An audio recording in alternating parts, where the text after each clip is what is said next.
9 years. 9 years. Is he a local Nicholas? His wife is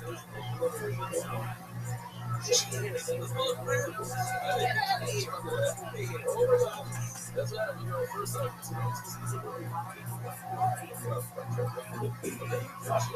So go get some okay.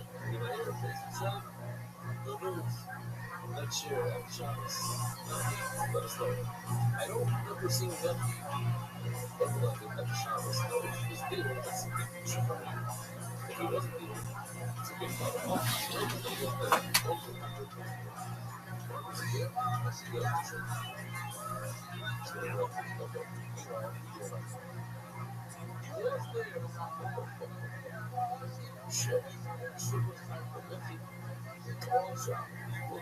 Oh, with his wife. Oh my goodness. Sorry, nothing. That's one of those days. Ariel, he's still there. He's in front of my house in Chicago for a while. Came from Toyota. Yeah, he's the Toyota. He's our big head, number one editor, competitor, Ariel goes on the shores and he has one good person. Rabbi said, I have it. Where is it? I just got it from him today.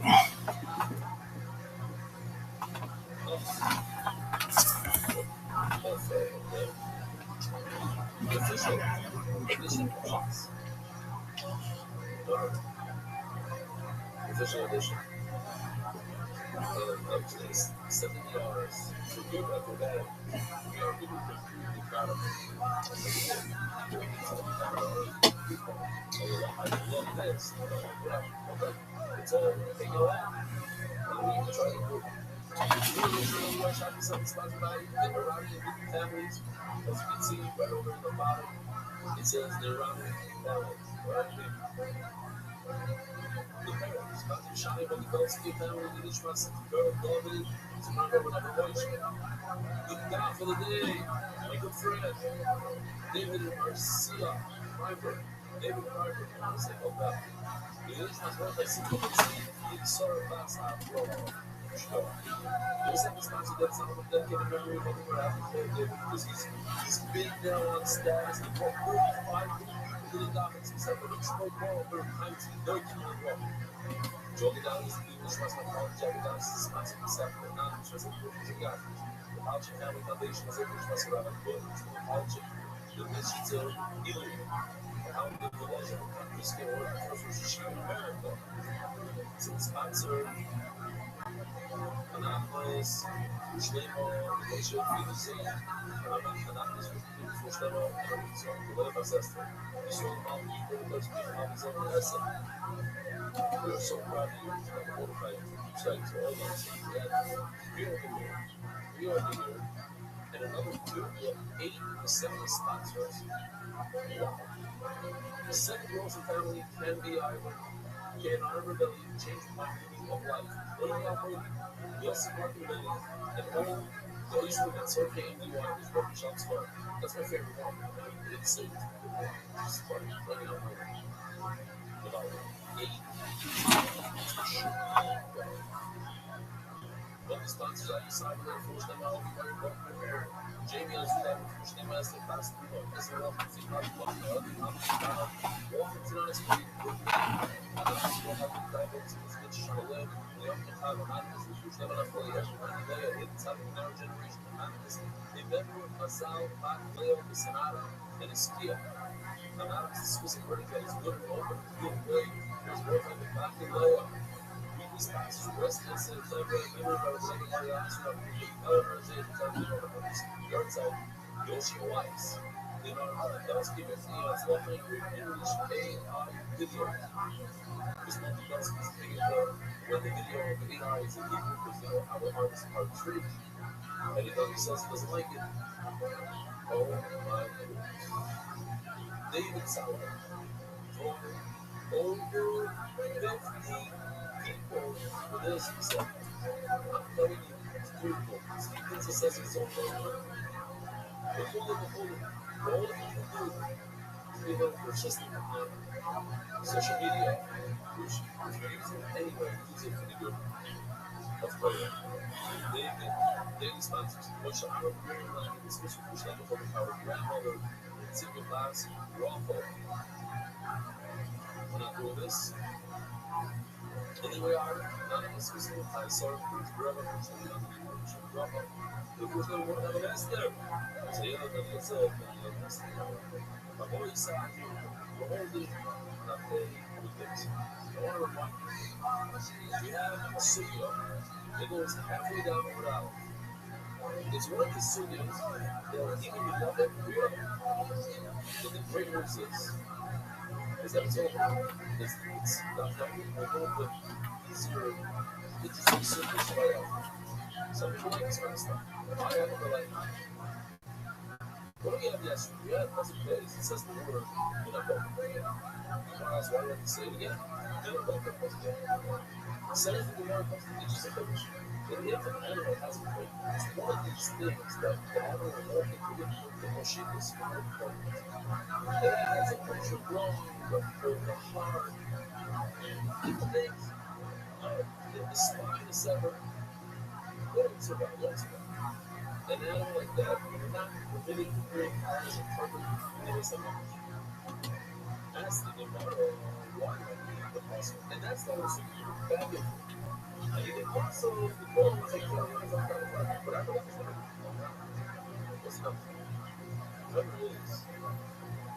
I can learn very simple stuff. If the animal that has a grudge, you're like eating chocolates, you're not eating other so certainly this guy right over here who has a hole in his stomach, which you're not allowed to eat an animal that has a tray full. So certainly you should be able to yeah, right to like eat probably again with me on as far as they are, you got the left, maybe so you should be awesome.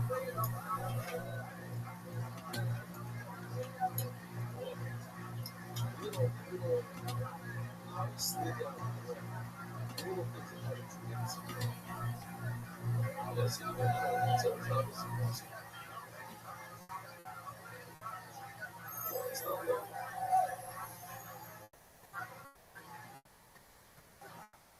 just to see explain that to you.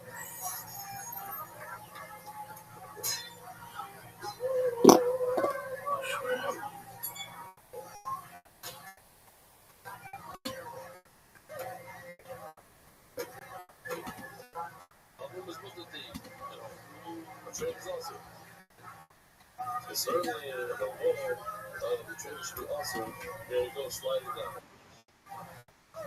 Okay. So that was the inside. Then Noah said, what's the watching? I looked it up. I can't find it here. The nine shots were up. Give me shots there. I could not find it anywhere in chess. Maybe up that I can find it. It's holding me. The good thing is, I'm going to finish, but I need a plus. So what do you do? So you're going to try to do a good answer. We're not going to do that. If I don't want to have it on my so I do the plus. But then the Gemara says here, that's why you do the plus. Because the Gemara is making it. The Gemara says, you know what could be a pure thing you can't find it. They get a bit of a shot. Wait, but if you're saying logically speaking, if something is also for a private person to eat, it certainly should be also for a chef, so to speak. How can you bring this animal to the base of because when you yourself can't eat it at your shopping table, you can't eat it at your barbecue. It's a trade for. We know that they check for holding the heart. They won't sell it. They sell their gun. So you bring it over there. Well, you have something, a few things in your Shabbos. Something you're permitted to do for these bad. You're not allowed to do it privately. You're not allowed to shut the animal on Shabbos. You're allowed to shut the animal on Shabbos for the Islamic for these bad. You're coming. You have twice a day. You will sit. So it's the Gemara. So you can remember Shabbos Mikvah. Shasur laheti do so Melo, I would say trade also. It might be Also for a private person, what's moving on his back, we told you, Shabbos should move the color to let it be, don't bring me around in Shabbos, because Shabbos, the whole idea of not being on Shabbos, once in a while, you gotta be on Shabbos, like I was a Sadiq at my son's, my grandson, I should say, my grandson's Chris. My son had a son, or my daughter-in-law had a son, in Miami 3 weeks ago, Amish listened 3 weeks ago, on Shabbos. It was on Shabbos. So Shabbos goes away. Somebody's going to be right in Shabbos. So what do you mean? Shabbos is Michal Shabbos for Mila. Mila's not a private thing. Also, Mila Tzorach Chadidim, Mila Mitzvah. Mila is a mitzvah. Hashem commanded it. It's not, you're not benefiting anything from Mila. You had a Gimal, the guy here, I don't even know his name.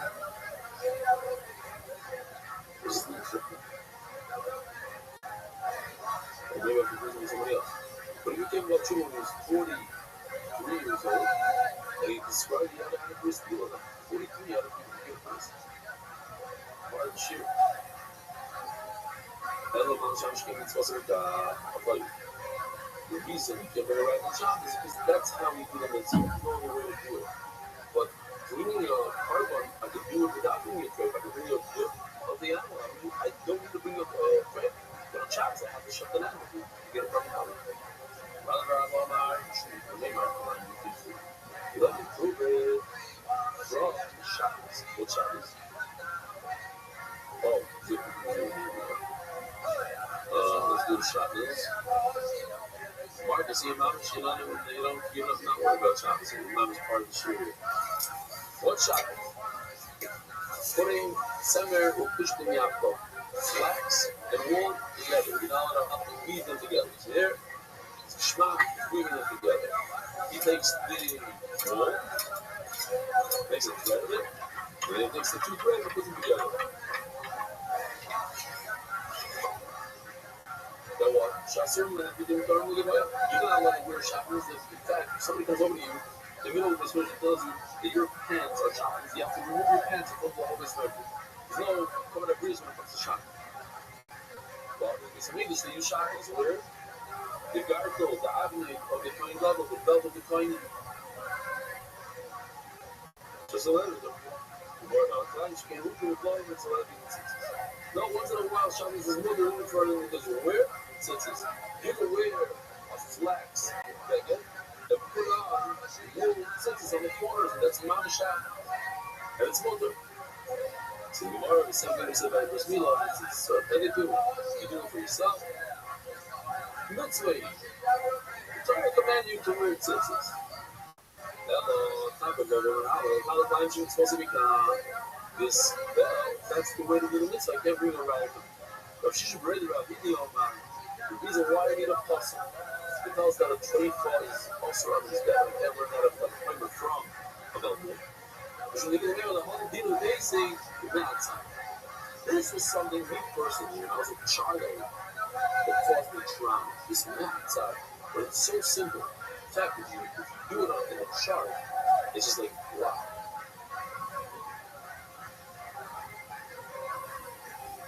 We have three things here. Actually, it's two things. We're going to go in a circle. It's like a catch-22. We're trying to prove that something that's also to an individual should be mutter or also for the mizbeach. So Moshe says, let's learn from the Mika. So Mika, when I kill a bird in some English with my thumb, with my nail, so it's also for the individual, it's mutter for the mizbeach. So we're going to say no, but the reason why it's not a good raya is because over there it's something special that as the time kills it, he makes it look like it was better, and at the same time it becomes awesome. Something special. So I'll bring a raya. These are two things that we look at. Then we bring a raya from blood. Blood is also for the individual, but look at this back. So maybe trade also. Look at the individual also. Or, okay, also the individual, look at this back. No, the blood comes from something that's mutter. The whole animal is mutter. Whereas the trait of the whole animal is trait. No, but what about the Nika? So now I'm going to pull out the Nika. So the combination of these two things, I could learn one thing. I'm going to learn that there is a concept where something is also to the individual. What's it is that? What's inside?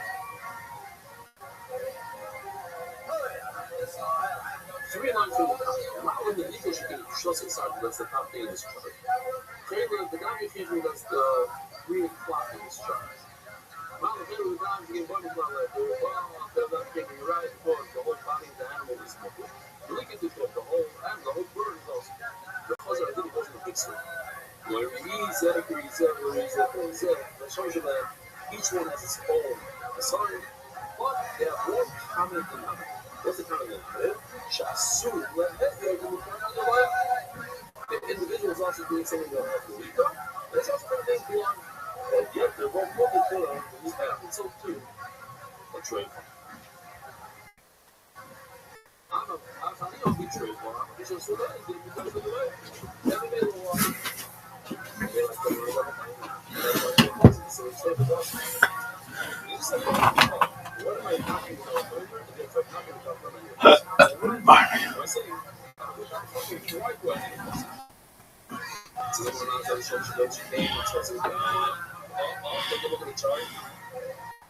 All these things.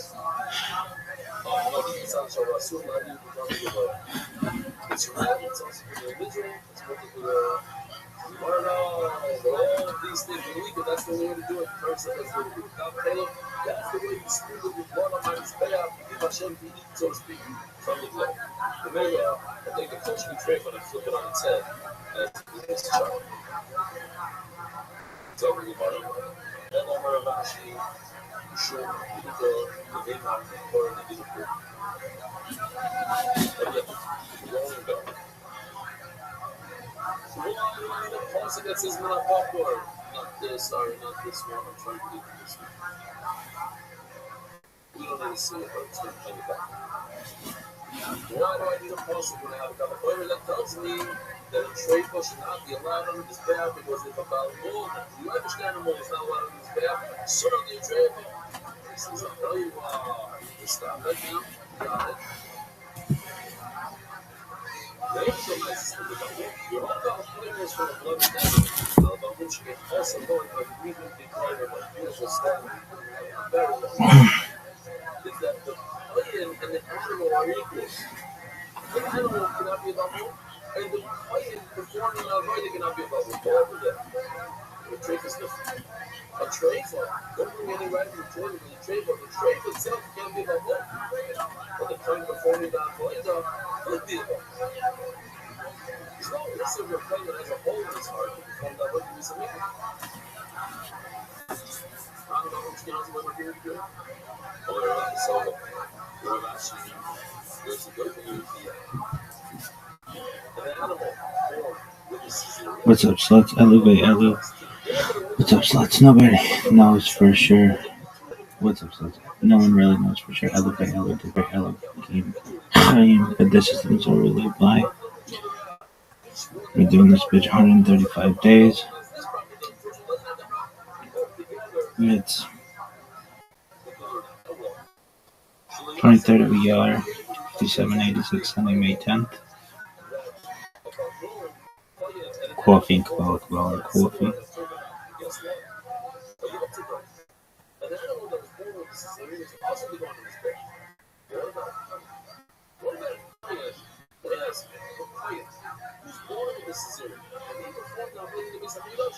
The answer to that, we must see this video.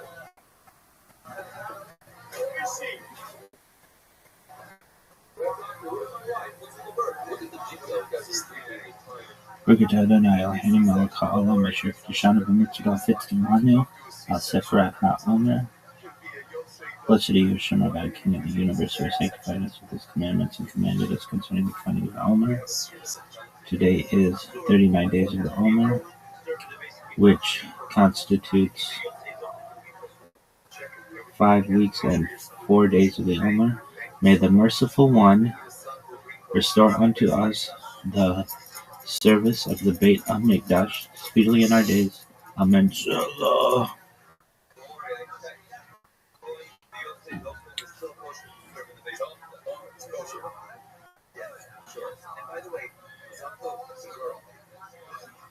3761 creation of the world, birth of Adam and Eve, Chava.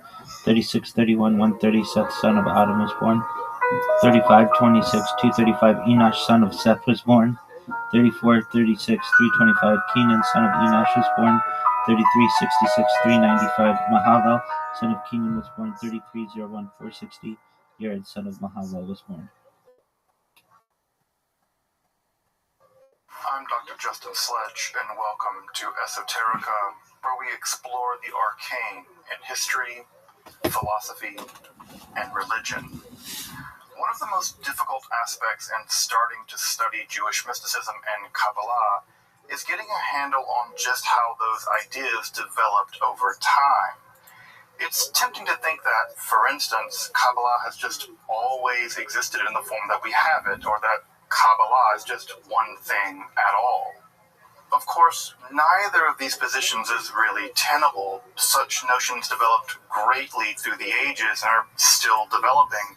And there are now, and there have always been, numerous mutually exclusive schools of Jewish mysticism and Kabbalah. This class is meant to serve as an introduction to Jewish mysticism and Kabbalah from the point of view of its incredibly complex development from the prophets of ancient Israel unto the rise of modern Hasidism in the 18th century.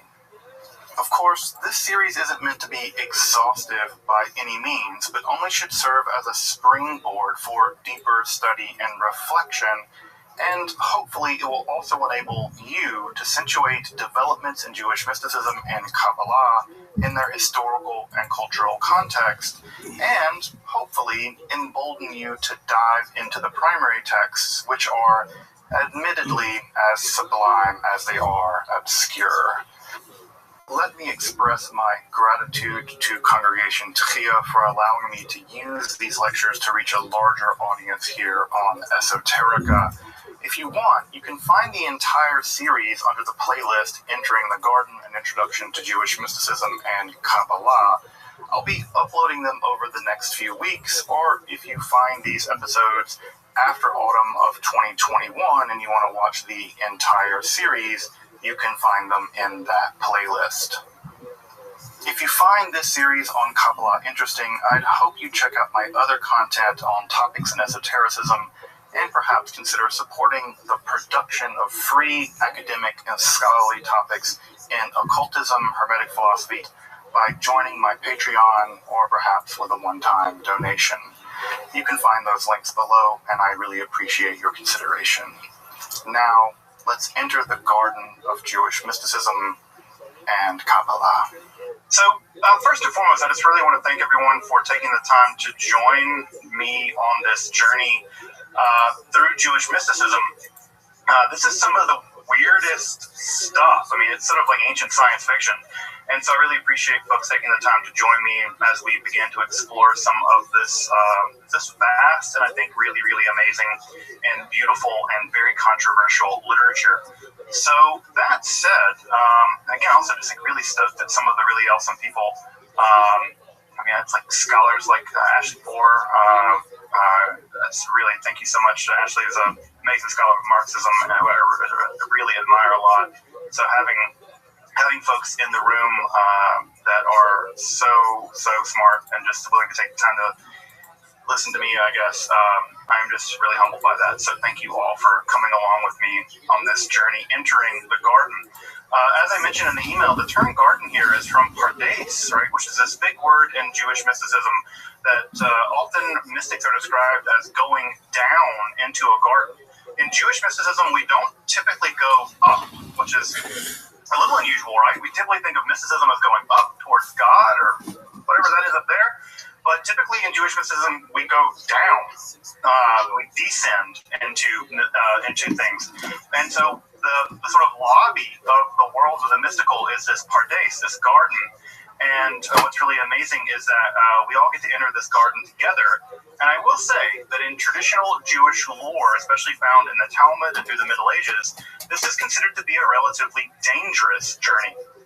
In the very famous story, as you may know, in the Babylonian Talmud, in Tractate Chagiga, 4 people went down into the garden, and only one came out alive, basically, right? So one became a heretic, one became insane, one died, and only one, Rabbi Akiva, emerged. And so we'll talk about that really famous story here in just a couple of weeks. So Jewish mysticism is, on the one hand, I think, an incredibly intriguing domain of study, but it also has always had an undercurrent of danger. And we'll see some of that undercurrent of danger as we get into it as well. So what kind of class is this going to be? How are we going to approach this material? Well, I wear my methodology on my sleeve. I am a historical materialist. So when I approach this material, I try to approach it from a historically minded, material understanding of history. And what that means is I try to locate the historical ideas and persons and other kinds of concepts in the environment in which they emerge. And I don't try to do sort of general mystical ideas about what this stuff might mean. You have to do that on your own time, because I don't have the mental capacity to tell you what half this stuff means. I can tell you what got written down, by whom and why, and maybe something about the world in which it got produced. But what it might mean for your spirituality, for instance, is something that might just be, frankly, completely beyond me. But what we'll be looking at through the course of this class is a kind of guided tour of the major concepts, the major texts, the major history and personalities that go into Jewish mysticism and Kabbalah. One of the things I really hope that you get out of this class as we work through it is, for me, Kabbalah has always been incredibly intimidating. The books of the Kabbalah are very intimidating. And part of what I hope to do is give you confidence and give you enough context that if you wanted to dive deeper into Kabbalistic books, you could do that, right? So you could pick up a copy of the Zohar or the Sefer Yetzirah or other major historical Jewish mystical texts, and that you could feel confident that you could dive into them. Now, sink or swim, that's probably up to you, but you can at least feel the confidence to make the dive. So what I'm not going to do, and what my aim isn't in this class, is I can't make you a Kabbalist, right? I'm not a Kabbalist. I don't identify as a Kabbalist. And so I can't make you a Kabbalist. I think it takes a Kabbalist to make a Kabbalist. I think it works like that. Like it takes a rabbi to make a rabbi. I think it takes a Kabbalist to make a Kabbalist. And I ain't no rabbi, and I ain't no Kabbalist. So I don't have the ability to make you a Kabbalist. Now, that's not to say that some of these ideas might very well prove to be incredibly positive in your spiritual life, in your spiritual development. And if that's the case, that's fantastic. But I don't want anyone to have the idea that what I'm going to be teaching is how to do Jewish mysticism, because I don't know how to do Jewish mysticism, or if I did, I would be doing that in a different class maybe. So we're going to be studying it again from a historical, academic perspective, as opposed from studying it as trying to be mystics. So we're not going to be doing much in the way of meditating on Hebrew letters to measure the body of God, which was a thing in Jewish mysticism. We'll talk about it. Yeah, they measured the body of God. God has really long fingers, which are really creepy. So we'll get to that this kind of mysticism later. So what do I mean by mysticism? This is a word that is really difficult to pin down. It's one of these words like religion or magic, where scholars and academics have no real consensus about what this word means.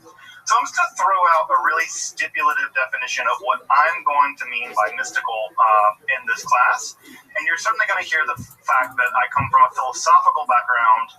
And so coming from a philosophical background, I think about mysticism largely in a philosophic lens. And what I mean by mystical is a non-rational mode in which one experiences or learns about fundamental reality, right? So, and in addition to that, right, it's also the traditions that accrue, right, because of those kinds of experiences. Now, and by the way, the word tradition, right, I'm kind of punning on it in Hebrew, right? The word Kabbalah actually means received, and it has a sense of tradition, right? So I'm kind of punning a little bit on what this word mysticism. When I say non-rational, what I want you to hear is not irrational, right? It's not like mystics can just say whatever they want. They can't do that. They're inside of traditions. They're inside of cultural contexts. They're inside of religious settings. And so what they say as daring as it might be, is always situated and only makes sense within a specific context. So it's not just irrational. They're not just saying random crazy things. Right? Sometimes mystics are thought as being somehow crazy or something like that, and that's not the case. In fact, many mystics in many traditions are incredibly systematic in how they go about doing their mysticism. Think of Hildegard of Bingen, the great German Christian mystic. But when I say non-rational, what I do mean here is that they're not going to be giving us arguments. A mystic's not going to tell you A, then B, then C, therefore you should deduce D. And they're not going to be saying something like, I did an experiment, and from my experiment, my induction is a 75% certainty that blah, blah, blah, blah, blah. They're not doing any of that. They're having visions, they're having experiences, and they're reporting back on the content of those experiences or the way that those experiences have transformed them personally. So when I say non-rational, I want you to hear neither irrational nor rational, non-rational, something in between, something in between.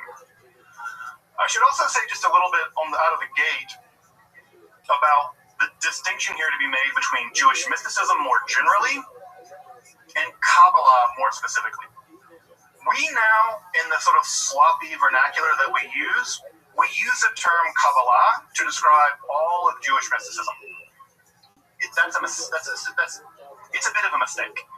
The Kabbalah, right, is a very specific kind of Jewish mysticism that began to emerge in the 13th century. Now, 13th century of the Common Era, mostly in southern France and Spain. So we're going to get to the Kabbalah, and obviously we're going to spend a lot of time on Kabbalah, but we got to get there. And the Kabbalah wasn't cut out of whole cloth. It didn't just emerge out of nothing. And so many of the complex ideas that you may have heard of in Kabbalah, like Tikkun Olam, which is a Kabbalistic idea, the reparation of the world, or the idea of Tzimtzum, contraction into which God sort of shrinks God's self to project the universe or the cosmos, those ideas don't come out of whole cloth, and we're going to have to do a little bit of work to get there, but get there we will. So think about Kabbalah as a specific type of Jewish mysticism. And there are other Jewish mysticisms that also existed prior to the Kabbalah, right? So there are other forms of Jewish mysticism that existed prior, although many of those prior forms of mysticism were absorbed into Kabbalah. So this is part of the reason why it gets a bit confusing.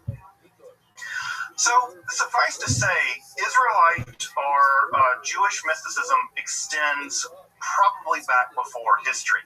What I mean by history, of course, here is just the history of writing, when the ancient Israelites began to write things down. And as we'll see in a moment, some of the earliest texts that have been recovered in Israelite literature are, interestingly enough, both composed by women and also both composed by mystic women. So we'll get to those in just a minute. But I think this is a weird thing that, for whatever reason, doesn't get enough press, that some of the earliest Israelite literature is by women mystics. So why that doesn't get enough press is misogyny. But, right, it's true. If you're curious what you're seeing on the screen here on the left-hand side, this is an image of an amulet recovered from a burial site in Jerusalem called Ketef Hinnom. And what you're looking at is the earliest recovered archaeological section of the Hebrew Bible. So if you've ever wondered what the earliest text of the Hebrew Bible looks like, it's this. These are tiny little silver amulets that were recovered from a tomb. And for the folks here that read a little bit of Hebrew, you probably can see that this is a version of the priestly benediction. So the earliest fraction, the earliest text we have of the Torah is actually an amulet, a magical device put into a tomb, very likely to protect the dead, perhaps from malevolent supernatural forces. So in many ways, we might even say that the first appearance of the Torah in history is a supernatural, mystical appearance. It's an amulet. It's an amulet there to protect the dead, probably. If you've ever been to the Israel Museum, you may have seen this, and it's actually on both sides, and it's tiny. The little amulet's probably about that big, and the Hebrew letters here, as you can see, are not modern Hebrew letters. They are very old Paleo Hebrew letters. The earliest case in which we can talk about an Israelite form of mysticism has to do with two different concepts. One concept is theophany, which means God appearing. We'll talk about it more in just a moment. And the other, of course, I'm sure, as many folks know, is prophecy, which is a case in which God, the Israelite God, Yahweh, is said to speak to people, and those people that Yahweh speaks to, in turn, speak on the behalf of Yahweh. And in fact, that's where the word prophecy comes from. The word prophet just means to speak for in ancient Greek. So core to ancient Israelite religion, like many ancient religions, was the idea that their God, their tribal God, Yahweh, spoke to people and communicated to people. Now, typically, when gods speak to people, that is non-rational, right? That's not rational. It's not rational, right? It's not like you can make a logical, deductive argument that God's speaking to you. And yet, prophets are often taken seriously and sometimes killed in history. But it's very clear from ancient Israelite society and the larger ancient Near East society that prophecy was a widely attested and important social vocation. So Yahweh talked to people, and those people said what Yahweh told them. And this is really important in two distinct ways. One way that's really important is that Yahweh does something very interesting with the ancient Israelites that we don't really see attested in many other ancient Near East cultures. And that is, Yahweh establishes a vassal contract with the Israelite nation. A vassal contract is just what it sounds like. A vassal contract is where a lesser power agrees to be ruled over by a stronger power, basically for protection. This is, if you want to think about this in terms of, like, I don't know, the mafia, it's like paying protection money, right? The local mob boss comes down and says, you know, you can get hurt out here. You might want to pay us a little money. We'll protect you. Well, Yahweh comes along and says, it's dangerous out there, you Israelites. Maybe you should worship me alone, and I'll protect you, right? And so, in many ways, the Torah is actually structured a lot like a vassal contract. In fact, if you read ancient Near East vassal contracts written in the Akkadian language, it's very clear that the writer of the Torah, at least certain sections of the Torah, are emulating that contract language. They're diplomats. Diplomats had to be literate, and one of the things diplomats would have known, Israel was almost always a vassal state for the Egyptians or the Babylonians or the Assyrians. Vassal contracts would have been part of their life, and making a vassal contract with their God would have made a lot of sense. This is also revolutionary because you're making a vassal contract with a God and not another country, which means that you're subservient fundamentally to some other being and not the king of Babylon or whatever. Now, this doesn't go well for the ancient Israelites, but it does establish what we call the Deuteronomic theology. And this is just a complicated way of saying, if you have a contract, contracts are always involved you getting things out of the deal. Well, the Israelites vowed that they would serve only one God, Yahweh, and Yahweh vows that if they do that, they will get the land, right? They will have the land, and a land flowing with milk and honey and all the rest, right? And the idea is they keep their side of the deal, the Israelites, then Yahweh will keep their side of the deal and protect them. Now, if you know anything about Jewish history, that relationship was rocky. Let's call it rocky. This didn't happen for lots of reasons. There are lots of things that broke down in that process. Further, right, in addition to this whole vassal contract business between Yahweh and the Israelites, it also seems like there was a tradition within the Israelite community where Yahweh spoke to individual people. Those people typically called Navi, right? Prophets, Naviim. These prophets would receive the message from Yahweh and then go communicate it to the broader Israelite community. It was almost always negative. The prophet, you never invite a prophet to a party. It will ruin any party you invite them to because they'll mostly spend all their time condemning everything you have your whole life. So prophets are the joy kill of all times. So prophets, as we know from ancient Israelite and other ancient Near East literature, are widely attested. Prophet was a job, right? You could be an independent freelance prophet. You could be an institutional prophet. We'll talk more about prophecy in a minute. What you're seeing on the screen here on the right-hand side is actually a divinatory device. I don't know if you can recognize what organ that is, but that is a liver. That is a liver. And what you see here is the liver is divided into certain sections, and there is cuneiform script on that liver. This is from the old Babylonian period. And what you would do, if you wanted to figure out the will of the gods, is that you kill an animal, typically a sheep, and you would take out their liver, obviously, and you would inspect it. And what this is a Babylonian liver inspection guide. And so if there are blemishes or deformities or other kinds of markings on the liver. Livers are typically very smooth organs. If you've ever seen a liver, they're typically very smooth, but they sometimes have all kinds of markings and things on them. And what happens is that you would locate the markings, and you can see here there's a guide in Old Akkadian, and it would tell you what the markings meant. So this might mean that bad things are going to happen, the king's going to die, whatever. And so there have been, by the way, hundreds of these recovered from ancient Mesopotamia, and divination was widely attested. I should also just note here that we separate divination and prophecy when it comes to talking about the ancient world, because the vast majority of prophets, contrary to what idea might come to your mind about what a prophet is, very few prophets predicted the future. That was a different job. Those were diviners. Diviners predicted the future. Prophets communicated via the God. The God would tell the prophet stuff, and then they would tell other people. That's a different job. Now, sometimes prophets did predict the future. In fact, in the Hebrew Bible, there's only a couple of occasions where prophets attempt to predict the future, and they're almost always wrong. One time Ezekiel attempts to predict the future, and he's wrong, and he has to go back later and be like, well, I meant that metaphorically or something. And so very few prophets attempt to predict the future. In the ancient world, that is a different job.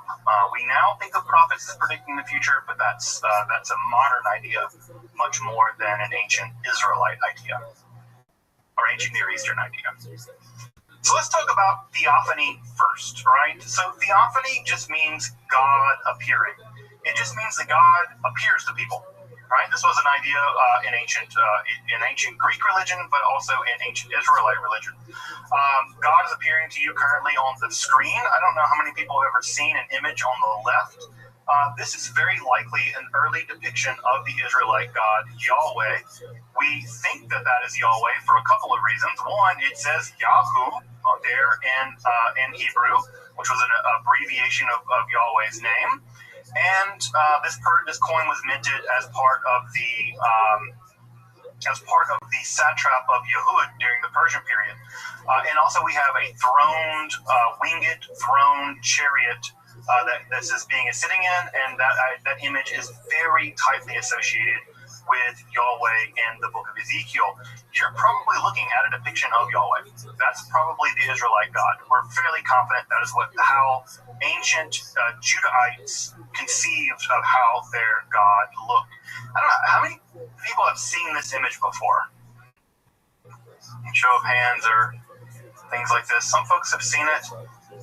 I think it's very interesting that most folks, when they see an image like this, they think of the idea that Yahweh is not allowed to be depicted, but clearly here on the coinage is Yahweh. I also like that Yahweh has a six-pack. I really appreciate that. Yahweh does not skip bad day. So God appearing, right? God appearing is a relatively common motif in ancient religions. In fact, many ancient religious rituals were meant to compel the God to appear. This would be in temples and other kinds of locales, and you would do rituals to make the God appear to you. And so what's interesting about the Israelite theophany, God appearing, is that sometimes the Israelite writers like to depict their image of Yahweh as a kind of divine monarch, sort of like a king sitting on a throne.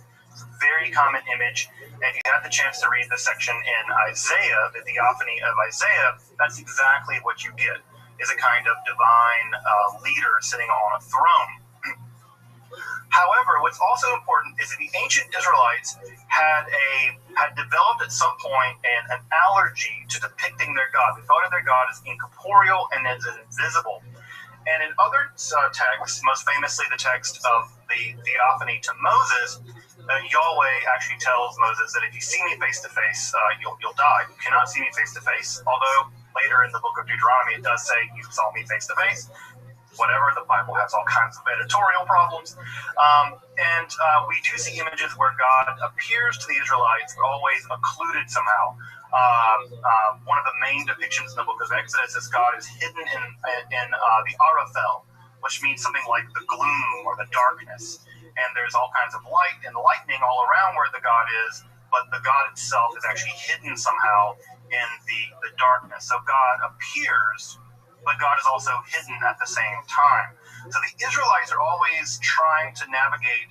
On the one hand, they want to claim, our God appeared to us on Mount Sinai and gave us the law. And this is our contract. We have a contract with God, and that's what makes us special, a chosen people.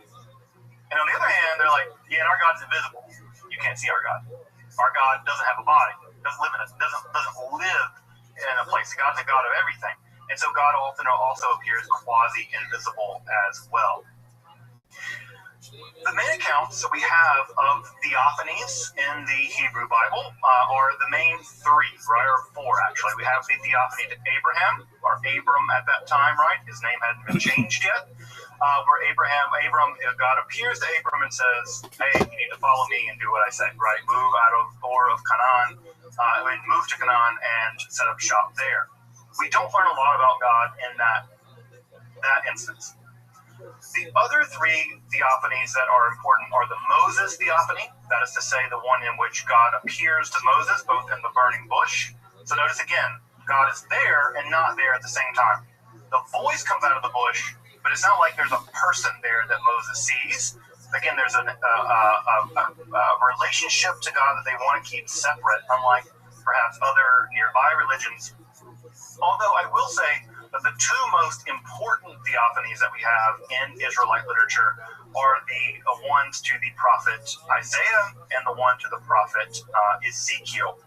And I don't know if you had the chance to read the theophanies to Isaiah and Ezekiel. They're very strange, especially the Ezekiel one. It's notoriously weird. But the one thing that we do know about those theophanies is that in both cases, they are terrifying. You do not want Yahweh showing up for you, right? This being is not your friend. This being is not your buddy. It's not your drinking partner. This being is a terrifying being that when they do show up, the people that seem to see this being, they're I say quaking in their boots. The text says they are quaking, like literally, they are shaking in terror. And this is one of the things that we see in Israelite literature, beginning in the Hebrew Bible, but extending into other mystical literature, is that the experience of the divine is terrifying. We have the word awesome, right? But notice how we say all full of all, the word gets negative. All full is bad, but all some is good. Some all is okay. Like a rainbow, a lot of all is bad. It's all full. And when God appears to you, when Yahweh appears to the Israelite prophets, it is a terrifying experience. We even have records of their bodies physically shaking, sweating. They lose the ability to speak, and things like that. What we think is that the instances of Ezekiel and Isaiah may have been part of what we might call an Israelite shamanism. Now, I don't like to use the word shamanism in a willy-nilly way, because I think that shamanism, as you may know, was a religious practitioner, an ecstatic expert, primarily found in Siberia. And this idea that shamanism has been taken out of this context and applied more generally, I'm a bit skeptical of that process. I don't like using terms like that in a kind of a rough and ready way. But what we see is that the ecstatic expert, or the shaman, is able to withstand a visitation from Yahweh. And from that visitation, they're able to extract certain kinds of information about what needs to be done. And so, in much in the same way that traditional shamans will often travel to the spirit world in order to cure people, it seems like something analogous is happening with some forms of Israelite prophecy, where the shamans are being visited by Yahweh, and Yahweh is basically telling them how to fix their country. Right? Most of what goes on in prophecy is criticism of society in a general way, and the idea is by criticizing society along religious and social terms, then the Israelites can restore their relationship with Yahweh, and therefore Yahweh will continue to protect them and allow for the prosperity of the land. So the prophets don't cure individual people. You can think about them much more like shamans, but they're shamans for the entire community. So again, this is where using some of these terms can be a little bit misleading and a little bit unclear, but I think that the term does track, at least in a general way. We think that the experiences of the prophets Isaiah and the prophets Ezekiel, the literary record that we have in the Hebrew Bible, probably actually represents an experience. Which is just to say that the persons of Ezekiel and Isaiah probably did experience some kind of mystical event. And they recorded that event, and it is that recording of it is found in the Hebrew Bible. Now, Ezekiel is especially interesting in this regard because if you've read other texts of Ezekiel, you'll know that he is really unusual as a person. He seems to do really extreme things like lie in the street naked for days at a time. So he may have been suffering from some kind of underlying mental health condition, right? We don't know. I mean, again, it's not for me to pathologize Ezekiel or to diagnose him because I have the ability to do neither. But from the record, it seems like Ezekiel may have had some other kinds of mental health concerns, we would say now, which is also interesting because it shows that what is insanity in one culture is prophecy in another, right? That a shaman functioning in one culture, right, is completely normal, but you take them out of that and put them into capitalism where they can't work, and now they're insane, they're crazy. And so it's just interesting to see how what counts as insanity can really change from culture to culture. Ezekiel is clearly a respected member of society, whereas I think now he might be institutionalized. So again, it's just interesting to notice how these things can shift enormously through time. It's also worth noting here that Ezekiel and Isaiah, the theophanies of Ezekiel and Isaiah, which the Isaiah one is also very terrifying, right? God appears to Isaiah, and basically Isaiah says, "I'm going to die." And he says, "I'm finished." Like, I'm going to die. And he doesn't die, and then he's basically anointed by God to tell the message of Yahweh. What's really important about both of these visions is that they will become the foundations for an entire school of Jewish mysticism called Merkava literature, or chariot literature.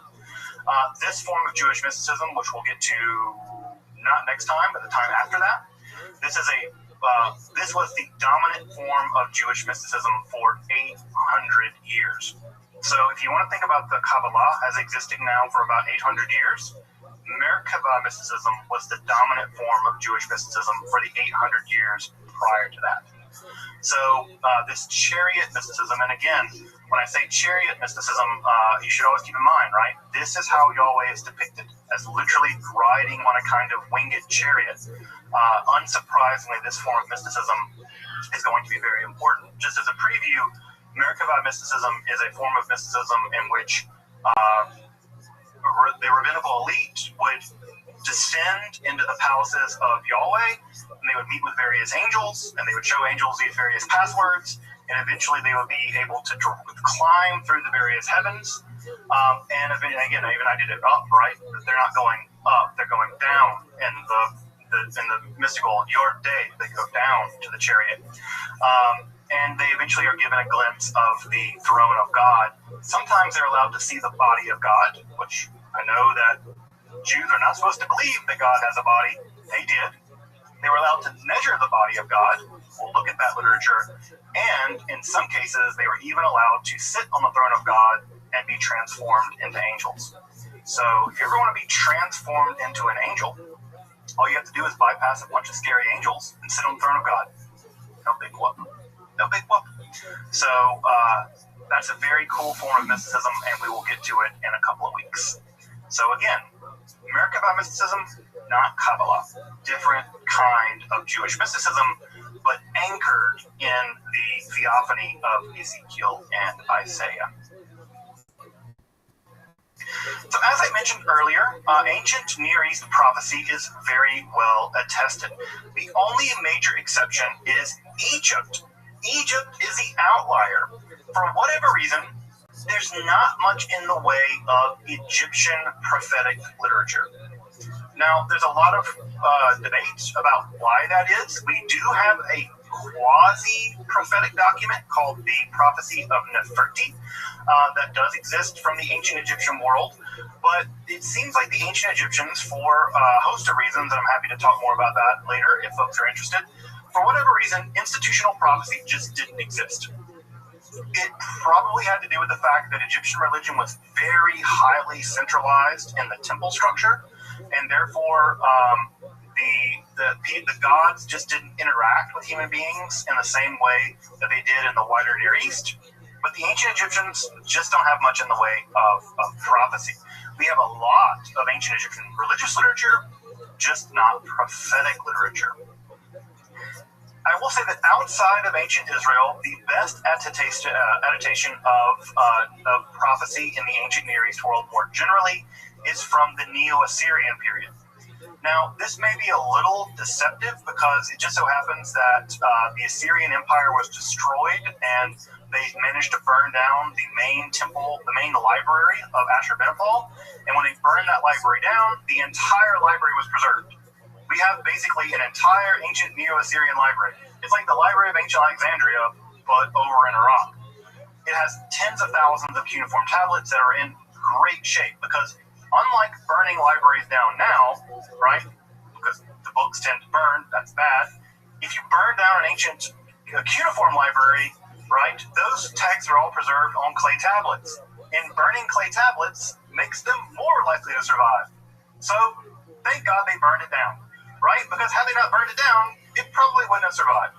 So we have the entire library of Ashurbanipal. It's in the British Library because they're great at stealing things. And so what we have is an enormous amount of literature from this time period, including prophetic literature. In the ancient Assyrian context, what they would do is that individual prophetic utterances would be requested by a leader, typically the king. Those utterances would be written down, and then a digest of those ecstatic utterances would be collected together on large clay tablets, and then those clay tablets would be stored in the library of Ashurbanipal. So we have individual utterances stored together on bigger tablets and then archived. The exact same thing happened in the ancient Israelite context too. Many of the documents that we have, for instance, the book of Isaiah, is not written by one person. Isaiah is at least written by 3 people, right? At 3 different times with 3 different agendas.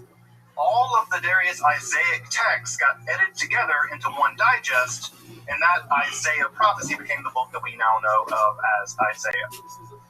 So the exact same literary and material culture in ancient Assyria is also attested in ancient Israel, which we shouldn't be surprised about because ancient Israel isn't special.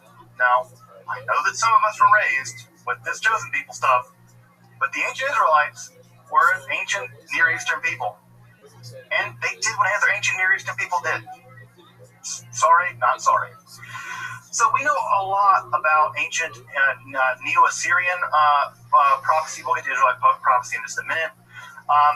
We know a little bit about their prophetic techniques. We know, for instance, that they engaged in dancing. Dancing was one of the mechanisms by which both Israelite and Neo-Assyrian prophets managed to work themselves into a kind of ecstatic state. We don't know what the dancing looked like. Maybe it was the Dougie. I don't know. But whatever the dancing was, it seemed to have get them into the Lindy Hop. It got them into an ecstatic state, and in those ecstatic states, they would shout what the god had to tell them, and a scribe would write those ecstatic utterances down. They also engaged in self-laceration. So, as you may or may not know, self-harm is a pretty common motif in many mystical practices, most famously, for instance, among the Maya people. The Maya would they would pierce their tongue or their genitals, and they would pull string with barbs on it through their tongue or genitals in order to make themselves in a great deal of pain. that blood would be gathered into a pot, and then the paper with the blood soaked would burn, and in the burning smoke, Maya kings would see visions. Self-harm is a very common thing that happens in many prophetic cultures. The self-harm also occurred in ancient Mesopotamian culture, and it seems like they engaged in something like flagellation, probably, to whipping themselves in order to use perhaps the endorphins or the serotonin release to get them into ecstatic states. Although there's some medical debate about whether blood loss would have been helpful in getting you into an ecstatic state. I don't intend to find out. So at any rate, self-harm was also part of this. Also notice that in the ancient Israelite law, there are several prohibitions on self-harm, especially in terms of religious self-harm, specifically things like tattooing and harming yourself on the occasion of the dead. So it seems like the Israelites knew about these practices and forbid them. So if you've ever heard things about you're not allowed to get tattoos if you're Jewish or whatever, it actually comes from those kinds of laws. Although also there's a persistent myth that if you have tattoos, you can't be buried in a Jewish graveyard. That's nonsense. I don't know where these weird things get started, but that's the thing people say, and they're wrong. We also know, interestingly enough, that ancient Near Eastern prophets could be both women and men. We have attestations of both women and men prophets. And we also, what's I think really important that doesn't get talked about enough, is that we have a third gender that is specifically connected to ancient Near Eastern prophecy. Specifically the goddess Ishtar, who you may know from the name Esther. The name Esther is just the version of the name Ishtar. We know that the goddess Ishtar could convert your gender from typically male gender, man gender, to another third gender called Asinu. And these Asinu prophets would have their gender converted by Ishtar, and they could be converted and converted back on the command of the goddess. And while you were converted to this Asinu gender, this third gender, you would be serving the goddess Ishtar probably in a ritual sex working job in the temple precincts. And so we don't know a lot about this exactly because the literature is pretty scant. But I think what's interesting, again, from a material history and a gender studies study of this, is that the only attestation we have of a certain third gender with its own kind of grammar.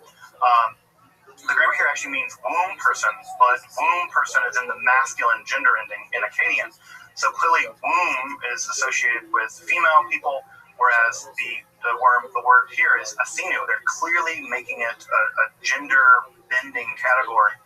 And you can have your gender typically men. I don't know if there's any cases of women being assigned to be Asinu, but men prophets could be shifted to the Asinu gender. So if you're curious about that, FYI, there's a great study of that by the SBL called Prophets Male and Female. I can put it in the chat later. That is the most extensive study of this the role of gender and the Asinu gender in ancient Near East prophecy. We only know of one Canaanite non-Israelite prophet, and that is Balaam, son of Beor, who you may know from the Torah. He's also attested in another place outside of the Bible. He's attested in a shrine that there's the wall is plastered, and he's mentioned on the plaster of the wall, and he's mentioned in a non-Israelite language, I think it's Moabite. And so he must have existed and been quite famous. In fact, he's the only prophet from the ancient Canaanite world attested outside of the Bible. So he was famous enough that the Bible had to include him, and he was so famous that he was also attested outside of the Bible as well. However, no non-Israelite Canaanite prophetic texts survive. If they existed, which they very well did, they very well likely did, they didn't survive. The reason for that might be that they were written down on papyrus and simply didn't get copied because of the eventual supremacy of the Israelites in Yahwism. It could just be that they haven't been discovered yet. But we do not have records of prophets, non-Israelite prophets, leaving behind a literary record. unlike, I should mention this text that is on the screen here. This is probably one of the most important ancient Near Eastern religious texts. This is called The Descent of Ishtar. This is a tale where Ishtar descends into the underworld. If you've never read it before, I highly encourage you to take a look at it. It is a description of Ishtar going into the underworld and ultimately becoming trapped there and having to escape. And it's a really fascinating text about Ishtar's journey to the underworld. Many religions have journey to the underworld motifs. Christianity, for instance, has a pretty famous journey to the underworld, Orpheus and the Greek legends. So this journey to the underworld business is a pretty typical religious literature. And the journey to Ishtar is especially really wonderful to read, especially if you want to read again prophetic literature and religious literature from the ancient world in which women are the central focus, unlike in Israelite mythology where it's all dudes all the time, for worse. What we have in Israelite prophecy is a very complicated state of affairs. Prophecy was a core component of ancient Israelite society. We know of hundreds of prophets from the ancient Israelite world. And when you put that into a sort of material cultural analysis, what that means is that Yahweh was perceived as basically being in constant contact with people. That is to say, you could kind of go down the street and there'd be a prophet in your village, very likely, and if you needed to get in contact with Yahweh, you could probably get into contact with Yahweh, like, right, Yahweh at yahweh.com or gov. And so prophecy was widely attested. So first thing that we know is that prophets occurred in both genders. We have both women and men prophets. And in fact, the oldest literature attested in the Hebrew Bible are both prophetic pieces of literature from women, specifically attributed to Devorah and Miriam. As you may know, the Song of the Sea and the Song of Devorah, found in the book of Judges, are probably the oldest pieces of the Hebrew Bible. They are so old that there's no definite article yet in Hebrew, right? They are very old, probably dating back to the Bronze Age. And what we think is that at this period, both of these prophetic pieces of literature, the Song of the Sea and the Song of Devorah, are what we call warband prophecy. Warband prophecy was a very common form of prophecy all throughout the world, in which a prophet had contact with their god, and they would give advice specifically about military matters. And usually what would happen is you would consult the prophet about military matters, and then after you won, assuming you did, the prophet would sing your praises as having won on behalf of the god. And that's exactly what we have in the Song of Devorah and in the Song of Miriam. The Song of Devorah probably is a very early, probably Bronze Age or very early Iron Age account of a tribal conflict in which one group of people killed the other, right? This is also the story of Yael driving a tent spike through a dude's head, which is metal. And so, tent spikes through skulls, that's the thing. And if you read the Devorah account, especially in Hebrew, it is very archaic. And of course, the Miriam story also probably is a memory of some kind of skirmish that occurred in ancient Egypt, where the Israelites were able to escape or at least defeat the Egyptians in that case. So I think just what's interesting about this is that the earliest pieces of literature we have from the ancient Israelites that survive are mystical literature. They're accounts of the God speaking, and they're accounts of the God speaking to women in both cases. This may indicate, and again, we only have two pieces of evidence here, this may indicate that women served a unique role in very, very archaic Israelite prophecy. It may have been the case that because they were accepted from battle, that they were allowed to talk to God about the battle, or it may be the case that they had, for whatever reason, thought of as some extra kind of connection to Yahweh. We just don't know. We have no idea. And it just is conspicuous that but his earliest pieces of literature are both attested to women. We also have independent prophets. I like to call them freelance prophets. Those are people that basically go around condemning people for everything. Those prophets that you probably know are famous people like Amos, who is very famous for condemning the social practices of the ancient Israelites, specifically their excesses, being very wealthy. Amos is probably the most social justice-y, warrior-y guy of the Hebrew Bible. He really dislikes the fact that they are, that the Israelites are so wealthy and they use their wealth to oppress poor people. If you've ever read that great section on Yom Kippur, right, where it says, "This is the fast I want. I don't want you fasting from food and water. I want you fasting from all kinds of social injustice," that's Amos, right? And so those pieces that are really big in our tradition, I think, as more progressive people, come from the prophet Amos. So he was an independent social critic. We also know that the Israelite state employed hundreds of prophets. Hundreds. We have at least two different cases where ancient Israelite kings would have hundreds of prophets in their employ, and those hundreds of prophets would go into ecstatic states. They would often act out their prophecy. So, for instance, if you thought that the king would be gored by an enemy, it's not uncommon that the prophets would actually have gore, like horns made of iron, and they would dance around with the horns of iron in a very theatrical way, it seems, and that these theatrical shows where prophecy, ecstatic states, and theater really meshed together in ancient Israelite society. So we do know that the Israelite state, like the ancient Neo-Assyrian state, employed a huge number of prophets. It also seems like, by the way, FYI, that unlike other ancient Near Eastern peoples, the Israelites did not rely on astrology.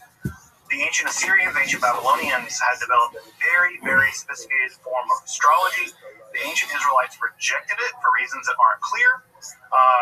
And they rejected it not because they knew better. It wasn't like the ancient Israelites somehow knew that astrology was wrong. It's probably just that they were jealous and they didn't have a sophisticated math. But the ancient Israelites do not like the idea of astrology. Rather, they like a direct contact with their God. All things told, none of them were terribly reliable when it came to, predicting the future. They all got destroyed by somebody. None of them saw it coming. We also know that there were roaming prophetic bands. These are sort of prophets that sort of roamed around the countryside. We know they had leaders. Samuel was a leader of such an band of roaming prophets. And we also know that they would roam around and they would play music and they would dance. Again, this is more dancing and music were attested in ancient Israel. One of my things I really miss is that we have no idea what any of this music would have sounded like. My idea is that it was always like some great metal or something. But we have no idea what their music sounded like. We have some vague ideas what the instruments were. And we do know that, for instance, the king Saul, the first Israelite king, came in contact with one of these roaming bands of ancient Israelite prophets. And he also immediately fell into an ecstatic state. So it seems like going into ecstatic states was a thing that was, I don't want to say normal, but normalized. It was a thing that could be expected to happen. So these bands would come through your town, and you might go into an ecstatic state and commune with Yahweh. We do know of several women who were engaged in prophecy, and they had, in some cases, very high rankings in society. One thinks of the prophetess Huldah. Huldah is primarily known from the book of Kings, where the king Josiah, the Judahite king Josiah, finds a Torah scroll in a wall, has it written down to justify his political agenda, and which is the Torah we still have, by the way. Like, it basically is a piece of political propaganda from the 6th century BC, which no one talks about that. That's the thing. But Huldah is actually a woman prophet who is an immigrant, a refugee from the north. She's living in a suburb of Jerusalem, and she's consulted to basically vet whether or not this scroll found in the wall is true. And of course, she does the very wise thing and says that it is. Yeah, I'm sure her neck was on the line. So we do know that women had a relatively high-ranking position of power as prophets. They were not allowed to be priests. but they were allowed to be prophets, and they could do things as high level as basically vet scripture. And again, I want to restate that just so folks hear it. This is a woman vetting the legitimacy of the Bible. That is enormously important in the history of Judaism and in the history of religion, I think more generally, considering how completely excluded women are on almost every level in this historical thing. The ancient Israelites vetted scripture, vetted the Torah almost as we know it, at least the book of Deuteronomy, by a woman, by the woman Huldah. We know virtually nothing about her, but clearly she was considered to be in contact with Yahweh, and at least for perhaps political reasons, vetted some sections of the Bible as we know them. We also know that there were professional prophets, that is to say, prophets whose job it was to be a prophet. You got paid. I don't know, you got 9 to 5 job, and you were a prophet. I hope they had a prophet union. I don't know that they did, but local prophet one, number 95. But they had professional prophets that existed. We also know of non-professional prophets. Sometimes they're called Ish Elohim, men of God. And these were often associated also with miracle working and what may be better described as magic. These would be folks like Elijah and Elisha, who the only accounts of people being resurrected from the dead in the entire Hebrew Bible are both associated with Elijah and Elisha. And so, on the one hand, they represented God, mostly in divine duels. As you may know, many Israelites and other Canaanite people worshipped a god called Baal, who was very popular as a storm god, because, as you may know, storms are very rare in ancient Israel, and you relied on winter rains, basically, to make sure that you had agricultural crops. And so storms were a godsend, and Baal was very popular. Well, just like on the middle school playground of your childhood, people fought each other to show how cool they were, and so did the gods. And so what we know most famously about Elijah was Elijah challenged the prophets of Baal to a duel and subsequently murdered them all by cutting their heads off when they lost the duel. If that rings of Al-Qaeda or Daesh to you, yes, this is a brutal world, and whether the story happened or not, we don't know, but the fact that the Israelite writer that recorded it relished in it at least meant that they wanted it to have happened, whether it really happened or not. So we also have prophetic duels. You know, my God can beat up your God kind of situation where they would engage in these prophetic duels, which if you've never read that story in the Book of Kings, is really worth reading. Elijah was a weird dude. He's on the fringes of society. It's not even clear he's even an Israelite. He's constantly called a Tishbite, right? And so as a Tishbite, he may have not even been born an Israelite. He's a kind of fringe character that people have a very strange relationship with, and we continue to have a strange relationship with him because he didn't die, allegedly, and now we invite him into our homes randomly. So just remember, right, when you invite him into your home, that he did cut off the head, allegedly, of like 500 people one time. So be careful who you invite into your home. This guy's murdered about 500 people. Elijah. We also know that prophets seem to have been both ecstatic and non-ecstatic, which is to say that some of them went into fugue states, we might call them, or ecstatic states to issue their prophecy, and others didn't. So we have a range of prophetic techniques. Unfortunately, what we don't have is any accounts in ancient Israeli literature about how they did this. We know they danced and they played music. Nothing else. And yes, I know some of you are probably wondering, did they do drugs? Probably not. At least if they did, it's not recorded, right? We don't have any attestation of Elijah, ate some mushrooms and then went to town, or smoked some weed, or whatever, or even drank alcohol. Many of the prophets are actually sworn off of alcohol as part of their prophetic vocation. So we don't have much evidence of substance use in the prophetic literature. However, archaeology is a hell of a drug. And what we recently found at a site called Tel Arad, which is one of the few Yahweh shrines to survive from the ancient world, we found on the top of one of the altars where you burned incense, cannabinoids. And so we know that room, right, would have been relatively small. If they were burning incense with cannabinoids in it, they were hotboxing. Maybe. We don't know, right? But we found it. We found evidence of cannabinoids at a Yahweh shrine, right? One of the only ones that survives. There are only two that survive. There's one at Tel Arad and there's one at Tel Dan. The Jerusalem one has been destroyed. And so the Shiloh one has never been found. But maybe they were getting contact highs, talking to Yahweh. I don't know. I would encourage you to do your experimentation on your own time, see if it works for you. So I do not know. But this, by the way, that find about the Tel Arad cannabinoid thing was just like a year ago. So people who think that they've combed over everything over there, they found all kind of weird stuff. So actually, it's not that they found it; they just didn't think to test it. That shrine's been sitting in the Israel Museum for like 30 years. They just didn't test it for some reason. And so some guy scraped it and was like, "It's weed in here." So that's the thing. The image on the left-hand side here is from the Dead Sea Scrolls. This is from the Habakkuk Pesher. Pesher is a commentary. This is the first commentary we know of in Judaism. And if you know anything about the history of Judaism, commentaries are our jam. We are a commentary writing people. We love the right. We write things called hyper commentaries, folks. The hyper commentary is a commentary on a commentary on a commentary. That is, commentaries are our jam, and this is the first one. This is a commentary on the prophet Habakkuk. This is recovered from the Dead Sea Scrolls, and this is the first time where the prophet Habakkuk, is actually being read as a esoteric text. The commentator believes that inside of the prophecy of Habakkuk are secret things that are going to happen in the future. And so if you've ever heard curious people say that they found secret things in the Bible that are describing the future, this is the first guy or person to do this, is in the Habakkuk Pesher found in the Dead Sea Scrolls. You can find this document in any collection of the Dead Sea Scrolls.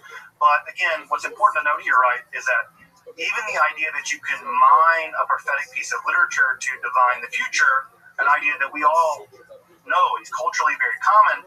Again, you just flip on the radio, and I'm sure you can find some preacher right now telling you that the end of the world is coming because they found something in the Bible, the book of Daniel, whatever.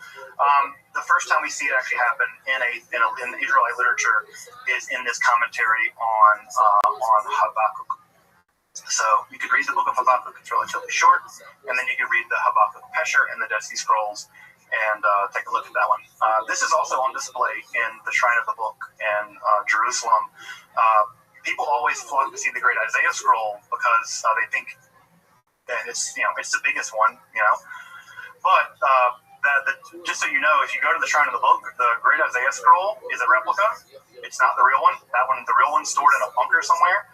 But the Habakkuk Pesher is the real one, and no one ever spends any time on it because they just think it's nonsense or they don't care. And I got to spend like an hour looking at it because I'm a complete fanboy of the Habakkuk Pesher. So there we have it.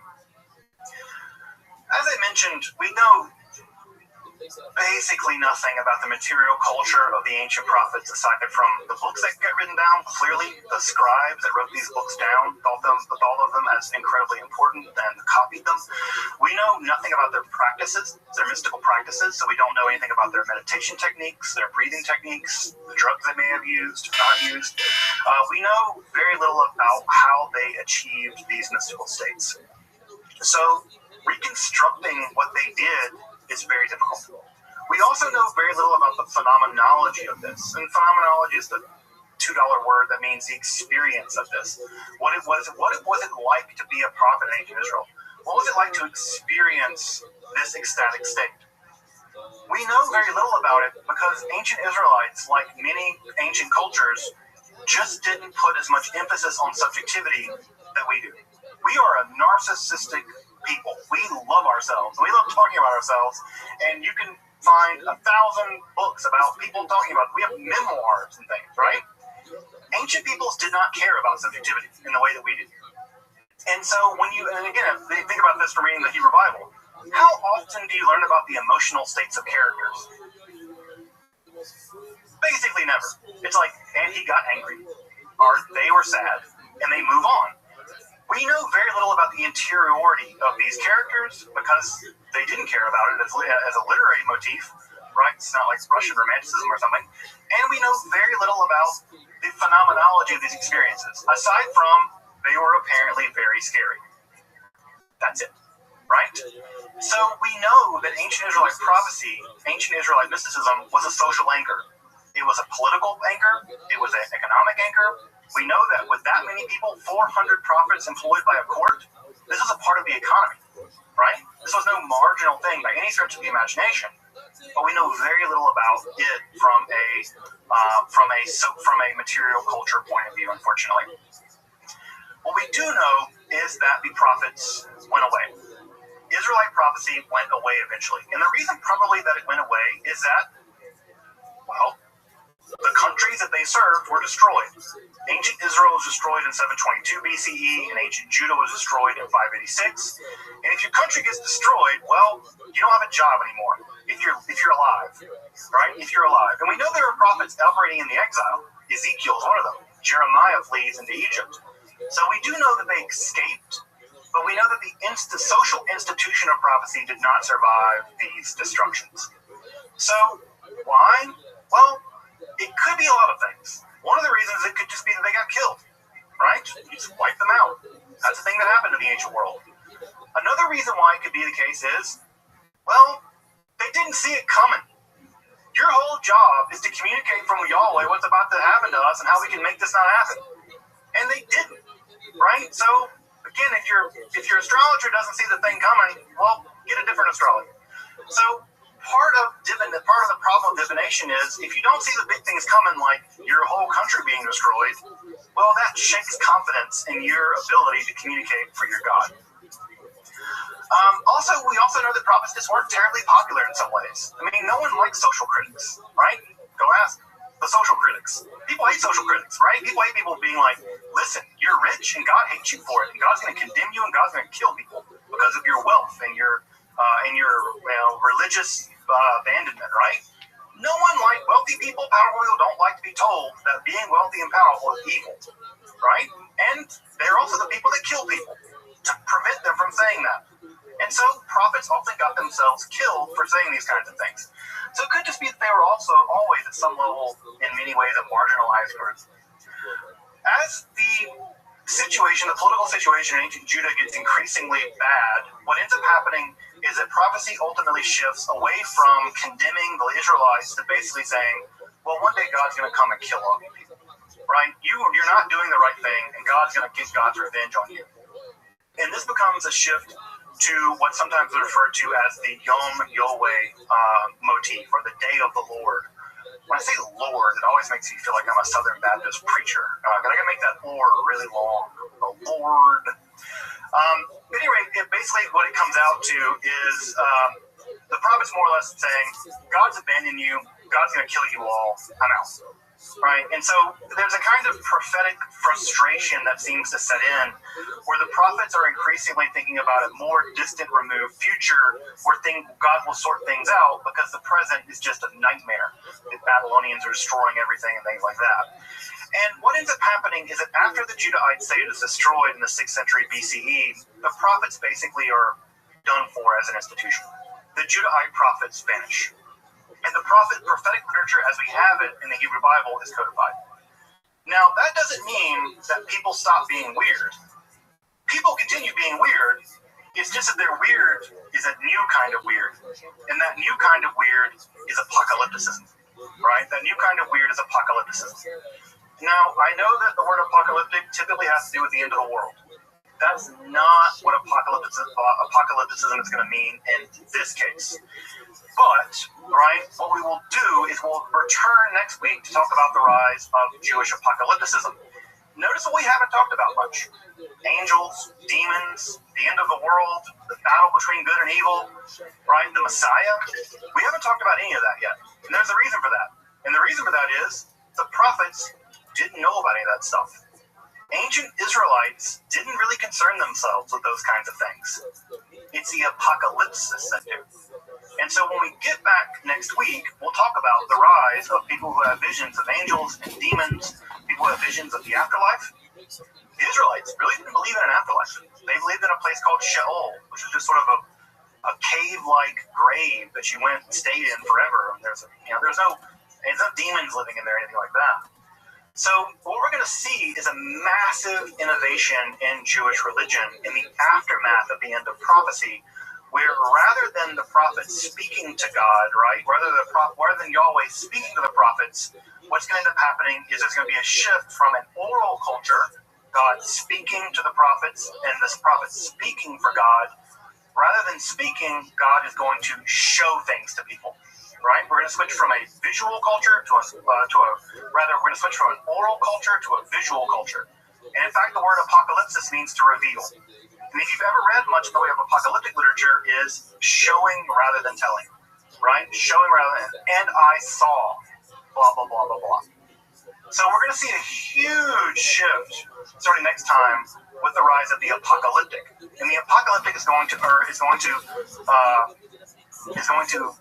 in the course of a new form of Judaism, and that new form of Judaism is going to be really, really, really weird, with a lot of weird beings and things like that. I will say this, just as we wrap up for tonight, prophetic Judaism did not completely go away. There continued to be prophets from time to time that did speak on behalf of Yahweh. You probably know of one of the more famous ones. His name was Jesus, Josh of Nazareth, as I like to call him. It's probably the case that Jesus of Nazareth, I mean, Jesus is just a Greek version of Joshua, Josh. He probably thought of himself as speaking on behalf of God.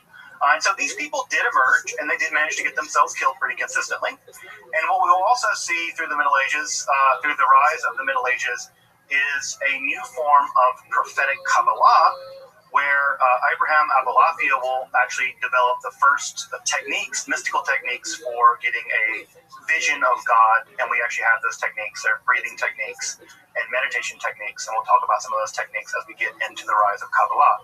So prophecy has not completely gone away, but it has a kind of half-life. That as an institution, it passed away, but it has a half-life, and there continue to be prophets from time to time in Judaism. They also continue to have a pretty bad life. Abraham Abulafia was excommunicated, condemned, and died in obscurity. So I don't recommend. If you want to be happy, don't be a prophet. And if you want to make others happy, don't be a prophet. Welcome back, and thank you for joining me as I explore.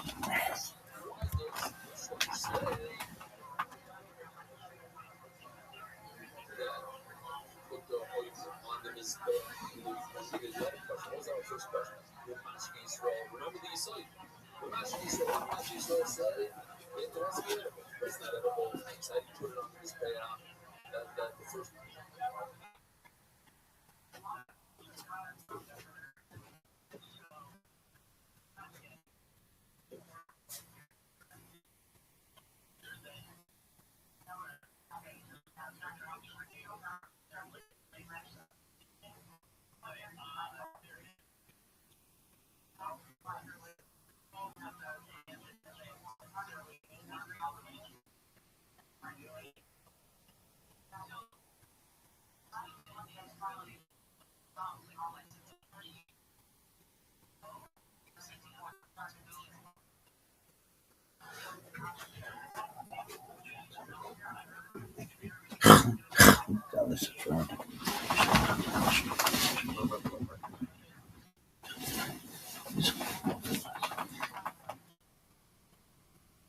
Let's do it, baby.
Hello, Elizabeth. How are you? Pleasure to meet you. Good. How are you doing? I'm well, thank God. Just did a podcast earlier today, and excited to meet with you as well. Very nice. I have a couple quick questions. Sure. First of all, what are your pronouns? They, them, if possible. Yes, absolutely. And then these are just curiosity questions. How did you hear about the podcast? Great question. I believe I was going through podcasts on Google, perhaps, that had open invitations to individuals, and I think I saw that you had your email posted in the description of your podcast, and just thought, okay, well, this one sounds interesting, and sent you an email. Awesome. Did you listen to any episodes, or did you just jump into it? I had an opportunity to listen shortly to one of the episodes, but generally wanted to go into it with a clear understanding, or clear with little to no understanding, and just be open to anything you want to discuss. Gotcha. Very cool. Thanks for humoring me. This is Ampersand, my assistant. Hello. He will probably simmer down in a little bit, but when I start recording, he likes to jump in and show off. So excellent. Yeah, so this is super casual. I'll just kind of ask you some broad questions. I'll have you start off with like introducing yourself, and if you're comfortable, like your background and faith and how that came about. Most of my listeners are sort of like me from Montana and Oregon, don't have a lot of like spirituality experience, or if it is, it's mostly Christianity.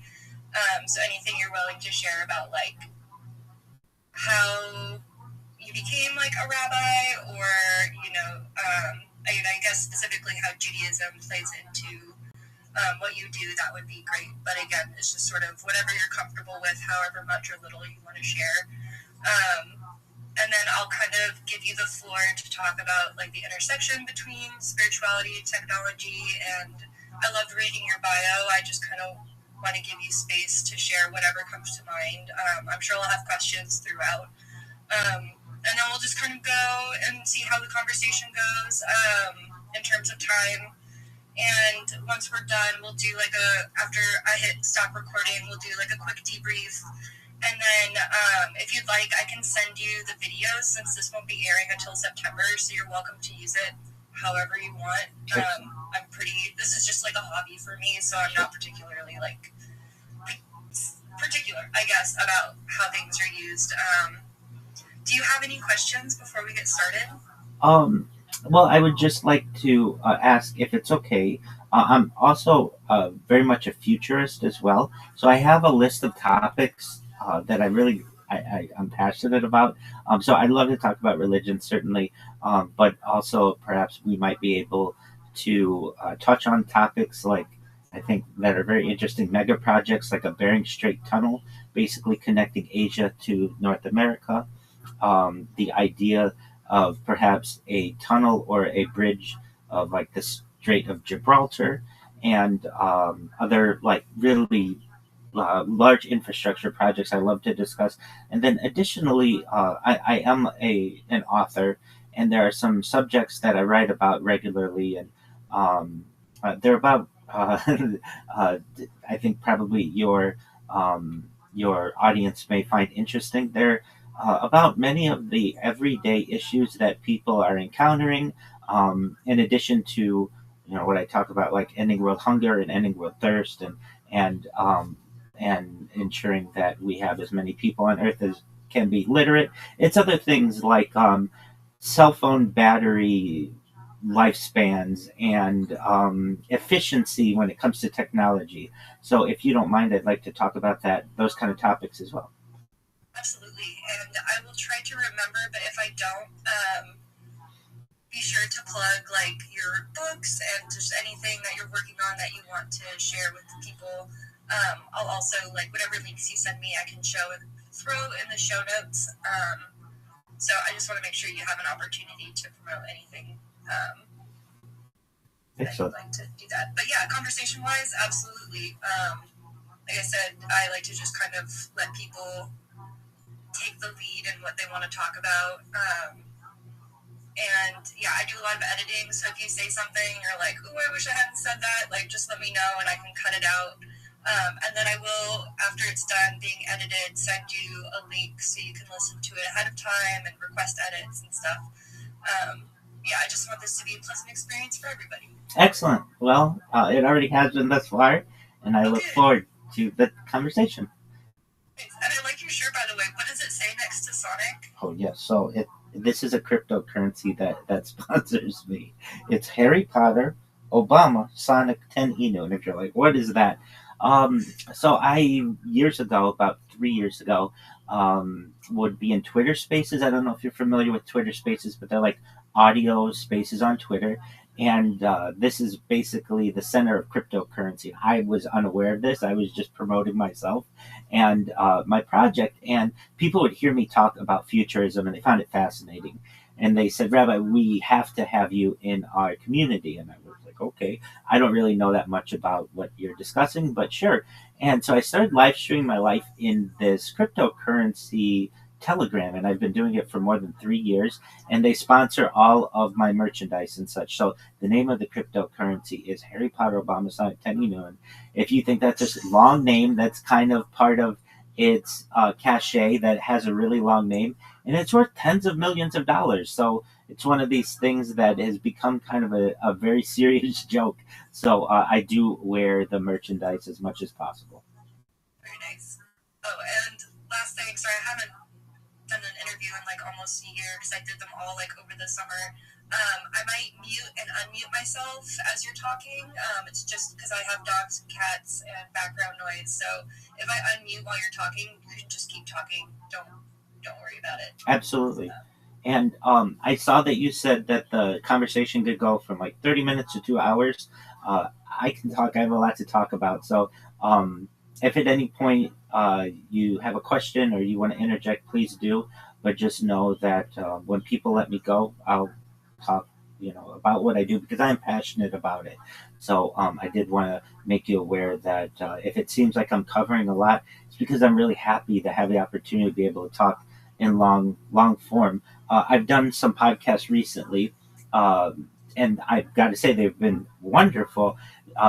The podcast that I've done, though the format originally was going to be 30 minutes, and the podcast host liked me so much that they wanted to have me on for like a series.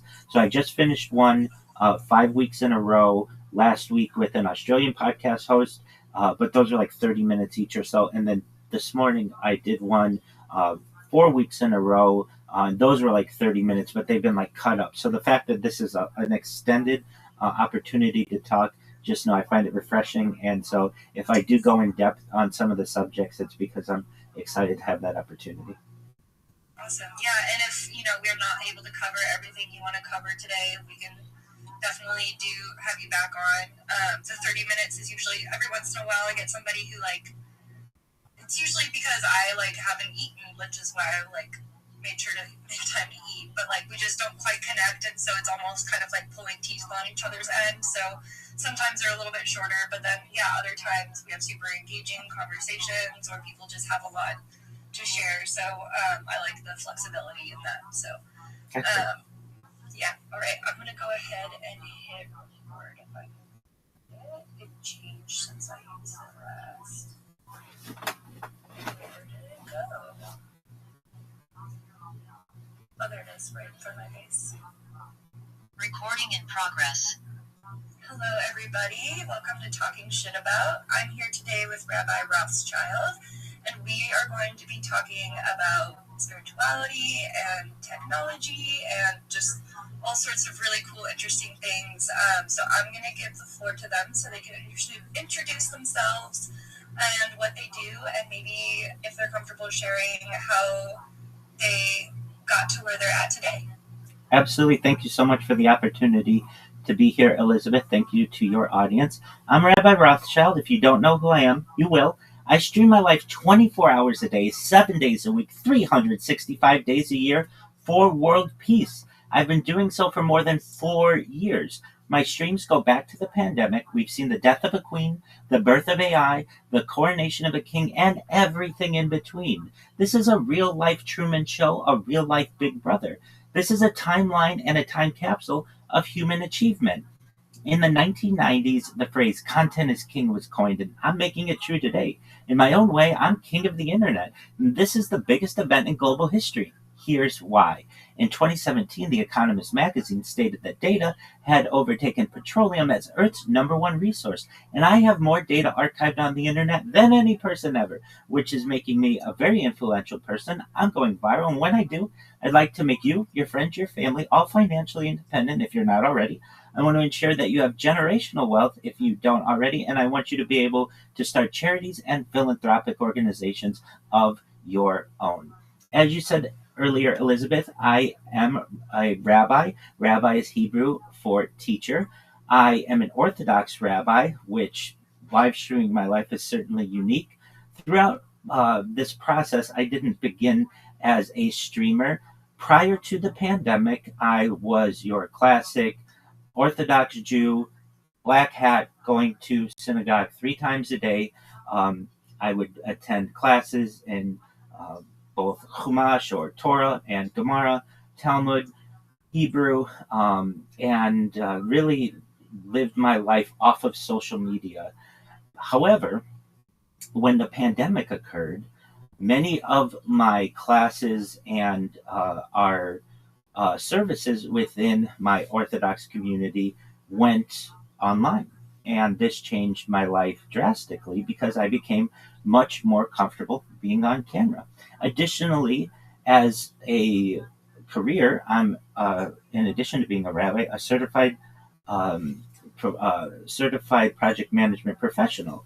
I've launched apps on the App Store and Google Play, and additionally have had major contracts with Fortune 100 organizations. And my role as a certified project management professional also went online remotely when the pandemic ensued. So those aspects of my life where I was generally never on camera, really didn't do any social media, drastically changed during the pandemic. And I went from being never on camera generally to being on camera anywhere from 8 to 12 to 14 hours a day. And that anxiety that I think a lot of people have of sharing so much of their life with the world slowly left me, and I became more comfortable on camera. And I recognized during this time, I was in the process of becoming a rabbi, that I wanted to do something with my life to improve the world. And sure, I could go work at a kashrut organization or a kosher certification agency, or I could be a congregational rabbi.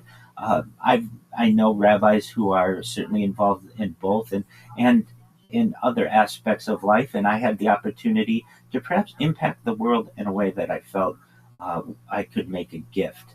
And so during the pandemic, after work, working as a certified project management professional, I found that my normal classes that I would attend in person had all gone virtual, and it freed up some time in my day. And I would, after work, hit golf balls at Tiger Woods' golf course in Anaheim, California. And I wanted to see what my golf swing looked like, to be honest. And I began recording my golf swing on camera. And I noticed that I would say some funny things on camera, just maybe I'd slice the ball or top the ball or hook the ball. And I would just make some little jokes. And I thought, you know what, God willing, someday I'd like to have a family. And if I do, they might want to know what their dear old dad was doing during the pandemic, and just how what he was like before they were even a glimmer in his eye. So I began uploading the camera footage onto Google, my Google Drive, every single night. And it was taking me a long time, and I was also getting throttled. So I found that, you know what, if I'm going to do this, I said to myself, I want to share my life with the world, and I want to do it better than any person had ever done it in global history. So I began to purchase different devices, including like 33 total devices, and handheld devices, tablets, laptops, Chromebooks, you name it, I've got it. And I put them all around myself and basically began my live streaming journey. And I do my best to maintain as orthodox a lifestyle as I can. Every morning, well, 6 days a week aside from Shabbat, I don tefillin, these black boxes that your audience may be familiar with if they know any Orthodox Jewish men. Additionally, I teach a Kabbalah class for at least an hour per day, and that's something that I've been doing for more than this calendar year, and that's been a new addition. Additionally, I say blessings on food. Certainly have all of my blessings and prayer on camera, and want to just give the world a portal into the life of a religious individual who is also very conscious about the world and peace, and peace is a motivation. And so, for anyone out there who may not be Jewish, may not be an Orthodox Jew, they should know that my streams are for them as well as they are for the Orthodox world. I want to unite people, and I do my best on the streams to talk about things that unite us as a people more than that which divides us. We are 99% the same DNA, actually more than 99.9%, all the same DNA. And there's a lot that unites us as a species than that which divides us. And I do my best on a daily basis in my conversations, both religious conversations and non-religious conversations, to be as inclusive as possible and focus on that which unites us as a people. It's great and admirable that you make yourself accessible to everybody regardless of faith. I'm curious what sort of the response has been to, I guess, specifically the live streams in both like Jewish spaces, but also just like your audience in general. Yeah, so I am in many Discords. Discord's usually the easiest way that people can connect with me. And in the Jewish Discords in which I am, especially the Israeli Discords, the response has been extremely positive, as has the response generally of everyone with whom I encounter anywhere on the internet. It's been very positive. People like to recognize that we're all not that different, that we all sleep, that we all eat, that we all drink, that we laugh, we cry, we all just want to be comfortable generally and happy in life, no matter what your faith is, no matter what your background is. And I think that from a Jewish perspective, people really like the ability to be able to connect with a rabbi whenever they want. I answer classic questions on halakha, that's Jewish law, in my Discord.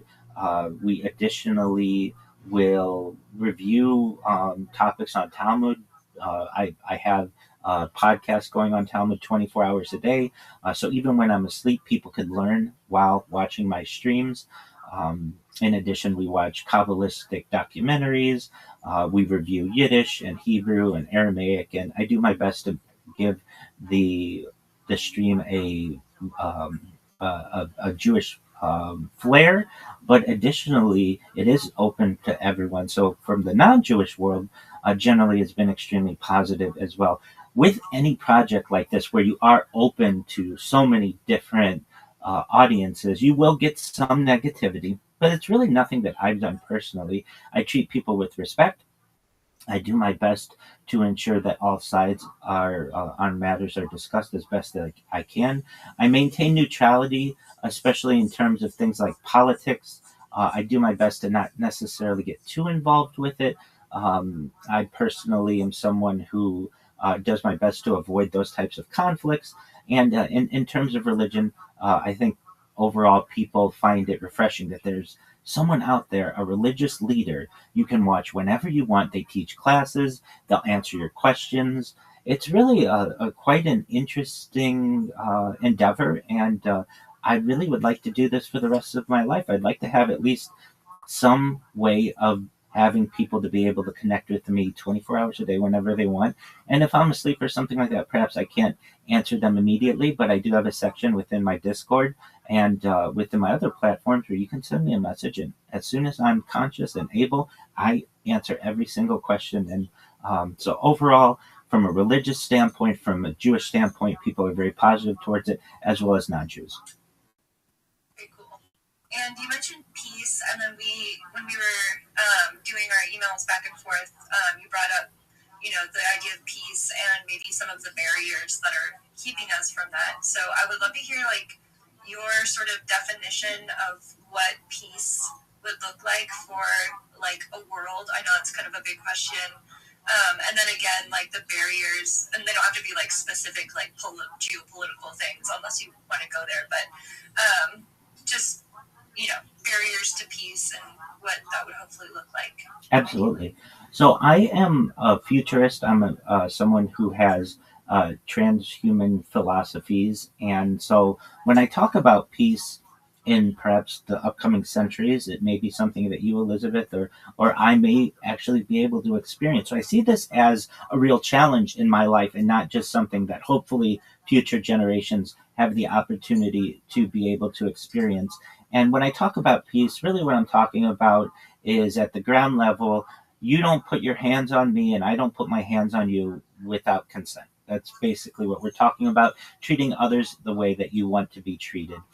And for much of or perhaps the entirety of human civilization, there have been certain groups and perhaps entities that have found peace on Earth to be a challenge. And I am someone who wants people to know that I'm a leader in speaking about peace. My live streaming 24/7 gives me the opportunity to talk about the subjects that are preventing us from peace, and using technology to perhaps be able to bridge some of these gaps. So, for instance, many of the issues that prevent us from peace are things like world hunger, world thirst.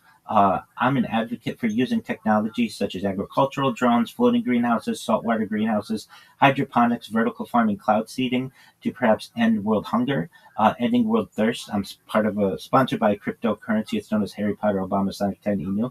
It's a very long name, but something that we do is we build wells in developing nations, wells and water towers.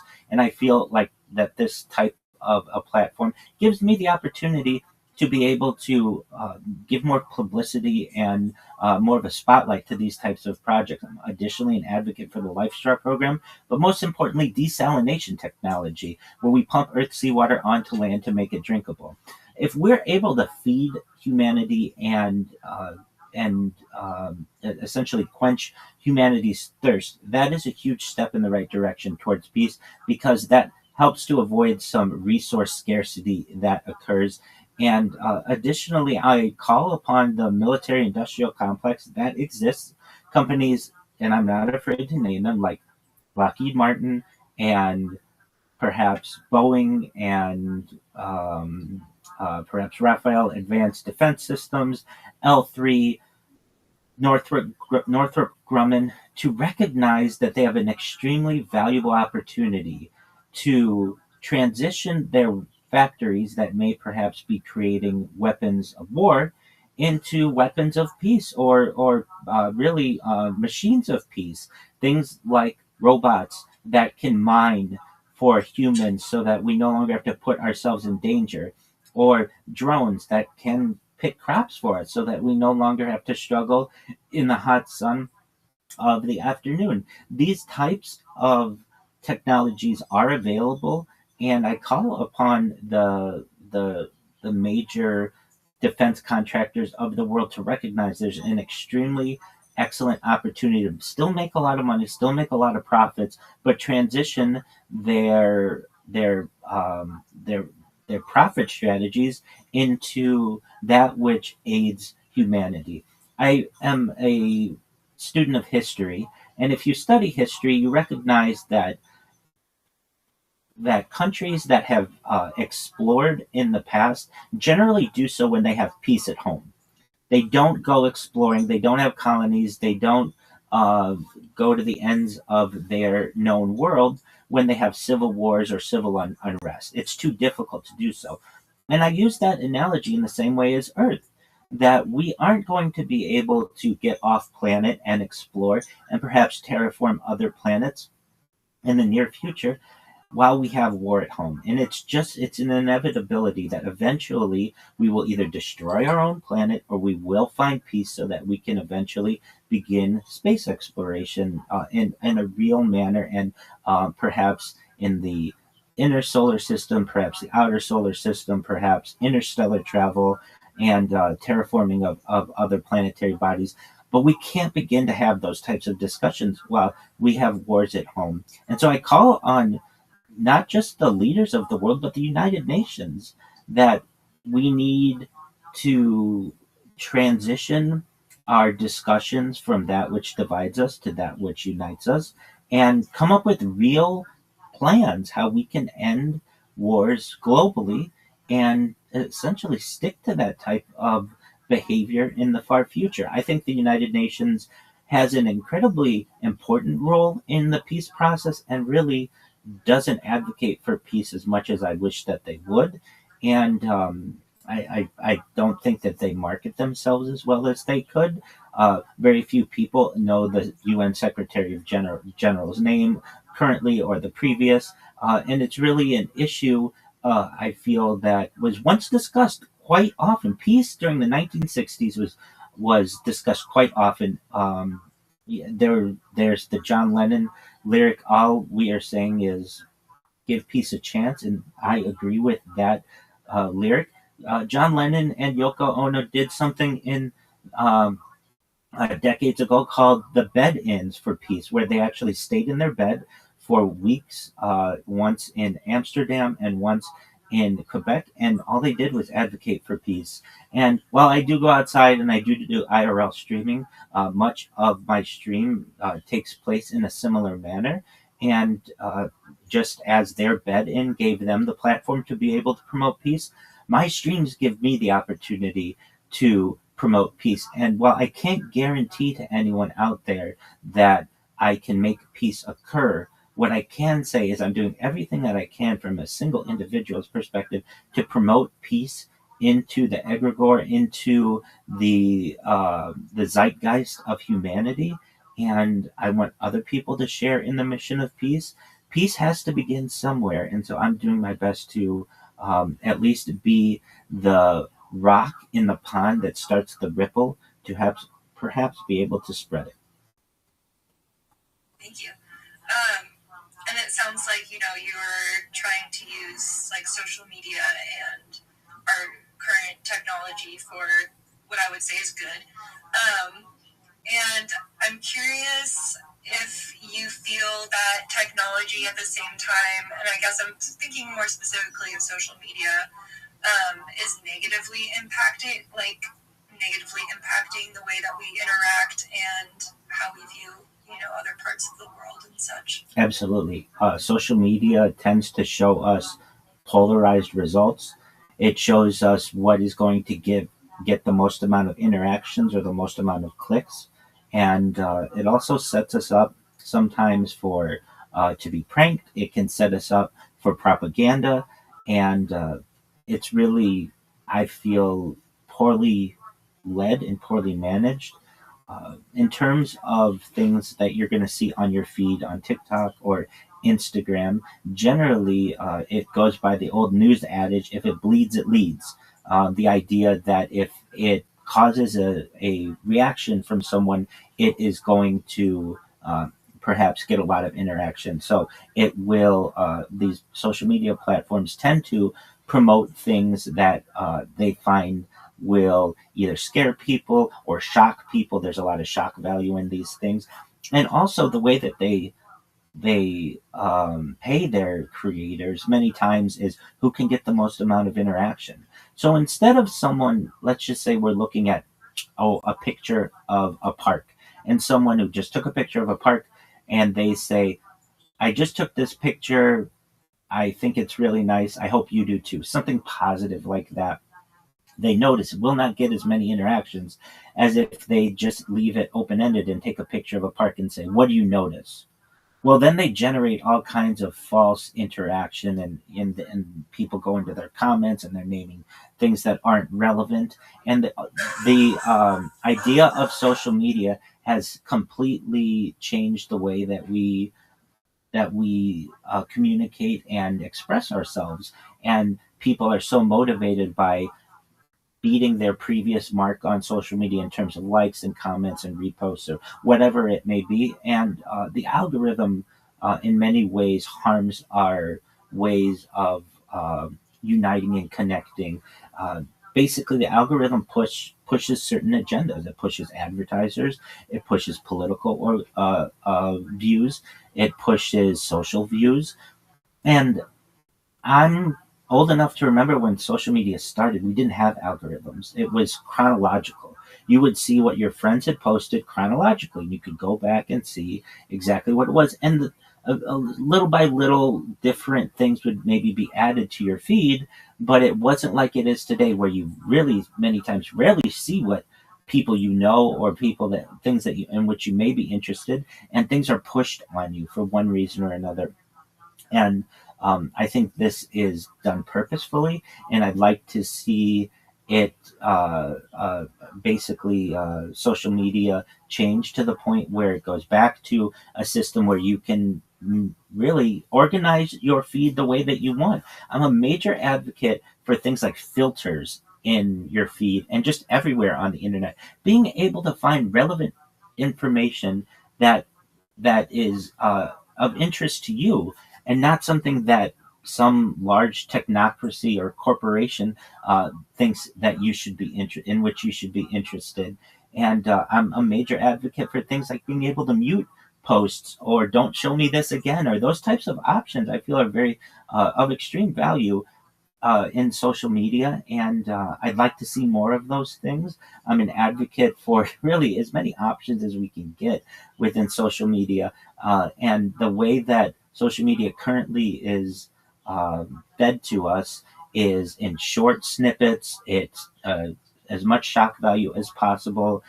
It's for people with short attention spans, and not all of us have short attention spans. Some of us want more content or want to be able to digest things in an easier manner. Some of us want more relevant information towards us. Some of us want to avoid perhaps advertising or things that may be artificially generated to impact us.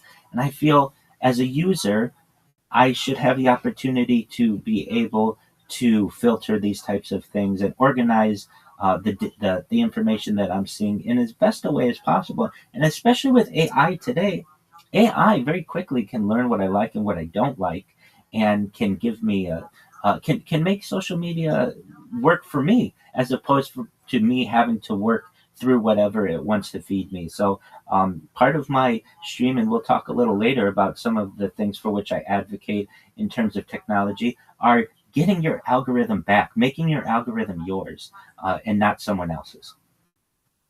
Yeah, that's great. I barely use Facebook anymore because the algorithm is so out of whack, and it's always showing me the same like 5 people, and they're not even people that they're people that I've met like once or twice, and I like them. I like the things they post, but like I miss when like friends drop albums or somebody gets married or something that like I really want to know about, and I just don't get that. I miss MySpace so much.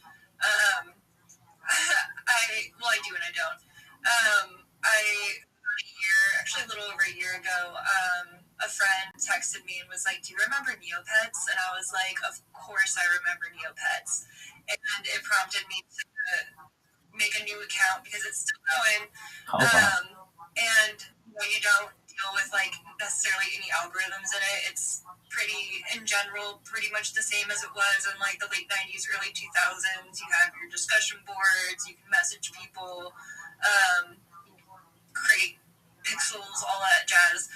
And that's been great for stopping the doom scrolling. Yes.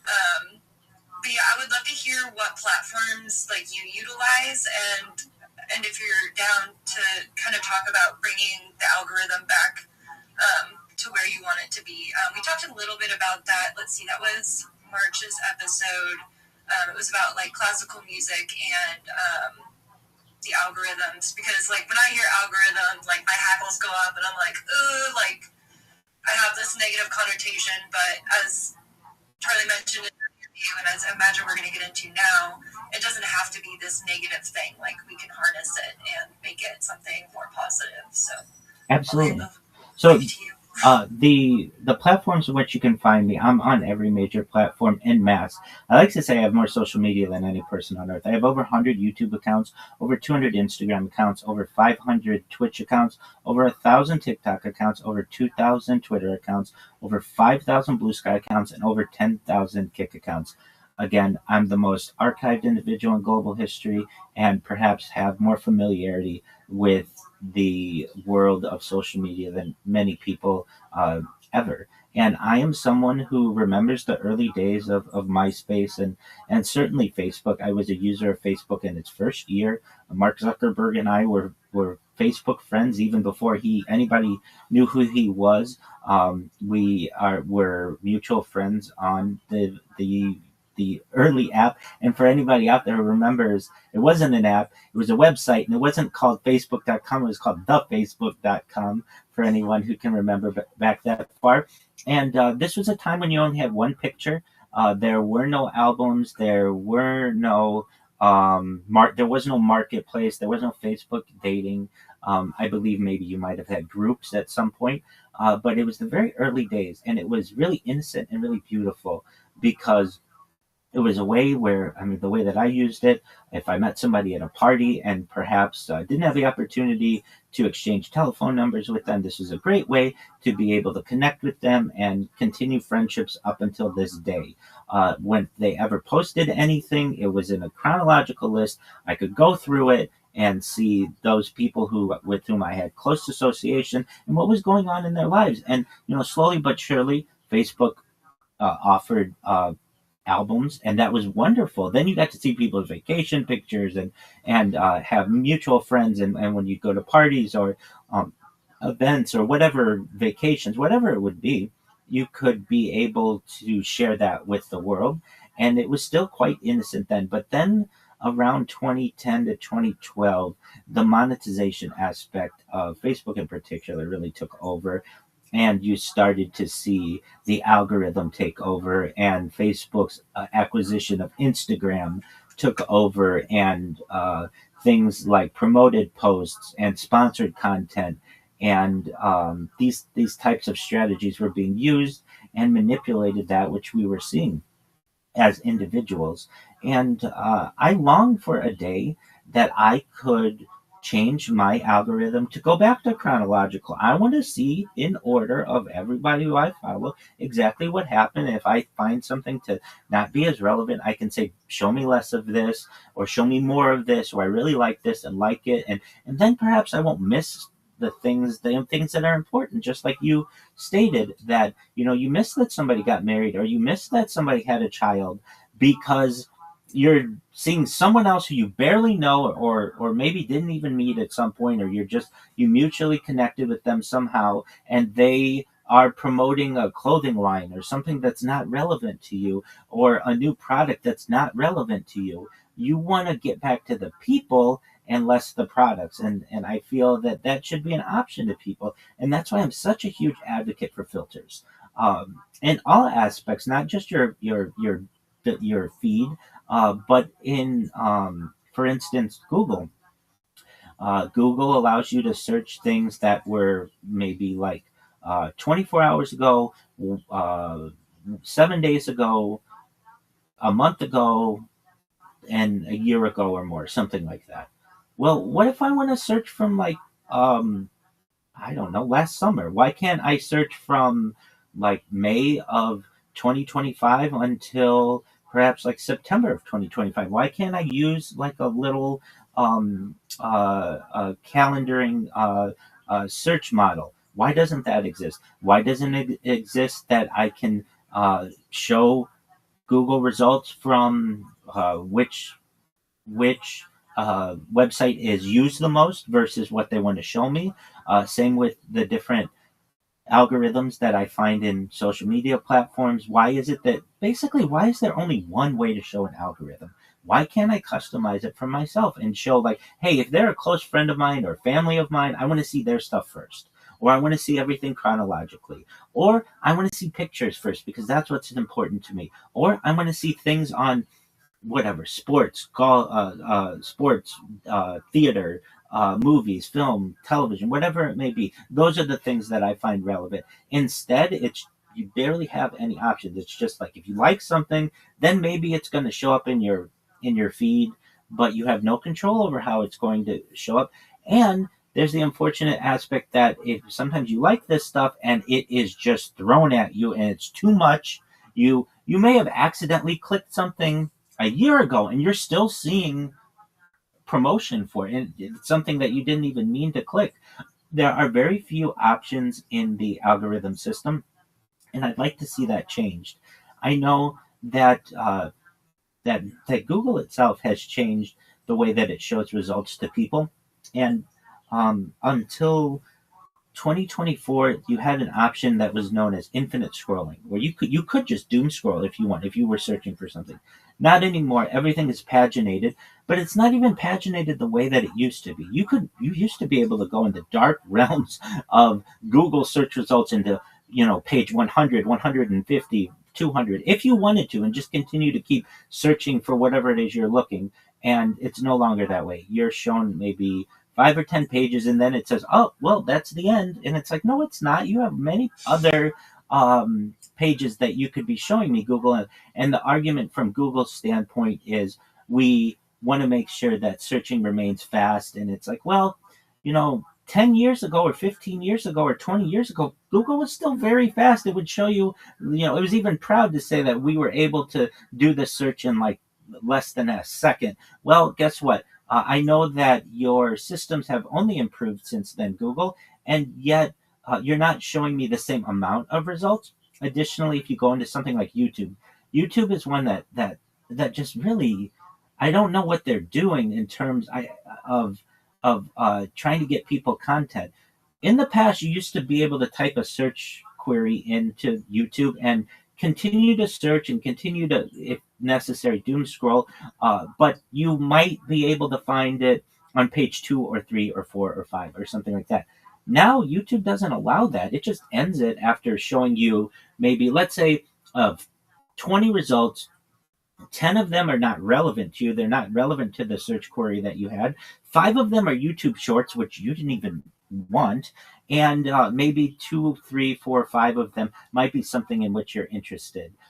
There should be options to say, don't show me YouTube shorts. There should be options to say, don't show me videos longer than 20 minutes. An interesting one with YouTube, you can you can filter by duration, but the duration are 5 minutes, 10 minutes, and longer than 20 minutes. Well, what if I want something that's 3 minutes or 1 minute, or I want to focus it on maybe something that's 15 minutes? Well, you don't always have those options. You're going to have to see a lot of unnecessary content before you find what you're going to be able to enjoy. Other things that really bother me about this system are the lack of the desktop experience mirroring the app, mirroring the mobile experience. So, like on YouTube, uh, it's very difficult to be able to find live content on a mobile device. You don't have the option for filters that is so available as it is on the app or as it is on a desktop computer. I long for a day where your user experience is essentially mirrored across all of the different platforms. And it's like we don't have leaders in society who are talking about this. I don't hear politicians saying we need to ensure that the algorithm is customizable. I've never heard anybody talk like that. And so it's one of those things that we have to take the issue into our own hands, so to speak. And the way that I've done it is I write on these types of topics, not just on certainly technology, but all aspects of society where I see a gap in from our leadership, and I feel that perhaps my opinion may be valued. I like to write on it. If anyone out there wants to know where I write on these things, Medium is a great place for me to be able to promote my thoughts. And so if you go to RabbiRothschild.medium.com, you can find more of the specifics of how I advocate for the changing of the algorithm, including more filters, including more options for individuals, and really where I see the lacking from leadership perspective in terms of the CEOs of these companies who don't give you really great opportunities to be able to listen. There isn't a support system. You basically are at the behest of what these different organizations want to spoon feed you and force you to digest. And I want to give the power back to the people a little bit. So, in terms of how the algorithm could be improved, really, if I had to summarize it in one word, it would be customization. Yeah. I'm not sure what YouTube is doing to promote my podcast to people, but I get the most unhinged comments on YouTube. I don't know why YouTube specifically. Like, I had one or two people go like, yeah, this podcast was like recommended to me and I like that. And I was like, sweet, awesome. And then I get some that are like just way left field. And I'm like, this podcast definitely isn't for you. I'm sorry you spent all that time listening and that I had to read your terrible comment. I usually just don't say anything for those ones. I'm like, I'll just let you say your thing. But what else was I gonna say? You mentioned Blue Sky. I switched from Twitter to Blue Sky. I think after Elon bought Twitter, I was like, ooh, I think this is gonna go downhill, and I believe I was right on that one. And what I like about Blue Sky is my feed is very curated. I've tried using the Discover tab, and it usually just shows me people I already follow, but I don't follow that many people. But I love the block function. It works great. Every once in a while, I'll see somebody, I hate the skeet, but re-skeet something that somebody else said, and it says blocked, and I'm like, okay, cool. Like, I know that OG take was terrible, and I don't have to read it, but I get to read this sweet dunk on them. So I'd love to hear your experience with Blue Sky and how you feel it maybe differs from like the culture of Twitter. Absolutely. So you were part of the mass exodus from Twitter after Elon purchased it. I believe it was like November 2024, something like that. And many of us who were fed up with Twitter didn't really have a new home, and Blue Sky basically became that home. And I found, as I previously said, I have over 5,000 or have had over 5,000 Blue Sky accounts. And so I have to say, I have not been the best Blue Sky user. I promote myself for world peace. And so what does that mean? Well, it means that like occasionally I will, or at least in the past, have created many different accounts to be able to promote myself and my channels. This is something that I have basically had to do, I find, because I'm not promoted many times in the algorithm. I'm just one individual. So how do I promote myself? I don't. I would maybe like I created a follow bot, so it would just follow people. So it was just an extra follower, and I'd get people who would interact with me. And in terms of the people on Blue Sky, they're much realer than the people on X. I can tell you, I've created bots on Twitter as well, and it's basically like I had to create bots on Twitter to be able to compete with the bots that are already on Twitter. And it's a pay-for-play system on X, and that is not the same on Blue Sky currently. So what do I mean by that? Uh, X says that we will not promote your content if you are not a premium user, basically have the blue check mark of, at least paying your $8 or whatever it may be at this time on X. And Blue Sky, at least under the current system, is not like that.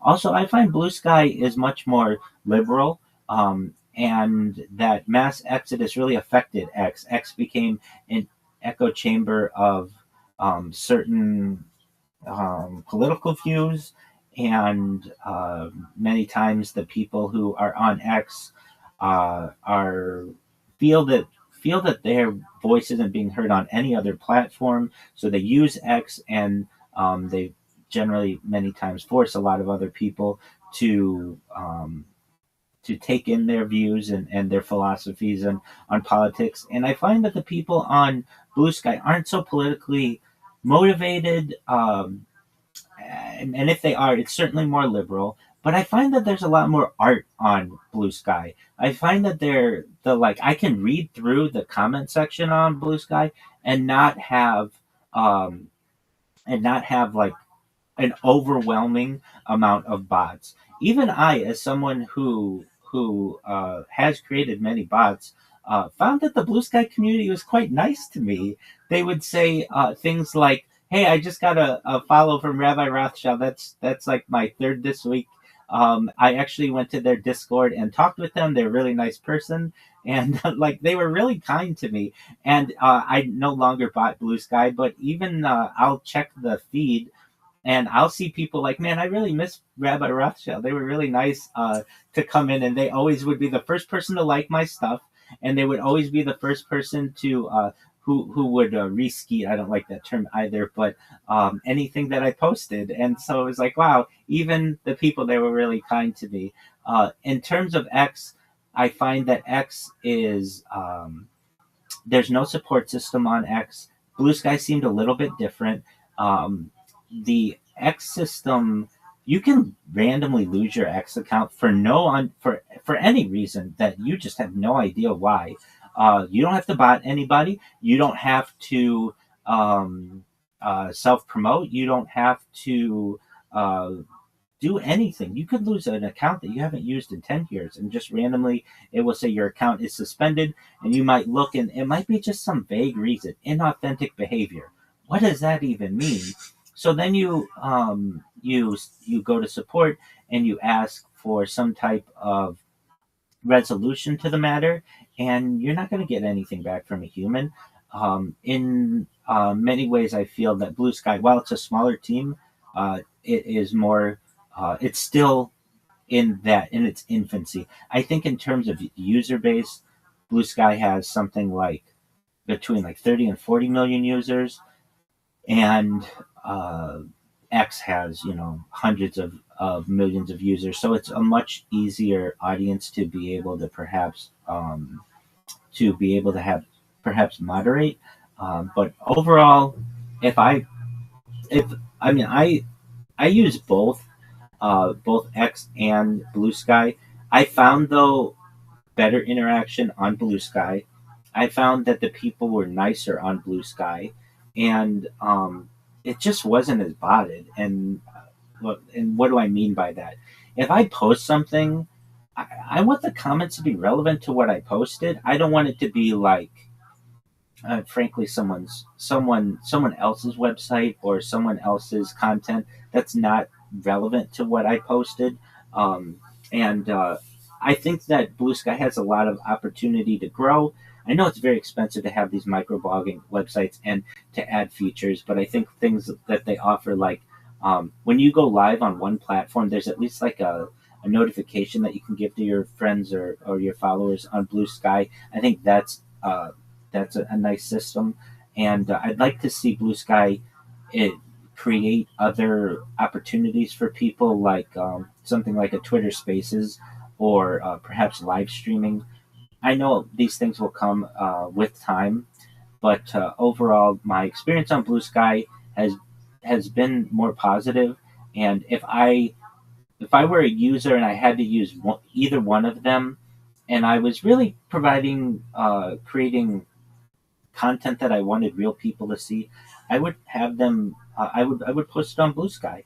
You're going to get more relevant things in your feed generally than you're going to get on X. It's not yet pay to play, but I do want to say with a caveat, it seems like with these social media platforms that they eventually all devolve into the same pay to play system. So hopefully Blue Sky can avoid that. And but overall, my experience with Blue Sky has been more positive than it has been on X. Yeah. I finally remembered you were talking about, the lack of moderation on X, which I always forget that it's not Twitter anymore. But you say Twitter, you say X, people know what you're talking about. Absolutely. I made a TikTok, I think it was over the summer. I was working on call, and so I had a lot of extra time, and I was trying to promote the podcast more, so I was like, oh, I'll make a TikTok. I had first been put off by TikTok because it was super overstimulating. It just automatically plays stuff, and I was like, whoa, I don't know how to handle this. But I actually had quite a bit of fun with it. A couple of unhinged or left, I guess not left wing, but left field, that's the term, comments. But for the most part, people pretty receptive, when I actually get views.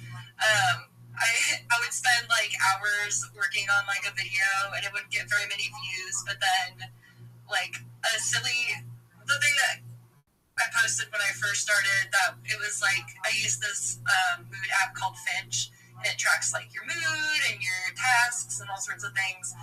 And just for fun, I posted my mood chart from when I quit a job a little over a year ago, and like the shift in like red from my moods and then like the shift to green when I quit that job, and it gets views like every day. It's got like however many thousand or whatever, but the algorithm is beyond me on TikTok. But I posted a video of, which I thought was pretty innocuous, from that interview I mentioned earlier about like classical music and the algorithms, and it got flagged for some reason. And it's been like a month, and I still haven't. And my brain's going combated. That's not the right word, but like put in a request to have it reviewed. And appeal. Because I was like, as far as I know, it doesn't violate any community guidelines. It didn't have any problems on Instagram, no problems on Facebook. And it's just in limbo, and all it says is violated community guidelines, which I read, and as far as I know, it doesn't. So I don't know what's up with that. So definitely frustrating there. I deal with that constantly, and the various reasons why you can get flagged, especially on TikTok, are TikTok to me has the most amount of things for which you can be flagged, and it's really unfortunate that you're not given straight answers from these organizations. You're not given timely answers. They can ban you like that, but boy, it can take a long time to get yourself unbanned. Many times, larger creators have an in-person or a manager or an agent or somebody who has their foot in the door at these organizations as well. So they have, more advantages than the average individual does. And it's really unfortunate that in your case, you got flagged. You don't really know why. It doesn't make sense to you, and you're not able to get an answer. And you're not alone, Elizabeth. That's basically par for the course. That's how many people feel. And that's why we're looking for leaders to be able to speak out against this type of behavior. Yeah. I feel like we covered a lot of ground. As you were talking, was there anything, we can totally shift topics or keep going with this, but was there anything that came to mind that you really want to talk about? Yeah, so we will continue to talk a little bit more about technology and stuff because I have written some articles on that. So if we can, we can bookmark that to just for a little bit because I would like to talk about some of the futurology topics that I really enjoy. And to any of the listeners out there who are wondering, okay, so I have this Orthodox rabbi who's talking about world peace, and all of that sounds really great. But what else is there? You're streaming your life 24 hours a day. I do IRL streaming. I've streamed as far north as Santa Barbara, as far south as San Diego, as far west as the Pacific Ocean, as far east as the desert and mountains. I've streamed in Beverly Hills and Los Angeles, at Disneyland, basically everywhere in Southern California. But it's easiest for me to have conversations like this and with my community, generally doing desktop streams. And some of the things that I like to discuss on desktop streams are things like futurology and so some of the topics that are very fascinating to me are things like anti-gravity, antimatter, faster than light travel, faster than light communication, fission energy, fusion energy, things like teleportation, things like perhaps telepathy, Santa Claus machines, which are like replicators. Basically, think a 3D printer, but instead of using plastic, any kind of element can be used to make whatever it is that you want. Things like de-extinction. People don't know this, but the first successful de-extinction took place in the year 2003 with the Pyrenean ibex, which was a goat located in northern Spain, southern France. Fast forward to the year 2021, a company out of Dallas, Texas is founded known as Colossal Bioscientific. They've made it their goal that within the next 2 years to reintroduce the woolly mammoth into the Arctic Circle utilizing Asian elephant surrogates. They recently made headlines with their direwolf project. Following the reintroduction of the woolly mammoth into the Arctic Circle, they want to reintroduce the Tasmanian tiger, followed by the dodo bird. I find these kinds of topics to be absolutely fascinating. We're at the forefront of really a lot of really interesting aspects of society, and we're not really discussing them. And so I like to give these types of topics certainly some more of a spotlight. Additionally, I like to talk about things like life extension technology. As I previously said, I perhaps have some transhuman tendencies. And when I was born, the average life expectancy for me, or someone like me, and perhaps the same with you, it was about age 80 years old.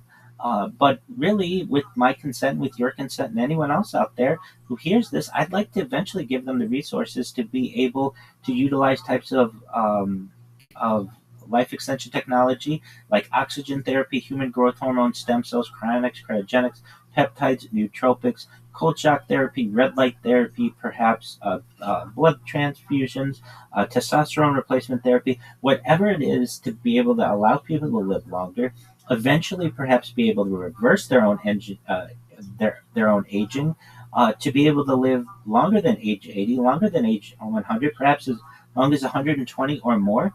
But at age 120, they may say to me, Rabbi, my body's starting to break down. What's the next plan?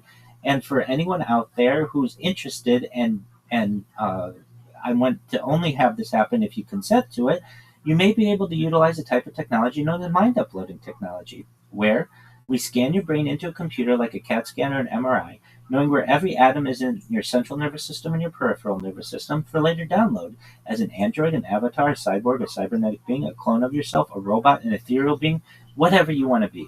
But what I'm saying to you and to your audience is essentially there may be a day in the not too distant future where people may be able to have their own digital immortality.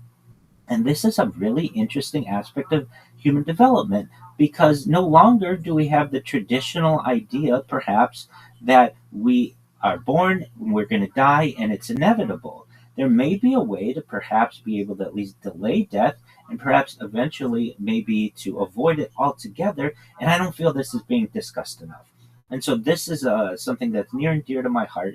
It's the transhumanist movement. And for those of you out there who don't want this, I don't want you to have it. I want what you want.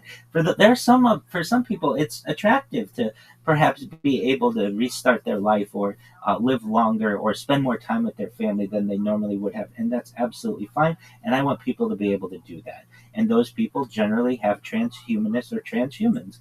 Then there are people who have traditional ideas that they just want to die at their normal age or whatever it would be, and I want people to have that as well.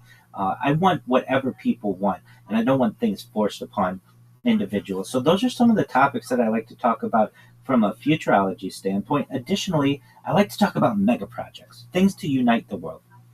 So things like from an intercontinental tunnel and bridge system, a Bering Strait crossing proposal. Basically, either more likely a tunnel, but perhaps a bridge could be conceived, but generally a tunnel that connects Asia to North America. I feel as if this type of bridge, from a diplomatic and an economic and just an infrastructure um, uh, point of view, would be able to allow people to be able to drive from New York City to Paris or from Mexico City to Cape Town. And that's a really interesting aspect that the world has never had before. Generally, we've had to get onto planes or onto boats. It takes time. But the idea of being able to go with your friends on a road trip from Los Angeles to Shanghai might be of interest to some individuals out there. Additionally, and again, some of these may be in the coming decades, some might be in the coming centuries. But things like a transatlantic tunnel, something from like New York City to Paris or London, might be of interest to some individuals out there. A Strait of Gibraltar crossing, a tunnel or bridge linking Europe and Africa, a Japan Korea undersea tunnel, or perhaps a Taiwan Strait tunnel project. These are things that basically usually need a ferry or a plane to be able to bridge, and I'd like to be able to connect the world more, not just from a network perspective, but from an infrastructure perspective. Additionally, I'm an advocate, not everywhere, but for greening of some places to be able to benefit humans more, such as greening of the Sahara. Perhaps a Great Green Wall, which is a real ongoing project that is currently stretching in some areas of the world. Perhaps Lake Chad replenishment proposal, basically diverting the Congo Basin water northward. Floating cities and ocean megastructures. These are fascinating topics, and if anything, maybe they're not practical right now in the 21st century, but maybe in the 22nd century or beyond. They're conversations that I find are important to have, and at least to be able to plant the seeds in some people's minds. Things like a sea scraper concept, basically an underwater skyscraper city, or a a permanent something like it's called the Freedom Ship. There are other names for it, but a floating city, basically a roaming city ship. Things like maybe in terms of mega cities that we're seeing, there's the Line, which is a 170-kilometer mirrored city in the desert that's currently being built. Some other ideas maybe are things like vertical cities. So basically, having the entirety of a city, everything that you may need within one building.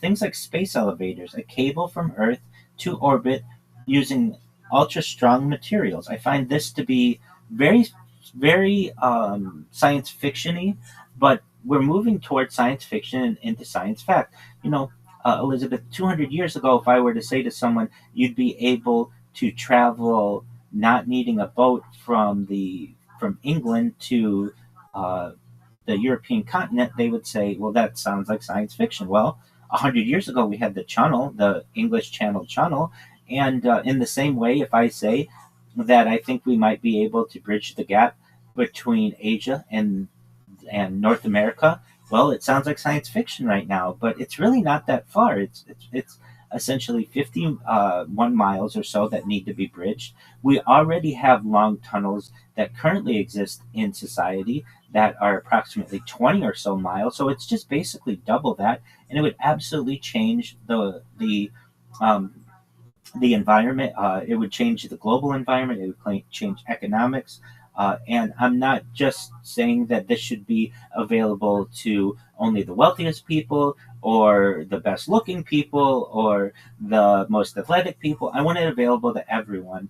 And I also would like to see these types of engineering mega structures available and mega projects available to promote, or I should say, from an environmental standpoint, be able to eliminate some of the issues that we may experience in terms of fossil fuel usage. So perhaps having very efficient trains might be one way we might be able to do that.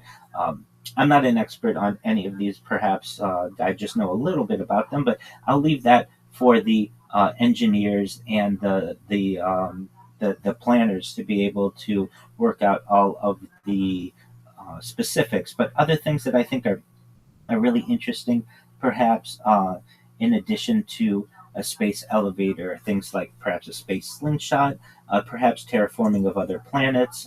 This has been discussed with Mars as a potential.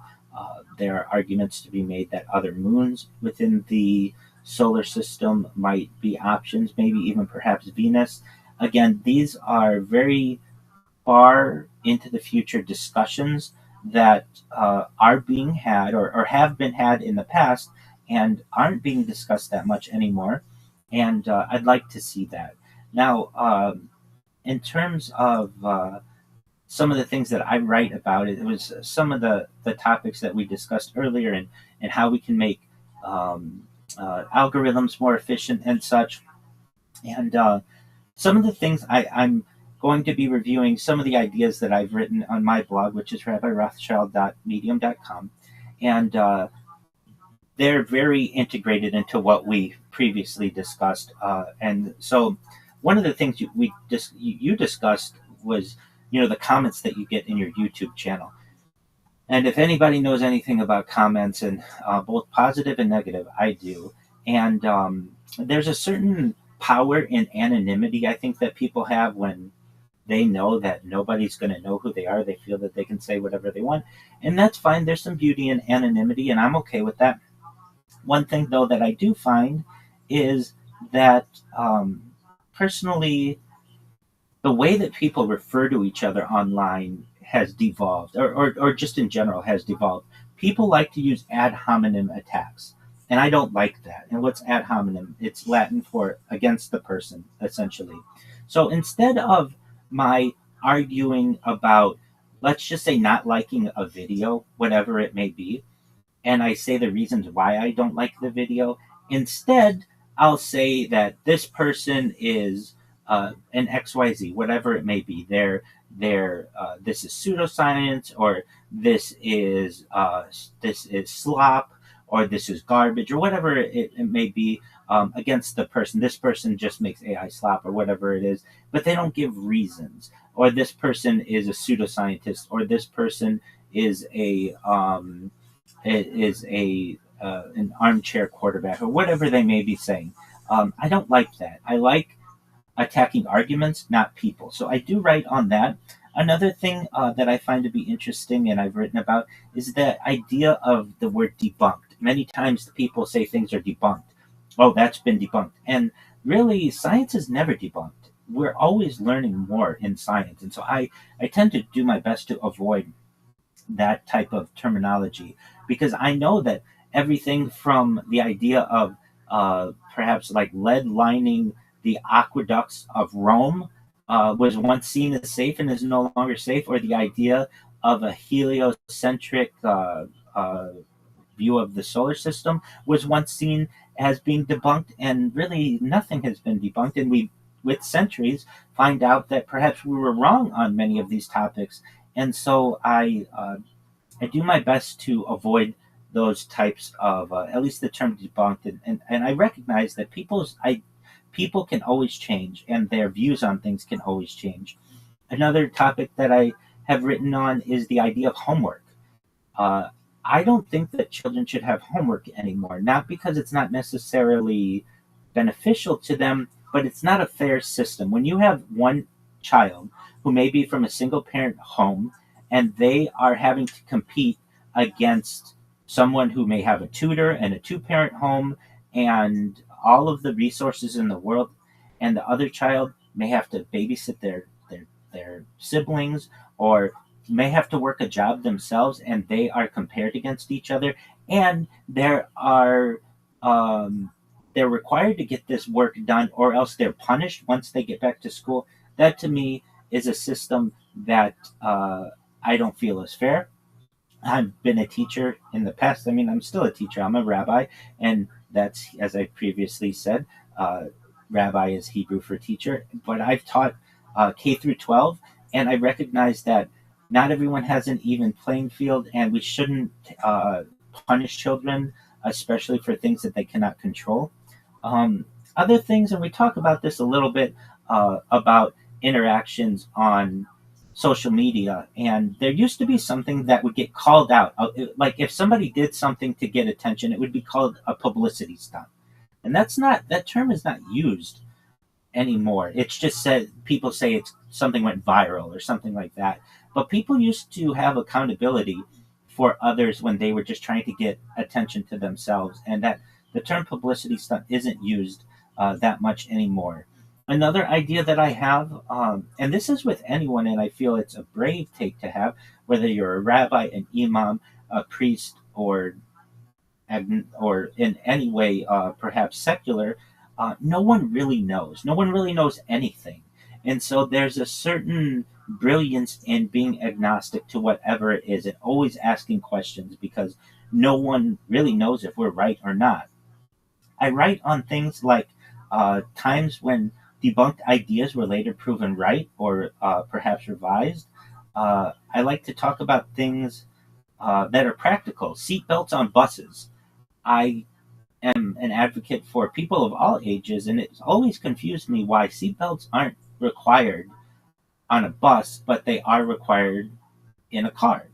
And I'm a major advocate for safety of all people, and I think like 7 states require seatbelts on buses, but the majority of states do not, and I don't see why seatbelts on buses, if they prevent deaths and injuries, are not a requirement. If you take just one accident of a bus, the amount in liability that a school district will have to pay will easily pay for all of their buses. And this is something that I feel like should just be like an automatic, like aha, in the superintendents of the world to ensure that their buses have have seatbelts.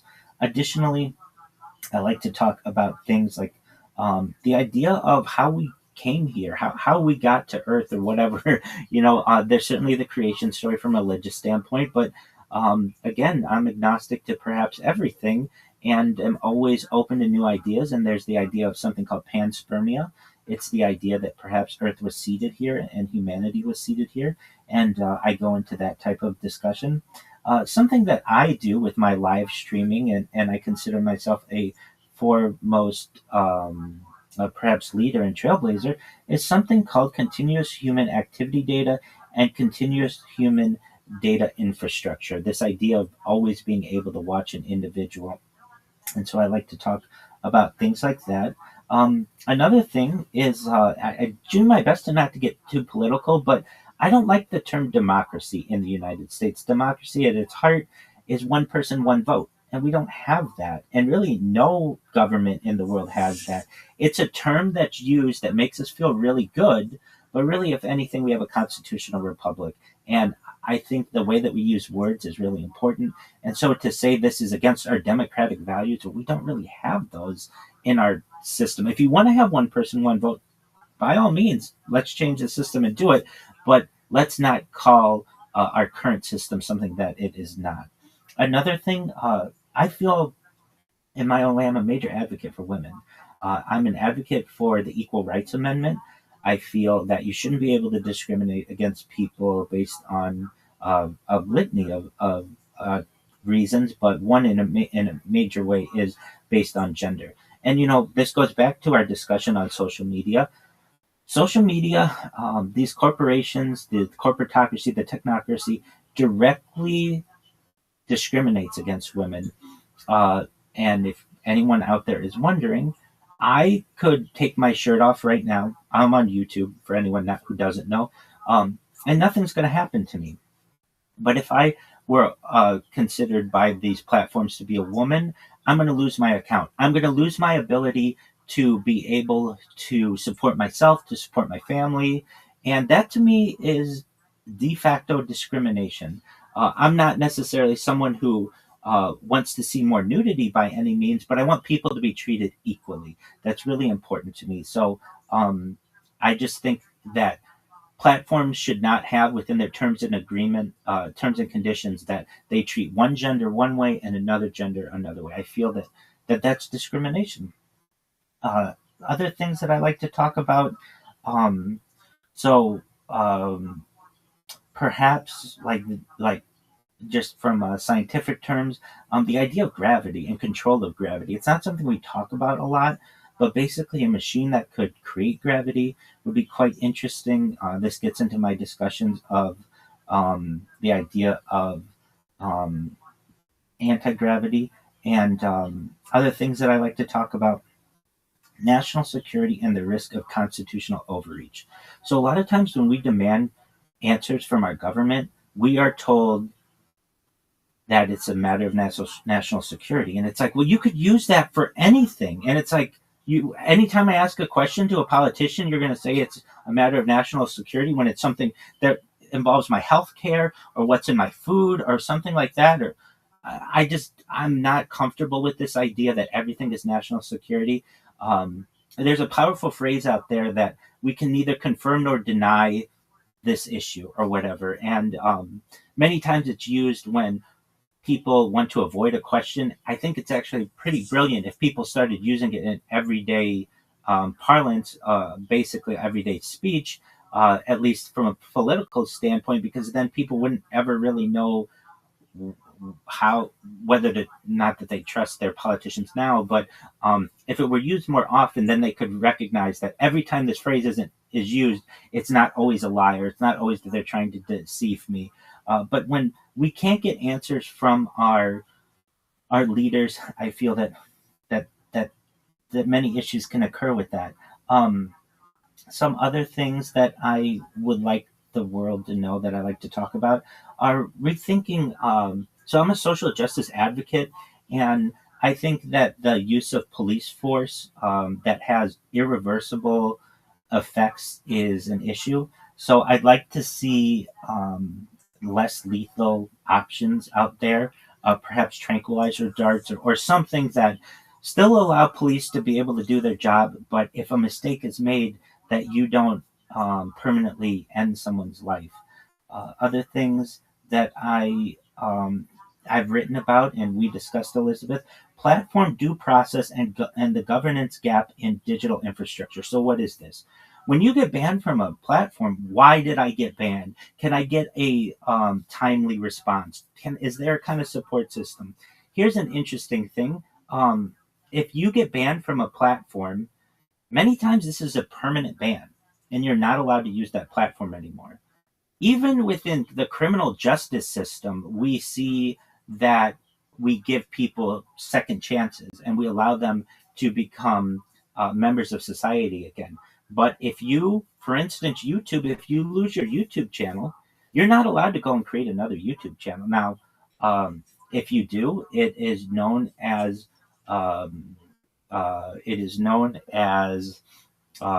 just one moment. There's a phrase that they use.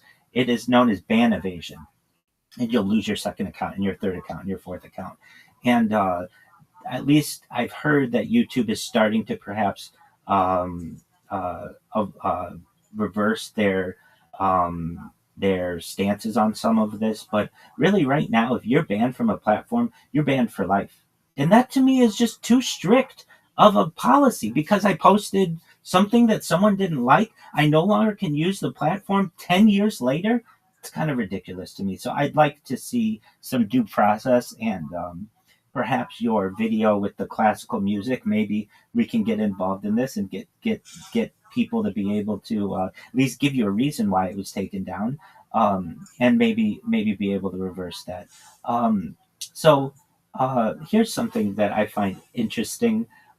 There's a Noam Chomsky quote, which whatever your belief is on Noam Chomsky, it may be whatever, but it's a quote, something like this: "Terrorism is non-state sanctioned violence," and in whether you agree with that or not, I use an analogy of that phrase to the idea of spam on platforms. So spam is non-state sanctioned advertising.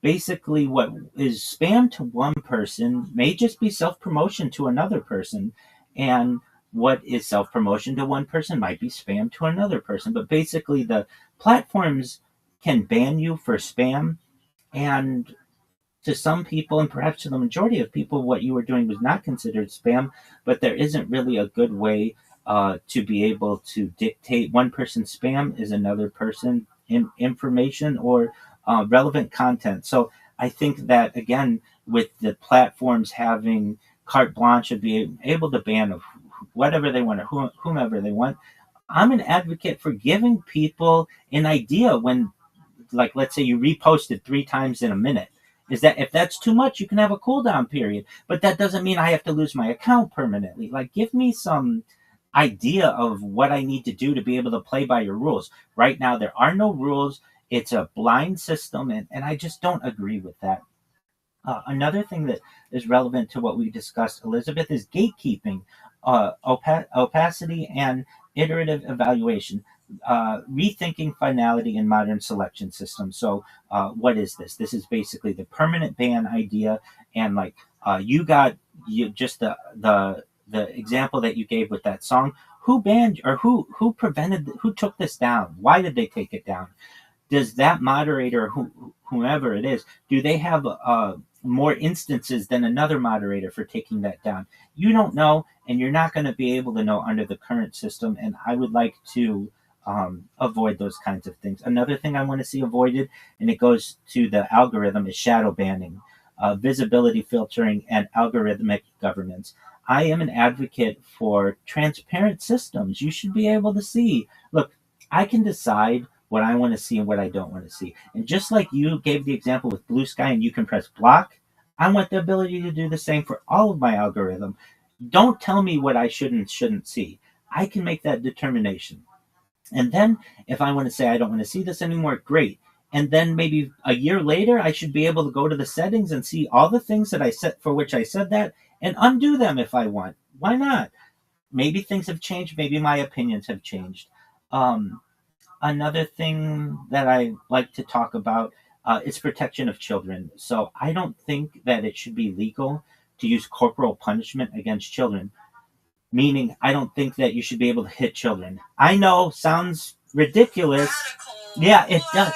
But in many states in the United States, it's not only legal for parents to hit their children, but for other people to hit their children. And this is just an outdated philosophy, and I want to avoid it. I want to protect children, and I really think this is something that if it went before Congress, it would go through unanimously. Nobody's going to vote against the Don't Hit Your Child Act or whatever you want to call it. So there are a lot of laws that I think that just need updating in the current system, and the ability to hit children is certainly one of those. We'll maybe close on this idea for connectivity. And I know this is going to hit home with you because I heard you talking about MySpace, and you've been on the internet and used networks for a long time. And it's been the same the whole time, the network guide. So what am I talking about? With your cell phone, going back to as long as you've ever had a cell phone, the symbol to tell you your connectivity has been 1 bar, 2 bars, 3 bars, or 4 bars. Why isn't it like a percentage? Like, why don't I know that I have like 60% signal strength wherever I am, or 90% signal strength? Why does it fluctuate? Sometimes I'll just be in the same place and it'll go from 3 bars to 2 bars. And I didn't move. Is it because of the clouds? I don't know what it is, but there isn't any kind of transparency in the connectivity. And the same with Wi-Fi. It goes from 3 bars to 2 bars randomly sometimes, maybe from 2 bars to 1 bar, whatever it is. all I'm asking is just a signal strength. Give me a percentage. Let me know what's affecting it.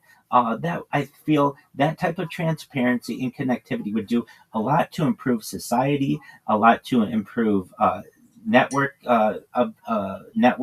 conditions, and I want to know why my signal strength in one part of my house is different than another part. And not I'm not talking about like the proximity of the router. I'm talking about like a cell phone signal. Everybody's been in the situation where they're like, oh, I can't talk in this one area of somewhere where I go because I get bad cell signal. In LA, it's one of the most populated places in the United States, and there are some places in the middle of the open air sky that you cannot get cell phone signal for one reason or another. These types of things, I feel, should be addressed. There should be more transparency. So, with that, for anyone who is interested in many of the things that I discuss, you can check out my blog. It's rabbirothschild.medium.com. You can check out all of my social media at linktree.com/Rabbi Rothschild. For anyone out there who just wants to watch me, you don't have to interact with me.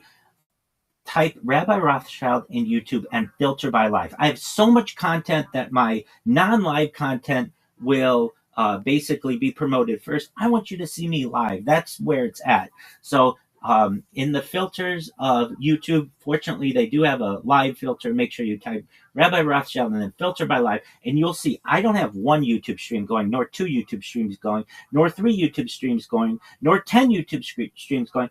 I have over 20 simultaneous YouTube streams going. You can see I've got angles in 360 degrees. I even have a ceiling camera for anyone out there. And for those of you who do want to talk with me, who think that maybe some of these things are interesting, or want to maybe give your opinion that you don't like it and you want to just be able to speak with me directly, come to my Discord. It's discord.me/rabbi. You can connect with me 24 hours a day, 7 days a week, 365 days a year.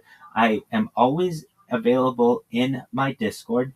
And with that, Elizabeth, I want to thank you so much and thank your audience so much for the opportunity to be able to share all of the things that I do, from the live streaming to the religious aspect, to the world peace aspect, to the transhumanist aspect, to the futurology aspect, and some of the social justice issues that are near and dear to my heart in ways that I'd like to improve the world with the platform that I have. So thank you so much for the time and for your audience's time. Thank you so much, Rabbi. We covered so much ground and loved having you on. So thank you again. Thank you. Peace to everyone. Recording stopped. Very nice. We did How you it. feeling? Oh, I appreciate it so much, Elizabeth, for allowing me to speak on all that. I know it's not like just one topic like many of your guests may be, but as you can tell, I have a lot of interests, and I really appreciate the opportunity to share on such a varied topic of things that you can tell in which I'm very passionate. Yeah, absolutely. I hear my dog scratching at the door, and she's been very good for this past hour, so I'm going to go let her out. Absolutely. But I will send you the video probably later today. It'll be like via Google Drive. And then, yeah, as soon as I get the audio edited, which I don't have a timeline for, but sometime before September, Absolutely. I will get that to you, and I'll make sure you have enough time to listen to it and stuff. But I don't foresee anything. It seems like you're pretty comfortable with what you said and all absolutely. That, so, yeah. Excellent. Cool. Thank you so much, and I absolutely empathize with many of the issues that you go through with social media and getting a podcast out there, and you're in an ocean of other podcasts, and just trying to manage your busy personal life with not making this your full-time job is a delicate balance. And if anything, hopefully, maybe not today, maybe not tomorrow, but someday someone will hear these discussions and say, hey, Elizabeth and Rabbi, they were really talking about these things back in the day. And hopefully we're able to see many of these changes. And if anything, one day we're going to get your video on TikTok back up. Or we're going to get the reason why they won't show it. So I will settle for the reason. Yeah, absolutely. So So with that, if you need anything in the meantime before September or whatever, feel free to just shoot me an email. You're an excellent communicator. You're an excellent listener. So thank you for letting me just go on about all of the topics that I hit on, and I appreciate the opportunity to be on your show. Yeah, thank you so much for coming on. I'll talk to you soon. Take care. Bye-bye. Bye. Oh, she's so nice. Really? Yeah, she's so nice. She was like, she let me talk. And not everybody lets me talk.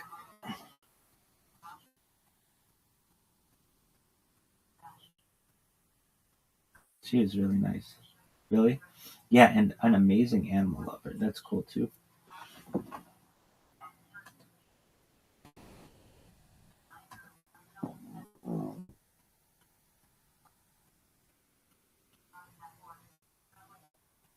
Were you happy with how that went? Yep. Was it the best one of your life? Um, it was one of the better ones because I got to talk about all this stuff. Like I've never had the opportunity to read my articles or whatever. That's really cool. Are you happy? Yeah, I'm really happy. Like that was a good one. And the others weren't? No, others were good too. Have you ever had a bad podcast? That I've been on? No, God willing, or God, thank God. I one time had a podcast of someone who was just trying to troll me. They were on my podcast though. Like, I was able to take it in stride. You like Elizabeth? Yeah, she's really nice. Elizabeth, if you ever see this, you're an excellent podcast host. It's important to just let if the guest has stuff they want to say, let them go. And that was really really good. Is there anything that you would want to talk about that you didn't? No, I mean, is it in particular? Uh, no, it was good.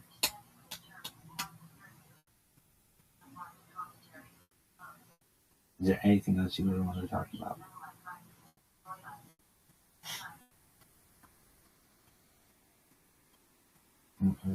She let me talk, and I love that. Elizabeth, if you ever see this, you were perfect. Of just you could tell, and I told you beforehand, I've got a lot to cover, so just let me do it. And you're like, all right. Could she have done anything better? Nope. She's perfect. Really, really kind person. Animal lover, you could tell. And she's like so apologetic. She's like, my dogs are like, dogs are amazing.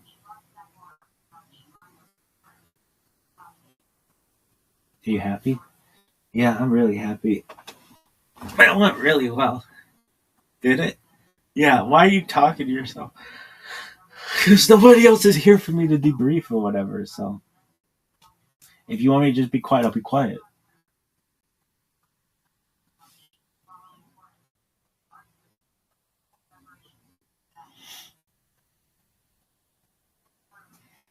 Who's if you? I mean, the people who are watching my stream at any time now or in the future, like, I get it. People be like, normally people don't debrief themselves on podcasts they're on. I know. But if this is what's going on in my head, and if I just, normally I'd be quiet. Like, if I weren't streaming or whatever, I'd just be quiet. But I think it's important for people to be able to see what a healthy individual, what goes on in their head when they have moments. And so that's why I discuss these things openly. Anything else you want to say about it? No. Elizabeth was really nice. An excellent communicator, really. Yep. She was timely, really, really sweet, and is there anything else you would want to talk about? No. Like, I mean, I could talk about aliens for a long time, but I didn't want to overwhelm her with that. I was overwhelming people with all kinds of other stuff. But I got to talk about life extension technology and mind uploading technology, de-extinction, and Santa Claus machines. Is there anything else you want to talk about?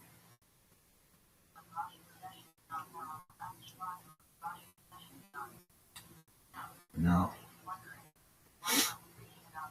And she's done like 70 of these things. That's really good. So shout out to her. Is there anything she could have done differently? No. Like, to any podcaster out there, take lessons from Elizabeth. You can have your questions that you want to ask, and that's fine. But give your guests the opportunity to be able to say everything that they want to say. And then they'll feel like, oh, I didn't have to go back or whatever. And don't try to steer conversations as a, like, she could have very easily been like, well, you want to talk about futurology right now, but we're talking about technology. And I said, like, let me hit these futurology topics, and then we'll hit like these other topics that I like to discuss as well. She's really, really nice. And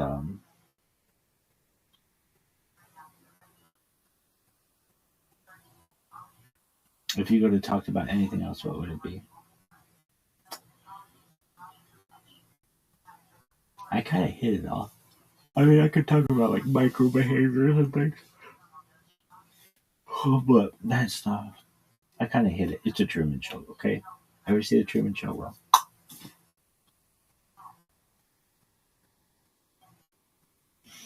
is there anything else you would want to?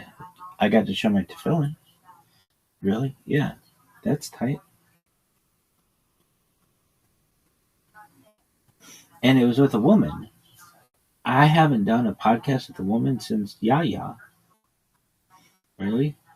Hmm? None? I mean, Yaya. Everybody else is for dudes, though. She has like a real, has a really good, caring way. She's a really good listener. That's what I would say. Elizabeth, if you ever see this, you're just a really good listener and you just let me go. That's the key. For podcast people out there, if you're going to host a podcast and you have a guest who has a lot to say, let him say it. You don't have to sit there and be like, okay, what about this question, this question, this question, and this question? You can ask all the questions that you want, but you have to give them an opportunity to be able to just get it all out there. And the fact that she had a long form podcast was so much better. I did not feel like I had to look at the clock and be like, and I know that she said like, this thing could be like 30 minutes or 2 hours or whatever. And I think we did it in an hour and a half. And that's great. That was wonderful to be able to be like, this is what I do. This is who I am.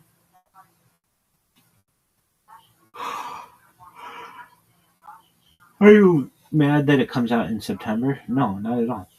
I understand. She's getting her master's degree.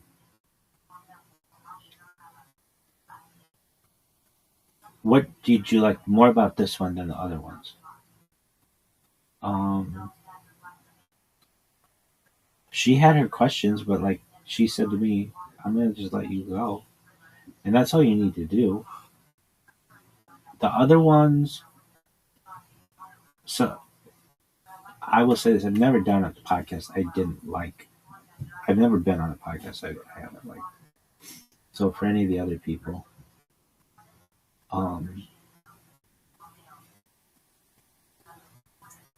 she did it correctly too. She's like, I'll edit it however I need. And that's the thing with a podcast too. You can edit this stuff.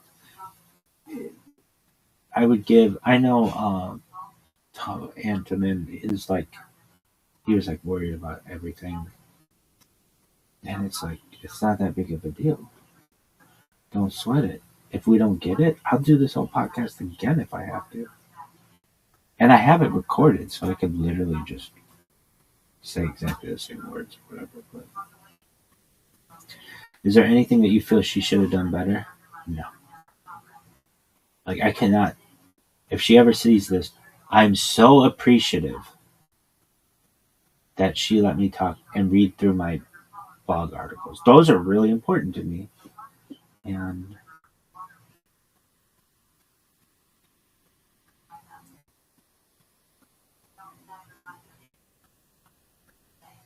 is there anything you don't like to talk about?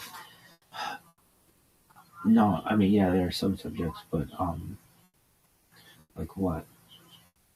I don't like being asked about specific people.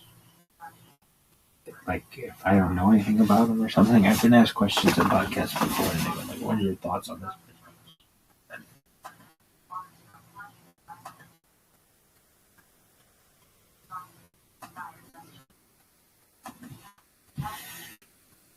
Are you happy with how it went? Yeah. Could it have gone better? No, it was fine.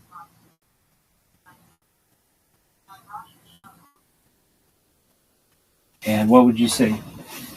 Well, she's done this 70 times or something, so she has a lot of experience. She's so nice. That's something that I would say. She was so nice.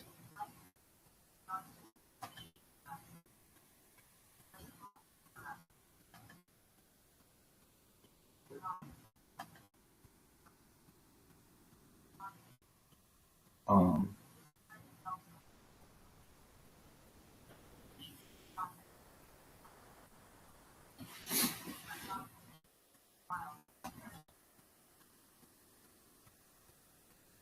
and I really appreciated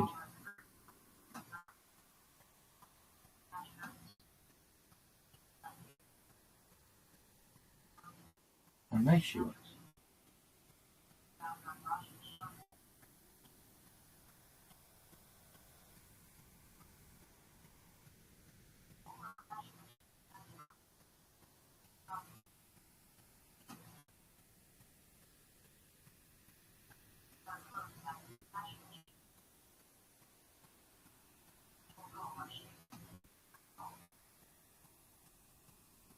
I had to go to the bathroom.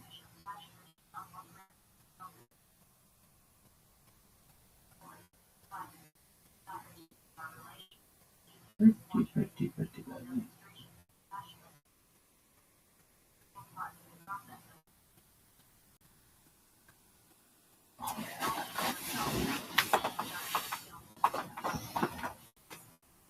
Anything else you would want to say? No, thank you so much for the opportunity. It's so nice. She just let me talk and sleep. It's a good thing for podcast. Just let them go. In the beginning, you don't want to be rich, but in a nice way. Looking forward to Menopause for the first time in your life. They are yours. I mean, that one shot doesn't. And the kids stay tuned for a minute. Stand, put up in the restaurant. Well, restaurant, we're getting offered free fries and cookies. Everyone signs up. Rico Rice. Not telling you what to do with your money, but the feeling is just a gut feeling that fries out of it. You want to get a guy to go and tell you, you want to look at something that's really difficult. One thing with French fries or free food, you have to up your game a little bit. Now, again, it's not my money, so I can't really tell you. But just my gut tells me that someone's not going to come in for lifelong coffee or a couple of French fries for $1.50 with a French fry. Now, you want to give a free meal, free, I don't know, you serve over there, you're calling someone else, you give $30, well, okay, hit French fries. With lots of Hava, I think you're right. With lots of different kinds of work. But listen, I don't know, maybe fries in New York must be McDonald's places. Just in New Jersey, McDonald's since 87. But I do appreciate the thought. Just maybe look at it a little bit, yeah? I've always thought in Hollywood doing a Hebrew share. It's live at 2 p.m. New York time, Miami time. Shir for Zara at 8 o'clock at night. And then Shabbos at 1 o'clock, that's a Shabbos 9 o'clock. They're rolling. Okay? People share watching things in New York. Very good. Like it. Well, I wrote to myself 2 notes. So I wasn't really on the screen. It's a good thing I wrote it. I was interviewed by famous world figures. Dr. Blanger has, I think, 2 million subscribers to the page, over 1 million subscribers. It's posted 2 months on set. So I was interviewed by him for a long time. It was interesting. I liked it. Actually, it was good. I was very, very tired. I just came off a plane. So I'm a little bit more subdued, a little bit more serious than usual. But I think it was a good interview. You watched that, John Sheen, and the other things. It's good. As long as it brings people tired. Go check it out on Living L'Chaim. It's on YouTube. I don't know where else. Living L'Chaim. All right. What else do we have? Oh, we have sponsors. A lot of new sponsors. Let's get this done. Accept the sponsor. Wait a minute. We're missing. Oh, this is the cream. The Torah doesn't use. But Rabbi, that's one problem I have. Yaakov, yeah, the lid's not Rabbi. I didn't tell him that, but whatever. Tell him out. Why? Where's the get sound? Mark, get through and get sound. Got lost somewhere. Never set the spots right, Jagged Dallas, doing these, let's call Jagged Dallas, and I'm just going to do international cities are all since $5,000 per one of these. Shweb for all of them, so we international Sunday goes down in the island of the UK in honor of the Rabbi who changed my meaning of life. Thank you. Eli Ashir, unfortunately, I mentioned that now this book, unfortunately, Baruch Hashem, Lei Pas, Esther Lei Yisrael Malki. Heute Torah as people from Alpha Zah, like I said, we say family like one, Shtay. So anyhow, what I do, Yossi, Marv, Benny, and Paul, the Oiskin and Seraphim Tzibor, Oiskin and Seraphim BY, both Shalom, Sephara. This plenty of money to spend $9,000.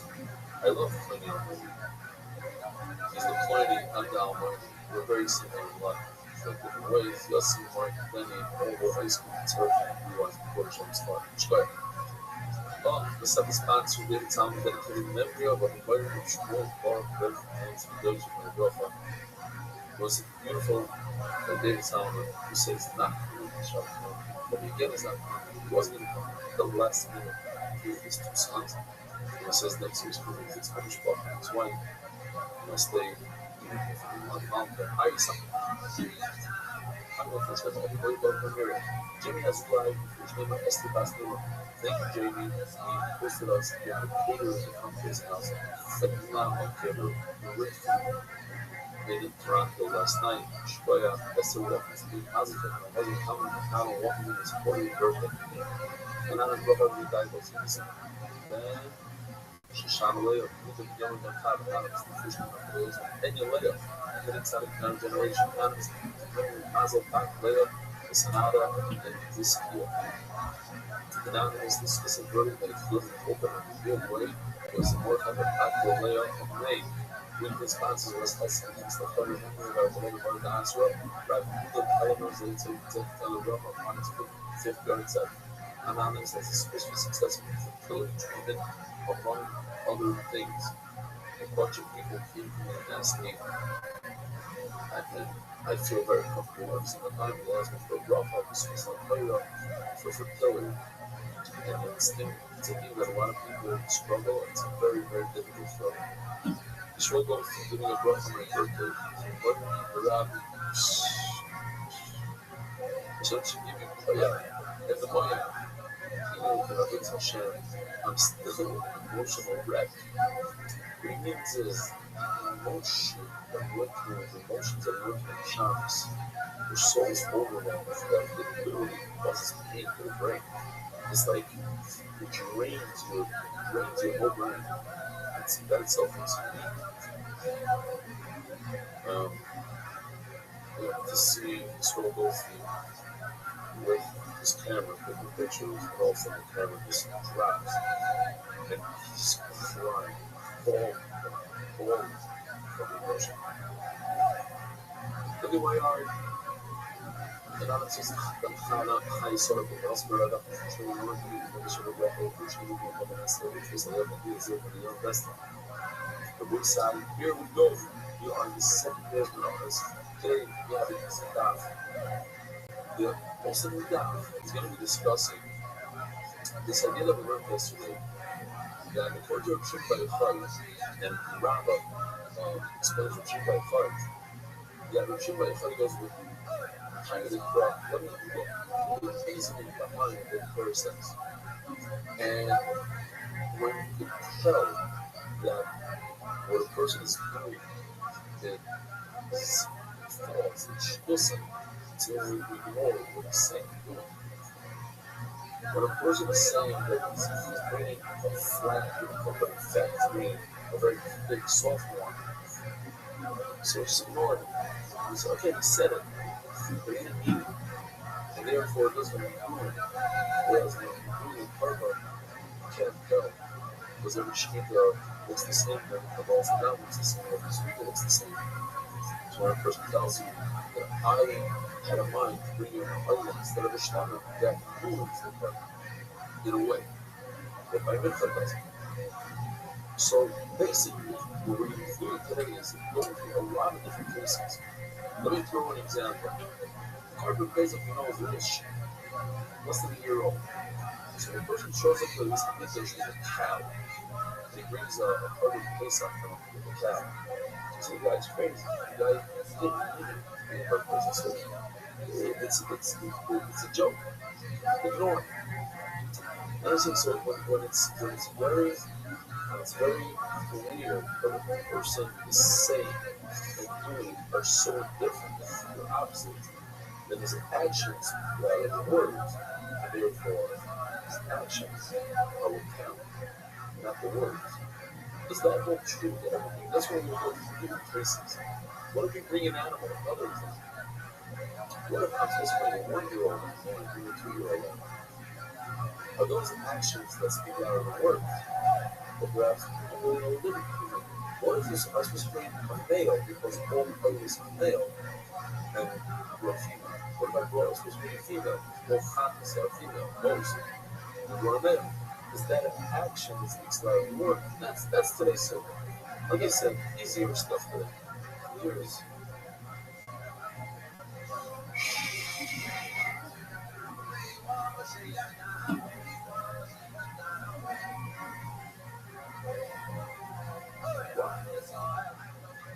All I can say is wow. Emotional shocks, and all of this. Great picture. Straight up. Something much. We're only 10 lines from the bottom of the days on the base. Sitting, great. Now some tears in the face. Sitting, very well, hold on. These are all the different questions that we're going to bring on this idea of actions. It's kind of sort of question. Eliyahu says, "Friends are Shemot." Okay, so for this meeting, we explain a little bit.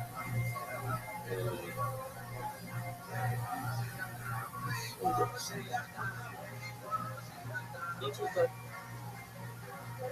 it's the birds that we bring the basic English. Pigeon and dog. We bring a oilan soy That's it. There's no shlomim, there's no koiva. There's only two. Chatas and Rabbi. There's no shkita on a bird. No bread, chickens, tonight. None of this meat. They have a movie. This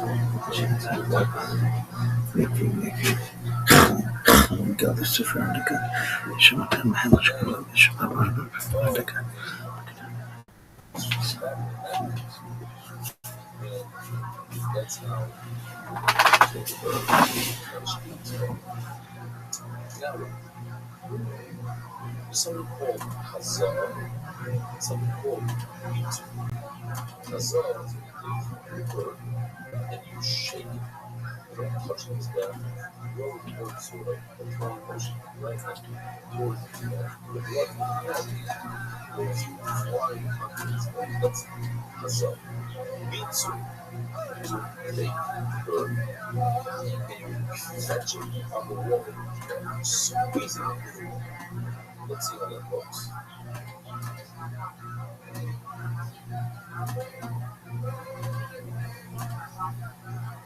That's mitu. Now notice, Kohen is standing above the red line. There's a red line on his back. It's called the Philistine. He's standing above the red line. That indicates to us that this is from Oilam. Because an Oilam was above the red line. There's only one other carbon that is above the red line. That's a hottest.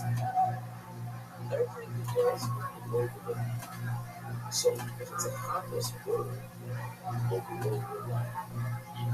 If I were bird, all you do is eat a hottest bird, you go. You hazal, they eat.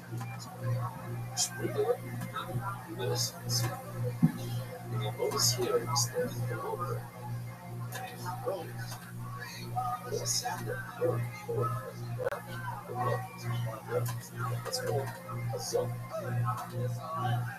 And what I'm going to do now is say, look, if you get above the red line, it gets the pain that's doing right. Or the fabrics into, or let's say hazal. Hazal is only for hotness. It's only for hotness. So they have seen actions, declaring orders. So it's action. It's showing us what it's depending on where we stand or what it's doing to us. So it makes it, I know whether it's a other again, Oilam is only hotness as a zone, which is the sprinkle, and then it's which is the squeeze. So it's inside. Now we have the soul. So okay, another bird that you say it's a hottest bird with the red line. In fact, you're standing in a place that is reserved for an Oilam. So that tells me that it's an Oilam. In fact, you said that you're hottest. You understand? Listen. Your action of being above the red line is louder than the word that you spoke. Toronto, said, why? That's the difference for me. That is the above the red line. Or over the line. The high deserve is if it was, it's where the high would be standing in this picture below the red line. She's no, it's not right. What you have said, I would trust what you before, like what you go for the group.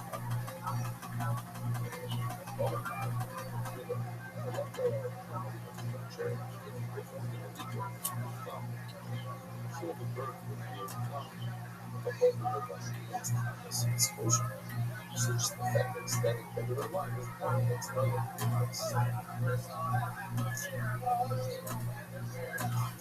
well, so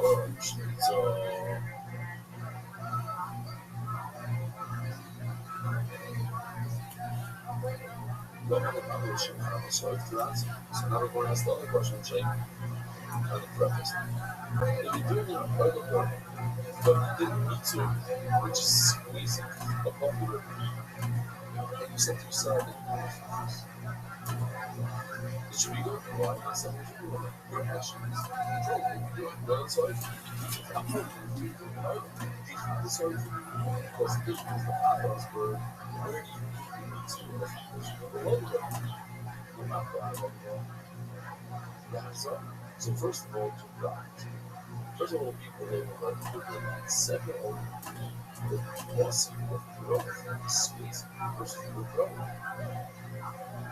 So says the word, it's like, so the bossy is maybe what you just noticed is the squeeze of the word after you're already formed. But there's another people your action is not inclusive.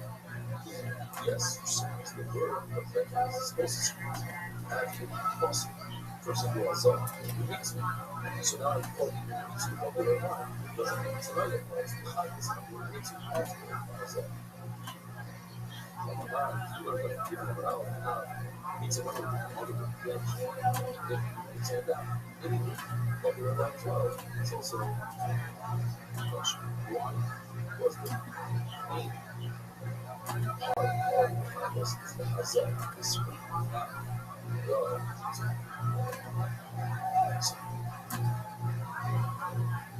you're asking why for a question of solution is it looking about usually it's all influence or what about the when you think of fantasy word and you say that it's in Bible and you mean Hazak is reserved only for fans, not for other people. I said in 11, so 3 and 15, but the fact Hazak that is a contest and if you go let's hope so Allah will not you do a book that's number one. And number two, it's a book you wouldn't do Hazak, you don't do Hazak, right? You don't need to squeeze. It says the Lord, how did the Lord say on this case, absolutely you're right. And I'm right. That case, you find this book. He said it's a great book. You didn't need to.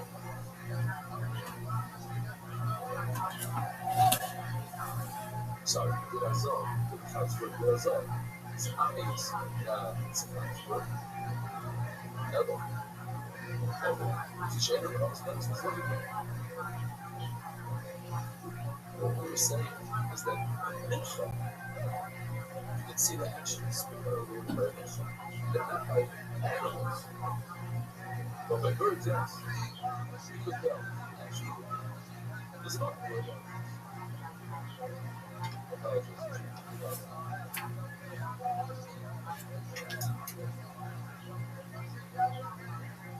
says in the Bible,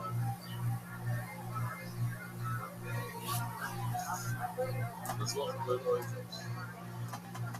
Coaching Godoshim, now another question. Coaching Godoshim, Shishon, Dog, and Topher, and Shape, Coaching Pilot, and they're out. So here's what he's got. Here's a picture.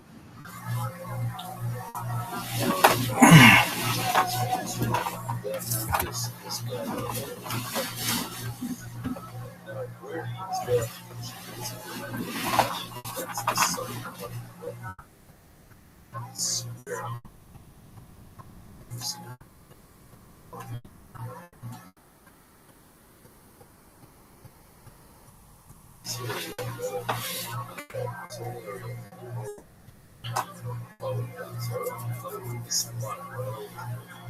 Which is the and afterwards is from this area down.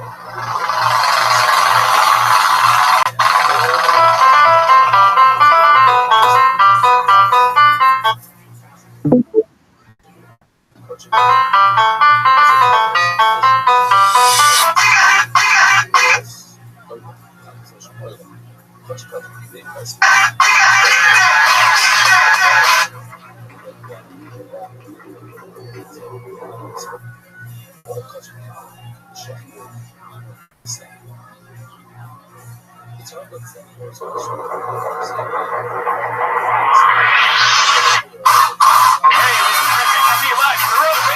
store for brand new episodes of Kill Tony. I am for Tony Hinchcliffe.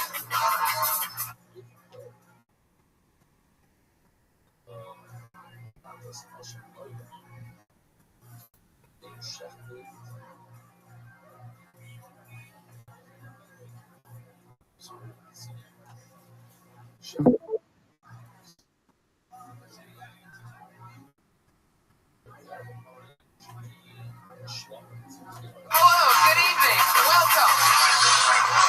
Wow, I'm so excited.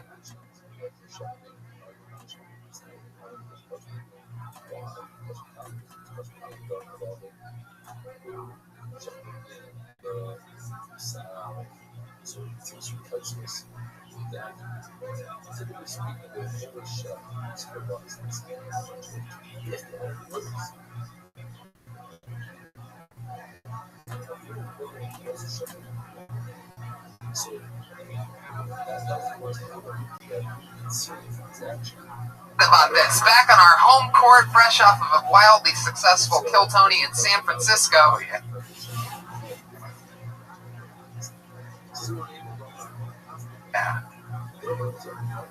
Welcome everybody, happy Monday to you all. You guys ready for a crazy...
I have a precious thing, but it might still be enough to be like precious thing. I really don't know. Because we know it. Guys are not nice. We put it in. Just more of us. Just more of us. Right, since he said, since never was my precious, he might still be enough for us conscious lives.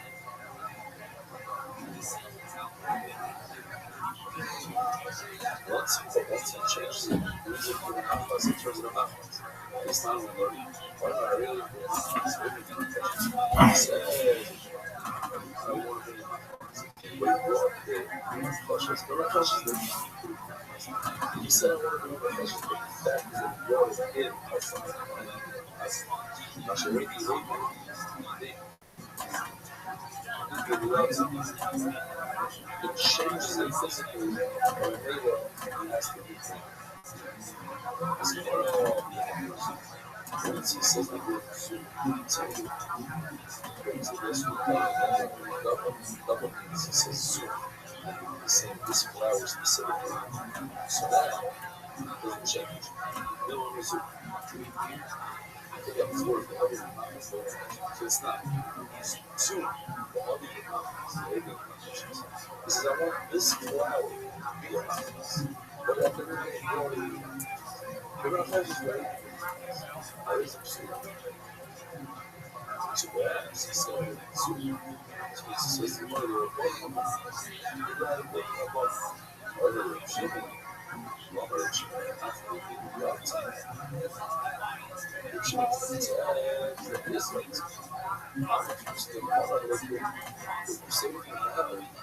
and saying, oh, I wanted to be someone else because you know, hey, keep saying you want to be. It's not because you belong to you. There's no pursuit. God doesn't know what it says, but what it is. The word pursuit doesn't show. It says, so you still probing, still pushing. And then you go and see there are certain things that actually speak louder than words, even for books. Otherwise, you don't know that. You just show up to your conscience. If you don't, the oil is supposed to be made. And you say that's a conscience. Which is always another word that's supposed to be correct. It's only because the oil is always, and it's supposed to be so since the compass that the person of that particular compass is of God. So it's not 100% that we can bring it here. It's not for design. There's a compass that is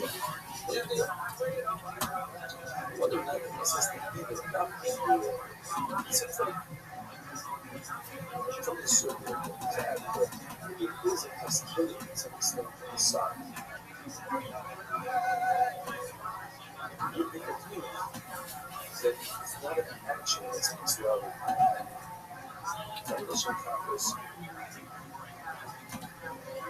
So now the word said, it is a compass that's guaranteed to be say something to us one. Whereas foundation compass, we often the visual contact with us is like you're a believer. You can say, right? Assuming which is a female. He said it should be Ergo, but Ergo is always so it can't be like it must be a prophecy, which is not a word.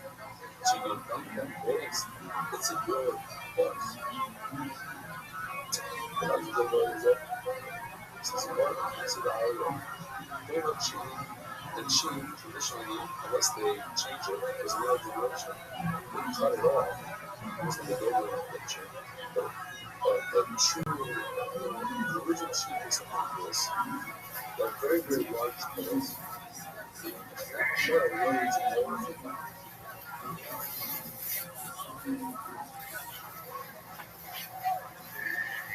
And that's considered like the fattiest part of the world.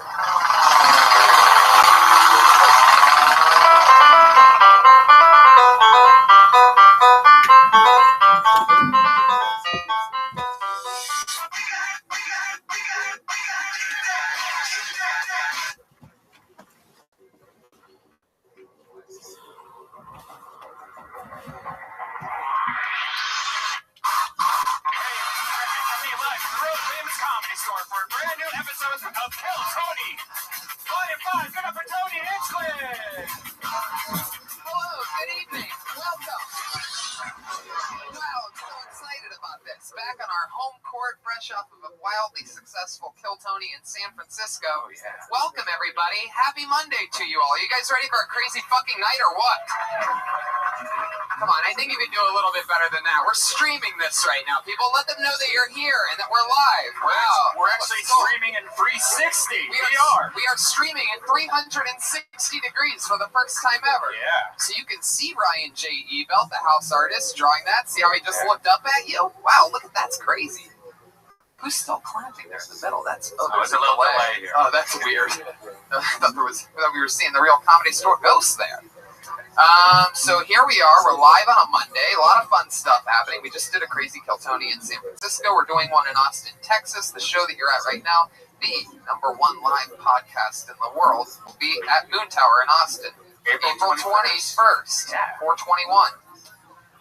And I'm doing a bunch of stand-up in a bunch of crazy places. Calgary, Canada, San Antonio this weekend with all my pro wrestling buddies. We're going to the Royal Rumble after that.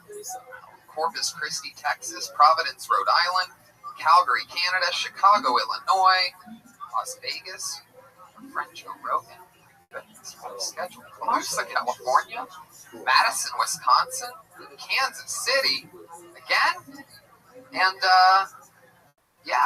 Columbus at the end of May. Columbus, Ohio. I'm doing the Columbus Crew Soccer Stadium. That's ridiculous. A fucking soccer stadium.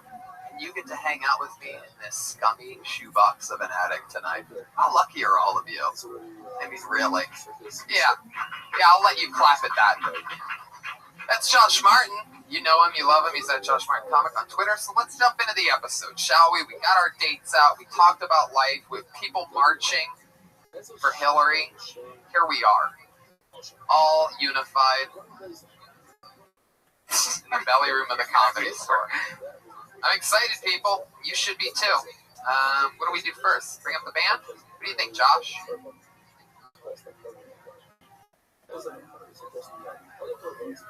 I guess we're bringing up the band.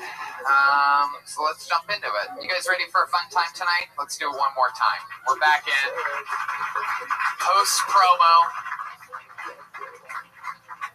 What can I say about this band that I haven't said 1,000 times before? I love them. They love me. It's a whole part of the unit. They made it up to San Francisco. This is the entire band. You're a very lucky audience because they're all so busy nowadays making it show business that we don't always get all three of them at once. This is a beautiful solar eclipse, always with a different, I never know what they're going to dress up like or what type of intro it's going to be. It's always a secret that they keep from me. They always impress me every week. So let's see what they do this week. Ladies and gentlemen, I present to you the Kill Tony Band, Reagan, Watkins, and Joel Jimenez. I had Reagan, Jeremiah Watkins, and Joel. Oh my God, that's so funny. I mentioned it for no reason. That's hilarious. Blatantly doing the Hillary March, dressed as women in ponchos. It was raining everywhere too, wasn't it? It's so funny. People in San Fran were just soaked. Hey guys, welcome. Hillary Marchers, how's it going? Good, I'm just exhausted from marching.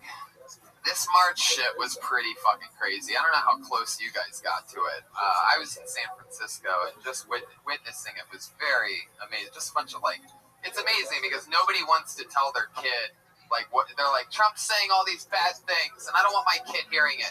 So I'm going to put it on a sign and make them scream it over and over. A bunch of 5-year-old girls don't touch my pussy! Don't touch my pussy! Joe Rogan, ladies and gentlemen. Your powerful guest. They just came up, the band just came up dressed as Hillary marchers. That's them dressed as women in the ponchos. Outstanding. How's it going, Joe? Better now. Here. Got stuck in some traffic. Slammed into each other on the highway. Bunch of morons. Alright, we're good. I love it. Well, welcome back. You've done this before. I have. We're going to have a lot of fun. And you nailed it on the timing. So you came in absolutely perfectly. I'm so excited. Was there anything else you guys wanted to say about the Hillary March or anything like that? Are we good to move on? We're ready. We are women. Hear us for. I already love this. We'll see how that develops as the show goes on. One more time for the Kill Tony Band and Joe Rogan. Let's start this fucking show. You know how it works, people. I hope you know how it works. This is your first time, your mind's about to get fucking blown. There's a bunch of crazy people and some of the best future comedians in the world mixed in. Sign up for a chance to do 60 seconds of stage time. When I pull your name out of the bucket, you get 60 seconds uninterrupted. You know your 60 seconds is up when you hear the sound of a kitty. Oh, that's adorable. That means wrap it up then, or else you're going to bring out the angry West Hollywood bear. Sure. So there you go. There's a fucking cow in there, too. So let's just jump into it. You guys ready to start the show? 60 seconds. Uninterrupted. That sounds more like a bear than our... I thought my shoe was broken. You've killed bears with bow and arrows. Only bad ones. Only bad ones that taste good. Wow, really? Okay. Jeremiah, you're pretty good at playing a Hillary supporter. He's not fat enough. I don't know. Lift up your shirt, Jeremiah. Show Joe what you really are hiding over there. Do it. What do you do? Oh, look at that cut. Totally a Hillary supporter. I just want to say I feel objectified right now. Oh. All right, I pulled the name out of the bucket. Here we go. This looks like a new name. Put your hands together for Joey Massaro. Yeah.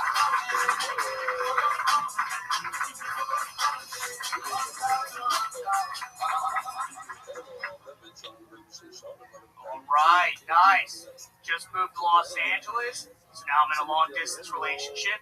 I don't know if anyone here's been in a long-distance relationship, but gotta tell you, sometimes I get lonely. I'm looking at the moon. I know there's a chance wherever she is, she's probably blowing a guy under the same moon. Me and my girlfriend got in a fight recently, too, because she's all in politics, she's all in the election, and, like, all I do is watch football. That's all I do. And, like, she freaked out at me. She's like, you don't care? All you do is watch football? You're 5'4", you never played? Why the fuck you like football so much? Why the fuck you like football? Who's your favorite fucking football player? I'm like, right now, at this moment, O.J. Simpson. That's my favorite football player. I just love the way that guy finished his career. Went out on top. Oh, my God. My fucking parents... Thank you. My fucking parents are out here. They think I'm, like, going to be a magician or some shit. They don't really care. I think the only way I can make my parents proud is I fucking get murdered by an illegal immigrant just to, like, prove their beliefs.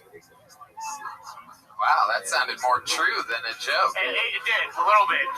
Sounds very honest. Just a little bit. Parents are a little bit racist? Well... You can tell the truth. Okay, yeah, sure. Like, what do you think their least favorite race is? The least favorite? To support my joke, I said I'll say Mexicans. Well, no, you don't have to support. That's already over. Yeah. It's not rude. No love for tacos? If we weren't trying to support your joke, just from what you've heard, the hatred that your parents spill out loud. Yes. What do you truly think, without trying to be funny? Okay. What do you think your parents' least favorite race is? I think it'd be Jews. Oh, God. See how funny of an answer that is? See how great it is when somebody doesn't try to be funny at all? Just a straight up honest answer. I'd have to go with the Jews. Like he was answering an amazing trivia game or something. What prejudices do they have about Jews? Well, we grew up next to a synagogue a lot. Too much partying? I think they call the cops a lot on us. Oh. Really? Yeah. Over what? Every time my parents had people over in the back, they just called me, they were pissed off. Wow. My parents invited them all the time. You mean Jewish people would actually, spend the money on the 911 call to isn't that like a... I don't think it's a good attempt, but I don't think it costs money. I know, right? Yeah, money. Yeah, it hit me when it was... I don't think you call 911 either, right?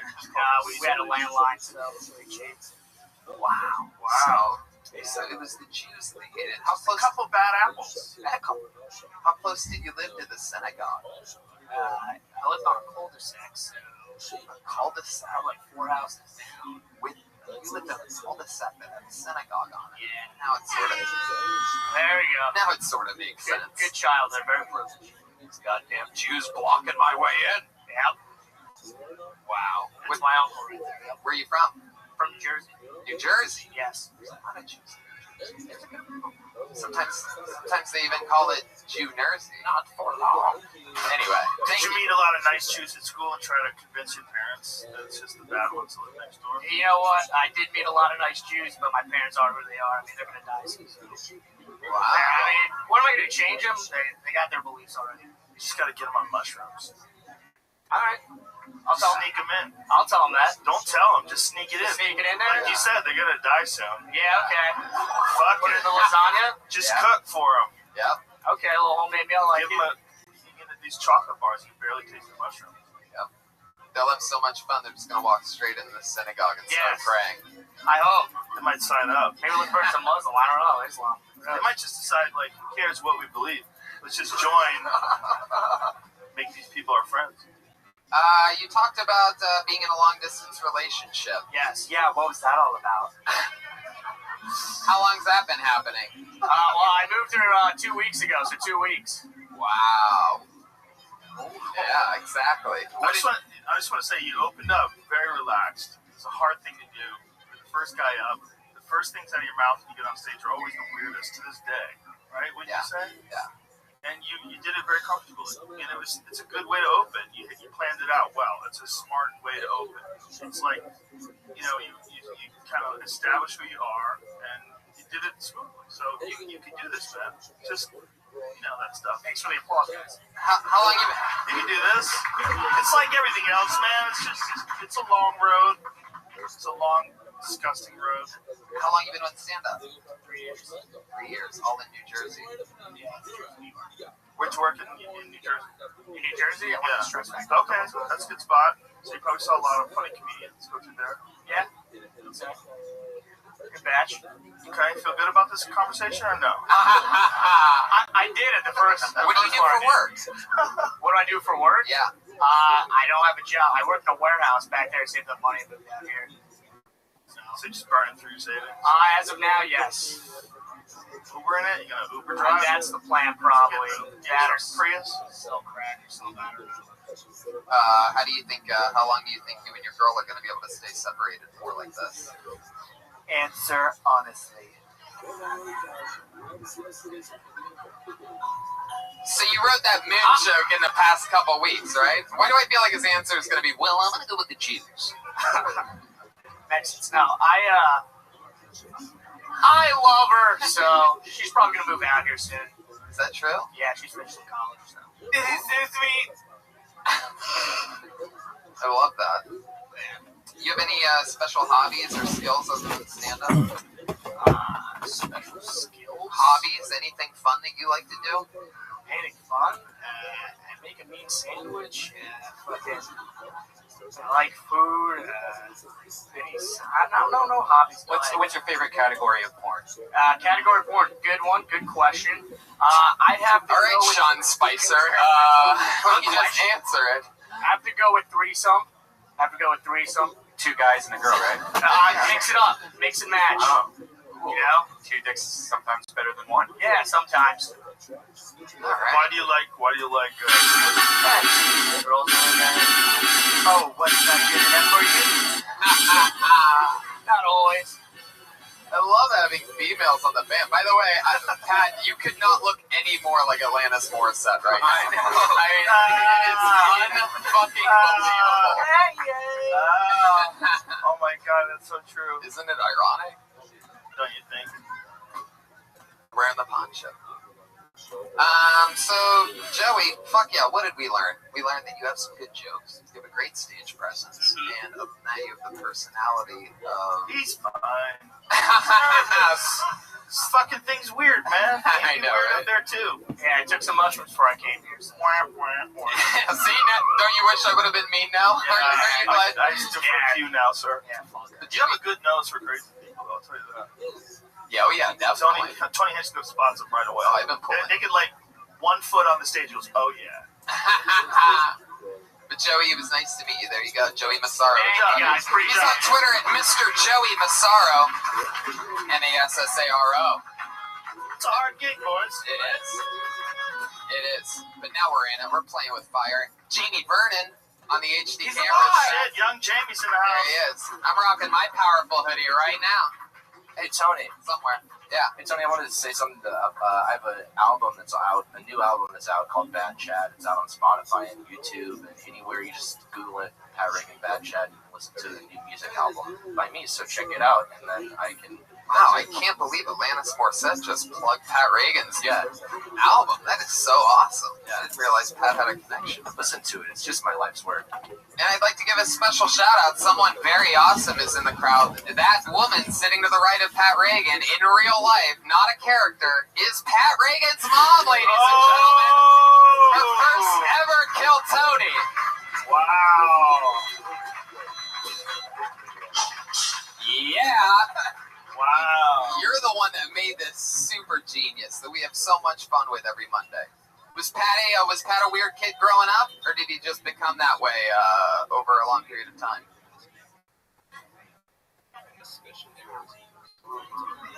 Wow. What was something weird that he did as a kid with his penis or something like that? Did he ever put it in anything, or did you ever catch him doing something or fiddling around too much? Anything good? Second question. Just trying to... Hi, Mom. Let's move on. What about the kid's dick? Man, I wish your son could just move on as fast as you do. Oh shit. You never saw him do anything? My mom once caught me jerking off. I had a towel wrapped around my waist, and she walked in, and then the towel was like sticking straight out because I had like a young boner, healthy young stallion boner. Anything weird ever happen as a kid with Pat? You want to talk about? Young stallion boner's just embedded in my brain now. Before I was a golden pony, I was just a bronze pony. There you go. My mom caught me once, and it was so embarrassing because she knew I was on the couch. I had a blanket over me so she didn't see my dick, but I was beaten off. And she came around the corner, and she looked at me, and I pretended I just woke up from a nightmare. I go, oh my God, I was having a nightmare. I was so scared, I thought I was going to die. And I was 16, I didn't know how to lie. And she didn't even say anything. She just looked at me, paused, and then turned and walked away. And now that I have kids, I realize how fucked up that is. Because my kid told me, I thought I was going to die, I was having a nightmare. I'd be like, oh, but you're not. Everything's good. Look, we're happy, we're here. My mom was like, this fucking loser. And she just turned around and walked away without saying a word to me. I'll never forgive her. Oh, I love that. I've always held that in contempt. Like, God damn it, Mom. What if I was scared? That sounds like... It's still a true story. Whenever I see her for the moment before I give her a hug, I think of that moment. Like, right as I go to give her a hug, you know I beat off, Mom! Mwah, you made me. Been having any nightmares lately, Joe? I thought I was gonna die, Mom! I pulled another name out of the bucket. Uninterrupted 60 seconds up next goes to Pallavi Gunnaland. Oh.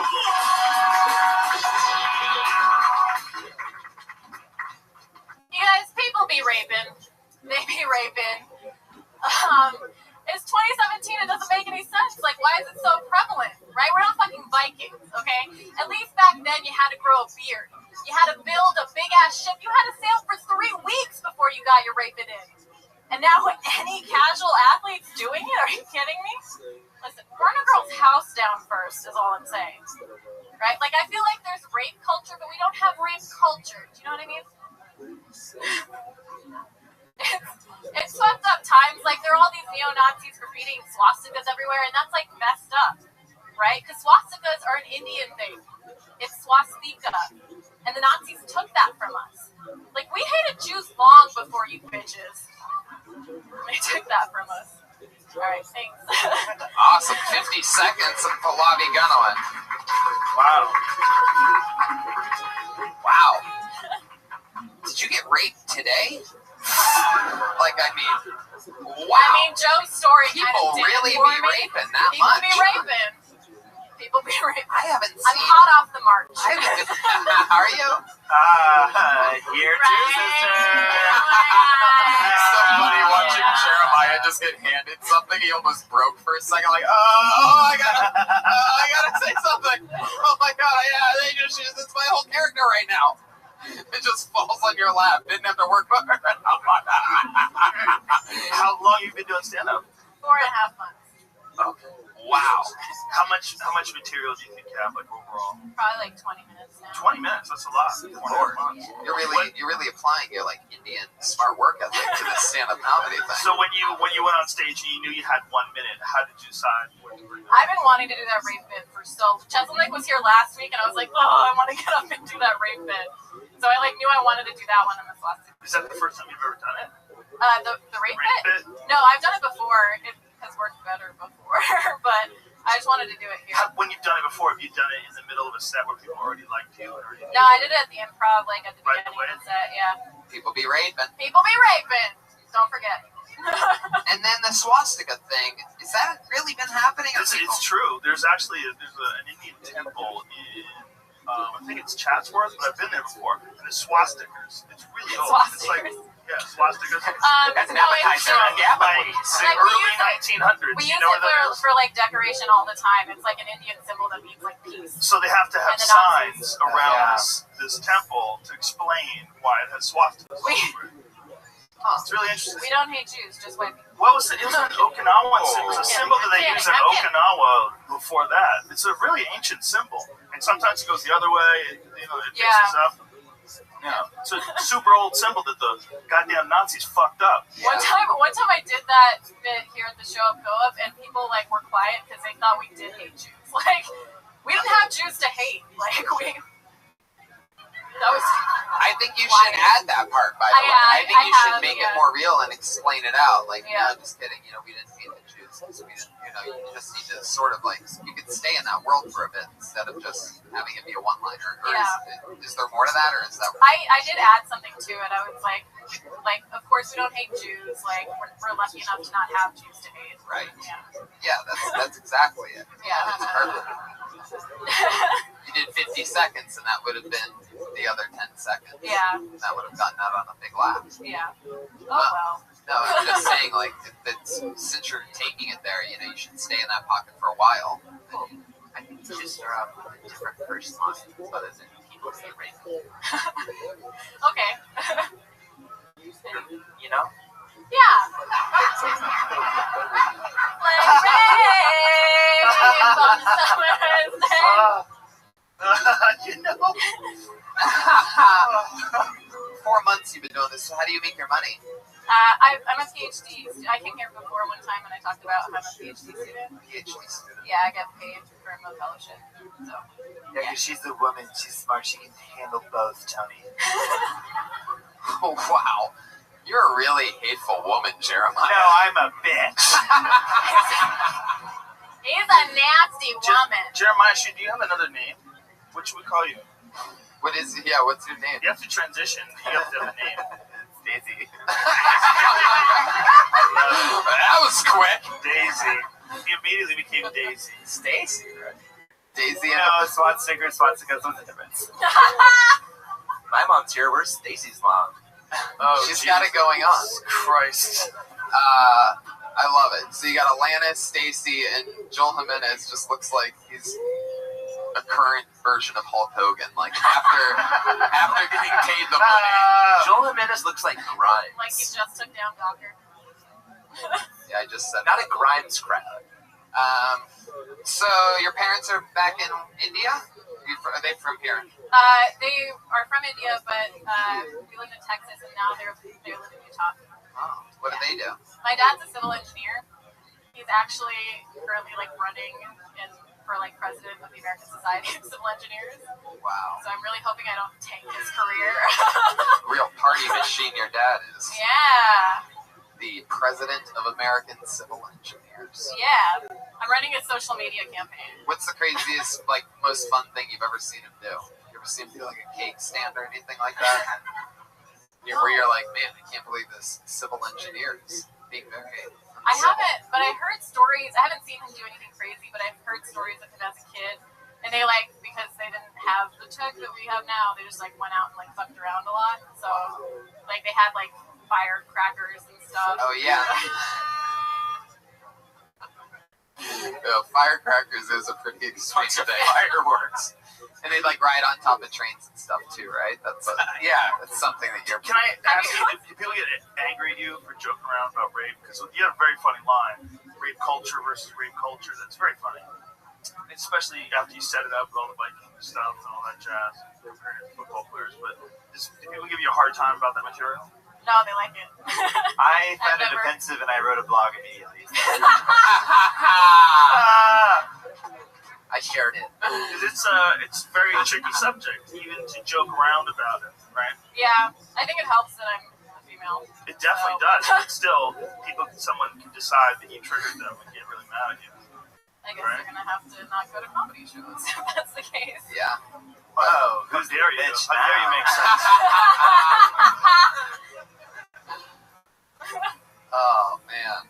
How much longer you have with college? It's a PhD program, so it's. I don't know what all this idiot. is. It's a PhD program. So you do a bachelor's, and then you can do a master's, which is generally 1 to 2 years, and then a PhD program is 5 to 6 years, and you do a few classes and mostly research, and then after that you can become a professor or Is that what you want to do? I don't know what I want to do. I think I'm just trying to I've heard that with comedy you have to keep your head down for 6 to 10 years or whatever. What do you mean by keep your head down? Just try to get funny and just work really hard for 5 or 6 years before stuff starts happening. So I just by the time I graduate, I'm hoping that I get good at comedy. There's some perpetual open micers. It doesn't matter how many I'm years. hoping that's not me. No, it certainly isn't. But the point is I guess sort of I don't know. There's not a time thing. Yeah. Right. So I'm just trying Tony to hasn't even been doing it 10 years now. It's true. Not until May. Kid's a savage. May is my 10-year anniversary for stand-up. It's coming. Powerful Tony. Which by the way reminds me that it's March. What is it? March 2nd or 3rd, episode 200. Yeah. I made her with Phil Tony 200 episodes. live. Episode 200. That reminds me, I have a new album out. Oh no, you do, Atlantis? What's it called? It's called Bad Chat. Bad Chat. Huh. It's actually good. Pallavi, you got a boyfriend? I'm single. What kind of boys are you into? Indian boys? No. Wow, that was a strong no. Just as a Oh, fun just assumption. because the color of her skin, she likes a certain kind of person? That's gross, Johnny. I love having this behind me right now. That was like a female Trump. Yeah, that was weird. Daisy went away. I'm still transitioning. Now that Trump canceled Obamacare, Daisy can't get her meds.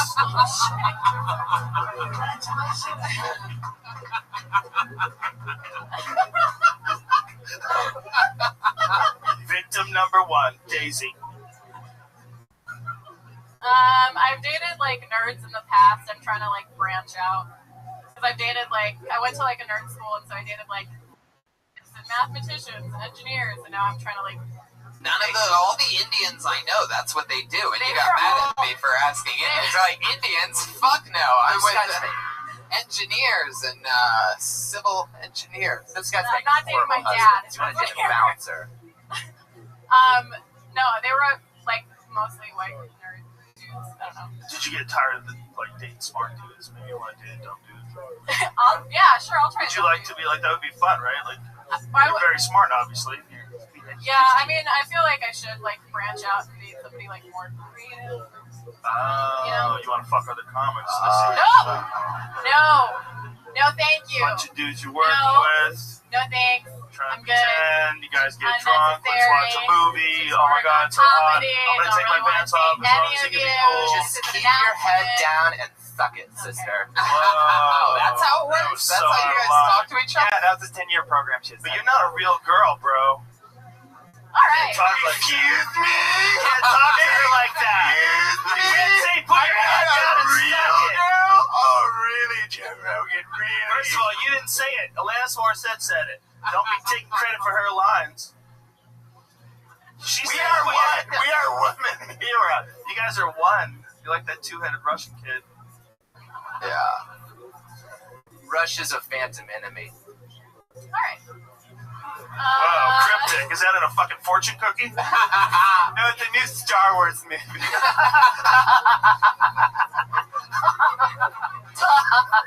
All right, Pallavi. Anything else? What else? I went to India recently and I did comedy there, and it was awesome. What was different? I got to go to 3 different cities, and it was really cool. Like, I got to go to their version of like the Comedy Store, which is like the canvas. Man, so is it like, I mean, Did you censor your set? Did you? No, I asked them everywhere, and only in one city it was kind of a smaller city, and they were like, just don't make religious jokes, but everything else is fair game. And other than that, the other 2 cities, I could do whatever I wanted, and they got like all my references. It was awesome. I once performed one of the first road gigs that I ever did. The great Sam Tripoli told me, he goes, hey, you want to open for me in Modesto, California? And on the way there, and I was excited about this. Like, it was like my second road gig ever after La Jolla. This is literally, I've been doing it 9.5 years, almost 10. And this was literally like 9 years ago. And on the way there, this 4-hour drive, I didn't want to be like, I remember I didn't want to be like annoying or anything. So I just asked once, I go, what's this show that we're doing in Modesto? And he goes, bro, you're gonna love it, dude. It's a convention of 7-Eleven owners from around the world. They all come here once a year to meet at this thing, and I laugh. That's right? very good, Sim. And it takes place between I laugh. 7 and 11. Yes, very good. 4 hours. But I laugh at him thinking that completely it was a joke. And I remember thinking, my God, that would be fun if it was actually 7-Eleven owners, because I would be able to like write jokes about, fuck this, I prefer Chevron, you know what I mean? I would have had a whole take on it. But I didn't want, again, I just was like a young kid and I didn't want to be annoying. I was so grateful to be on the ride that I didn't ask him. I didn't go, are you kidding? So I totally thought he was just kidding. And then we got there and it was actually a convention of 7 fucking 11 owners from around the world. My point is basically I've also performed in India before. And it was in Modesto, California. Tony Hinchcliffe with the slow burn, ladies and gentlemen. Even though we interrupted his momentum, he still followed through. But that's a true At the story. beginning, I was like, nah, just hear him out. Thanks, Pallavi. Can I ask you, what was the comedy like in India? How were the comedians? They were pretty good. There are some comics who come to the U.S. and come to the Comedy Store and see people perform here too. So it's really awesome. It's pretty young. Like, they have started stand-up there like 6 years ago, and so it's super new. And there may be like 70 or 80 comics total. They take on a lot of sacred cows. Oh, Jesus. I try to educate. And just trying to be out here repping. And so it's pretty. So it's pretty cool that they're like trying to like push comedy, because in the smaller city, like the venues didn't even know what stand-up was, so you have to explain like what stand-up comedy is even before you're like, can I do an open mic here? They don't even know what it is, so it's really awesome. Do the venues have a beef with that? Another Indian cow joke. That's my girl, Betty Reagan. That's pretty crazy. Yeah. So how many comedians were there at that place that was like a comedy store? So the lineup that night was like, I was on a show, and it was like 6 comics, I think. And is there like a real community? Yeah, so it was awesome. Like, I went there and I left early because I was visiting family too. But one of the comics, I was backstage with him, and I was like, oh, so how long have you been doing this? And what did you do like when you took a break from it? And it turns out he's like one of the biggest YouTube stars in India, and I only found out like after I left. And he was like huge, and everybody knew his name, and I was just like, oh, what's your name again? Like, who are you? It's crazy that stand-up just started there recently, because Mark Curry has been famous for a really long time. Jesus Christ. Mark Curry? Alright. Pallavi, you're so fun. And by the way, I think you're absolutely shockingly hilarious for only doing it 4.5 months. You have extremely, and I know you did good the last time too, so that's 2 killer minutes that you have for doing it 4 months. I mean, that's fucking like, you say you have 20, that's incredible. Your material really is hard non. I I don't even get I that. had some tonight. I missed that one. Non-bread. Oh, yeah. Because I'm brown. It's a non-issue. Yeah, I get it. Yeah. Social cues are telling me to interrupt more. Atlantis. Everything's gonna be quite all right.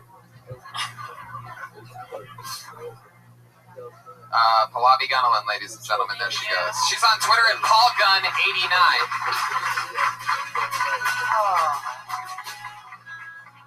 We're having fun. Pat's mom, you having fun? Awesome. No Chris Cyborg, huh? Chris Cyborg didn't come? Did you guys know what Tony wrote to her? Earlier, when I woke up to a tweet. She wrote that she was going to come down. She's been threatening Tony because he made a joke about her penis. Well, Joe basically forced me to make a joke about her on a podcast with me, him, and Dana White after Holly Holm beat Ronda Rousey. And on this huge podcast, we talked about roasting, and you told Dana, Tony can roast anybody. Show him, Tony.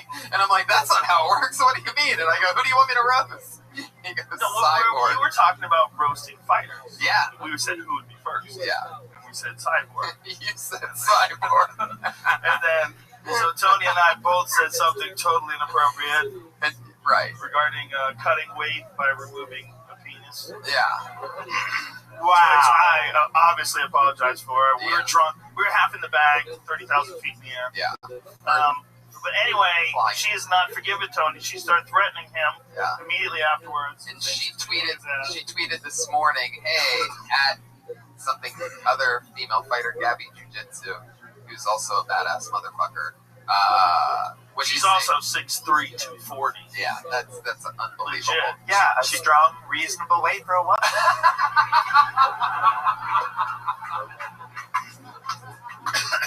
Gender is just a social construct. She also tagged WorldStar though. She tagged WorldStar and TMZ, and she said, "Hey, what do you say? What do you say we go to the Comedy Store for some Kill Tony at Tony TMZ?" Blah, blah, blah, blah.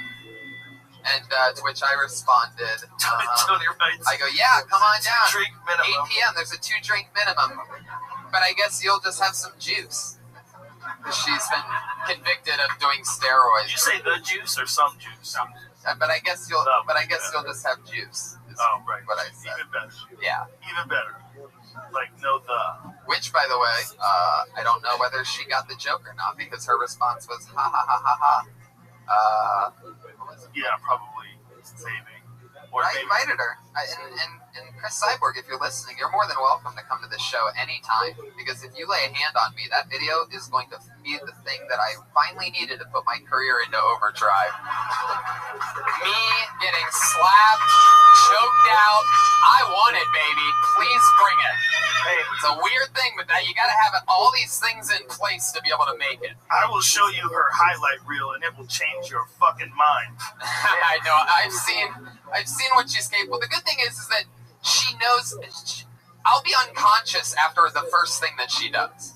Like, if she just slapped me, I would just, I'd just pass out. So she would show some mercy because she'd be like, I killed him. Look. Hey Tony, what's that accent? I could think. Do that again. How is that? I could think of like Borat. It is my cyborg accent. I have to go to a deeper voice actually when I do a cyborg. There you go. She's just a tough lady. Hey Tony, didn't you also say every time she queefs it causes a hurricane? No, I didn't say that. Yeah, I remember when Tony said. Yeah, I remember when he said that. Did Either way, say she's a hulk of a woman. She's disgusting. Did he say that? Yeah, he said that. By the way, in all reality, though, it's just jokes. Yeah, it's just jokes. By the way, Tony. And the Brazilians got mad at me for that, by the way. I had a bunch of soccer balls bouncing off my apartment windows for a while. Those Brazilians do not have a sense of humor about this shit. What are you going to say, Brian? Tony, she's actually in the back, and she's been sitting here watching this whole thing. I talked to her earlier Brian, today. you are one of the worst actors I've... No. Guys, give it up for Cyborg.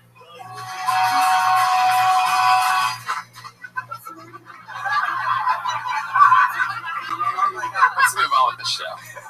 Okay. I would have been so thrilled, by the way. I don't know what you guys... I'm not... Whoa! What do you think's going to happen?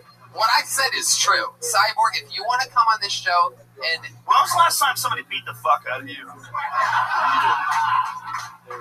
when was the last time it was a woman? And when was the last time it was the most dangerous woman on the face of planet Earth?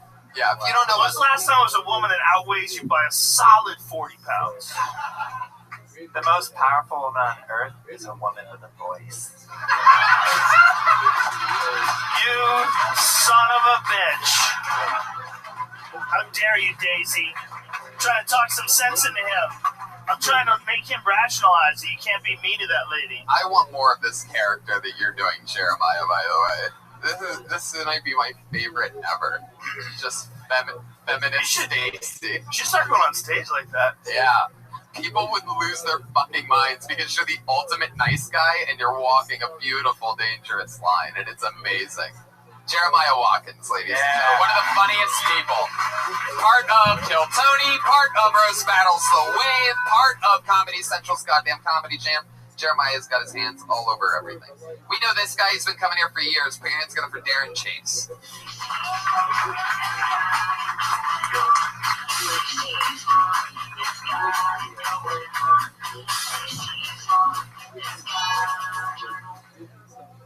Yeah. Keep going, you guys.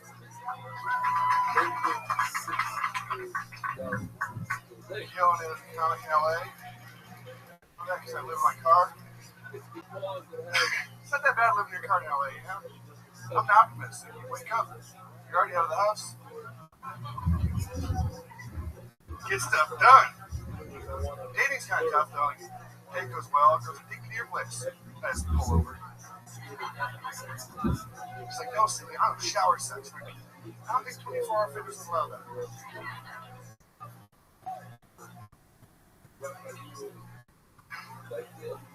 Oh, man. Smoking a lot of weed. Smoke so much weed if I forget something. Not a brain fart. It's a pothole. Thank you. I'm Darren Chase. Darren Chase coming in at 50 seconds. People are doing 50-second sets tonight. Look out. So Darren, I've known you for how long now? How long have you been coming here? 2 or 3 years. Joe, and also a message board member of your message board, Broken Board. Darren, 26. All right, dude. Hey, nice to meet you. Thanks for the inspiration. My pleasure. Wow. That pothole's very funny, Joe. No. All right, I didn't see it. Nothing's funnier in this world to me than a missed fist bump. If you're wondering what the central core of my evil sense of humor is, What's there's worse? nothing that brings me more joy than a missed fist bump. Is a fist bump worse or a missed high five? Oh, they're both terrible. They're both terrible. What about a handshake?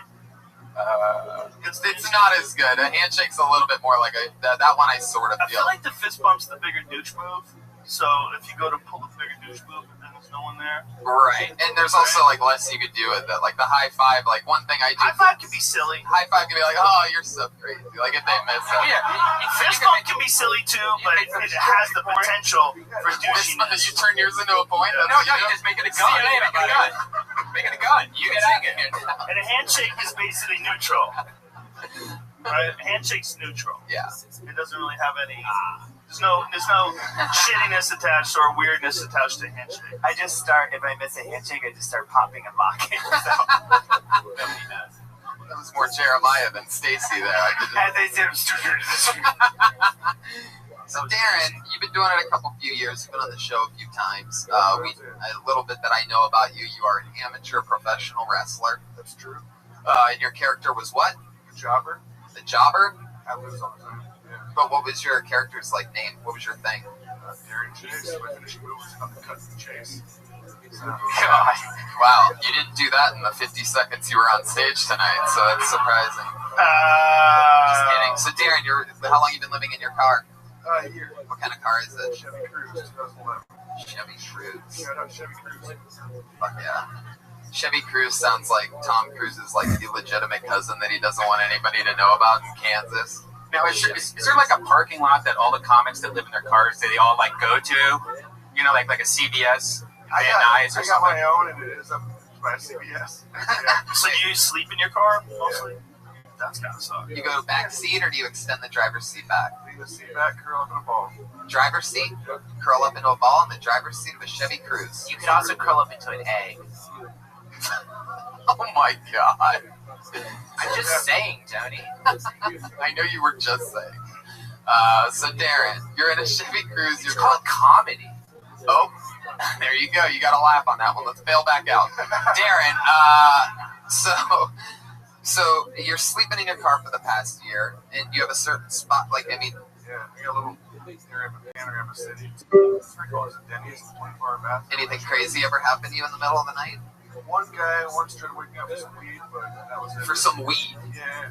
Wow, he's just walking down a fucking street. He saw somebody sleeping, and he woke them up like, hey man, you have any weed? Yeah. Because if anybody's got good weed, it's the guy that's sleeping in his driver's seat. Yeah. Because he has so much to give away to other people.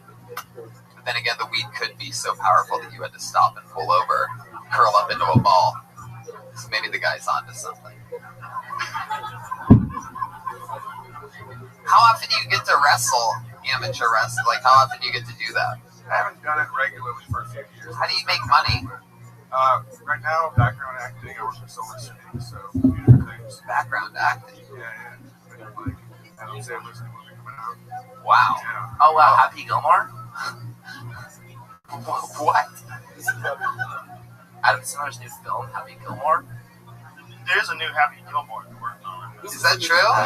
Wow, we finally realized that that's what we wanted all along. Yeah. I mean, that it really is pretty unbelievable, the drop of quality. I'll tell you what, though, dude, you watch that movie with 5-year-olds and 6-year-olds. Like when I watch it with little kids, they fucking think it's hilarious. Happy Gilmore. No, not just Happy Gilmore. All of it. All the I watch Netflix Jack ones? and Jill with my daughters. Really? Yeah, we watch. That's what having kids does. You sit around watching Jack and Jill. Yeah. Where Adam Sandler plays his brother and the sister together. It's funny.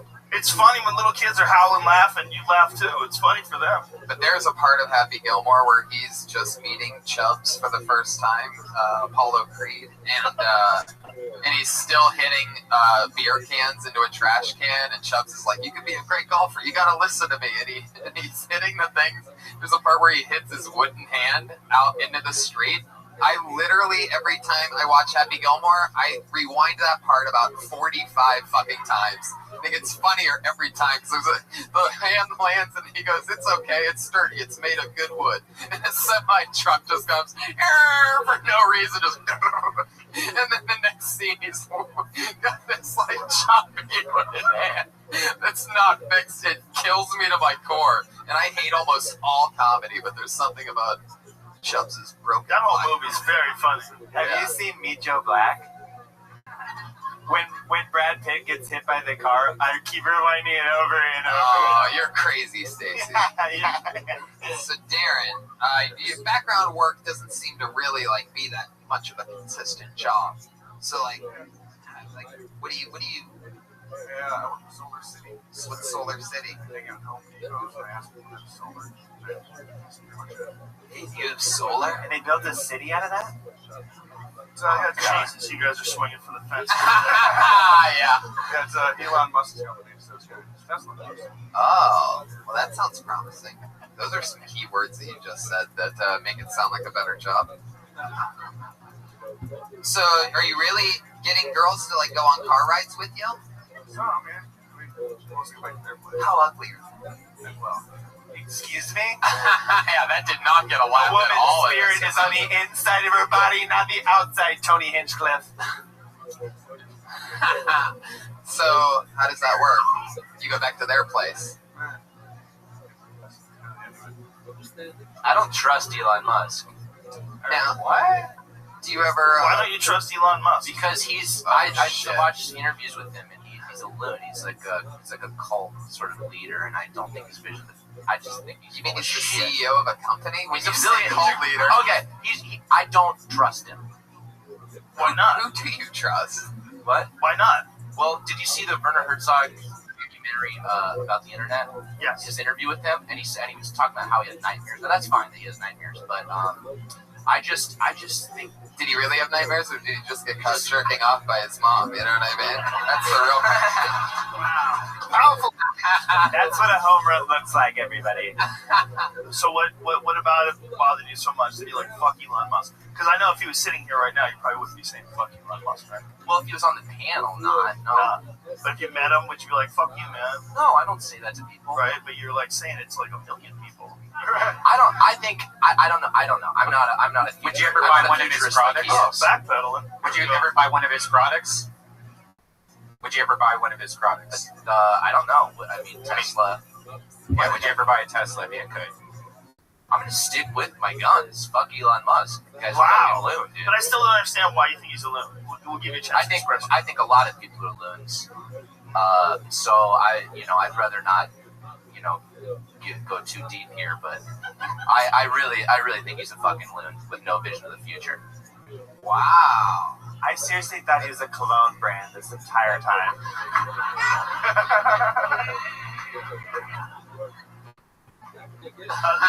Ground roll double, everyone. I don't think you get to be a super genius without being a little odd. I think you got to look at the guy's accomplishments. They've been pretty stellar. It's amazing. He's always involved in these super successful companies. When you hear him talk about technology in the future, he seems very measured, very aware, very intelligent.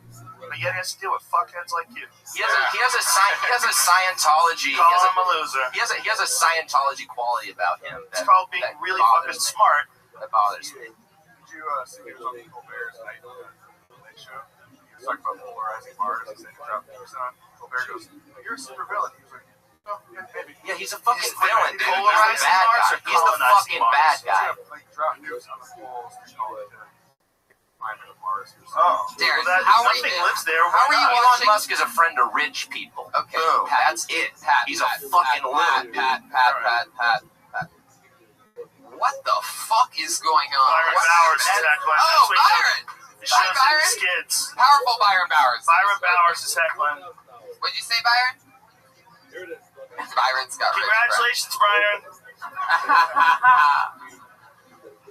All right, Darren. Well, what did we learn today about you? What's your plan to get out of the car? You saving money at Solar City? Put away a little bit of time. I should be good in a few months. When you're hooking up with chicks, when you get back to their place, do you ever put on your wrestling tights and cut to the chase? You know what I mean? It's the finishing move, Tony. Wow. All right, there he goes, Darren Chase, everybody. He's on Twitter at Darren Chase. It takes some serious balls to stand in front of a bunch of people and tell them you live in your car. Yeah. It seems like a lot of comics actually do live in their car, though. There's been like 1 out of 4 open mics. It's a cool story when it's over. Yeah. You know, like after it's done, you're like, dude, I used to live in my car. Check out my pool. And it definitely only once works. you're balling. Yeah, it definitely only works when it's like a success story. You know what I mean? And once you're balling. It's true. Byron Bowers, probably on acid again. Are you? Okay. What do you do, microdose? I didn't want to freak you out. If I was on acid, somebody called me and I was like, no. I gotta get out of here. This is too fucking real. I read a great thing about microdosing the other day. I've done it a bunch of times. I got some. Make you feel good? Allegedly, I got some. Yeah. Yeah. It's good stuff. It should be legal, 100%. You mean microdosing, like taking a small amount every single day for a long No, period? you don't have to microdose just one time. It's just like instead of taking a dose, take a microdose. It's totally functional. The thing about it is, powerful Byron Bowers. You don't hallucinate. You go to my Instagram, see a picture of Byron at the post office, high on acid. Oh, yeah. Just a microdose. No big deal. Just He send licked in the stamp. packages. Big smile on his face. Like the stamp, Pat said. Yeah, I just think it should be legal. You know, it's you can fuck yourself up with it, but you can fuck yourself up with everything. Yeah. You know, and people do every day, and it helps people in a lot of ways. Yeah, like love. It could be no time at all. I remember it was just recently I was sitting right next to you live at the End of the World podcast in the main room. We found out that marijuana was legalized for the first time ever. That was awesome. We lit up the joint. I have a big old framed picture of that. When Bert came out and told us and then took his shirt off and swinging it in the audience. It's one of the greatest pictures of all time. It's so awesome. The whole audience has their arms up in the air. At that moment, they realized this thing that they had known their whole lives, that there's nothing wrong with it. Finally, it makes sense now. Finally, it makes sense. And finally, it's legal. We're all cheering like it was honest. It wasn't prepared. We didn't know it was coming because Bert just came out and told us, and everybody's reaction was just totally spontaneous. It's pretty awesome. Pot's legal, motherfuckers. I pulled another name out of the bucket. 60 seconds uninterrupted goes to Bruce Gray.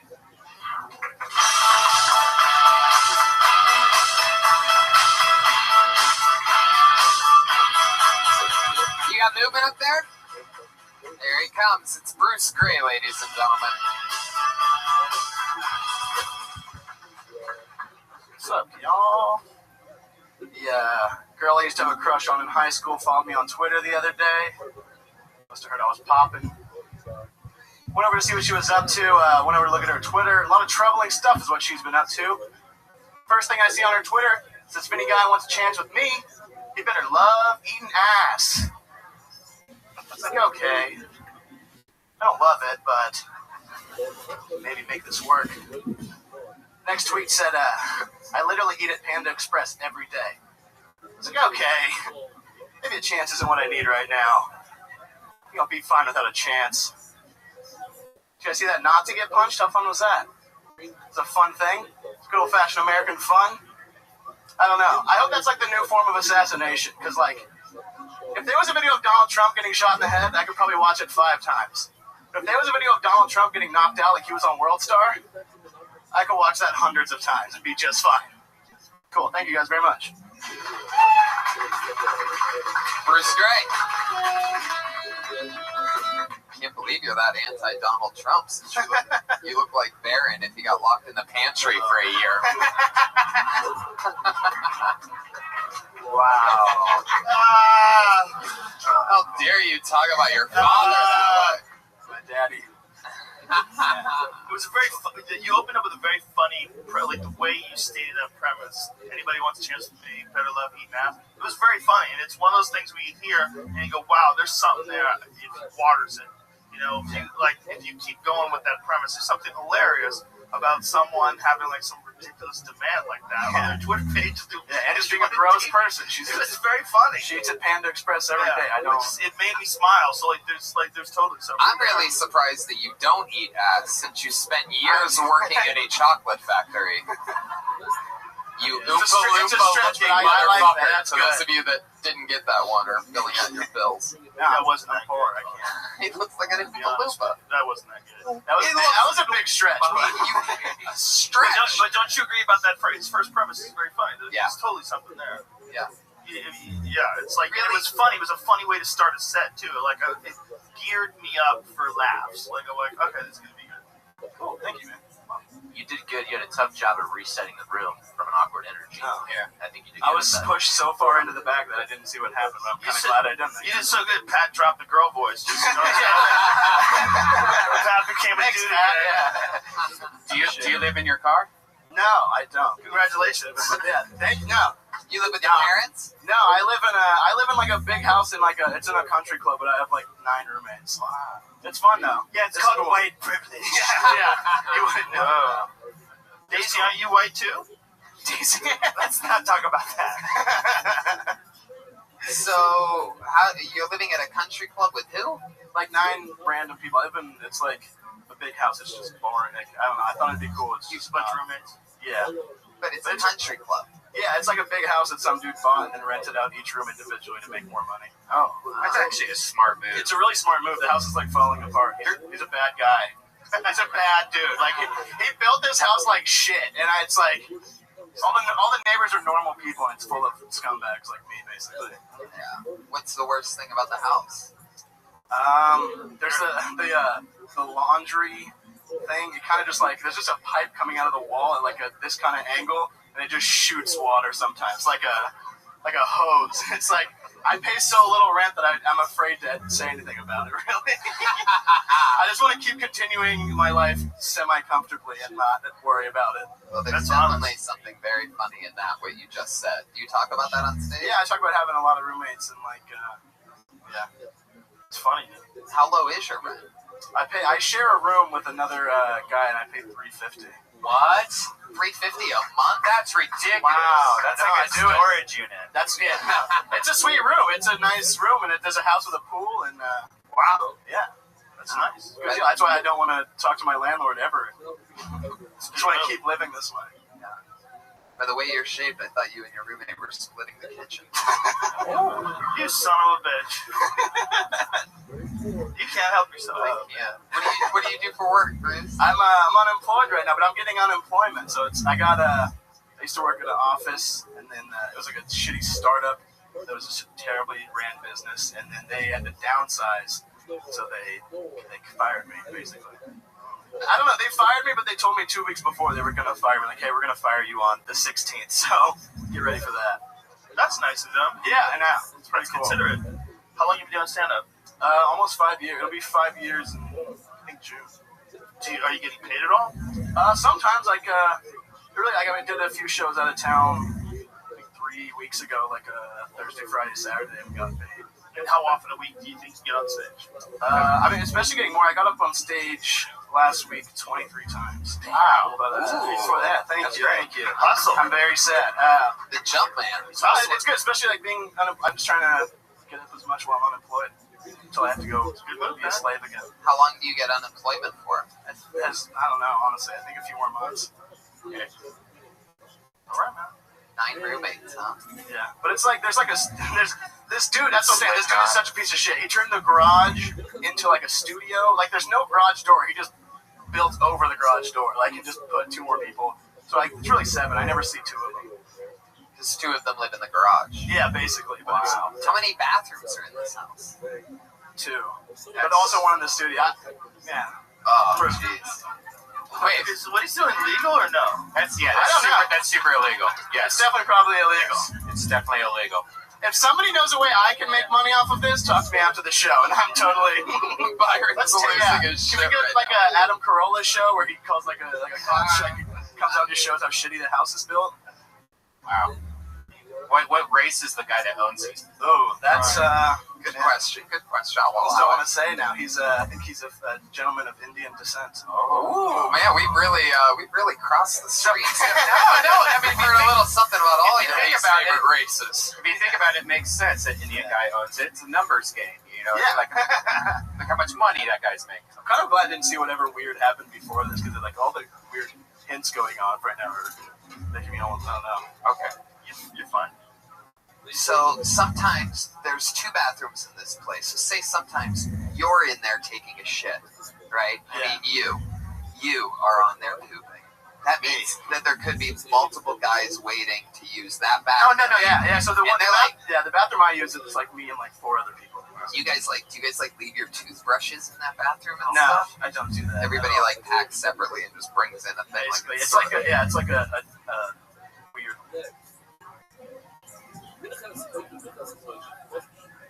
Like 24-hour fitness. Yeah, but it's like a 24-hour fitness center. 24-hour fatness, whatever it's been. Oh my God, Tony. Thank you very much. I mean, You're for a the monster. for the price, that's way better than I'm like totally a car. cool. Yeah, I mean, I'm out pretty much. I'm out every night, so like I just go there and sleep, maybe write and leave. Well, there you go. Aren't you a jolly little fella? I am, dude. I'm jolly. I'm very. I like your style, Bruce. Funny stuff. 5 years. Keep going. We'll see you again soon. Cool. Bruce Thank you. Gray. All right, Bruce. He's on Twitter at Bruce Gray. Nice to meet you. People are making fun of that poor Baron kid a lot, huh? I think he's adorable. I think he's cool as fuck. Me too. Like I'm like just watching him. I know. I think he's like I think we should be fucking proud to have this little blonde baller in our fucking White House. Daisy, do you think people could be transracial? Absolutely.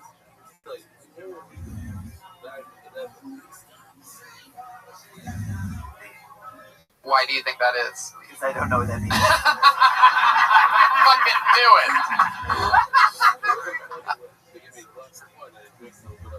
I knew it. I'm trying to decide What it means? whether I'm on board with transracial. Oh. Like the Really? Rachel Dolezal person? If you had to fuck one of them if they were real women, which one would you fuck? Either Joel, Jeremiah, or Pat? Redman, seriously. Say who? No. I already picked. I would pick Joel. I think it is. Joel looks like a great blonde. Look Yeah, at his it fucking does. features. He has very nice cheeks. I chose that for his bone structure. Real exotic. Is Gallagher coming up later? Why are you guys wearing raincoats? Oh, because it was Because raining of during the march. We've been marching for so long. Oh, It's been marching. raining, the inclement weather. We've been at that a long time. And ponchos were 99 cents each at the dollar store. I pulled another name out of the bucket. 60 seconds uninterrupted goes to Michael Scott.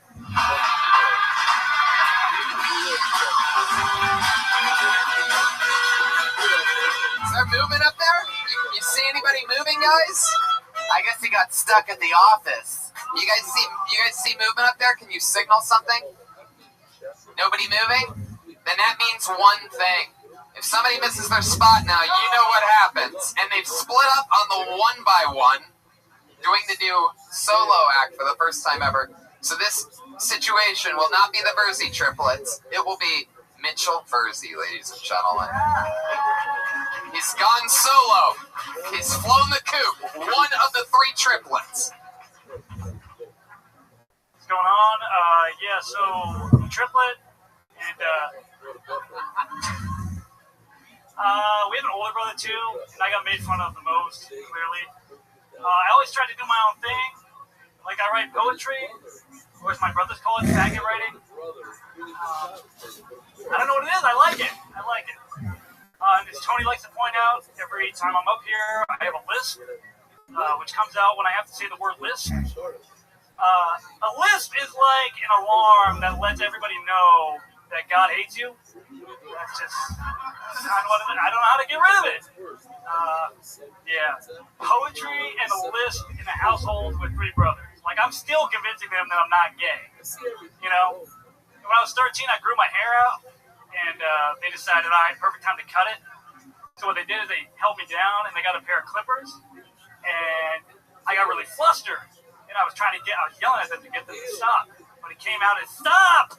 Stop! I'm serious, guys! Finish. And, you know, No, you're not allowed to do that if I tell them to finish, Brian. You're out of control. The fact You hate these Verzi triplets I didn't hear you say so finish. much. It's amazing. I did not hear you say finish. All right. the fact that they care so much about my hair is kind of gay. Just a little bit. All right, thanks, guys. That was the ending? Jesus. Dude, you got side railed or derailed rather by a hissy fit. Yeah.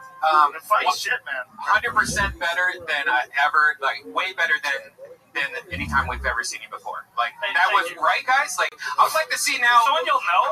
No, they know.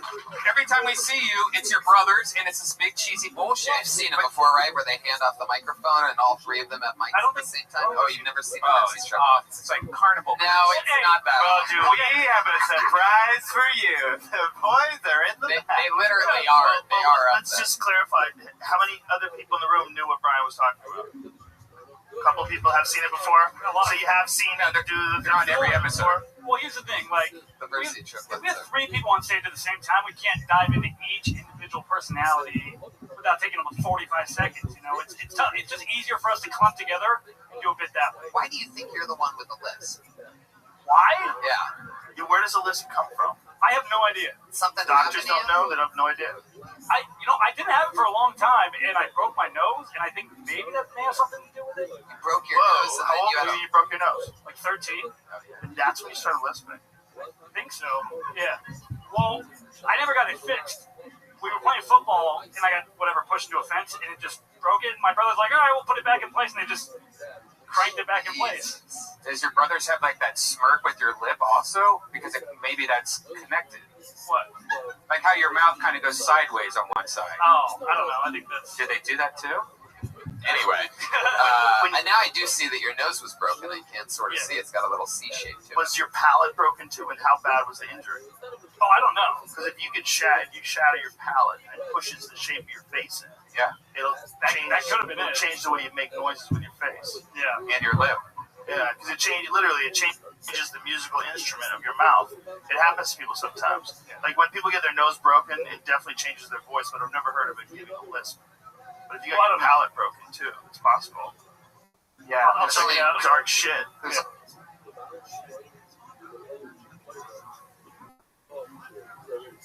only one way for us to know. It's time.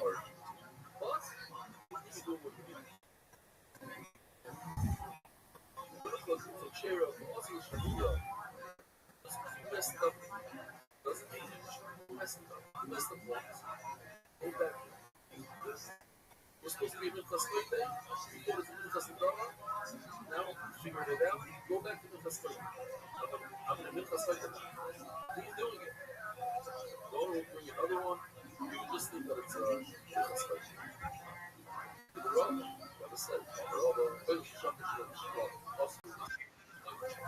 Rabbi said that it was up to his partner, to Oila, and shifted it. It's a shlomo, let's say. That we break the other Mercy triplets' noses. Have you ever? We gotta bring side. Yeah. We'll get him down here. Never head kick your brothers. I was hoping side.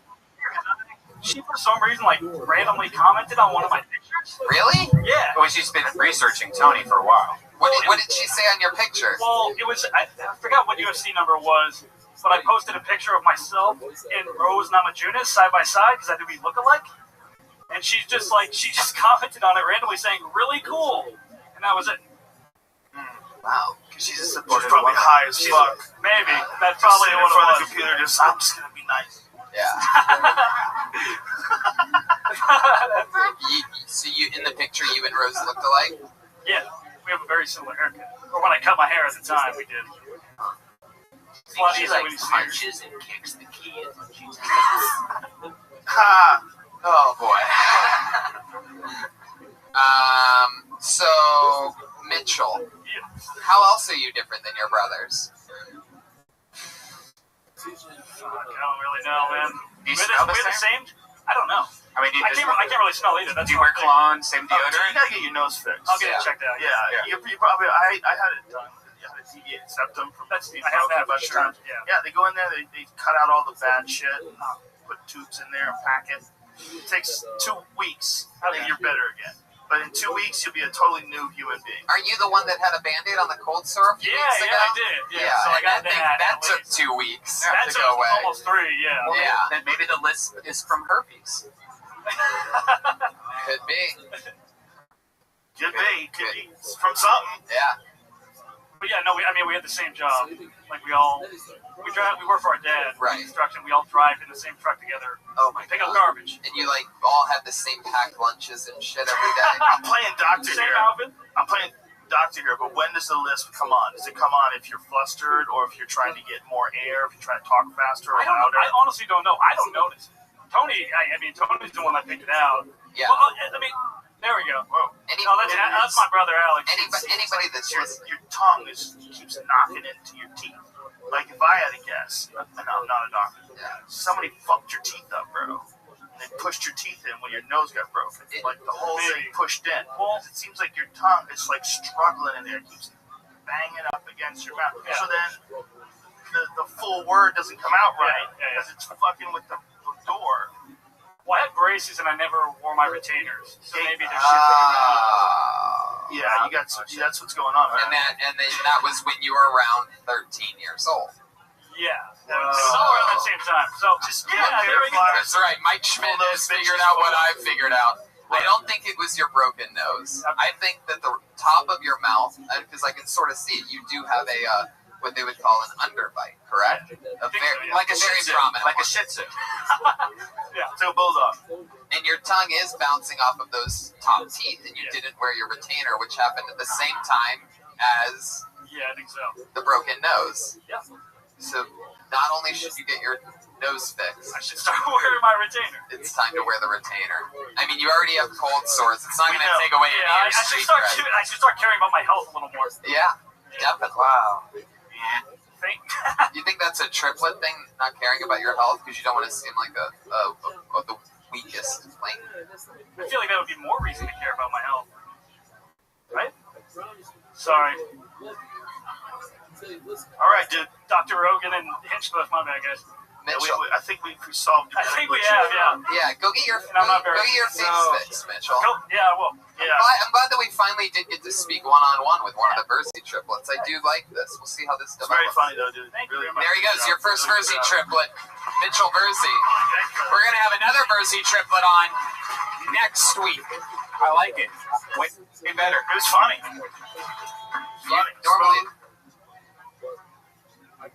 Normally there's three of them at once, and they all like finish each other's sentences and everything. Maybe that's the problem. Like you're always fighting to, and since he finally had one chance on stage by himself. Wouldn't it be crazy though if they all started doing it separately and then had to fight like each other? Like which one's the most popular? Like one was like headline. Well, I honestly think that this three people doing it themselves thing is like a psychological game that will break up the Verzi triplets. Yeah, I agree. The last are more fucked up than Elon Musk. One of them's gonna.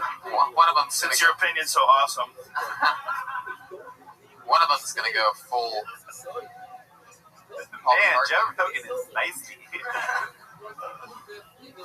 your hands together. You know him, ladies and gentlemen. Comedy Store employee, former guest on the Joe Rogan Experience. Put your hands together for Mike Schmidt, everybody.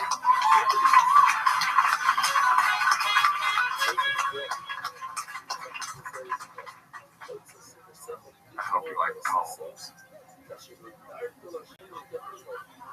This first poem is called Downtown Los Angeles. Like the quiet rain, the gentle pitter, the softest patter. Ballerinas dancing to your ears. I am the sound of masturbating elbows. This next poem is called Modern Love. I'm supposed to pick a restaurant, but all I want to eat is this revolver.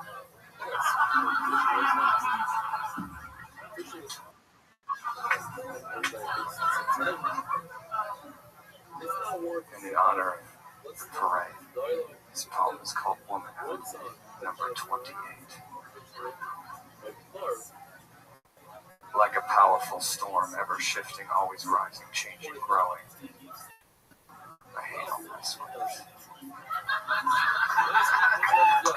Exactly 1 minute. Very funny, everything. All the way around. Mike Schmidt, how long have you been on stand-up? 2 months less than you. Wow.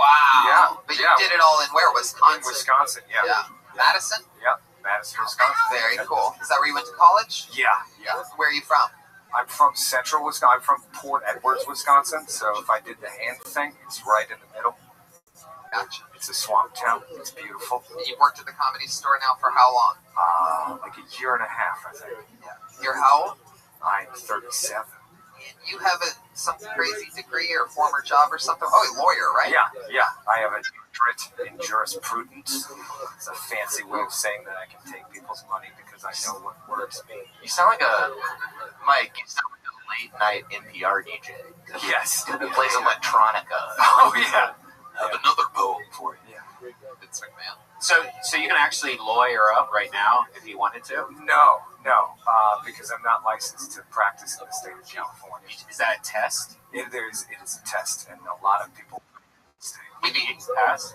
I didn't take it here because here's the thing: in California, anyone can take the test to be a lawyer. Ooh. When you decided to become a shady lawyer, is that when they gave you that Better Call Saul haircut that you have? Yes. Actually, no. If you are a criminal defense attorney for more than 12 years, you have to have a ponytail. If you've ever watched any crime show, the guy that's who's like, "Whoa, your client went to prison," and it's always the guy with the ponytail. Fucking always. Any crazy cases that you had? Not that I can discuss. Oh, that's how it works. What about any ones that you can't discuss? Yes, a lot. Shit gets nuts. I'll tell you, if you want to, very often, defendants are not sexy. The hot defendant is the rarest thing in the criminal justice system. Like race, ethnicity, no, hotness. So what's the? Why do you think that is? Hot people don't get in trouble? Have you talked to them? When's the last time you cried? Good question. Oh, okay. Tuesday. What'd you cry about? My dog. What about it? He died. Oh, Jesus. What did it do? Go on the Hillary March? Doesn't even make sense. That wasn't Tony was just hoping for a Hillary March reference. Like, force it in. I'm an idiot. Shoehorn it. Yeah. It was a fair attempt. How dare you drag her name into that joke? Wow. How long did you have your dog for? 14 years. Oh my God. What kind of dog was it? Soft coated Wheaten Terrier. Dude, stop it already. What was his name? Wembley. Wembley? Yeah. Oh, fuck. Did you put it to sleep, or did you find it, or did you like get hit by a car? Well, no, he got put to sleep because he had a lot of things fail. Wow. With a voice like yours, did you just read him a book? Did he got put to sleep, or?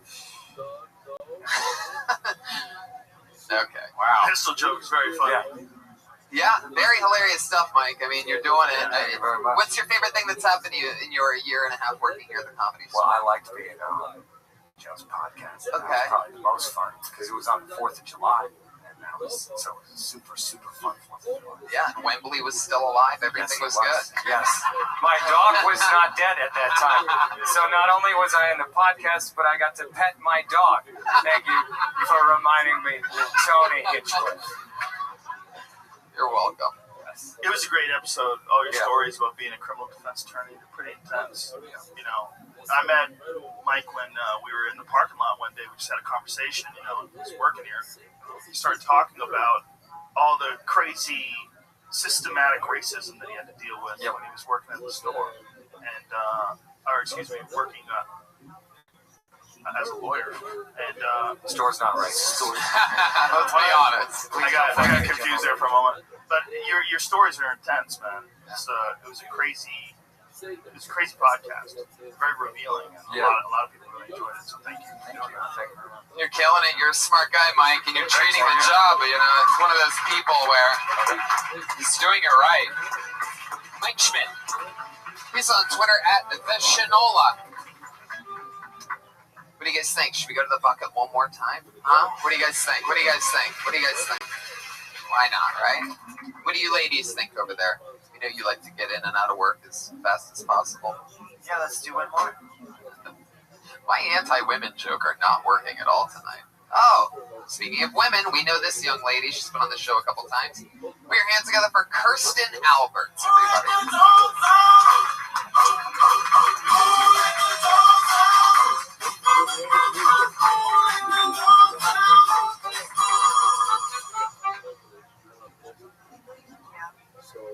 I worked as a waitress in a strip club once. For me, stripping wasn't really an option because the only curves I have are from scoliosis. Plus, I'm cool with my dad. But, you know, if you do it to support a kid or get a degree, and, you know, those things are stupid. And, you know, I don't consider myself sexy. I'm cute. I'm like a prepubescent. I can keep a secret sort of way.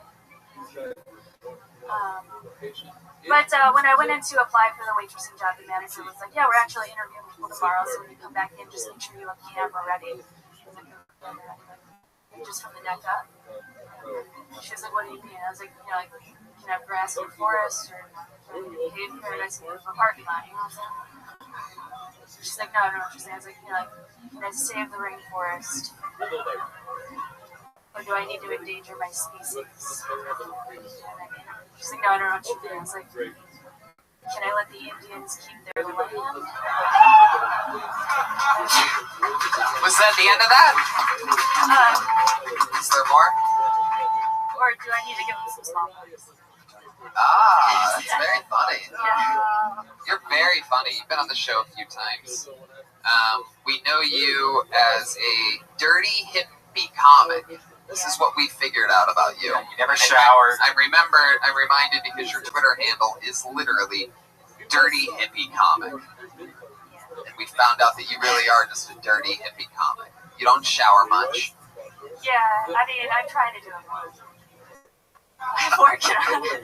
How's that been going for you? Is that hard? It's hard. But, you know, I've been taking more because it's been so cold lately. Didn't you say you don't flush the toilet except once a day? You just like keep on like going on top of it. Is that over true? and over and over again? I don't remember telling you that, but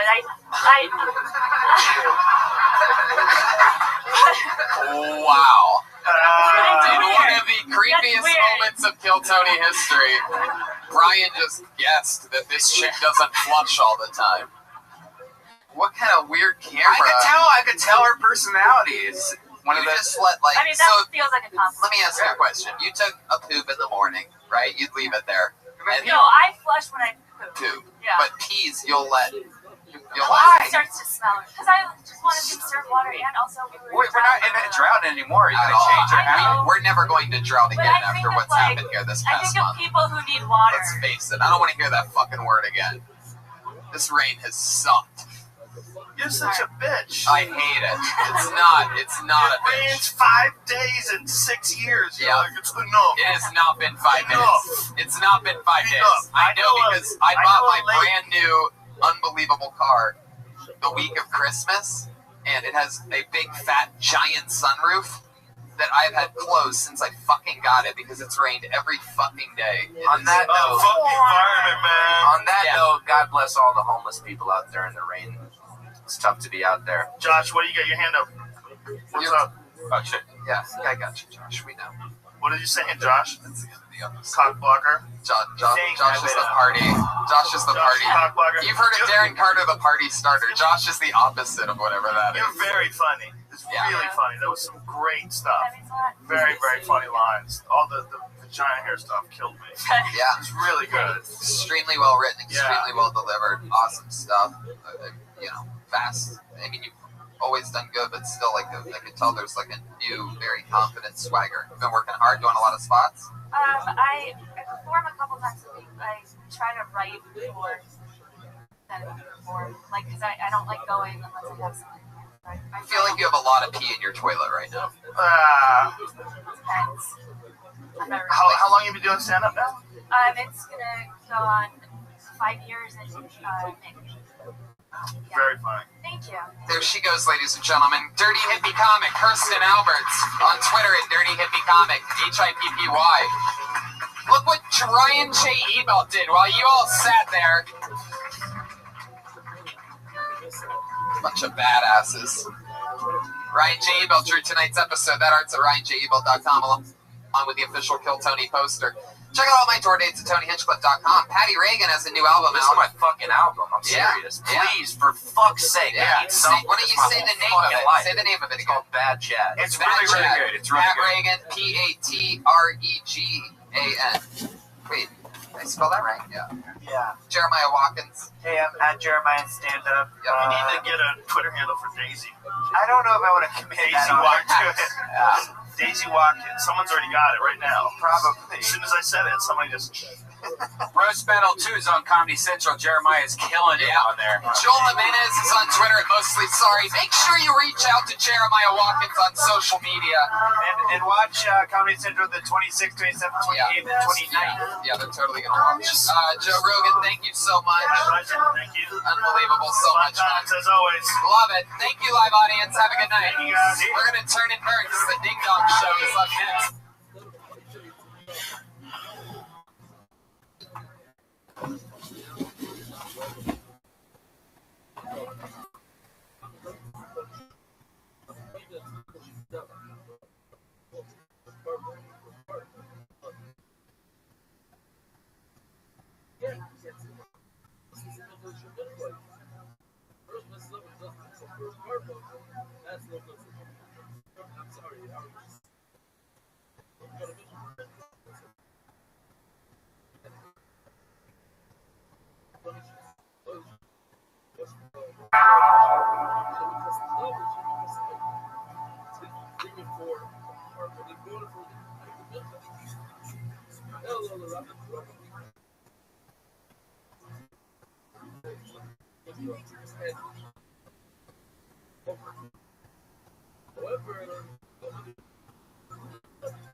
Really?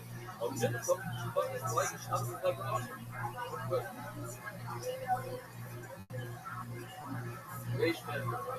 gosh, but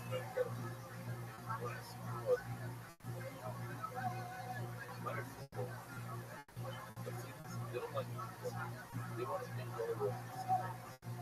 See, only the super cup. A devil super cup. Nothing. Yeah. I said as a joke. Seriously. That's like one of those umbrellas, the silver cup. Schnecke. It's not Schnecke. A Schnecke is what my Rabbi gave me.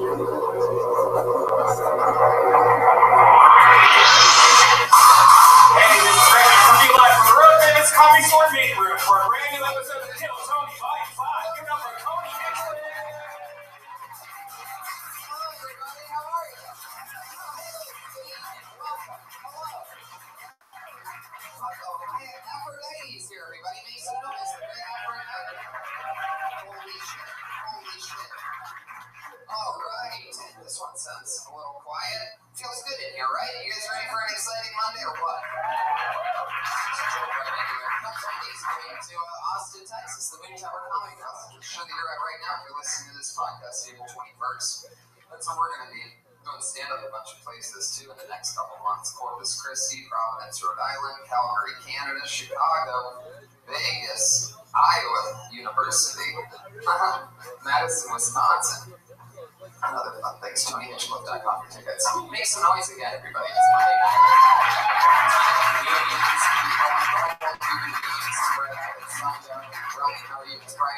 Hey guys.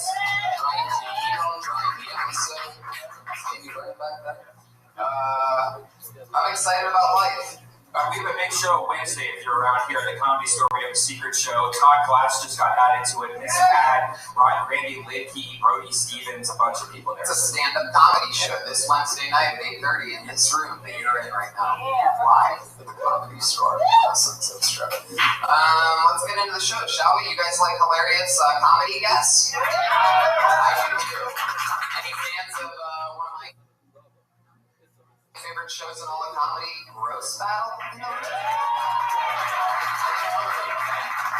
last night they just wrapped up season 2 of their huge tournament here at the Comedy Store. And so in honor of one of my favorite shows, Roast Battle, I have booked the 2 champions all time of Roast Battle. Let's see how loud this place can get for the great Mike Lawrence and last night's big winner, Frank Cassidy.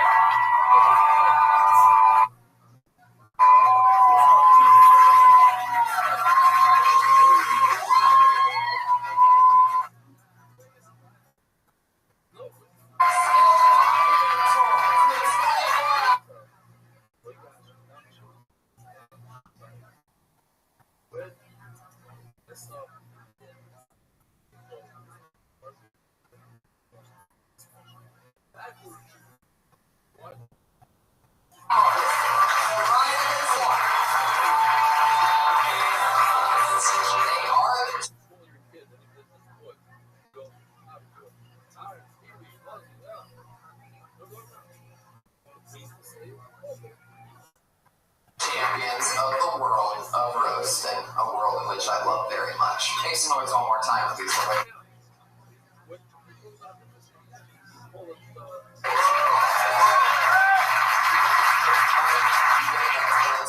so cool, fucking assassin. You can just look at us and realize that Roast Battle is a writer showcase.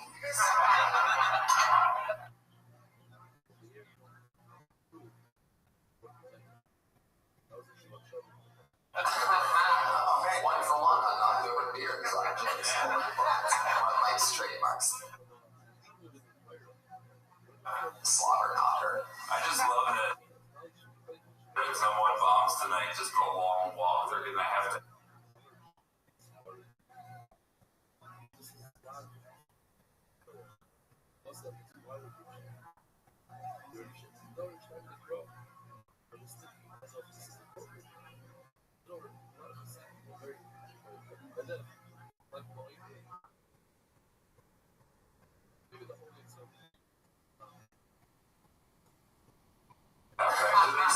It is bigger than the belly room.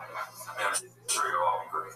Frank Castillo, this is a special treat. This is Frank's first time on the panel of this show. And to show you how far Frank, how awesome our storyline is, Frank, before he even worked here, was pulled out of the bucket as a comedian on episode 1 of Kill Tony.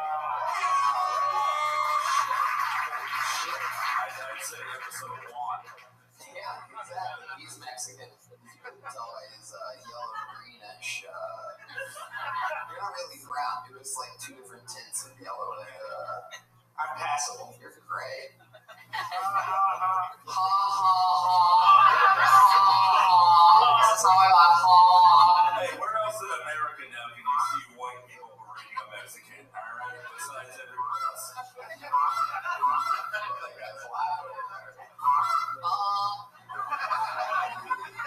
Oh shit. I love this show. You know what I love about this show?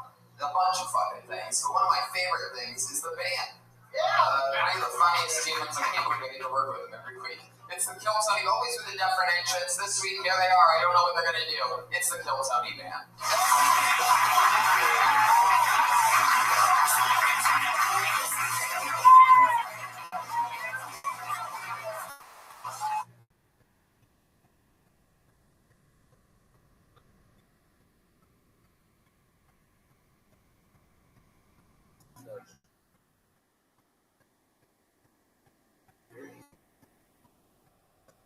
First of all,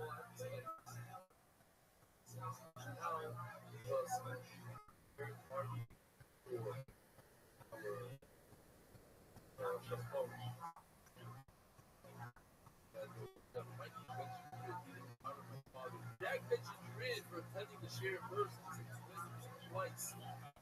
The relation of Michael's brothers were a very, very big part of the doc.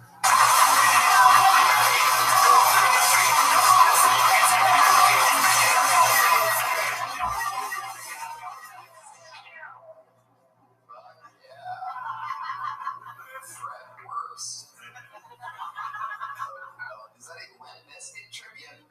No, Tony. Thanks for setting me up there. You know what's so sad? That's going to be on like a classic rock station in 5 years, and we're going to all feel so fucking old. I'd like to go where he is, actually. There's like a whole generation that when George Michael died, they're like, oh, you mean the guy who covered Limp Bizkit's face? That's the real tragedy of that time.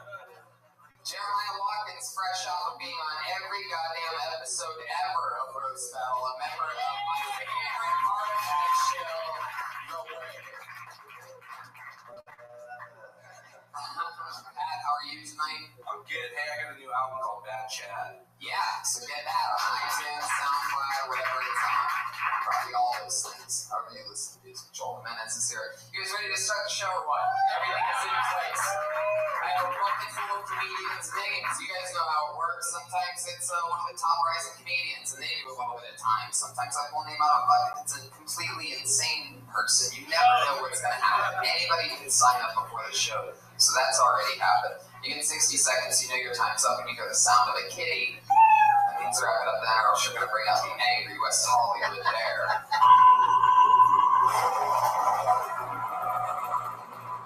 You get ready to start this motherfucking show.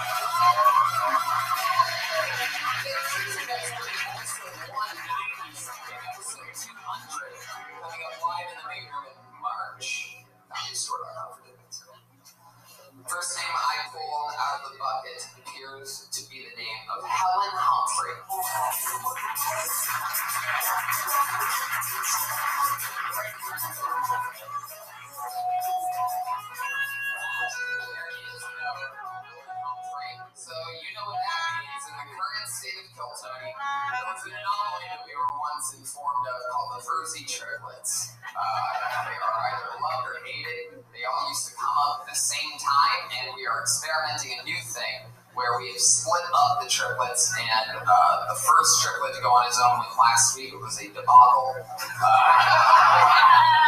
And this week we're going to try it again. This is a different one. One more time. Alex. Put your hands together. For Alex Rootzy, ladies and gentlemen. Here we go. This is what happens.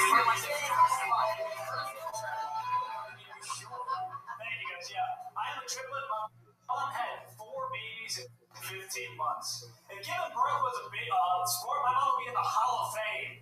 You know, she had a gold maternity gown. Her placenta would be up in the rafters. My family's had a bunch of weird pregnancies, though. My aunt, she just had a baby at 47 years old. Yeah, she had one of those test tube babies because no one wanted to fuck her. It's very ugly, man. Very ugly. And it's kind of selfish, too, because no one loves her, so she had to make something that would love her. It's very weird. I was kind of scared, though, because 47, that's old. Like, I thought for sure the baby was going to be retarded. Like, 47 is the number of chromosomes that thing should have had, you know? I thought it was going to come out with a helmet on, had this little trapezoid head. I know. There's nothing wrong with having a mentally challenged child, except the next 18 years, but other than that, nothing too bad. That's all I got.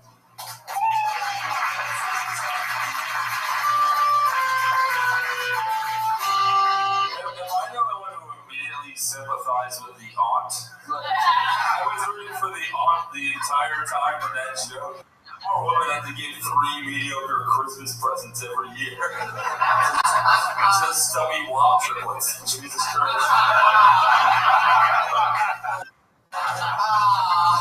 Dude, I like the part where you called her ugly. I thought it was dope.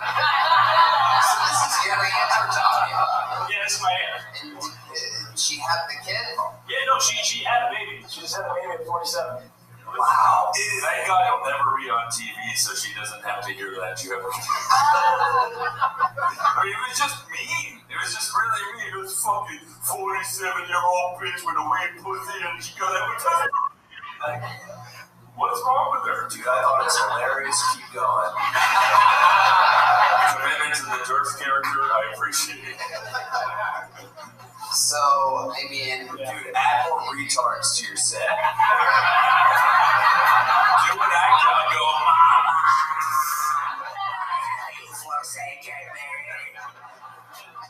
What's been happening in your life? I mean, when did you come up with that? You wrote that in the wrote this last week. Right. I only wanted to do it 1 week because Mitch only had 1 week, so I didn't want to do anything. And I was trying to do something that we would never ever do. And what's been happening in your life in which you think you're different than your 2 brothers? What's something that sets you apart from your 2 brothers? I'm much better looking than both of them. That's a fact. That's a fact. All right, funny kids. I mean, it sounds very corny, but we literally do pretty much the same thing. We all work together. We all work construction. Everything you say sounds corny. So you're very shallow because you were talking about your aunt being ugly. You're hotter than your I'm definitely more shallow than my brothers. Yeah, sure. And really, verses are like Smurfs. Like, this is Vanity Verzi, there's Kyle Verzi, there's Artie Verzi, there's Closeted Verzi, Balding Verzi.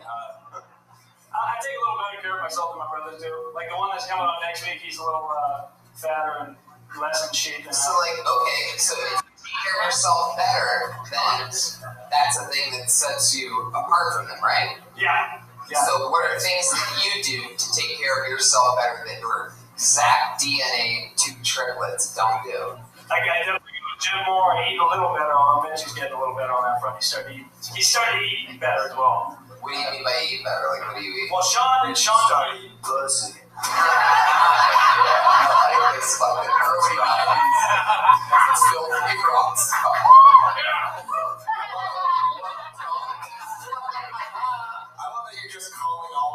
Family members that much. Sure. Pretty much, yeah.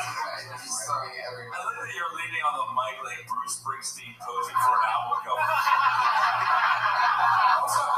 Yeah, what a little bitch. Every birthday looks like they were rejected by different baseball teams. It's really I could have been in the Philadelphia team. I don't know. So looking back at last week, if you had to grade who was better, number 1 or number 2, who would you choose? who do you think? Let's ask him first. Oh, Mitchell probably did better than I did, just from listening to the audience. Mitchell probably did better than I did. So you're the weak link of the triplets. Apparently right now, I'm the weak link. Oh, the weakest link. No, I'm the weakest link right now. All right. But Mitchell has a little more experience doing it solo. I think that was my 5th time doing it by myself, and Mitchell's done it. Oh, maybe spend a little less time in front of the fucking mirror. More time on stage because figure something out. Yeah, I probably do, man. I do want to compliment and say that was great confidence. I know that you looked at the notebook and you were like, yeah, I'm doing the retard bit tonight. I wanted to try something that we wouldn't even talk about, and apparently that was it. So. Dude, I'm all about unmerited confidence. You may not realize this, but 47-year-old infertile aunt's the main demographic for the Death Squad network. So you go to find out. King Tony was the name of the kid. Abortion joke. So Alex. Yes. You got it right this time. Anyway. I mean, is there anything else that you think says you? How about dating life? You get laid a little bit more than your brothers? Is being so much better looking than your other two brothers? I think better looking girls. Sean definitely gets laid more, but he's a little less selective. He just takes it. Wait, is he the one that had the cold sore? No, that's Mitchie, man. Mitchie. One of them once came up here with a fucking where you don't come off hating women. One of the Rosie triplets one night came here with a cold sore so bad that he basically wrapped a fucking ace bandage around his head. It was a gigantic. You saw that thing too, man. It was fucking bullshit. And I forced him on the front patio after the show. I forced him, and the two brothers were dying of laughter. I'm like, I want to see what's underneath that fucking thing. Well, because he tried to put a lot of cover up on top of it, and it just made it look even worse. It was like tanning the It was a sweater. It was a sweater. The most disgusting thing I've ever seen. Joe versus the volcano or something. It's a volcano and everything. Yeah, Sean's getting more ladies right now. Alright, well, Alex, you're talking about everybody but yourself, it seems. You know what I mean? I'm trying to figure out what goes on when you know. I don't think much goes on. Not much goes on, man. I go to the gym, I work construction. Do you think you get to maybe be a little bit less creative and hungry as a triplet? Do you think it's sort of tough to have it tough as a triplet, being raised in a family that? No, if he was the third one to the mom's tit, he was even hungrier.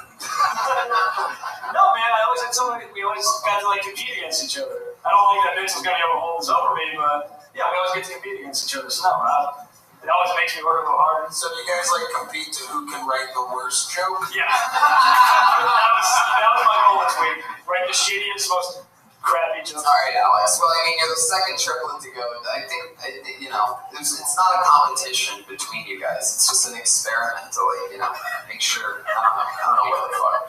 It wasn't even my idea. Rabbi wanted to do it. Well, you were putting them on every show, so I said, let's put them on. I'm not giving up on these fucking Versi triplets. Do I think they're terrible? Yes. I think they're the fucking worst. But I think that there's a fucking spark of something. Stop. See, when off stage, they fucking hate each other. I don't think they do. You all sound like Casey Barnum right now. You sound like a fucking mad scientist. I am. Left of triplet freaks. You're like Vince McMahon and Beyond the Mat. He's gonna fail. The Versi triplets are my Roman Reigns. And with that said, there he goes, Alex Versi.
just life gives you something that you really just can't take away.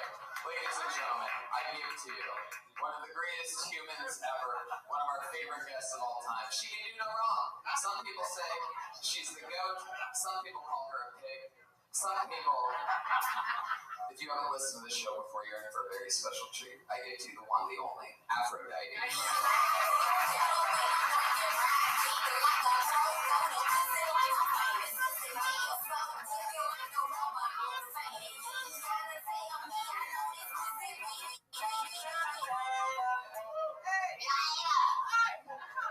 Some of y'all white folks ain't never been to a black church. I can look at you right now and tell you, you've never been to a black church, right? Right? I'm gonna give you a little something. It's why it's holy. You can't be holy and serve the Lord at the same time. Can I get an amen on that? I say you can't hold out and believe in Jesus. You understand what I'm saying? You can't be touching yourself. You can't be thinking about none of this stuff. You know, you have no sex allowed in church. That's why everybody's fucking in church, because no sex is allowed. You understand what I'm saying? You know, they be touching themselves and touching little children. Oh my God. I'm not touching somebody. Good thing I ain't got no children, you know. Y'all might be wondering about the outfit I got on. This is called Go Straight to Hell outfit. But I'm out. Straight to hell. They don't allow all his ass to be showing in church.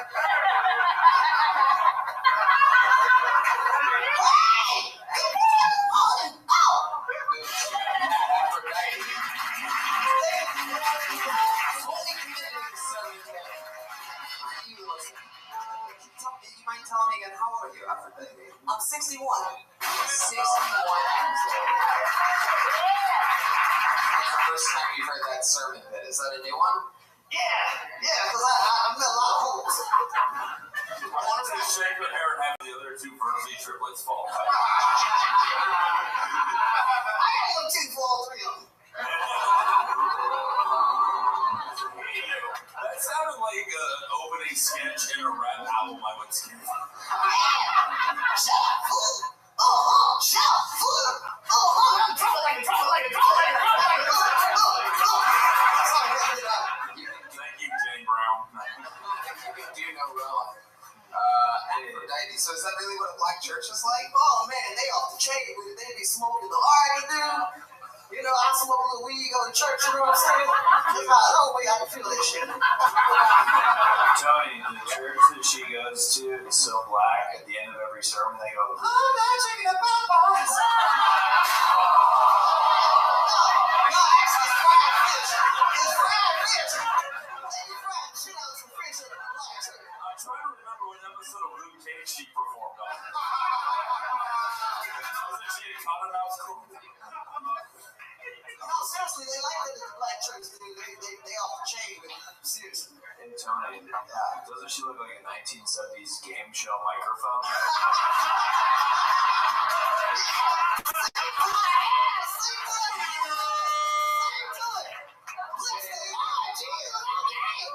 That's where she keeps all the I'm sorry. You are really something else. You are a piece of work. When's the last time you went to black church? Oh man, I gotta confess, I'm a proud heathen. I ain't going nowhere with Jesus or Buddha or Muhammad or nothing. Who does Aphrodite believe in? I believe in weed. California's legal. That's not a who. Weed is not a who. I just noticed her earrings. Maybe the best earrings in the whole entire world. They're two little picks. I feel like she takes someone's virginity in the coming of age novel. I just had to get Jeremiah back. He accused me of losing my blackness the last time I was here. So I'm gonna let him know I'm black and I'm proud. I'm here to start a damn riot all by myself. You showing it in. I love that. I also love the Russian hat that you're wearing tonight. The Russians did not come over to Afro. Let's get it straight. We're still doing all shit for black people. Okay, we all know shit, y'all. Heard stuff. You want to ask her where she got it from? They got that Goodwill. Does your hair match your Gorbachev? Like, oh man, this is a fake for smoking some good ganja. I'm telling all y'all bald heads. What if the ass one shoots pussy there? That's no bullshit, man. Let's go to ganja, man. And you know you need some pay for it. So shut up. Tony, Getting roasted by Fat Albert's mom.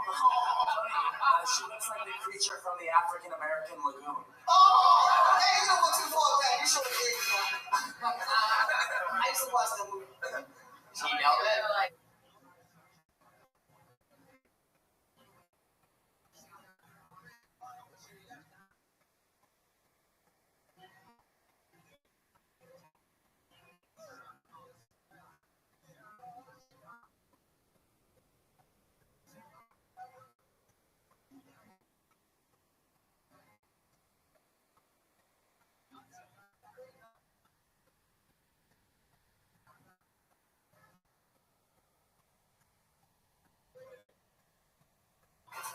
Did he what? You said you like that reference that he just made? No, man, I think he's an old man back there because there was a movie called Black Lagoon. That was kind of racist, man. Don't be talking about no Black Lagoon. What you talking about, man? Aphrodite, what did you, Hey, it was a funny joke. It wasn't funny. It was only funny to the white people that shut the hell up. Joe's been thinking of that joke for like 6 weeks. All his damn life, he came up with that damn one line. That line. That was fucked up, boy. Aphrodite, do you write your name? Are you the one that writes it? Yeah. You have unbelievably amazing handwriting. I love how you go over each line. That's right. Of your name about 10 times. Y'all like how the Braille motherfuckers up there. These are feelings, you know. Her handwriting matches her voice. And black. I mean, you could probably literally see that. That's right. That's my signature. Ain't a black woman's signature, okay? You always do a thing where you like turn away from the actual question and then give like a little performance. That's right. I like your style. Oh, I love you too. What have you done? So you haven't actually gone to church recently, but I want to know. I told you I'm a proud heathen. Gotcha. I want to know about your real life stuff, though, Aphrodite. Like, what have you really been doing lately? A change in your life? I'm really excited. I'm going to France this summer with a band called Sidewinders. Hey, I'm back. Sidewinders? Yes. When you say you're back, what do you mean? Well, I had a couple hip surgery. I couldn't walk for almost 3 years without walking, so I am back. Double hip surgery. I had surgery. When did you have double hip surgery? When? Yeah. Well, I had the first one December 16, 2014. Came out of the hospital December 30th. Went to band rehearsal. Did New Year's Eve in Grand Park downtown for 35,000 people with 17 staples in my hip. Okay? And then the second one was April 16, 2015. 4 months exactly. They cut me on the left side. 17 staples here and 20 on the other side. Hearing this is as fun as those surgeries. It wasn't really the answer that I was expecting. Seriously? But it was the time I told you I was hitting the lady in the head with the bottle of cinnamon. You know, in the hospital, I got my spices because they got that funny food they serve in the hospital. I like that Aphrodite is doing a recap of previous Aphrodite performances. You didn't see Aphrodite season 3? I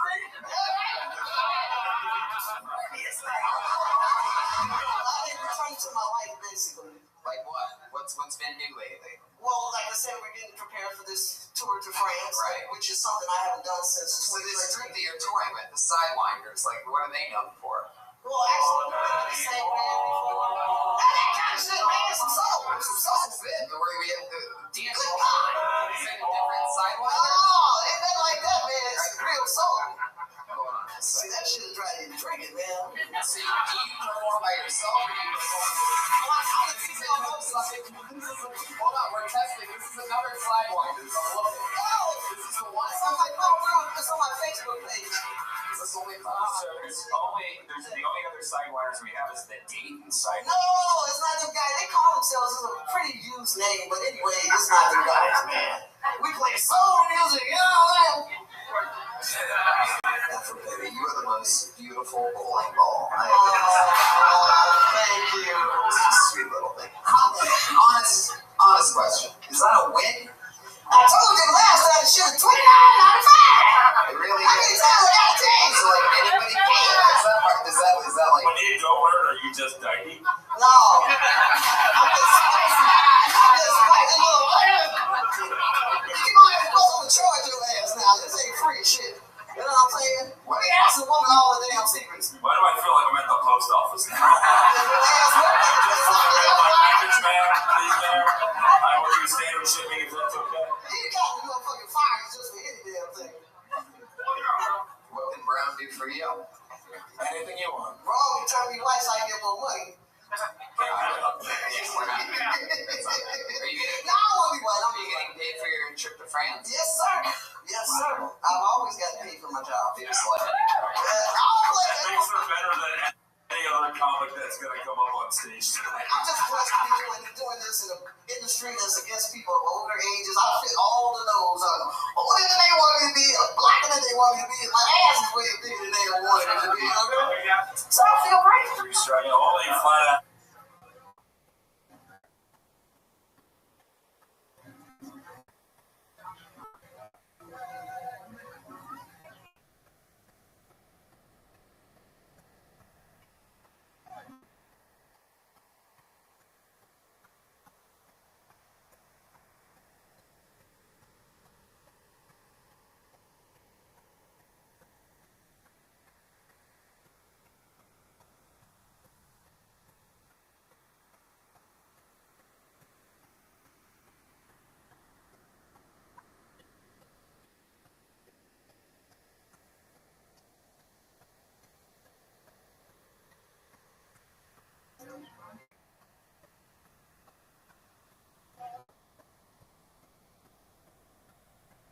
Black women make it in show business. Man, I ain't gonna keep struggling. I'm selling my ass to these white women out here going crazy trying to get booty. I'm gonna give them a little chunk at a time. I have no idea what you just said. I really feel like we need to translate. It's about selling ass, right? You understand? So they ain't gonna keep sucking. I'm either start a church or sell parts of my ass. One or two. You're the only person I know that speaks in a chicken wingdings font. She sounds like the alien character in a Star Wars scene. Like, we must fight the resistance. Hey, man, don't be saying shit like that to black people, man. What the hell is wrong with this nigga? I don't think you're getting it. I think we can't understand what you're saying sometimes. I asked him what the hell is wrong with him. Yeah. What the hell is wrong with me?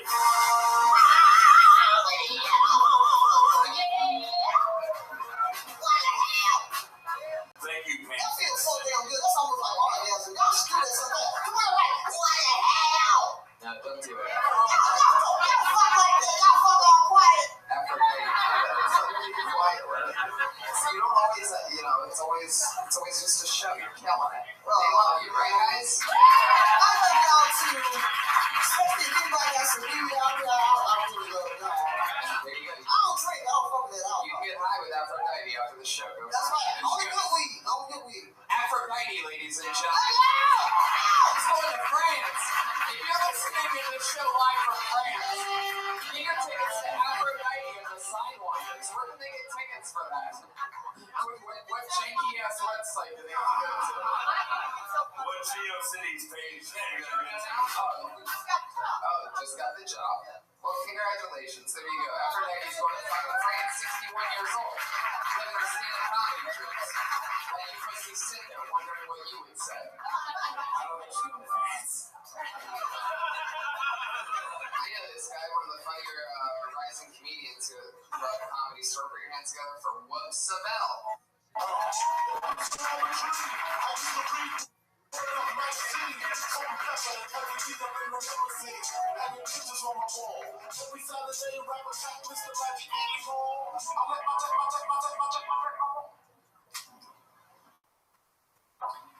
If I was Trump, right after the woman marches, I would just appoint women to every position in my cabinet that has the word secretary in it. Just not even tell anyone, just have them figure it out. You're like, what the fuck? This is the most female-centric. You know, when Trump got elected, everyone was comparing him to Hitler. And they also compared Obama to Hitler. Really just goes to show you the depth of Hitler's character. Spans of different people.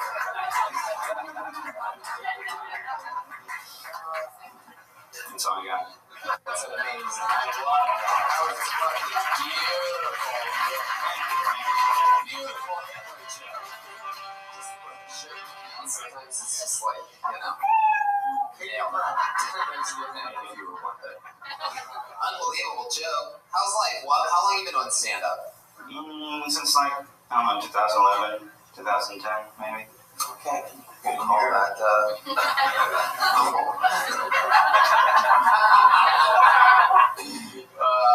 But yeah, sounds like they've been going. Anything cool happened lately? I don't know. I'm doing all right. This is so much harder for us when they do well. Those are good jokes. They're topical. Yeah, shit's going bad. It's got a weird name in it. If it was up to me, everybody would just bomb. I call him a piece of shit. We all have a laugh and we get on. We don't have a party in Aphrodite's hair. It would be. Looks like a horse. You do great. So what are you talking about? What's your favorite category of porn? Probably gangbangs. Gangbangs. You like a lot of people in the room. Yeah. I mean, if I got be there, it's the part of the show where Brian asks what kind of porn you like and then tries to turn it into a gay thing. It's fast. You like women only, so like you're afraid if there's a guy in the room. It's interesting when there's a guy, you might just look at the guy. It's interesting when people say gangbang because that's a lot of people instead of something personal. Or do you have problems with your relationship? Obviously, you like social settings, you know what I mean? Yeah. I mean, if other people are fucking, I will fuck too. Yeah. I think the thing with the gangbang is Dude, Tony, this guy's dope, man. He does have the stage presence of the last guy in the gangbang who's just waiting the whole time. Awesome. Look, man, I get if you're tired, it's okay. You can go home or just reconvene at a better time. Hey, Redman, you want to know my category? Yeah. Finger blasting. Wow, they have a porn category for that? Yeah, it's me. So what, I mean, that's fun stuff, that Hitler joke. Did you come up with that recently? Yeah, just because seeing all the posters of Trump portraits Hitler next to the ones of Obama portrait, Yeah.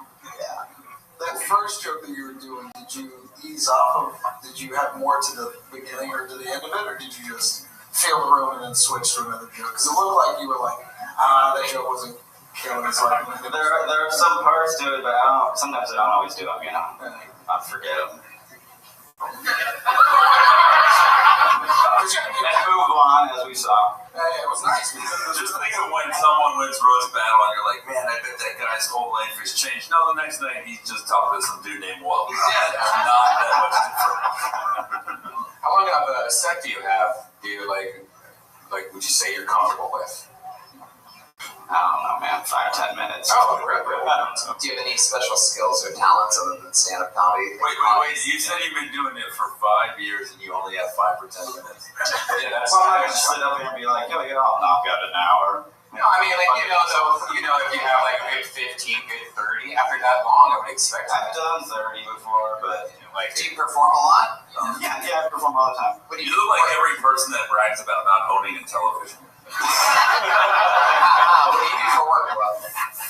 I do bar trivia, I host bar trivia, and then I also do some copy editing, freelance. You look real excited about that. Oh yeah, I've got 50 minutes on bar trivia, 5 minutes on stand-up comedy.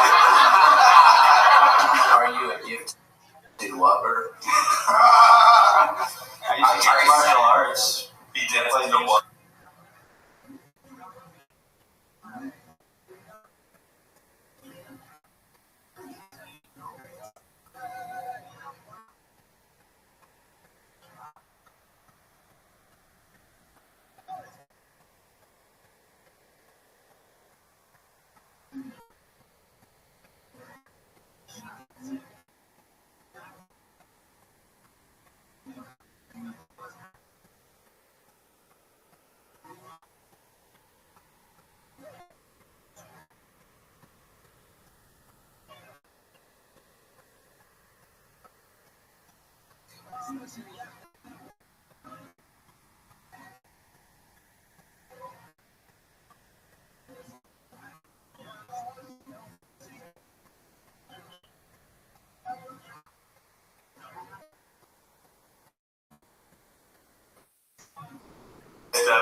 Say that again. I used to teach martial arts. I can play music.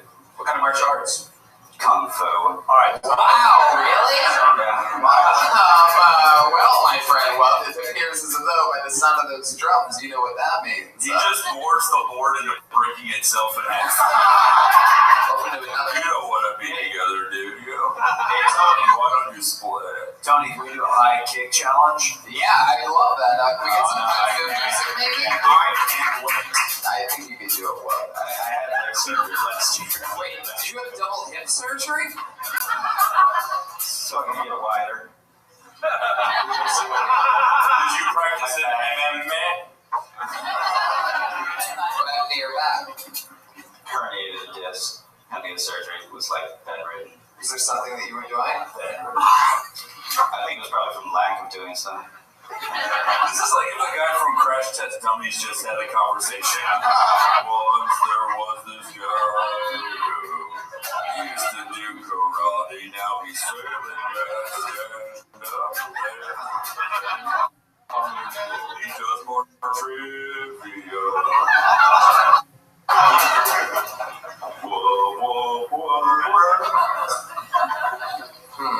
You guys are starting to love me the wrong way. Well, what's the craziest thing that you've ever done and gotten away with? I fucked a stripper for like a year, friends with benefits, like no condom. Dude, I knew this guy was dope. The reveal was so sad for her. That's right, honey. We've been straight up raw dogging the entire time.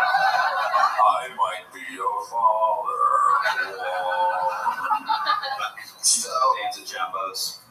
Wow, she just danced at Jumbo's, and you stumbled in there one night, threw back a shot and a beer, and you see her come out. No, I met her online.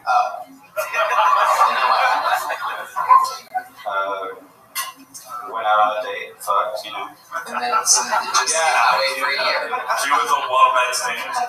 Was it like you guys were dating, or you guys were just fucking? At first we tried to like date for like, I don't know, a few weeks, but it didn't work, but you kept fucking for a year. Yeah. Good job. Damn.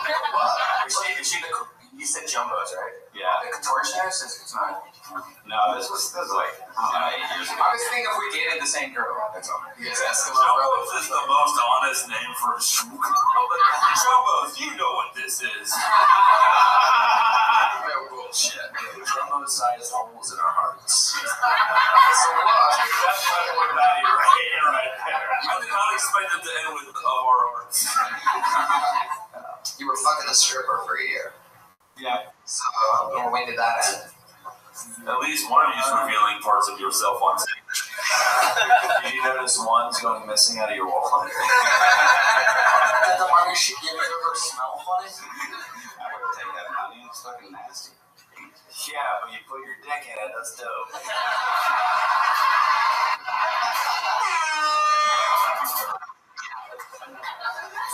That's true. That's true.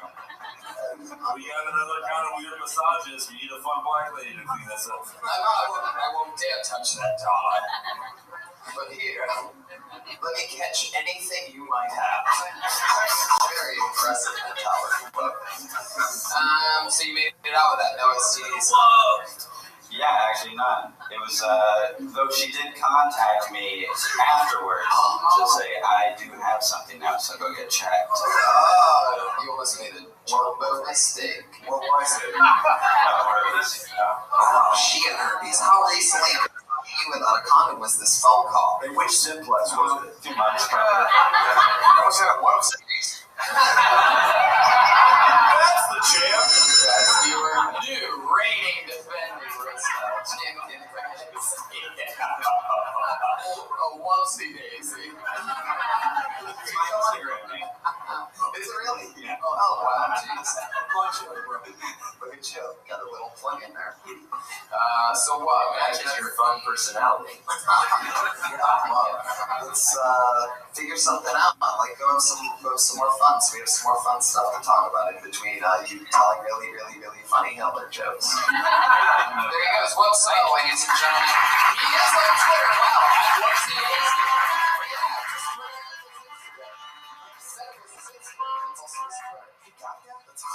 Interesting that he chose Instagram probably because he knew that I was going to say Twitter. So he got to plug out clean for his Instagram. He looks like a guy who writes smart Hitler jokes. Well, this is fun. It really is fun. You guys are having fun. Sorry, fans like longer episodes. It doesn't need to be fun only a while. We don't do those, repetitive chants or anything like that, like the WWE and other shows. To keep the energy at an obnoxious level, I like to let you guys relax every once in a while. You like that? You guys want to yell things? You do? Go fuck yourself. Put your hands together for Janelle Dodson, ladies and gentlemen.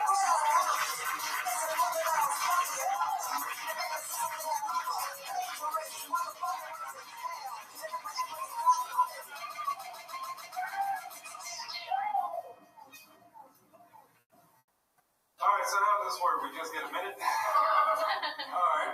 Well, this is actually the time we live in, isn't it? I think so. Everybody's concerned about all sorts of shit, like Trump's out there doing what he said he was going to do. I feel like we're missing one really big question, and that pressing question is about Melania Trump. Hostage or hope? Like, it's a very big question. It's a pressing question. Like, hostage or hope? Like, I don't know how to discuss her. Like, should we, be talking shit about her, or should we be staging a rescue? Like, I don't know what to do. You know what I mean? Like, it's a very important question. I don't know. Hostage or hope? Like, am I the only one waiting to hear about the human trafficking? It's just me? I'm the only one? Like Melania Trump, the human trafficking, Russian mail-order Brian story? You can't know about it? That's too much? You never thought about this shit? You say it's deep? You never thought about this shit? Seriously? Like, she's been quiet. Everybody, because he's like, shut the fuck up, bitch. He's like, he possesses her. Like, you never thought about that shit? Like, you're gonna find out. It's like, I got her for a very good price,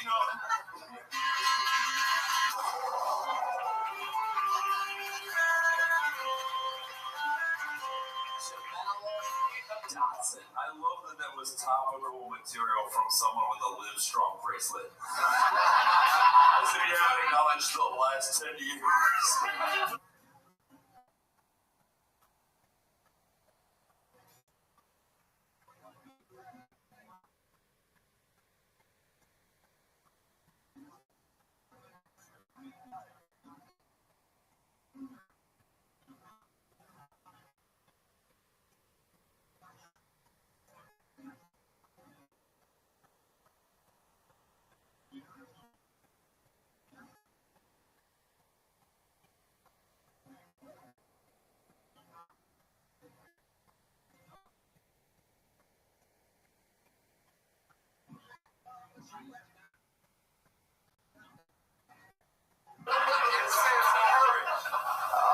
Smart ass.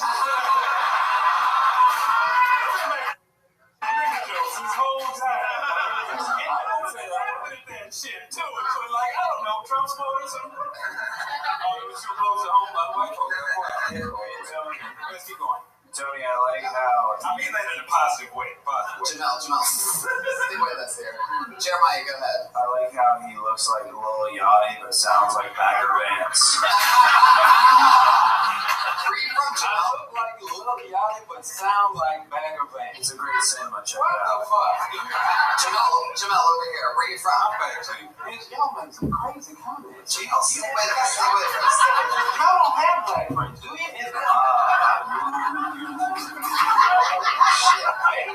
Not black. No, my friends are pretty that in the class. I do a Yachty reference. My friends are pretty black.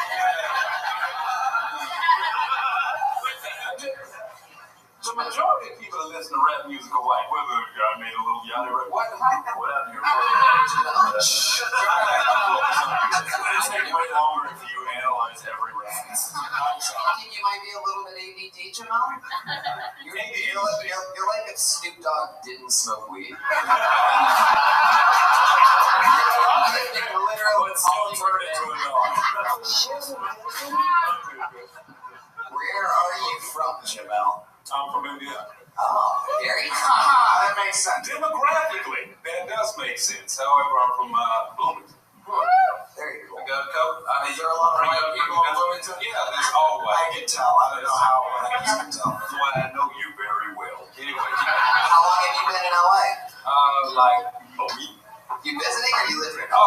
had to escape. I'm out. You live here? Yeah. Oh, very good. Congratulations. Congratulations. How old are you? I'm 30. You're a little way older, and I mean that in a positive way. I'm with it. I got gray hair and shit. It was crazy. You said 30 like you were lying. It's not that I'm guessing that you're lying because you look older. I'm guessing you're lying because of the way that you said 30. I'm 30. You're 30 in the same way that Melania's a hostage. Yeah, she's at the time of her life. Total hub. So, wow, is this something you've always wanted to do, move out here? Yeah. What did you have going on in Bloomington that held you up for 30 years? Family? Oh, you have a family there? Pretty much, no. My parents, family, not like well, I just assumed that because of your skin color that you abandoned a family there. I'm gonna let that ride. Let's do it. Hey, Tony, it's your show. You can do it. They do it on other people's shows, too. Somebody was supposed to speak up. Be like, no. There it is again. Yeah, I'm sorry. So how are you going to survive out here? What do you do for work? I don't know how I'm going to survive. Like, this is an interesting time. Like, sounds like a minority to me. I don't know.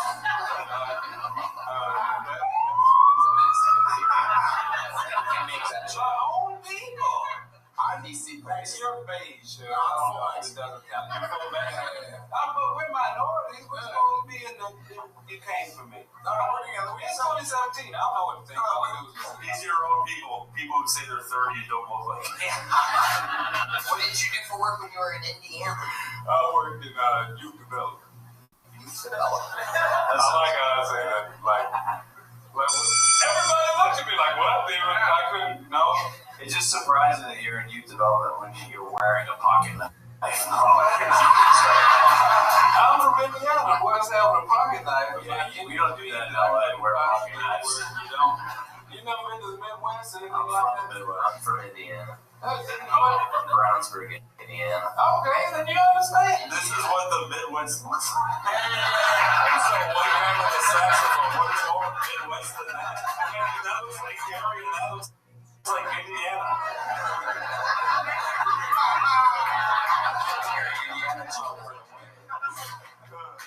No, I keep pocket knives and shit like this just to blend in places that don't belong. Like on stage.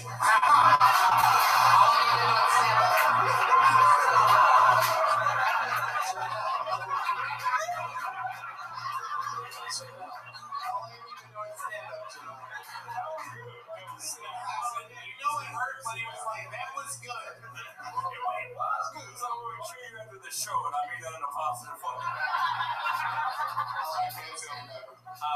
You still haven't heard this question? How long have you been doing stand-up? I don't know, like about a decade? About a decade. All in Bloomington? No. Where? Went from Indiana to Atlanta to DC. Now, How often would you get up? every day. 6 months or multiple times? Multiple times. I like how everything this dude says sounds like a lie. I don't know. I said it. Like, this is an interesting time. Like, right? This feels awkward, doesn't it? Yeah, you're on. This works for like when you keep commenting. Be quiet. He's a part of the show. But he keeps saying silly shit. Like, you gotta say some dumb shit. I like how he thinks silly shit is just funnier shit. You know what I mean? But just because it's fun, like Trump is funny. You know what I mean? He says shit, but you see, you know, you compare me to Trump, they get honest.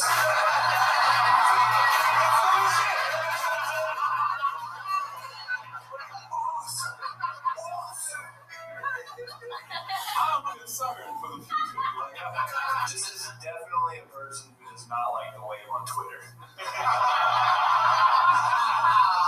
Jamel, you're a week into living in Los Angeles. What neighborhood are you living in? Actually, I'm in Pomona. Why Pomona? Reset. Why Pomona? No, I got some fab down there, you know. Unsure. It's cheaper, I can afford it to live. How far is that from here? That's like 30, 45 minutes, depending. Not too bad. It's cool. Okay. They're good. You have any other than stand-up comedy, any fun hobbies, anything special that you can do? You like yo-yo chanting or something like that? Yeah, that's when I do backgammon. I've been backgammon. Is that a joke? You're making a joke. I mean, You feel like every time he answers a question, it's a different split personality taking over. It's like, There's no real, hobbies, nothing like that. what do you like to do? When you want to, relax, what do you do? Put on a TV. You know what's weird? Like, this is pretty much all I do is write and do comedy, and that's pretty much it. Smoke. I get a chance to smoke. It's just legal here, which is all right. It's not in Indiana. Aphrodite just sent cat piss up in the air. She started spraying some squirting on my shit. I'm smoking. I forgot. What's the biggest thing you've done in comedy? The biggest thing?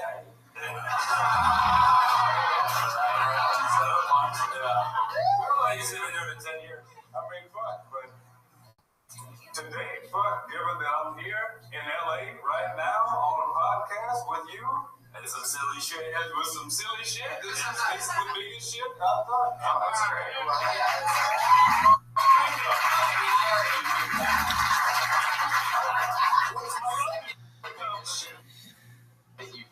Second biggest shit. Like, can you name a comedy club that you've performed at in Indiana or Atlanta? There's only one that's comedy at Edmonton. That's a comedy at. They don't really fuck. Is that where you started? No, I didn't. Where'd you start? Down before them, there was a Bear's Place. Where'd you start? Bear's Place. Bear's Place. Which was with Comedy Caravan, the longest running comedy show in the Midwest. So they were the shit, and that's where I started off as a host. And I moved up through that comedy and didn't necessarily like black people. So, I mean it in a positive way,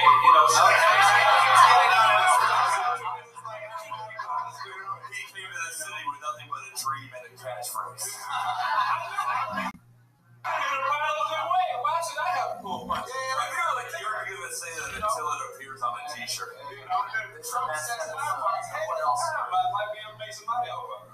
Anyway. No hobbies, no real, not much of anything. Are you helping people? That's what I like to do. Really, that's my hobby, is helping people. Helping people. Like, who would be, give us this. That was I told you it was a youth development. But give us an example of someone that you helped in your history of youth development. No, youth development, all right, say.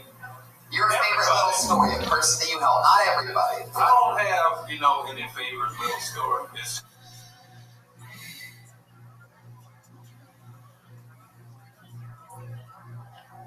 just about being able to help people really access privileges and things that you can't tell me one thing that you did development to use. There's one memory where you're like, this makeup and this.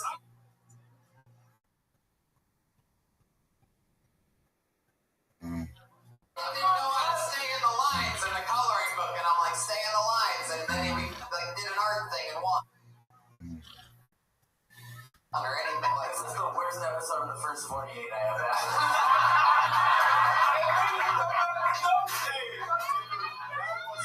That was a drummer, bro.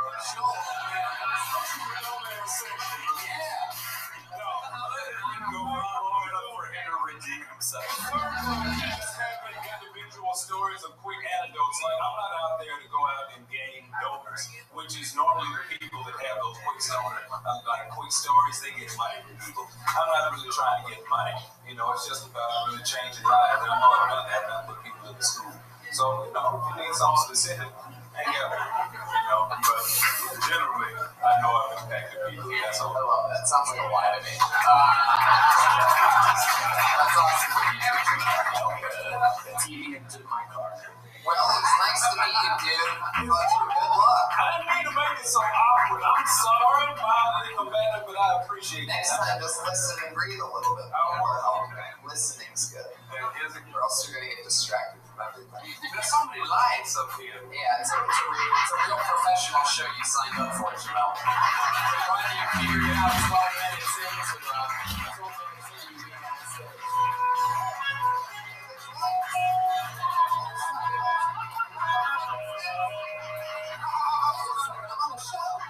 That's my time. Jamel Dawson's on Twitter at Hothead Cheese. The only 30-year-old man to be born in 1971.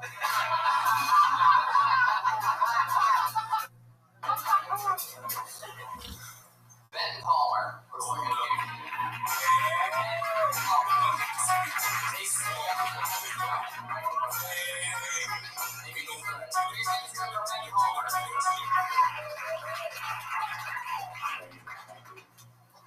I need a ride home.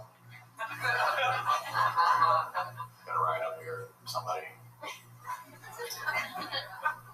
I have a car, but it doesn't work. But I still keep it for storage. Someone actually tried to steal it from me once. It was late at night, and I was just going to get something out of the trunk, and then out of nowhere, this dude comes and he's got a gun, and he's like, "Give me the fucking car."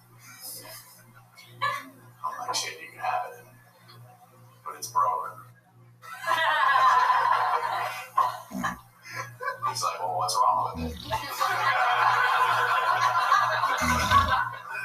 Oh man, it's making this clicky noise.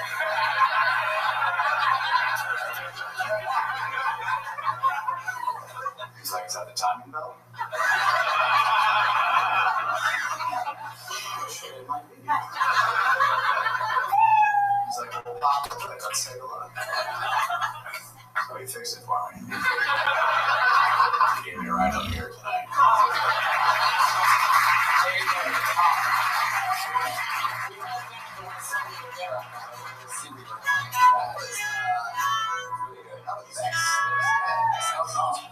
Speaking of the theme of fun, energetic black person followed by sad white guy.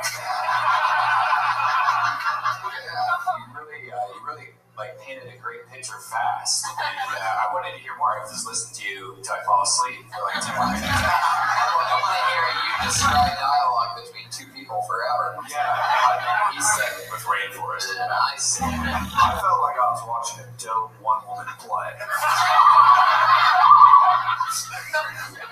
Super big. Ben, welcome to the show. This is your first time on the show, right? Second time on the show. Yeah. Where are you from? I'm from the Midwest, Ohio originally, and I lived in Atlanta the last 5 years. Okay. So, what part of Ohio? Cleveland, Akron area. Oh, very cool. I'm from Youngstown. Nice. Columbus. We talked about this last time. What do you do for work?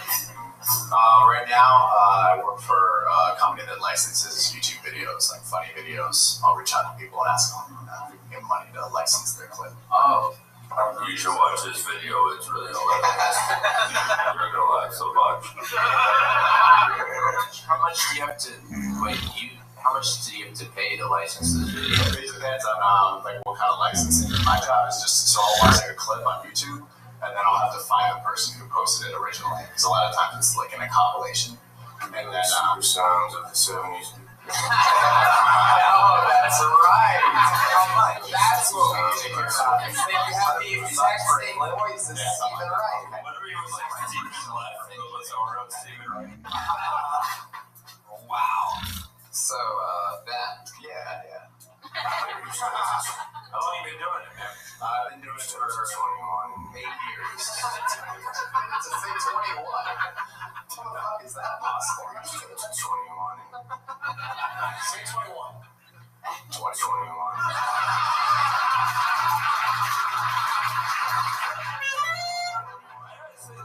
Sadder as a comedian when the sound effect gets the biggest laugh of the night. It's like the machines took over and we're actually, wait, no, Skynet is in control now.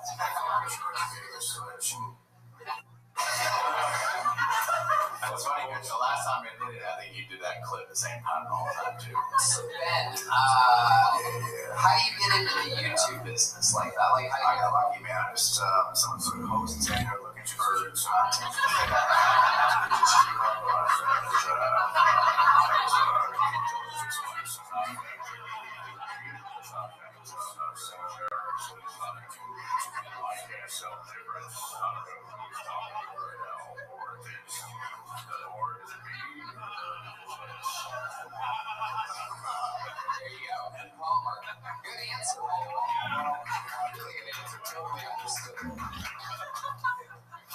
Do you always wear sweaters like that? Is it like a chickmunk thing? No. Or a terrible accident? Oh. I'm actually a fan of it. Thanks. How long have you been in LA now? 3 months. 3 months? Yeah. Wow. How old are you? 21.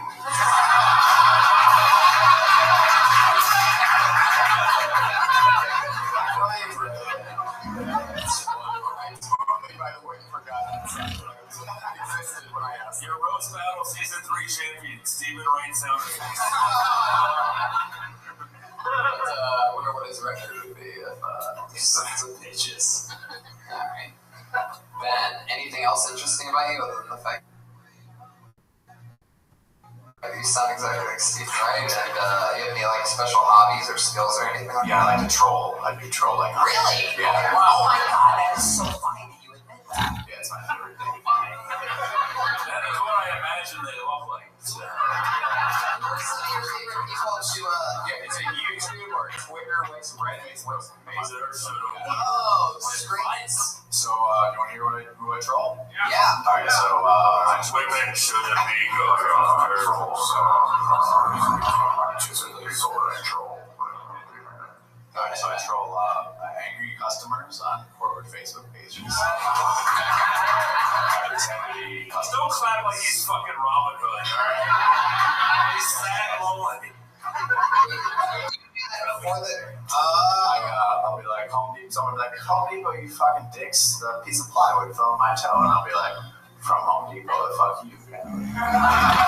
It's deeper than that. Someone needs to stick up for the corporations. So you like make... No, it's not for the corporations, it's for the service team that works for the corporations. They get shit on for no reason. I like this. I'm confused though. How do you go in and stuff? How do you respond as Home Depot? I make a page called Home Depot where it's customer service, and I use their logo. So Do they click on it so they see that it has 0 followers or whatever? yeah, but most people don't really understand it. Just immediately just attack. Yeah, it just doesn't matter. It's like, fuck you, whatever. It's fun anyways, you know. That's so awesome. The greatest trick the devil ever pulled was making people think they were on the Home Depot Facebook.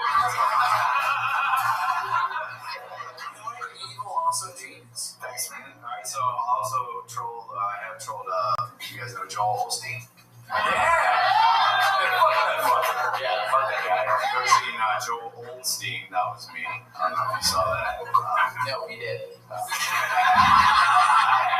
Instead of Olstein, it was Olstein because he's old. Did that bother him? Did he attack? Well, the Houston Chronicle picked it up, and then his spokesperson made a statement, and they were actually pretty cool about it. Was it God? Did you feel shitty when It was the devil. Did you feel shitty when they were pretty cool about it? No, I didn't. Not at all. So Joel Osteen.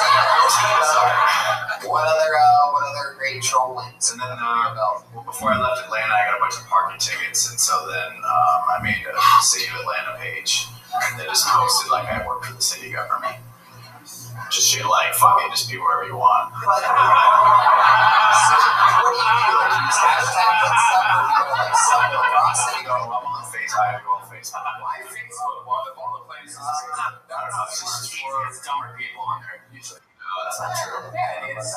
Of course it is. Definitely. It's dumb people on Facebook. Oh yeah. I mean, it's more than a second character. No, I don't know. Well, Facebook, I can respond. You use more words, so that helps. Have you ever had an obnoxiously long post on Facebook? Like, what's your longest post? Longest post? Yeah, sure. One time I wrote some guy and it was like 10 paragraphs long. His question was like 1 sentence. What the question was? I don't remember. One time, I like that he spent 3 hours doing that and he was the one being pranked.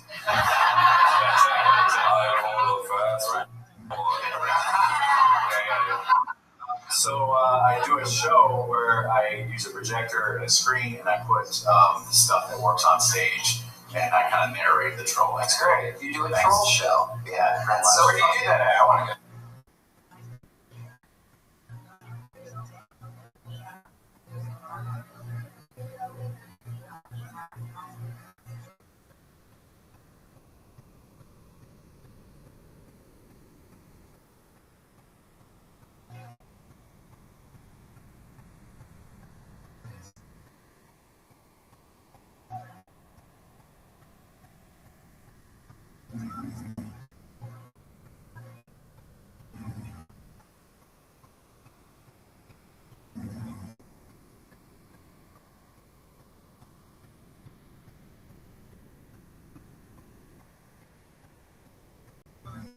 I did it at Sketchfest this past week. Oh, you did? Yeah. And yeah, wherever I can. I'm touring over the next few months. But yeah, it's pretty cool. One of my favorite things is that I think it was Subway. They have like they got TVs in all their locations, and they would have like the news, and then they'll have like Subway like tweets that they approved. Like hey, I love Subway, like on the side going. And then I posted a photo of like a Subway sandwich going, this is the best thing ever. But when they approved the tweet, I could tell when they were like people were downloading or watching it. So I changed the photo, like because it was on my website. I changed it from a Subway sandwich to a goat. Someone interrupted with the Stephen Red sound effects. So it was a goat season. When you're in Subway, they approved the tweet that says I love Subway, and it's supposed to show a sub, but it was replaced by a goat season guy doing your asshole. Wow. Maybe we can replace that part of this podcast with something funny. Yeah, that story was as fulfilling as eating at Subway. Ben Palmer. All right, buddy. Well,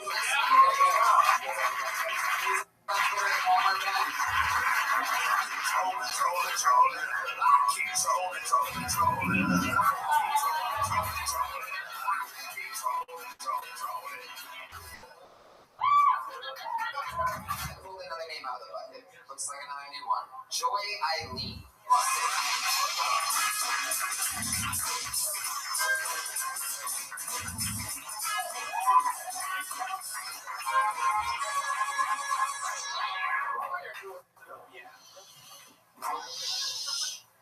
So, I got sexually confused reading my kids' bedtime story last night, and I'm going to share it with you guys.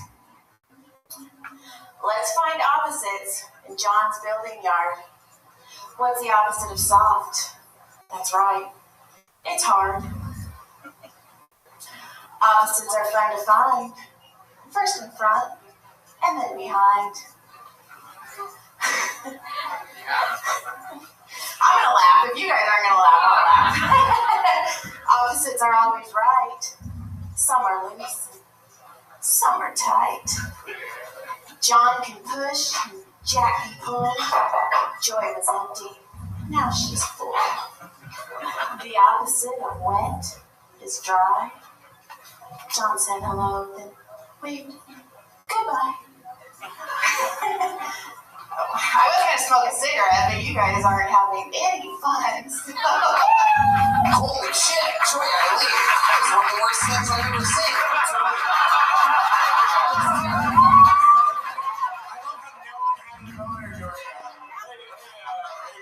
So what did you do at Subway again?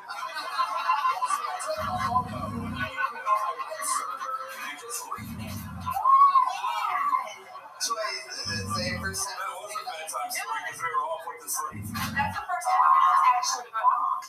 That's the first time that's bombed. Where is he killed? We got another Tony. We got another liar on the podcast. Are you also 30? Where did you do this that I killed? Like Barnes and Noble? No, I'm not the Barnes and Noble. It's funny. I'm a romance author, so that's funny. Good job. Jesus, that wasn't funny. No, Flappers. Like a week ago. Hey guys, that is a reputable. That's a cool place. Jeremiah and I sleep at bunk beds, not Flappers either.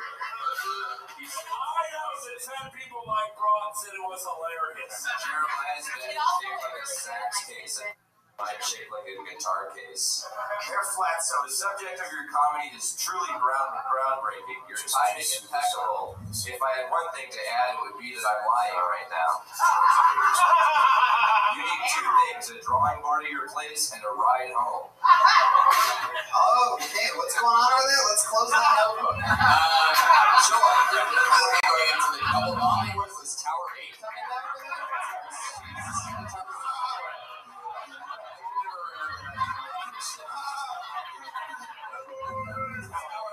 It wanted to be a Aleppo Comedy Club last week. Never remember. I loved it. Joy, stop talking for a second. So when you say gilded flappers, like when I say how long have you been stand up, what's your answer to that? It's been almost a year. A year, and how often do you go on stage? Not that often. I have 3 kids. Sure. So, yeah. I know, you read very, very interesting. Like, I mean, that's clearly not a children's book. it is. What you said. Yes. So, How many It's in my purse right now. Where's your purse? Where's your purse? Right there. Why? Oh, somebody just threw a fucking book. What is this? The little boy you've been reading to? Oh, man, Bob the Builder. Bob the Builder. I like that you're trying to blame the bomb on the person who wrote the Bob the Builder book. It wasn't my words, it was this dumb fuck. I will take the bomb. Yeah, Bob the Builder is a kinky little fuck. Wow. It wasn't a random house bomb, it was an on-purpose. The opposite of when it's dry. Blah, blah, blah. Goodbye. Goodbye. Oh, my God. It's a super chubby book, too.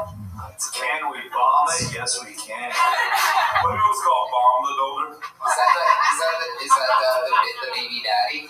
That is the baby daddy. Holy shit. Yeah. Triple babies. I know the Mercy triplets. I know you guys aren't the parents. Although he did get more last night, it's like, fuck. Well, I mean, sure, you're not really going at it that hard, you know what I mean? Yeah. How many spots do you think you've ever done on stage? If you would guess? 3, 6, 10. 10, yeah. Right, yeah, you're a little baby. You didn't even do the vice stand. So, did you do those 10 times? You always do the Bob and the Builder? No. Because I'm, like I said, I'm a romance author and I'm a massage therapist, so I do a lot of shit. Wow. Romancing the hot stuff. So, are you successful in the romance novel field? Have you had things published? I'm indie, so I'm self-published. So, yeah. But, I mean, you can go on Amazon and I'm there. So. Very cool. What's the kinkiest thing that happens in one of your romance novels? Or in real life. Sure. Yeah. I want to know what this fucking we can go. We can go to search therapy. What kind of, you drive something for a living, am I correct? No. Alright, fuck it. Anyway, that's good. I actually have a book under a different name, under Patty Cake, and it's 2 lesbians. So that's the key. What are the 2 lesbians do? Each other. Well, they're roommates, and one roommate is she's a virgin, and she's like trying to get a guy. And seems super well written. That's the story of How many different things have you written, Joy? I had 5 books published. How old are your kids? 5, 10, and 15. 5, 10, 15. Every 5 years, you guys just read Pie City. Dude, that's what I call sex. Read Pie City, dude. How long have you been with your anagram? 12 years. 12. Oh. Wait a second. Well, you said 5, 10, 15. Again, every 5 years, it's like cockwork. Okay.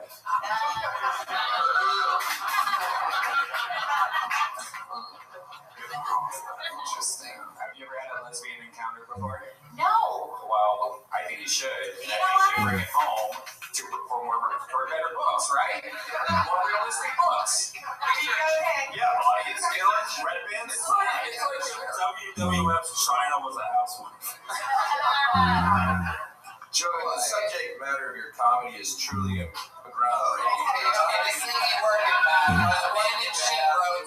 I'm lying right now. See, we should have both abandoned the books.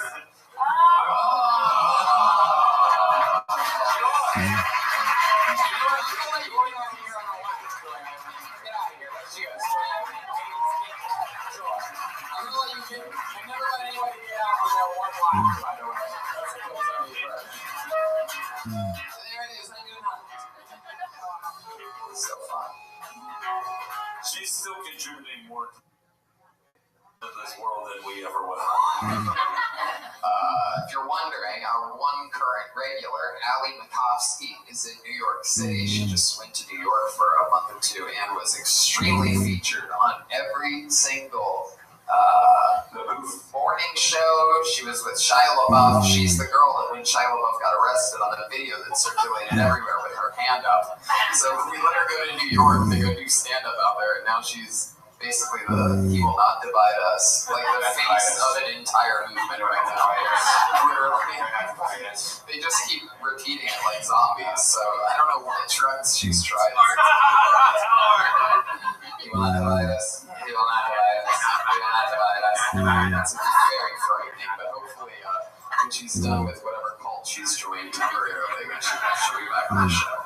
I pulled another name out of the bucket. Put your hands together for Kevin Kelly.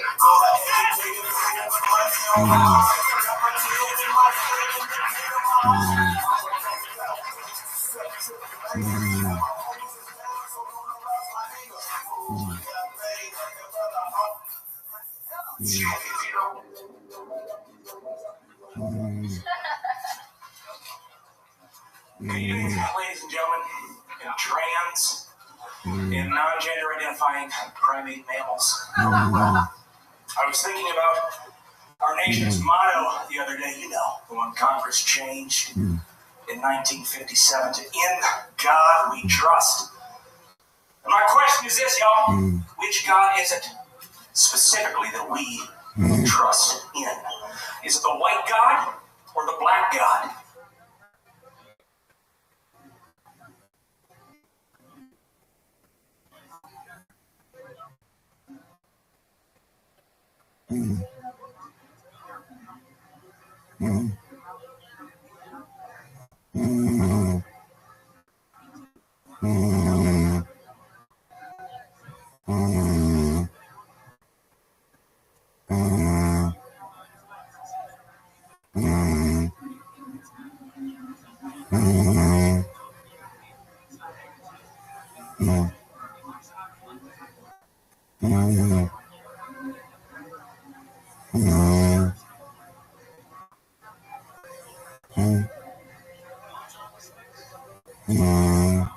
Is it the brown God or the green God?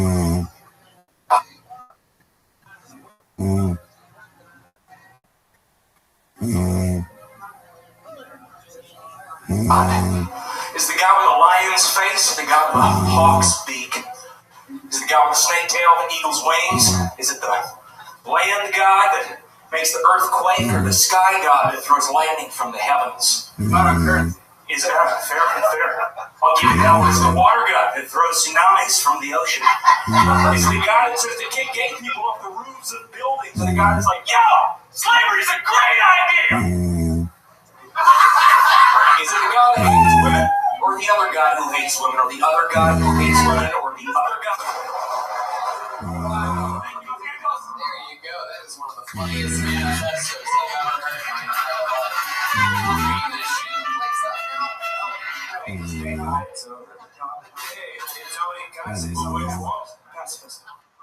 I usually hate hecklers, but that dude was dope.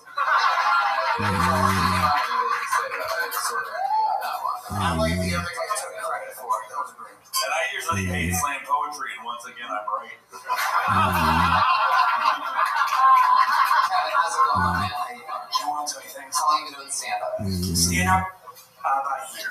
About a year? Yeah. How often are you going? You look like one of the guys that gets trolled by the other guy that was on stage. Thanks, Mike.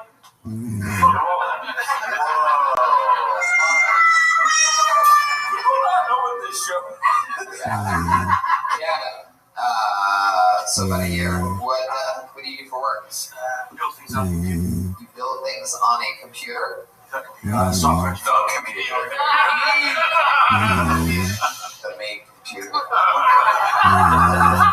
types of things do you build? Programming system.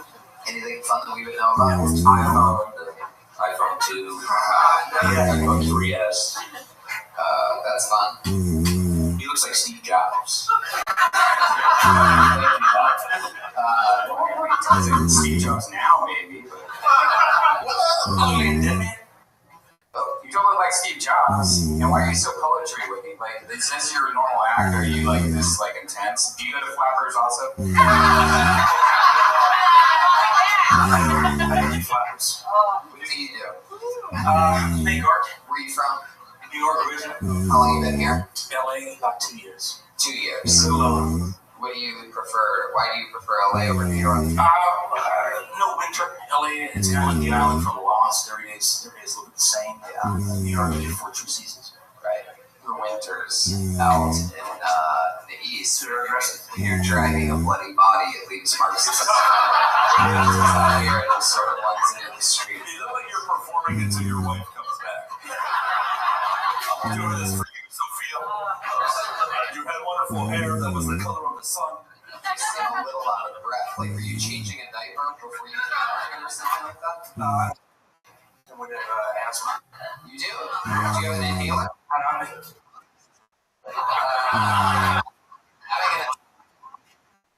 Good. Well, quit asking about it, dude. So you're not having an attack right now.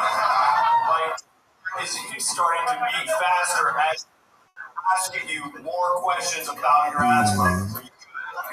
Alright. Resume. Kevin, what do you think your main point that you were trying to get across during that thing was? Well, if I had to, I get it. I thought you were just going to pull out an AK-47.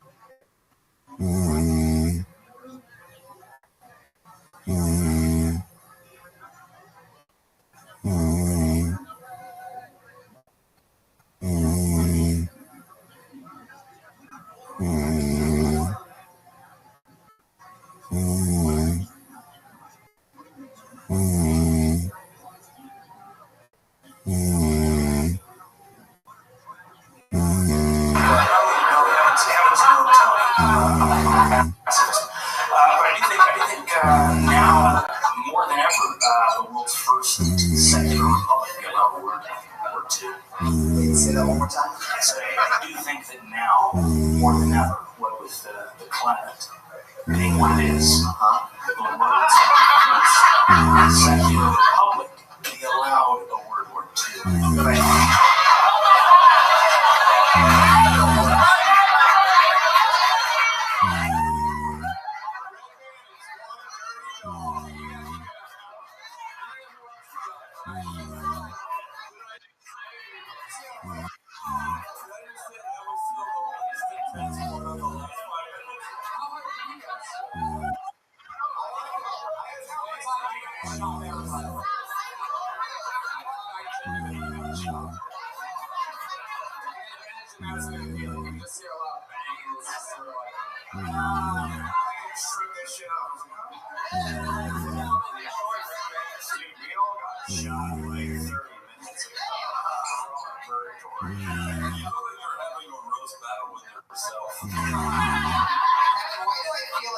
One of these like apocalypse shelters.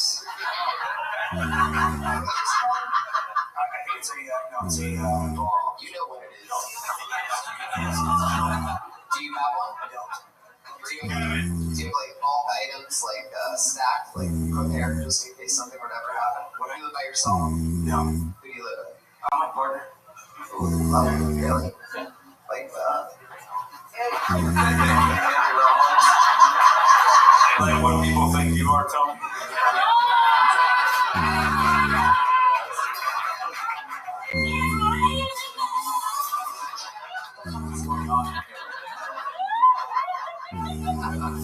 I like that Ryan tried talking and didn't work. He's like, back to the sound effects. I know what I'm good at. DJ Garage Band. hey Kevin, how do you think the world's gonna end?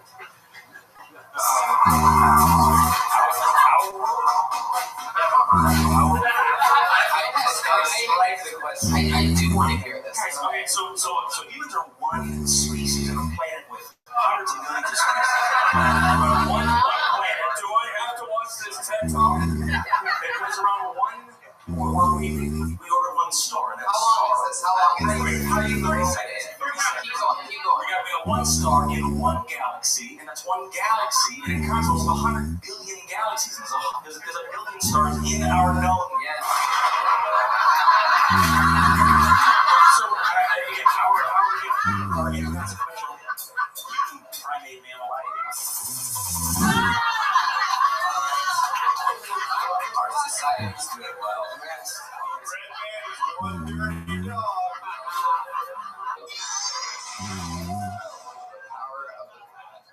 Kevin, any other special? Imagine a total flight. What was the end of the whole thing? Millions of dollars.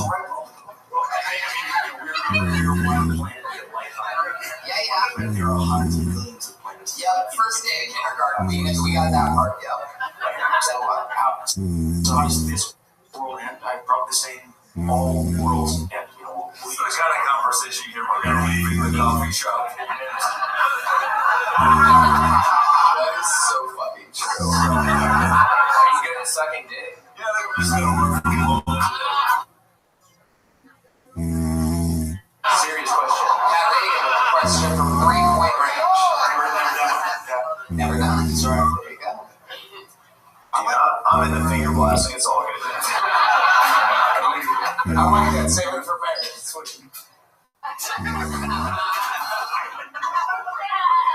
when you say Second Republic, I don't know. There's something I feel like we're almost somewhere with you here. When you say that, Secular Republic, we're like starting a cult or something. We asked the world's first we gotta change the world one comedy podcast at a time. Kevin, what else do you do? As much as possible. You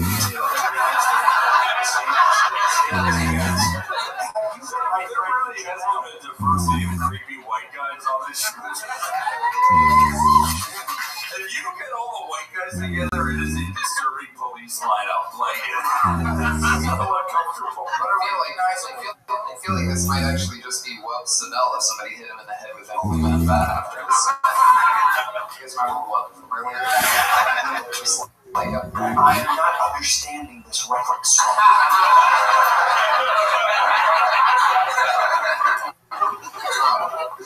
Kevin, anything else you want to mention? Favorite thing you've ever done in your entire life? Favorite thing? Yeah. I drove a helicopter to the top of the Alps and jumped. That was so fucking intense. And jumped. Like you're a human Mountain Dew commercial. It was Coderine style. It was just real as the streets. Wow. As real as the streets. There's a massage therapist if you need any work. My shoulders. Yes, just your shoulders. So you went to the top of the Alps. You took a helicopter to get there. Yep. Right? And then you jumped out with a parachute. And did you land on the top of the Alps, or did you like glide along it around? No. It's you know, you're above the Alps, and you just kind of you're there. You're 50,000 feet up. You're suspended. You look over, and then you just jump. You land.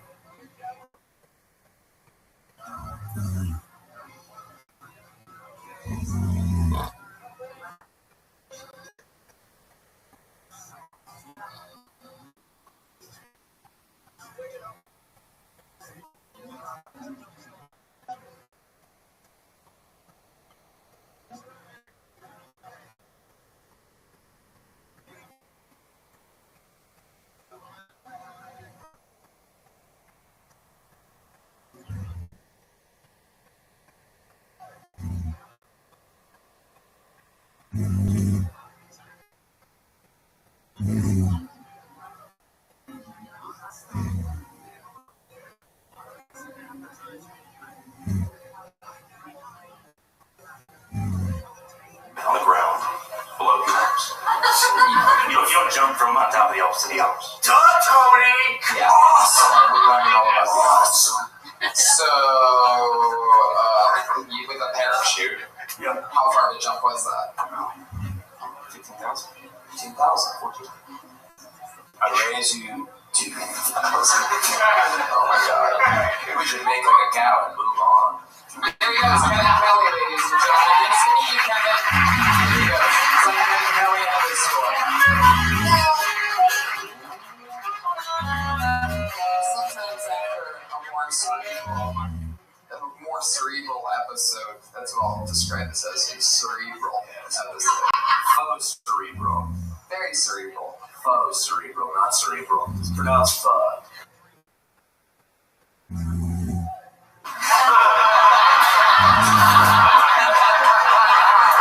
I think you don't realize you're saying an entirely different word, but Dude, What? There's a guy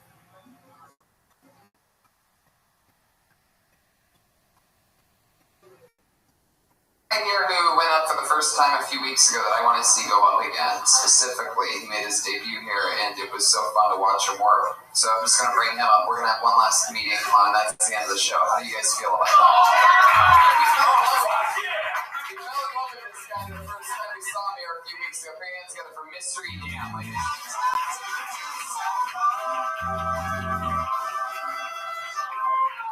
Well, thank you, Tony, but sadly this may be my last appearance here. Because if the New England Patriots win the Super Bowl, I will kill myself. I have bet every last cent I own on the Falcons, and spent the rest of my money on a 9mm Glock and a box of bullets because they won't sell them individual.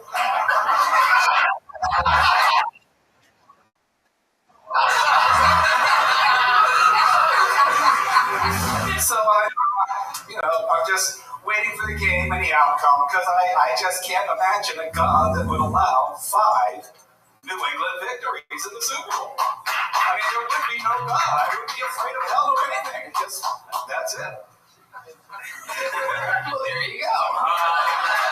Good job. Looks like there's just no way for us to avoid the theme of tonight's episode. I'm glad you let Kevin's partner tell his side of the story.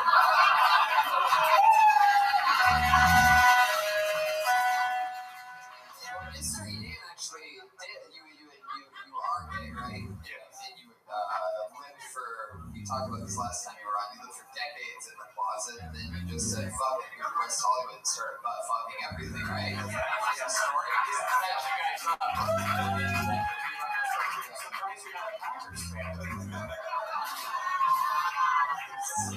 Yeah, dude, especially in this mystery Dan. You know what I'm saying? I feel like he exclusively travels by higher balloon. Are you a Patriots fan because you're their logo? I feel like he still calls trains locomotives. I feel like he makes his face look like an Indian now and dumps you into the ocean. He looks like he's on Mr. Rogers' Neighborhood Watch List. It's just so weird to finally meet Captain Crunch.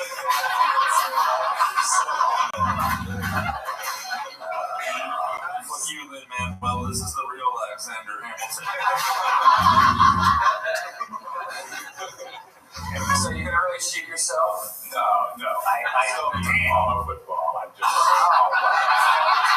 Take the game too seriously.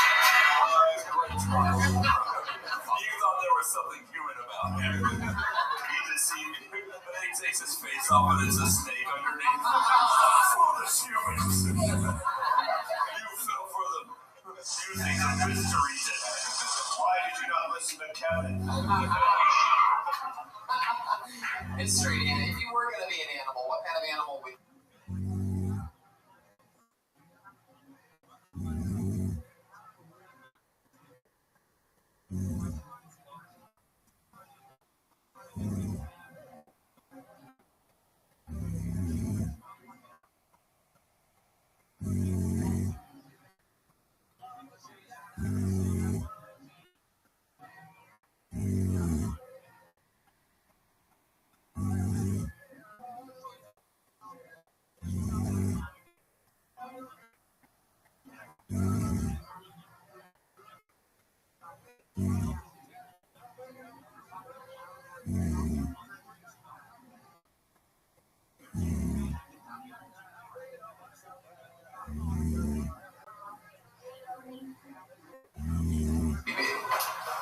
Boy, that is a hard one.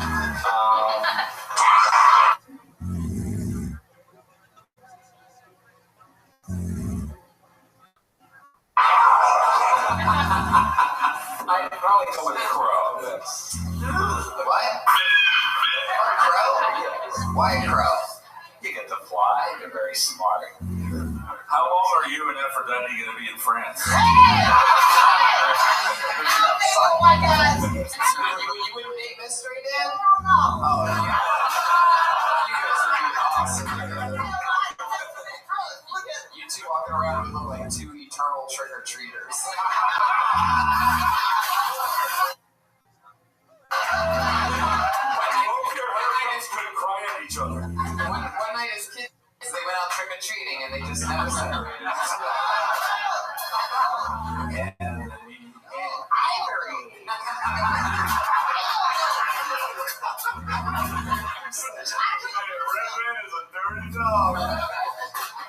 Mystery Dan. So, I don't know if we got too much into detail. You have a boyfriend now, Mystery Dan? Oh, no. You're just playing the game, right? I'm on a lone wolf. A lone wolf? Yeah. So that's the animal you probably. I feel like if Robin Williams was alive, he'd play you in a movie and win an Oscar.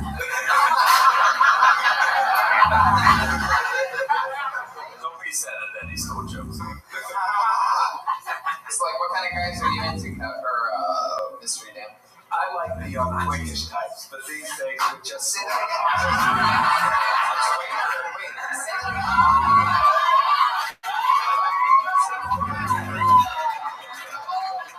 Mystery Dan's like, no Latinos, please.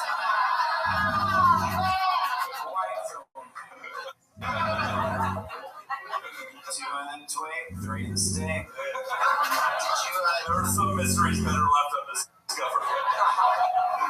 Mystery Dan, did you vote in this last election? Well, I guess I did. Whoa, you made And Joe Stein would have made a great president. No, I voted for Hillary. You did? Yes. Oh, God. Were you with her, huh? Yes, I was. Wait, Aphrodite, did you just say, oh God? Were you a Trump supporter? Hell no. Who'd you vote for? I was green. Aphrodite doesn't want to have to do jury duty, so Actually, after the inauguration, I wrote in the sidewinders. They should be the goddamn president.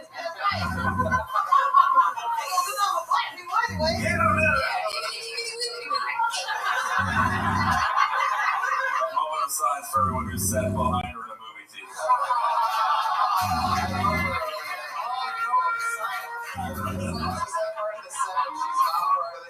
She's on this podcast. I love it. You're like sloppy quivers.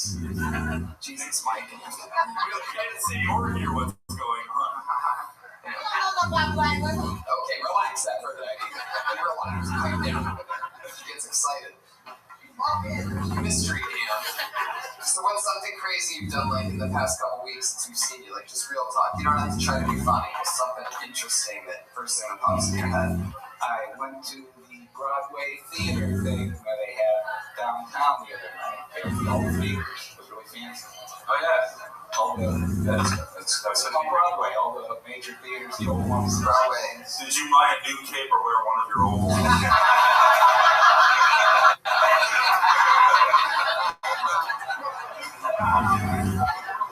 What's your favorite candy? Chocolate? What kind of chocolate? Sweet You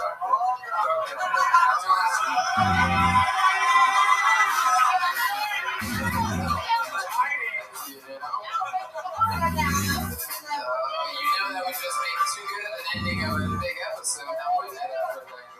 We want to put a big black ribbon on this.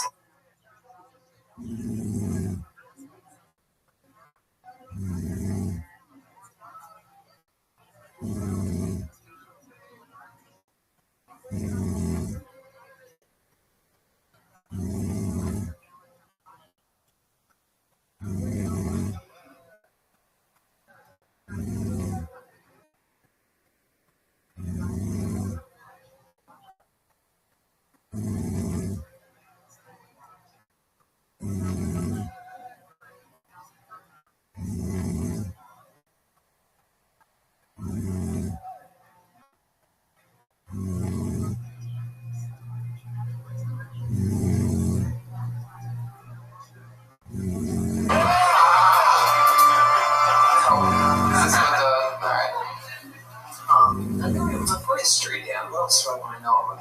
What's your favorite kind of porn? Oh, Jesus, Brian. Really? Mystery Dan? You're going to throw that I feel like you have a portrait of yourself in your house and the eyes move whenever you want.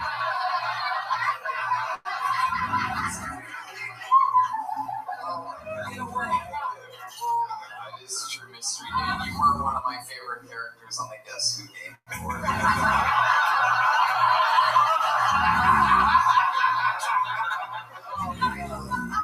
You always had that cool white hairstyle like that? I just quit dyeing about 5 or 6 years years ago. What color did you dye it? It used to be brown. I used to try and keep it brown, but then I just gave up. And now it looks like Board of Education. So, is it true that you are running for president of 1786?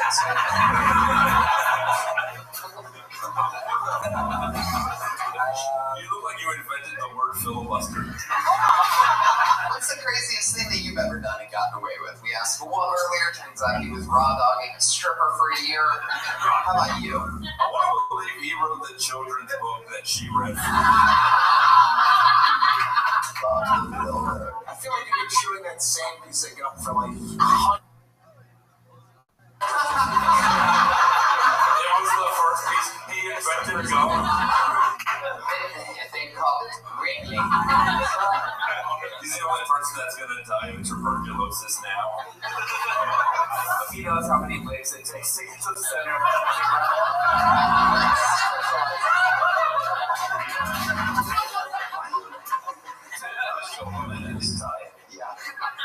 He's made up of pure imagination.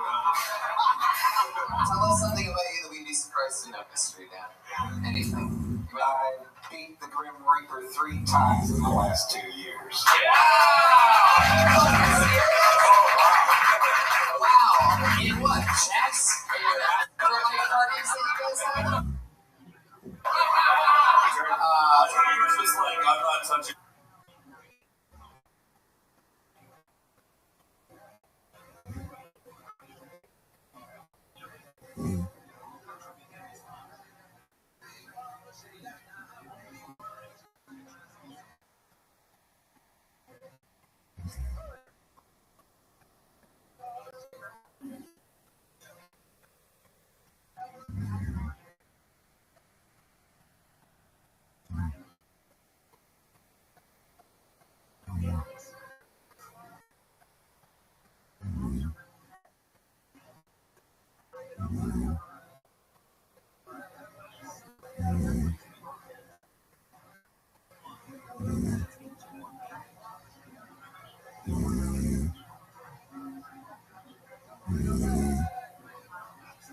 This one.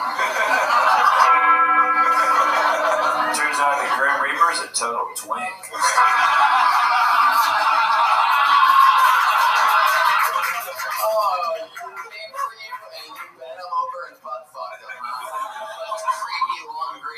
All over his black suit. Wiped it off with the fucking gym. Hey, Mystery Dan, have you ever owned a chandelier store? No, but do enjoy that. I would love for someone to say, I want to speak to the manager, and then he comes out. You ready? I've just been hanging around the back. It's a chandelier store, you motherfuckers. Alright, Mystery Dan. He was in the play that Abe Lincoln saw.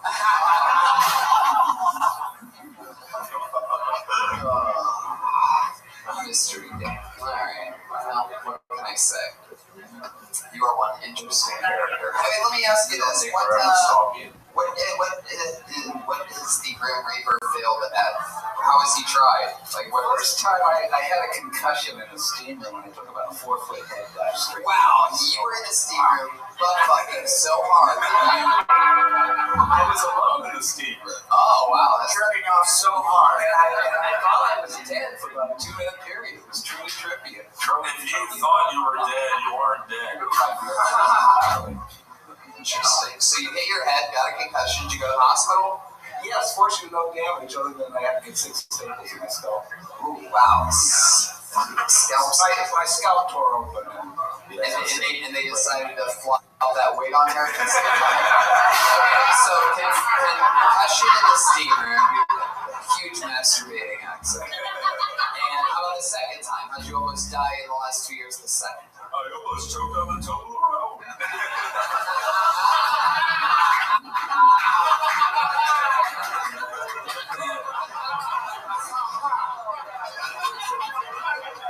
Dude, I'm on that, but I have no idea what that is. It's the Jeremiah Watkins of candy bars. Don't be shy, mystery, Dan. Tell the truth. The second time, time was I was stabbed in a racially motivated attack. They just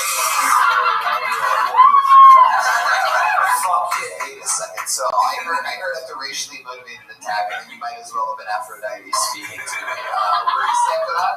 What? Racially motivated attack. Yes. And what? Yes. You did read it. They told me to exit stage right. What happened in the racially motivated attack, and how many times did you say the N-word before you were sad?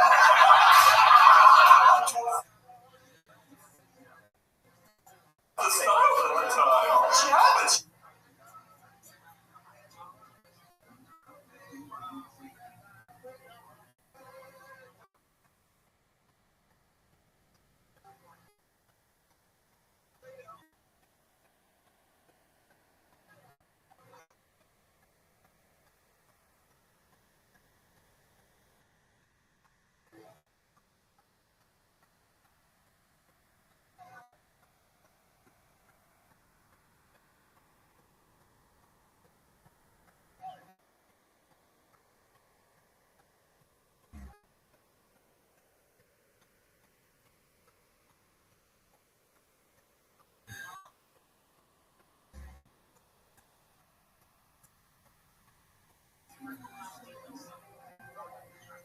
I happen to be at Burger King 3:30 on Monday afternoon. Ooh, an afternoon. He was wearing the crown that time.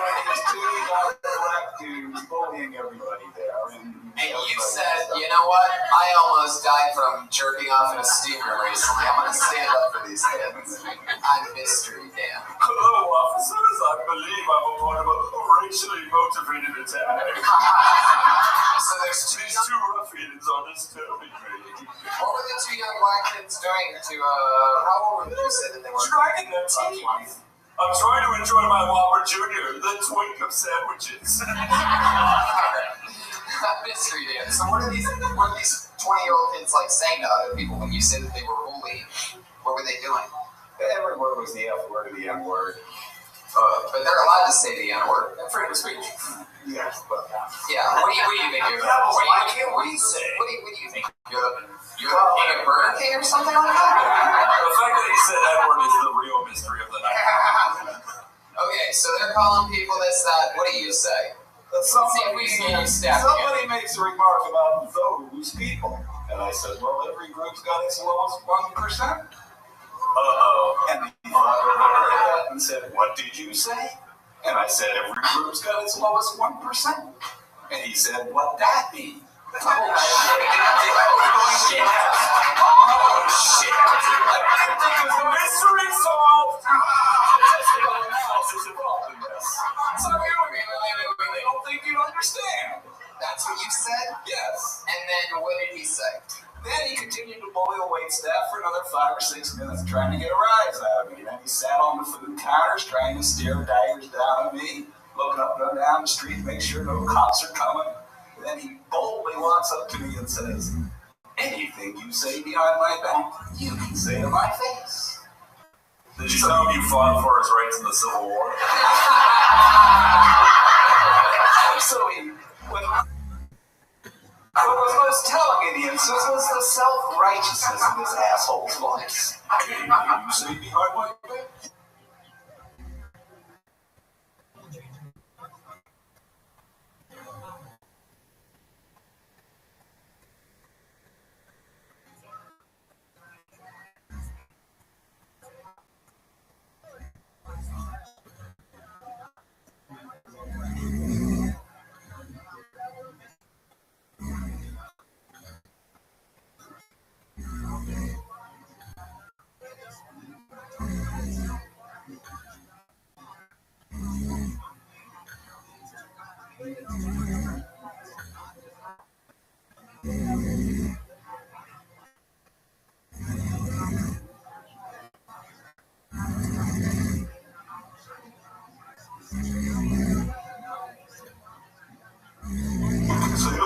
So what did you say? Well, he stepped back and sat back on the counter. So I said to him, as this is an evening. establishment? I will That's literally what every white guy says before they shoot a black kid. He proceeded to jump off the counter, stab me in the neck, throw me to the ground, beat me about the head and neck. Fortunately, I caught his first fist with my forehead and broke his hand. He was unable to bruise the didn't know that my skull was made of titanium. I just saw you got up and said, "Don't you ever disrespect a black man like that again." And then I yelled, "World Star."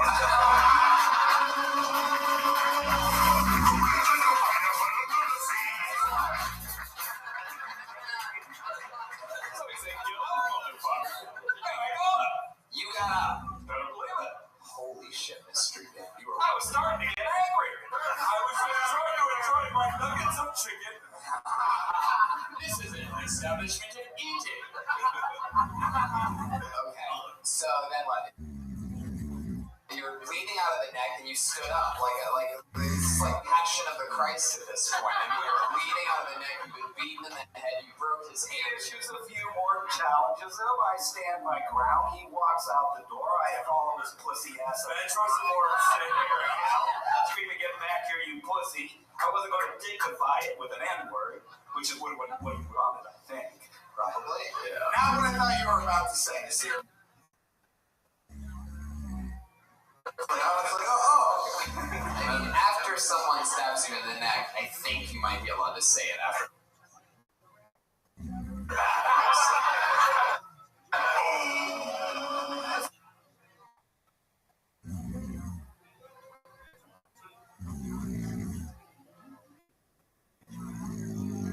Coincidentally, the same day, you could not escape the image of a white police officer throwing a young black girl to the floor in the 7th grade club. It was that day. And after I was freshly stitched, I went to CNN with that tape playing up ahead to say, "See what you have wrought." But unfortunately, security wouldn't let me through. I don't know what just happened right there. Dude, okay, so the third time you because they're fake news, bro. So the third time you almost died in the street, Dan, what was this one? This one was really fun. It's strange, eh? This one was strange? You getting stabbed in the neck at a Burger King? It's only a flesh wound. What day I'm day? You think I bleed blood like a mortar?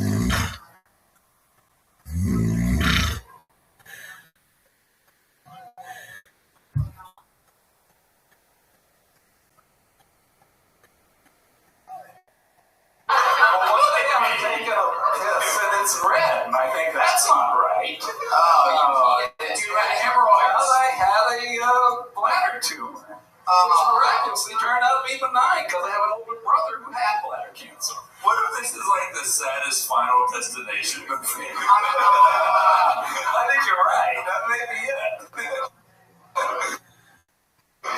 Wow. Death is almost catching up to your creepy pedophile thing. Well, that's interesting. You're a fucking survivor, and you survived up here again. So how long have you been on San Diego? That was like your first time a few weeks ago or something? Well, this is about 4 months now. Right. So, this is the first time on a real stage. Wow, there you go. Wait, are you saying that the belly room isn't a real stage, mister? Well, I did that second time. Do you want to get fucked this stabbed in the neck? Yeah, dude. Do you want to be history, Dad?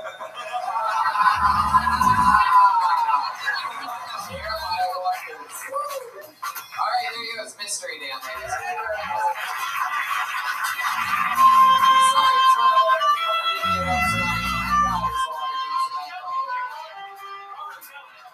Check out the drawing from Ryan J. What's up? I'm touring stand-up It's everywhere. TwitterShow.com. Frank Castillo just won last night. He won a roast battle season 2.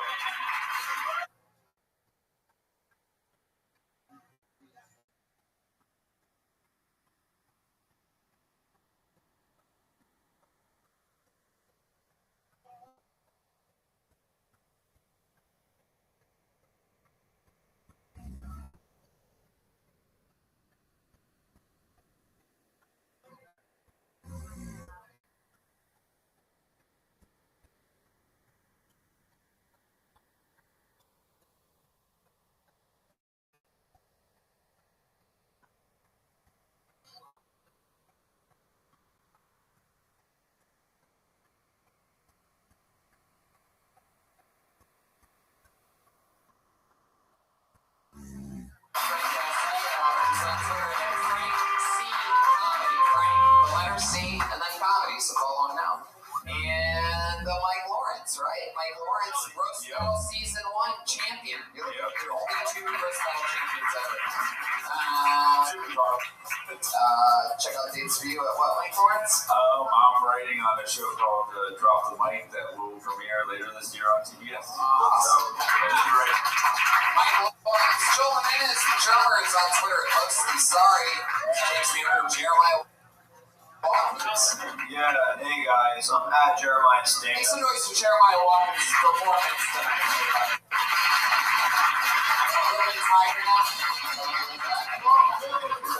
At Jeremiah Sting, reach out to me on social media, bro. Alright, yeah, dude. I'm connecting with the heckler from earlier now. Catch up on Roast Battle, and then the Comedy Jam comes out in March on Comedy Central with Mike, which Mike Lawrence wrote on his part too, so I've been working with Mike Lawrence all year so far. Abby Reagan, A-T-T-Y-R-E-G-A-N. Listen to my music.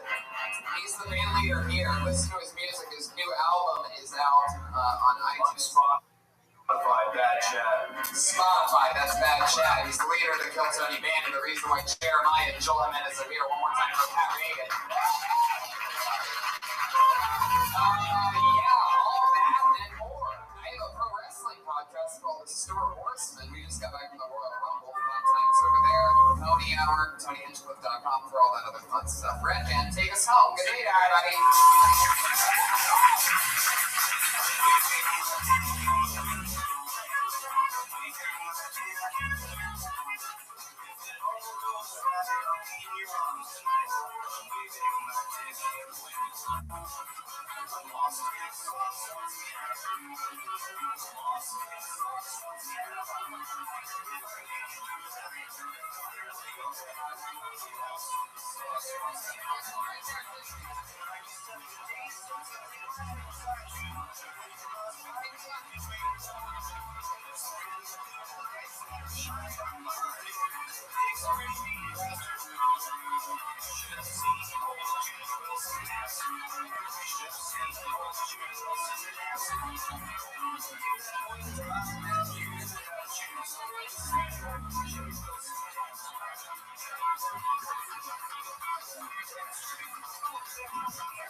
Hey, this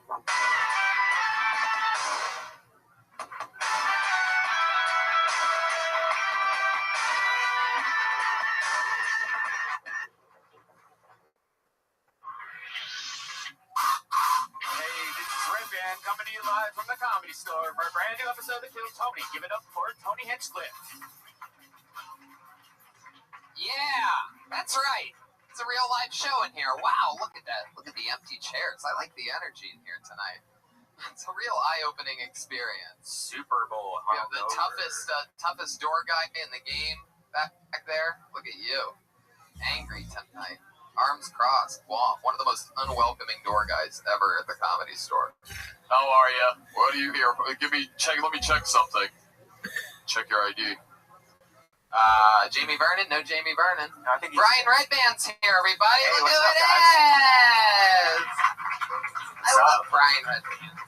Brian J. Ebelt is here drawing tonight's episode. I'm excited about that. We're streaming live on Ustream something / DeathSquad.live. DeathSquad.live. So here we go, live audience. You ready to have some fun tonight or what? Here at Kill Tony right now. We're going to be at Moon Tower in Austin, Texas, April 21st. That's a really big deal. 421 in Austin, Texas. Ryan, are you going to go to that? You going to be there for that? I'm just going to try. Brian J. Ebelt drew the Kill Tony poster, and he draws every single episode of the show. Those prints are available at RyanJEbelt.com. What do you think, Brian? Let's bring them up. Let's bring up tonight's guest. Yeah. Sometimes usually I have 2 of the funniest comedians in the world on the show. This week, we have 3 of the funniest comedians in the world on the show. Put your hands together for Ralphie May, Brian Moses, and Joe DeRosa. Yeah. The host of Comedy Central's Roast Battle. The newest 1-hour special on Comedy Central. And a man with 10 1-hour comedy specials and a beast, the great Ralphie May, ladies and gentlemen, is here. 3 of my favorite humans in the world. Yeah, you got it. Oh, shit. Gotta keep trying.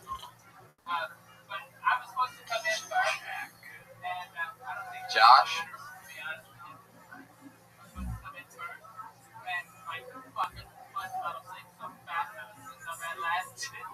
And it was like, danger, my foot fell asleep. Mo was like, get me out of here. He's going to kill me.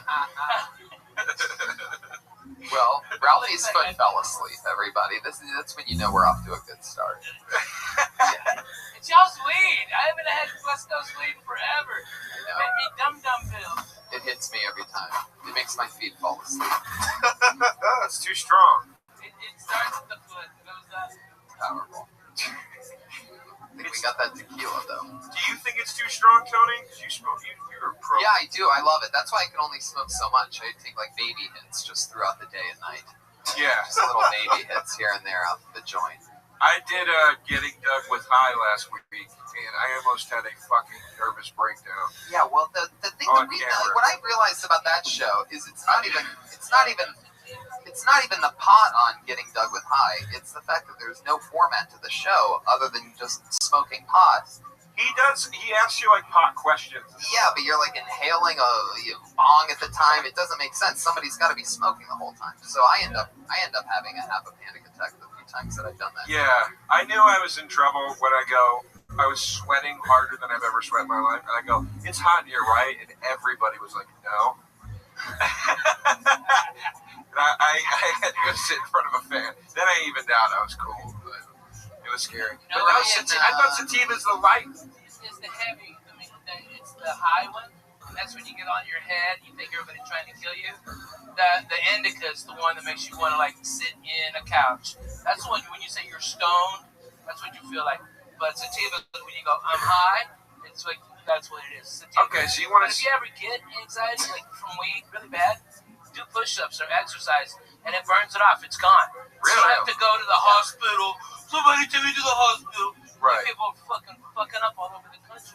You're right. Do push-ups or a clear carbonated beverage like a Sprite or ginger ale, and then you have to burp it up. Why a clear beverage? Because if it's a dark soda, then it tends to have a syrup in it that sort of sinks things more. So they just sort of, by keeping it simple so that people don't end up doing, I guess, cola or Dr. Pepper, which is surprisingly not a remedy for all the sodas. You would think Dr. Pepper would be the healthy one, but no, it's actually pretty much just Sprite, ginger ale, like regular soda. I'm gonna try this indica. When you have a panic attack and you feel like you're having a heart attack. The indica's good. And I've been smoking weed longer than everybody up here. They have the best names too. I have indica at home called Yoda OG. That's the best. That's a pretty strong one. I like God's Gift, and I like what we used to call. What's the kind called where you smoke so much of it that you forgot that you were doing a live show? Anyway, I'm excited It's about called this. Tony's Blunt. I don't know. I'm sorry. We're just having a great conversation. I've been waiting for the Horse of Truth. I already laid down truth twice. No Horse of Truth. Okay, or Winnie. You are right. There was no Horse of Truth yet. Let's get into it. Though. Let's bring up the band. You guys love rock and roll or what? I have the coolest band in all of comedy. It's called the Kill Tony Band. It's Pat Reagan, Jeremiah Watkins, and Joel Jimenez. Pat Reagan. Yeah. Oh my God. Hey, this is Red Band coming to you live from the world famous comedy store for another edition of Kill Tony Volume Whatever. Give it up for the host of Kill Tony, Tony Hinchcliffe. He's next.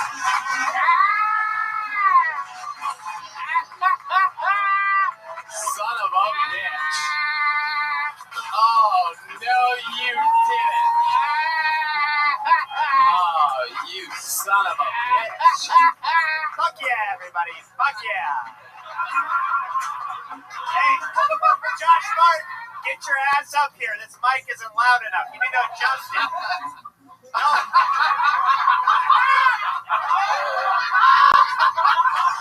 You dumbass, adjust mine. Mine. That's the greatest thing ever. Oh my fucking God. Holy shit. Wow, where's Josh at? Is that your hoodie? That's amazing. Wow. He's got the key thing too. The annoying keychain hanging from his waist. Except that doesn't make a ton of noise every step that he takes. Like, so funny. Hi, Josh. Oh, that's out of control. Wow. Hello, welcome me and Red Band and Josh Martin. How are you guys tonight? Feeling like the greatest comedian in the world. Wow. I don't think I've ever said that. I've thought it a lot, but I don't think I've said it out loud. No, you said it. I've heard you say it. Was he really saying it, or was he just quoting a Jeselnik bit? Oh, how dare you. How dare Where's you. that horse? Where's that horse? Let's go. How dare you. John Panette said it better to No. me 5 years ago. Oh, stop with the Panette. Come on, stop. Just kidding. We're in the show, guys. I have a bucket full of comedians. How about that? You ready to start this shit or what? You get bucket, you get 60 seconds uninterrupted. 60 seconds uninterrupted. All right. After that 60 seconds, you hear the sound of a kitty. That means wrap it up then, or else you're going to bring out the angry West Hollywood bear. There you go. That means wrap it up. Don't be an idiot. Don't be a buffoon.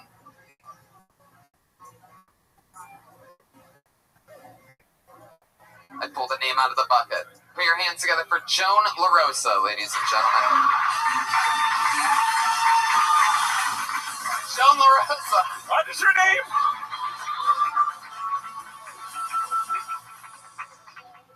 That's weird. I thought somebody Wait. dressed like me was going to be Don't interrupt this part. Joan LaRosa, everybody. Put your hands together for Joan.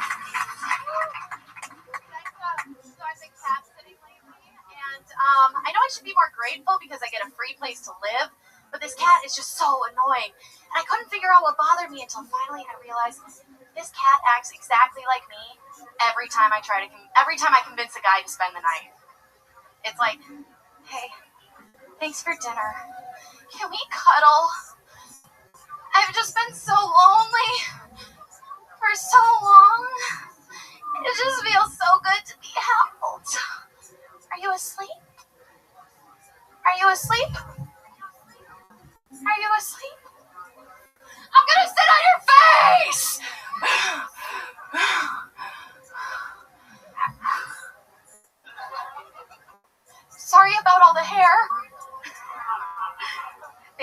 I'm Joan LaRosa. There you go, Joan LaRosa. Not to be confused with Joe DeRosa. That is odd, Actually, isn't it? we have one tweet with each other. I was just like, when are we going to talk about our names? Oh, I remember that. I actually remember that. It's good to meet you finally. Yeah, nice to meet you. Yeah, hi, how you doing? Very funny. Good work. Oh, this is how it starts. DeRosa. Which last name do we keep? I don't know. DeRosa or I would LaRosa? totally hyphenate it. I would be LaRosa DeRosa. Oh, she said, wow. That should be your stage name anyway. That'd be so cool. Drop Joan, just be LaRosa DeRosa. LaRosa DeRosa. That'd be a pretty amazing thing. That'd be sweet. I want to know what I thought about that performance. Yeah. What did you think, Tom? Wow. Oh, miss you. All I could think about was how long have you been wearing pillowcases as shirts? Thank you. Oh, now I can't do that one. But seriously, how long have you been wearing pillowcases?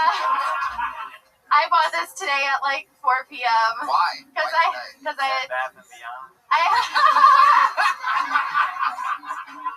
I don't know, dude. Oh, you're so much funnier this way, Jeremiah. Are you kidding me? I I just- worked a weekend yeah. with him.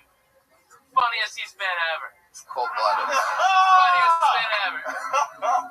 I just flew in today and I had no clean clothes, and then I was like, oh shit, let's go to Target, and I just ran around What is everywhere. that? Is there no What is your cereal? rationalization of that crow right there? Flying in. Yeah, I got that. is that a cat scratch? I don't know what it is actually. Whoa, we have an open wound. Yeah. Yikes. I was really drunk in Osaka and it just appeared. So. Wait, when was this? Like 3 days ago. Oh, you're in Osaka 3 days ago? Yeah, I flew in from Tokyo this morning. Wow, you have an open wound on your I arm. do, but I made it through immigration, so that's cool. Them Japanese ain't Muslim. That's what it is. I didn't realize how bad it looked. that's true. That is true. Yeah, yeah. Hey, what's your favorite category of porn? Force feeding. It's force feeding.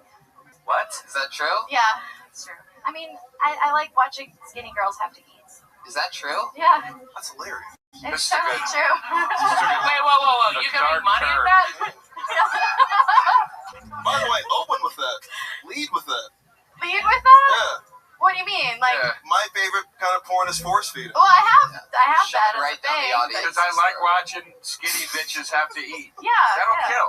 Yeah. That'll kill. Seriously. Nice. Okay. Is that an actual thing that you really watch, or are you trying? Is that It's a thing that you stumble upon when you're looking through random Japanese stuff, you know. Wow, why is everything so Japanese with you? I don't know. I've been living in China, so I don't know why it's so Japanese right now. But What? what do you do? Who are you? A comedian? Yeah. That's Japanese music. That is very Japanese. Some of that good old Japanese jam band music. Yeah. No, I'm a comedian. Yeah. What do you do for work? Well, for day job work, I do online stuff for a language learning company called Italki. Shameless plug. Ooh, Italki. There's some more of the classic Japanese. No, it's more like our founder named it in 2008 when everything was called I something. Italki. Yeah, we teach every language online. No, we teach everything. I don't actually teach. I just do like HR stuff online. If they hadn't gone to their class, they just gone to regular class, they'd be speaking the King's English. And then Italki over here fucked them up. But that's how we make fun of them. Roosy Roo, okay, you know. Actually, my name is super hard for them to pronounce because they're like Rosa. But mine's Ralph. I mean, good Lord. Try that one. Wow. Hey, it just all goes down to fat guy. Joan, did you do comedy in Japan? Yeah, I just did 2 shows. I did a show in Tokyo and in Osaka. And then I was in Bangkok before that for the stand-up Siam comedy competition. And then before that, Shanghai Comedy Club for a year. I'm surprised Red Band didn't do a Bangkok joke there at any point. Yeah, guys, Bangkok jokes. No. It's not worth my time. I literally can't think of anything to say. I'm sitting here, my brain is empty right now. I'm not saying that to be insulting. I'm literally sitting here like, say something. I can't think of a fucking thing to say right now. It seemed like it was very acted out, like you were acting, or you had a script, and when you performed it, it felt more like acting. Well, do you Red Band, that's called writing. Yeah. There we go. Now I'm in. We're getting off to a good. Yeah, there you go. Even with writing, you can make it come across so it sounded natural, and it didn't seem natural. Okay. Do you really have a cat?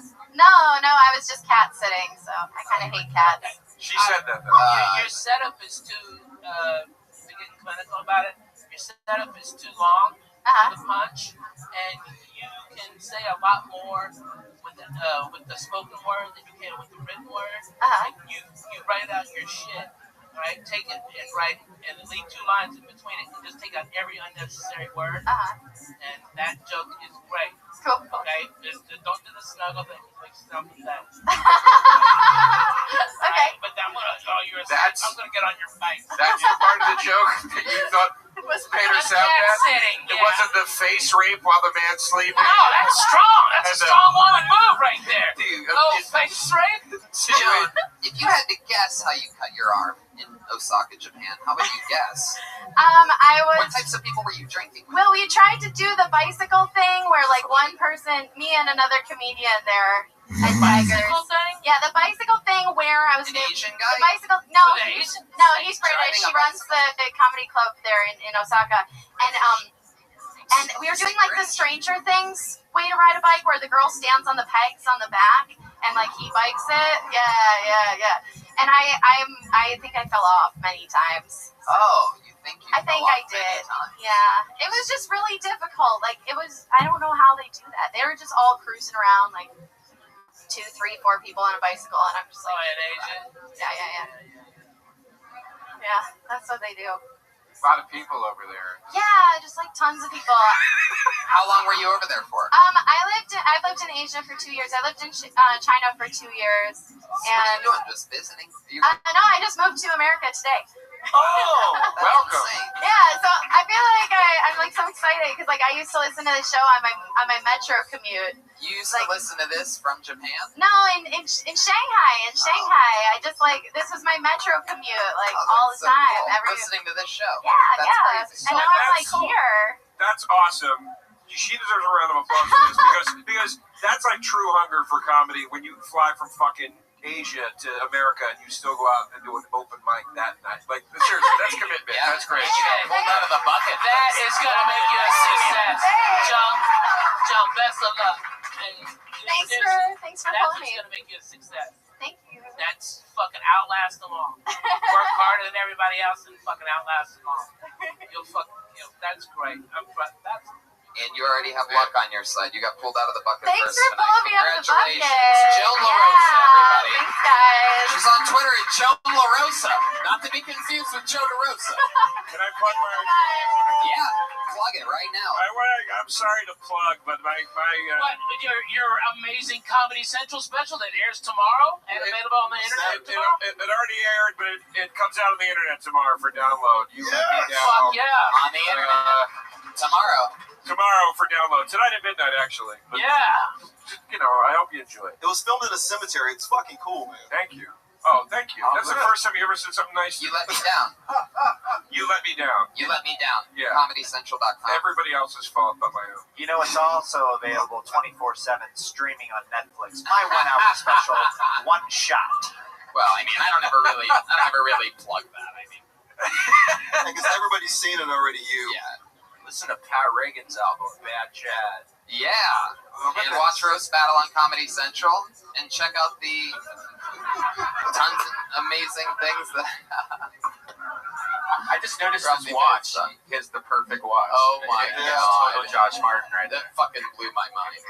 I feel like I don't know anything about Joan still except that she likes force-feeding porn. And that should be a thing, the only thing that's interesting about her. Yeah. It shouldn't be. Like, Joan, there's got to be something else about That's you. that's a real big all one. over the world. Like all over the world. Yeah, but then she's talking about, like, being like a cat, and it's just like, I mean, yeah, you like to cuddle. Everyone likes to cuddle. Fucking, but you like force-feeding porn? Lead with that. That is an opener. That is a right. Fucking, yeah, that's. Then we know where we're going, Joe. You know what I mean? Yeah. That's where you go. I pulled another name out of the bucket. 60 seconds uninterrupted goes to Darren Davis. Yeah.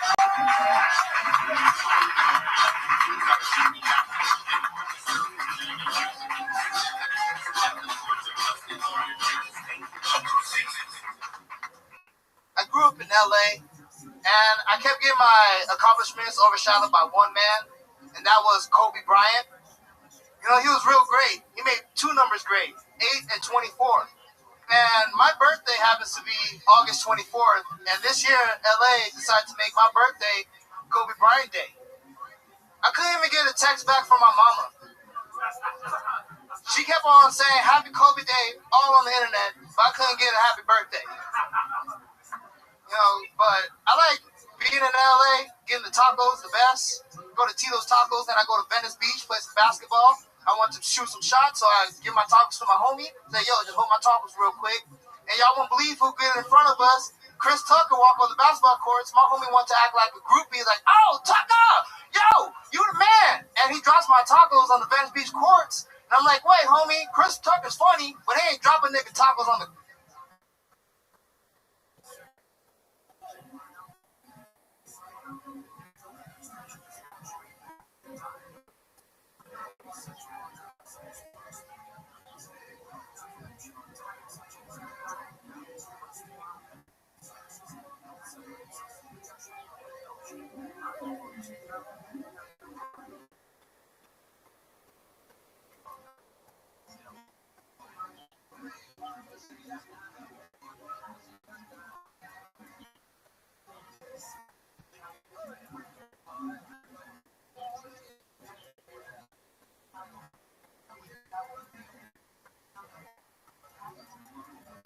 I'm funny.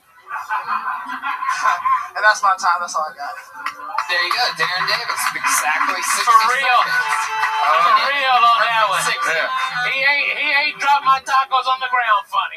Fucked up. Big fan of Darren Davis. That's funny.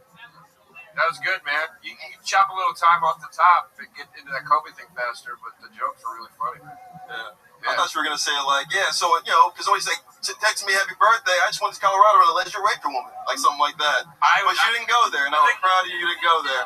I thought it was going to be a Kobe rape joke, and I was kind of disappointed, but I was like, no, it's just smart writing. Good job, Darren. A lot of people don't know Darren came up starting stand-up comedy in a prison and would always make all the guys at the prison laugh, and was in prison for years, and then got out and came here. Is this true?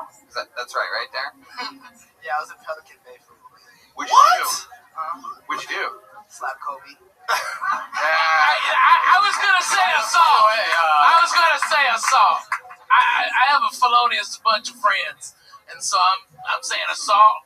Just a little fun fact, by the way. I was saying all that, and I was expecting him to say no, and I was going to get a big laugh off of it.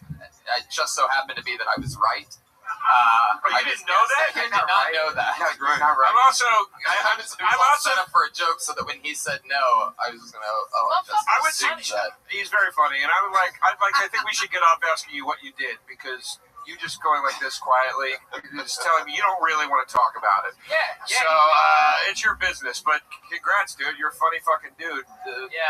Hard situations make you funny. So yeah, I guess man. Hey, ain't no comedian made from silk. We're all cut from tater cloth. Means all of us had shit going crazy in our lives. That's why we're funny. And dude, welcome to the party. You're really fucking funny. Thank you, man. I really appreciate that. Thank you. I can't believe that. I guess that you were in prison as a comedian. That's fucking hilarious. I love this. Did you know that? No, you're really in prison. No, I didn't know that. No, it's not true. Thank you. God Thank you. damn it. I was. Oh, it's not true? No. Damn it. Breaking my fucking head. Good lord. Shit. Little known fact about That's fucked up, man. My heart went out to you. I don't put my heart out to people like that. Yeah. You guys get an improv and acting. Fuck, you're I was like, people can't change.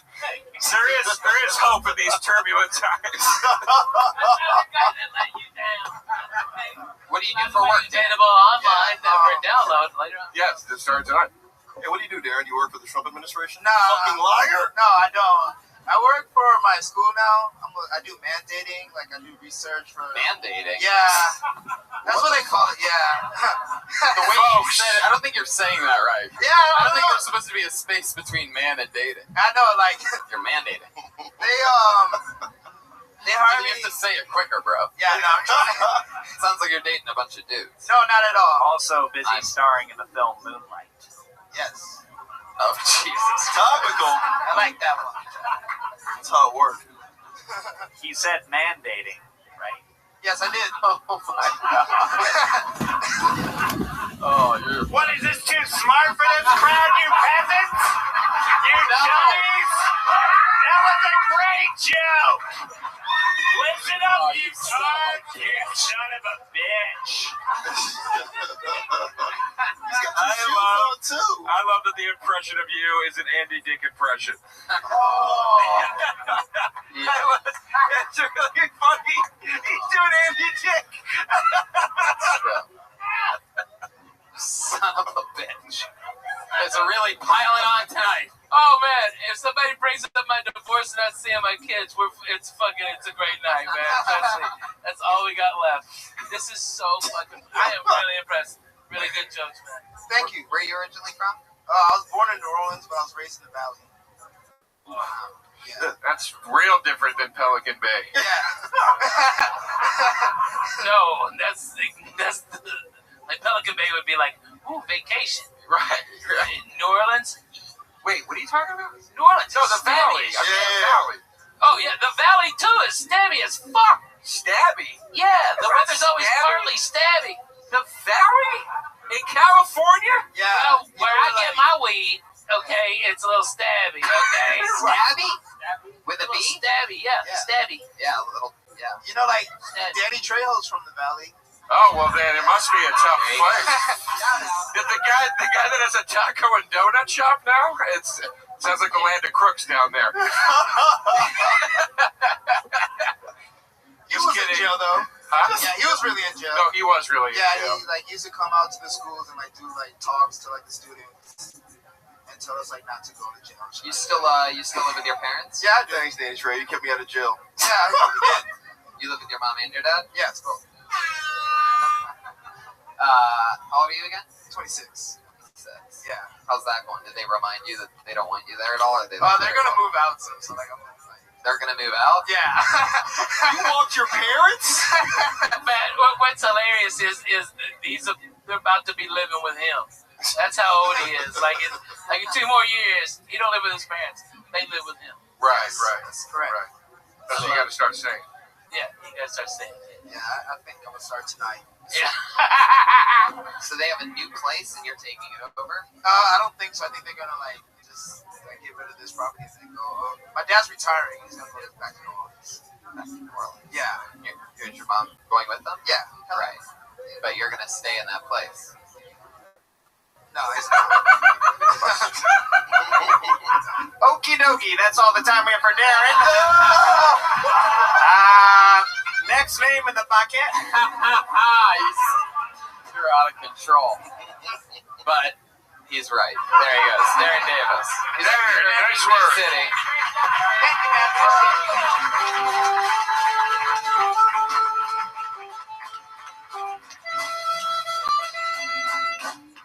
I feel like all I know about Darren is that he likes force-feeding porn. I feel like I should know more about Darren right now. Wow, Josh. We know this guy. This is the first guy I ever met here at the Comedy Store. He literally said tonight that, and I made a point to tell him it's a fucking bucket. He complained because he hasn't gotten up in so long. He made a point to literally complain to me about it. And there he goes. He just got randomly pulled out of the bucket. Here he is, Eddie Whitehead Jr.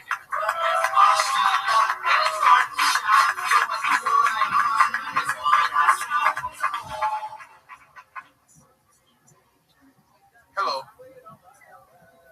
I'm old. I usually don't tell people how old I am. I usually just give them a phrase. I might not look like your granddad, but I will fuck your grandma. Real hard. General consensus is grandma likes to take it up the butt. Because, you know grandma's freaky. A lot of people think I look like Samuel Jackson. A lot of people think I sound like Samuel Jackson. But if I ask this man what's in his wallet right now, you better run. I don't need no fucking Capital One cards. I went to a new beach this time last year. I have to do this because we have time.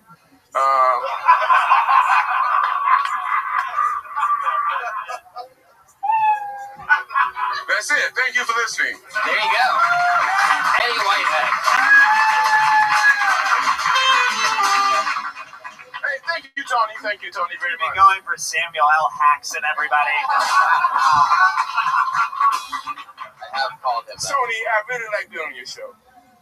Okay, thank you very much, Eddie. I'm over here, you bastard. Oh. How are you? Thanks for ironing your jacket before. Man, this is my look. I'm Indiana Nigga Jones. Wow. Like Indiana Orlando Jones. I was going to say. Or Gary Indiana Jones. Very good. Great. Very good. Gary Indiana. It works. It took you 10 years, kid. Good. I thought you're fucking great, man. Hey, man, I was in Port Huron. Jeez, here we go. I was in Port Huron. You was doing a show and they had an audition for, and I almost made the cut. I'm sorry, buddy. I'm sorry that you did. You said it. I know. It was 2 years ago. The guy that did. It was funnier than the guy that did. I was there for that, and it was kind of cool. But nice to see you again. Man, really funny, man. And I'm glad you got the fuck out of Port Huron, Michigan. Okay. Those are some goofy fucking white people, dude. I'm telling you. There's a black guy in that place. The car broke down. You think I'm bullshitting, Moses? You ain't never been. I believe you. I believe everything you tell me. You don't know. Port Huron is cracking up right now. Yeah, yes, right. They are. And mething up too. You play the harmonica at near an intersection that I used to live near. Well, I still do. Yeah. I wake up in the alley every morning. Tomorrow I will wake up in the alley, probably wet. And how long have you been sleeping out on the street? On the streets, like I said, I travel. So every now and then I go. Well, yeah, no, we know you don't have a place to stay, right. So you're constantly traveling. I mean, technically, you're literally on the road more than any other comedian I know. Hey, the first time I seen Moses in San Francisco, he said, "What the fuck you doing here?" That's the truth, by the way. What the fuck were you doing there? What the fuck is this? Hey, I know you sleep in the streets. How you get here? This is what I do, man. This is what I do. It's kind of cool. The thing is, if you want to see Tony Hinchcliffe, oh my God, no! When he was 20 years old and he showed up and he did like this, Eddie. I said, "What do you want to do in life?" "I want to be a comic." Eddie, look at the nature stand up by Eddie Wayne Jr. Yes. What are you doing? I'm doing a commercial. Eddie, what are you doing? Hey, I got 100 followers. I'm trying to get. I've seen the documentary. It's mesmerizing. Thank you. Troll.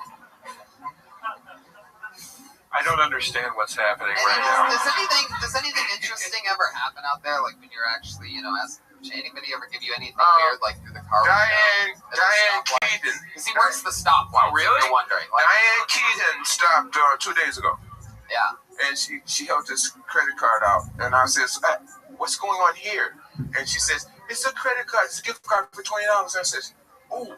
Did you drop your stick? Yeah, that was amazing. Hey, no, my stick came up. Thank you, sir. I didn't know you set on afterward. Like magic. No, but it was Diane Keaton. She says, I said, "Oh, I really love your work." And she says, "Do you really? Do you really, really?" And I said, "I really, really." And she said, "Oh." And I went, man, and she was 70 years old, but I would have jumped in her car in a minute. I bet you would. Oh, yes. The urge to for you people out there, probably comes very naturally to you. Have you ever used that stick? Sexually? No, I mean, well, that's a good one. Which end is it? It's the one with the rubber. Yeah, that's right. Yeah, you always use the rubber first. I love you. You're one of my favorite guys on Walking Dead.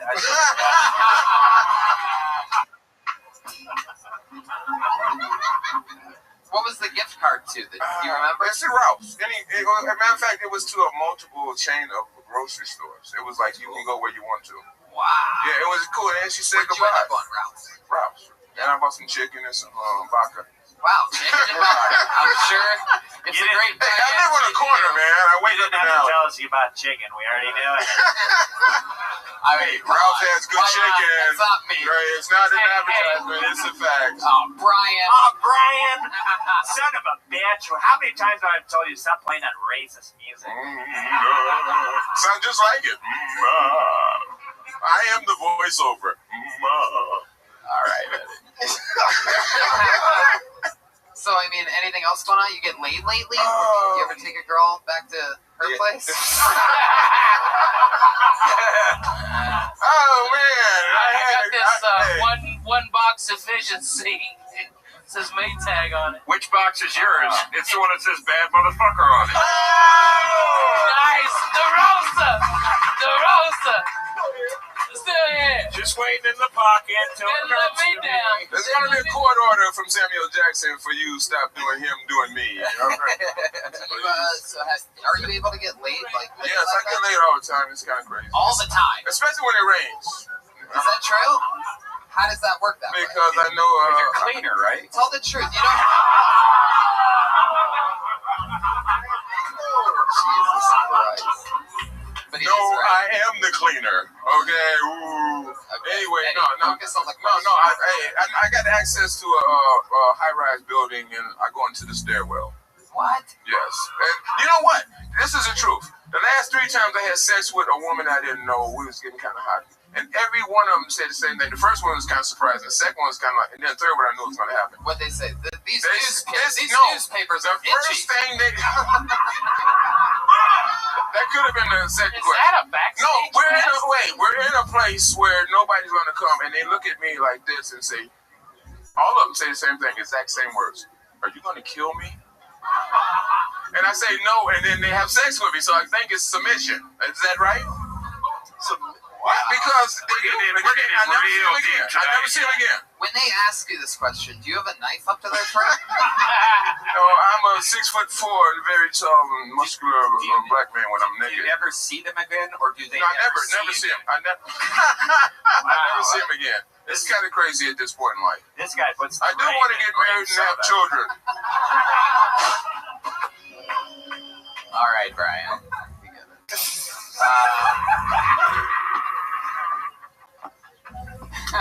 You ever fart in a bathtub and watch the bubbles come up? Brian. All right, Eddie. You've been on this show a ton. We all know you. There you go. Thank you very much. Anything else for Eddie, guys? Funny shit, Eddie. Very funny, man. Very funny shit. Yeah, absolutely. Be careful, Eddie. Jesus, Yeah, be careful.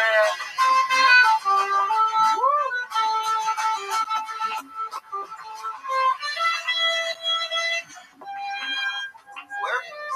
Dropping the mic. Eddie Whitehead Jr. He's on Twitter at #1 Eddie Whitehead. Yeah, that's section 1 on Owl. Yeah. I feel like all I know about Eddie is that he likes force-feeding porn. I guess that joke's done. All right. Wow, we've seen this guy a bunch on the show as well. Very funny young man. Very hands together for Dan Nolan.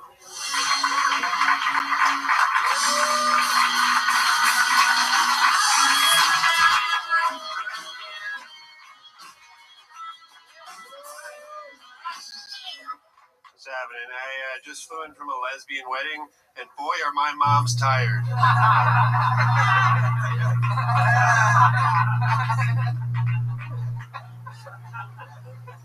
I got that new iPhone app that shows you all the sex offenders around you live, but it doesn't let you swipe right or send them winks or anything. Starting a new band. The sound that we're going for is going to be like a cross between Simon and Garfunkel, like just those two guys.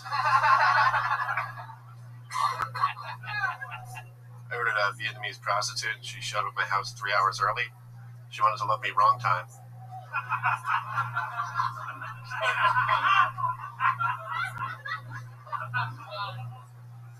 I always confuse the words optimist and optometrist. I asked a guy to check out my glasses. He said he thought they were half full.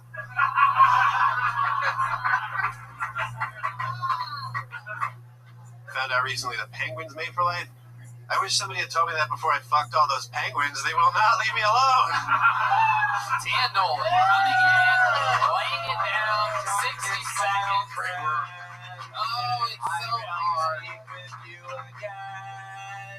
Dan Nolan coming in. Great work. That's great work, set, dude. Thanks, guys. Do you write for Steve E? I just got to write for the Roast Pals, my first paid consulting gig over By the way, very special That's shout out. awesome. Somewhere in this room, where the fuck is he? Is he here? I saw There him. he I is. saw him Put walking your hands by. together for the great Coach T. Roast battle. Yeah. The man behind the everything of sound on your on my favorite show, Roast Battle. That's Should great. be your favorite show too. Roast Battle 2 just came out. ComedyCentral.com. Hosted, executive produced. Hi. Literally worked to the grind. I just feel like it's hard for me to talk about this. Like, I know Darren, I know Eddie, I know Dan. It's like it's hard for me to even talk because I know their stories. Like, Laura, we can talk about all day, but the rest of these stories, like, you guys are fucking vets, man. Yeah. At open mic. I don't know why I'm sorry. No, you should write. I mean, I'm assuming you have aspirations, but you should be writing for like late night and stuff like that. Yeah. Yeah, I don't know what to do. I have no idea how to go about it. Okay. Get somebody to send you a packet with their accepting submissions. I could guarantee you'll get a job, if not on the first try, the second try. You know how to write tight joke. Yeah, I got the packet for John Oliver's show, but I was like, I don't want to do that. No, you should write for like something. Are you fucking shitting me, kid? I just have no interest. I don't know. Okay, let's I'd like to write for like Jimmy Dan, Kimmel. right? Dan, hi, I'm Ralphie. Ralphie. Okay, I don't mean to be a dick, but if you get the fucking chance to work for John fucking Oliver, Yeah. fucking suck the guy that told you about his job's dick, and then work your butt off to get that. Yeah, shit. He's so spot on. It's so fucking true. But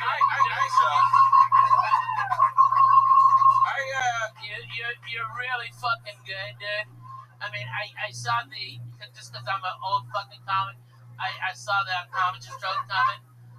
But the other stuff I didn't see coming at all. And for somebody who's quote unquote new, for me not to see their jokes in 60 seconds coming, pretty fucking impressive, dude. And I'm telling you, you should be writing. And man, I know guys that used to just get early sets, and then they had no money, okay, and they go from doorman to that, and now they're writing, and they got a fucking house in Beverly Hills. That's no bullshit, dude. You do what you're doing, and these fucking talentless fucks will buy everything you write.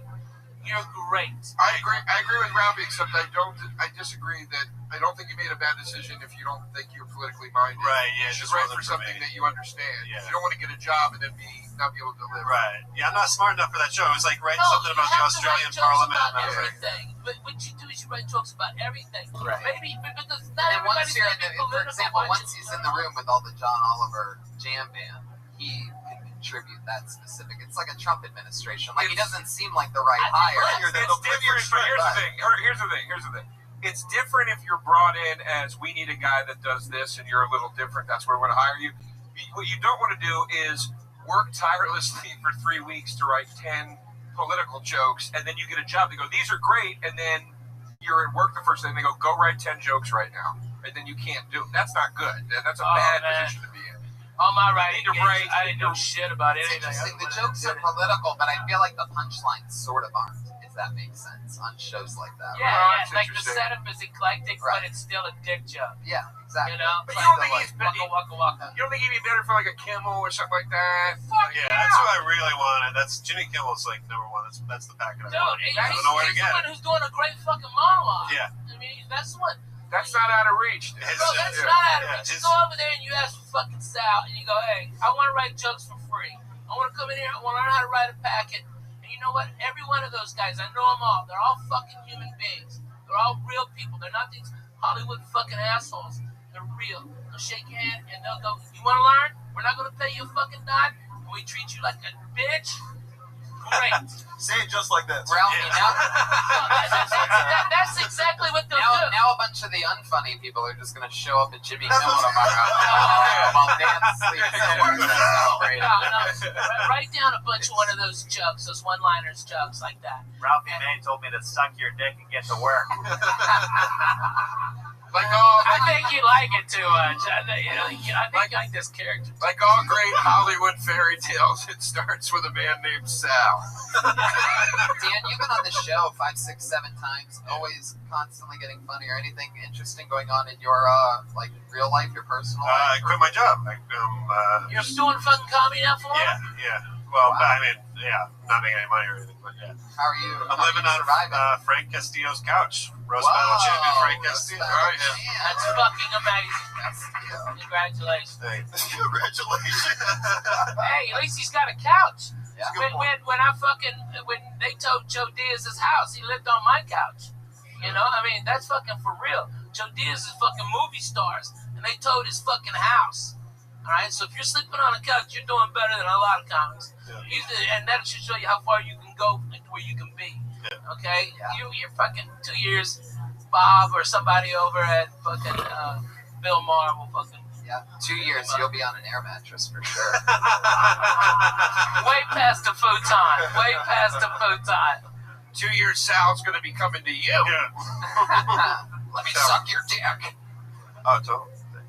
Well, Dan, you absolutely killed it. Let's keep moving on. All right, cool. Great work. There you go, Dan Nolan. At Dan Nolan Comedy.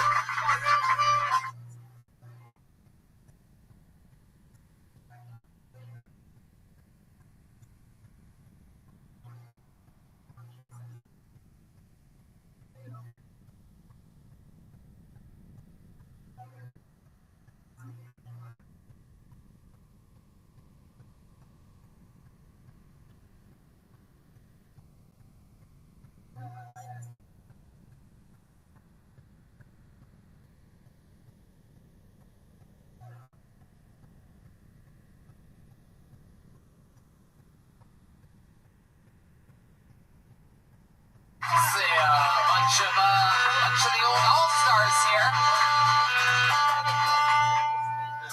This looks like a new name. Put your hands together for Matt Pinstein.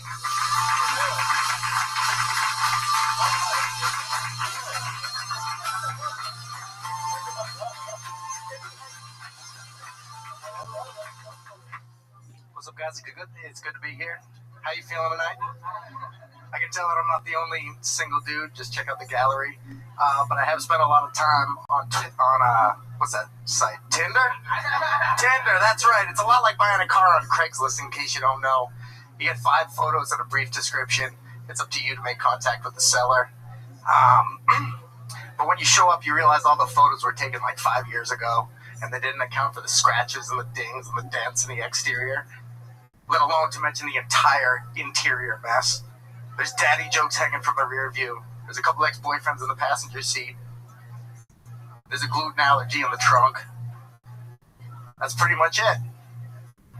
There you go. I forgot a couple taglines, but there it is. There you go, Matt Pinstein. Fuck yeah. How long you been doing stand-up, man?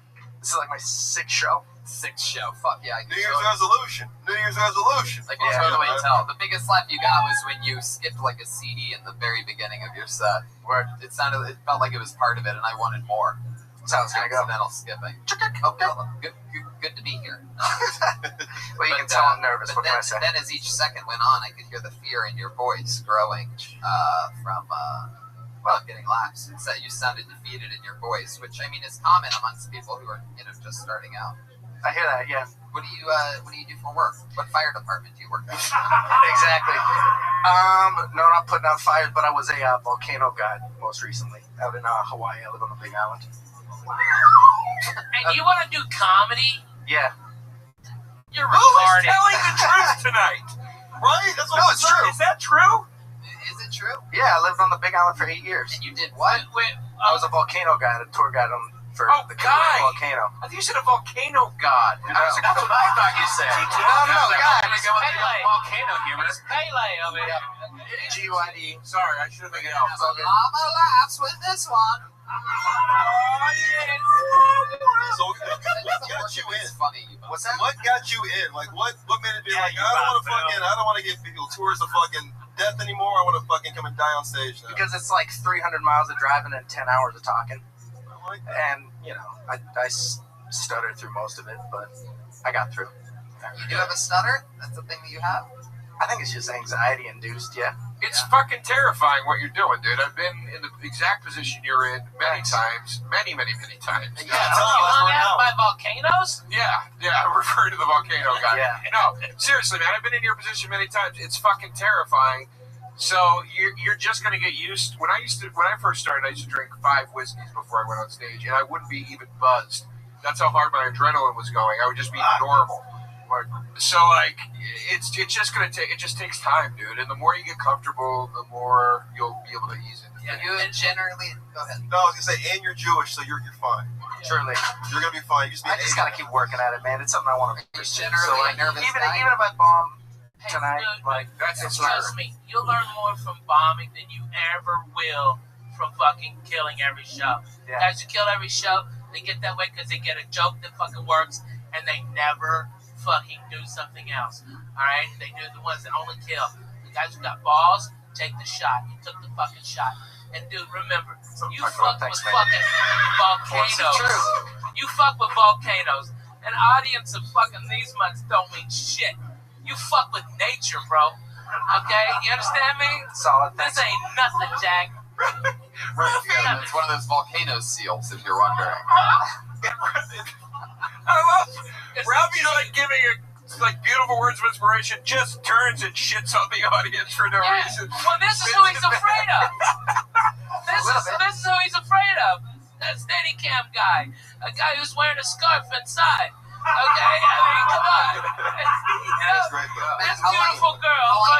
How long have you been in Los Angeles? I came here on Friday, and I have a flight at 10:30. I'm going back to Boston to see family. You're going to Boston? That's a great scene up there. It's a fucking phenomenal scene of comedy. There you go. I'm going to be there 2 weeks before I fly. No, I live in Hawaii. Okay, so I'm going to be there for 2 weeks.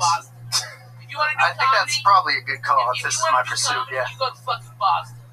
Alright? Nobody, there's Augie T.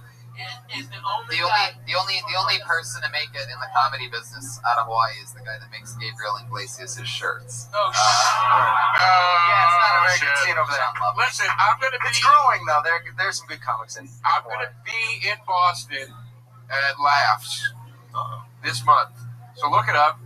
Come down and hang out. All right? Yeah, I love that, man. Just come down and hang out. Tell them you're there with me. Give my name, whatever. Come up, seriously, just get on stage. Hang around. But hold on. This is no. But here's the thing. This is what. Look, dude. I was a white dude from the suburbs. I started in an all-black room. All right. Talk about fucking nerves. What got me comfortable was going down and hanging around at the club and just being around, just being in the environment of a comedy club. So it's like. You know, you have to just do that. Come hang out with me when you're there. Word. Yeah, that sounds great. Yeah. Cool. Just hanging out with comics, just get you used to it. So there's not any big deal. In a minute, it feels rushed. You got rushed, but don't worry about it. Take a breath. And you're also god awful. You have to work on that as well. Yeah, Other than all the new stuff and the nervous stuff, you also, But it's 6-time god awful. 6 time is not god awful. It's just off his personality and everything. You know what I mean? This isn't easy. It's not built for everyone. Do you record your sets? That's a shitty thing to Not say. yet. Oh, shut up. Jesus. I highly recommend recording your sets. Pump them up. Not only that, check out RubMaps.com. Do you get nervous other times in life too? No, pretty You good. get nervous like on dates and shit? You single? Yeah. I mean, that's why I'm on the Tinder app, for sure.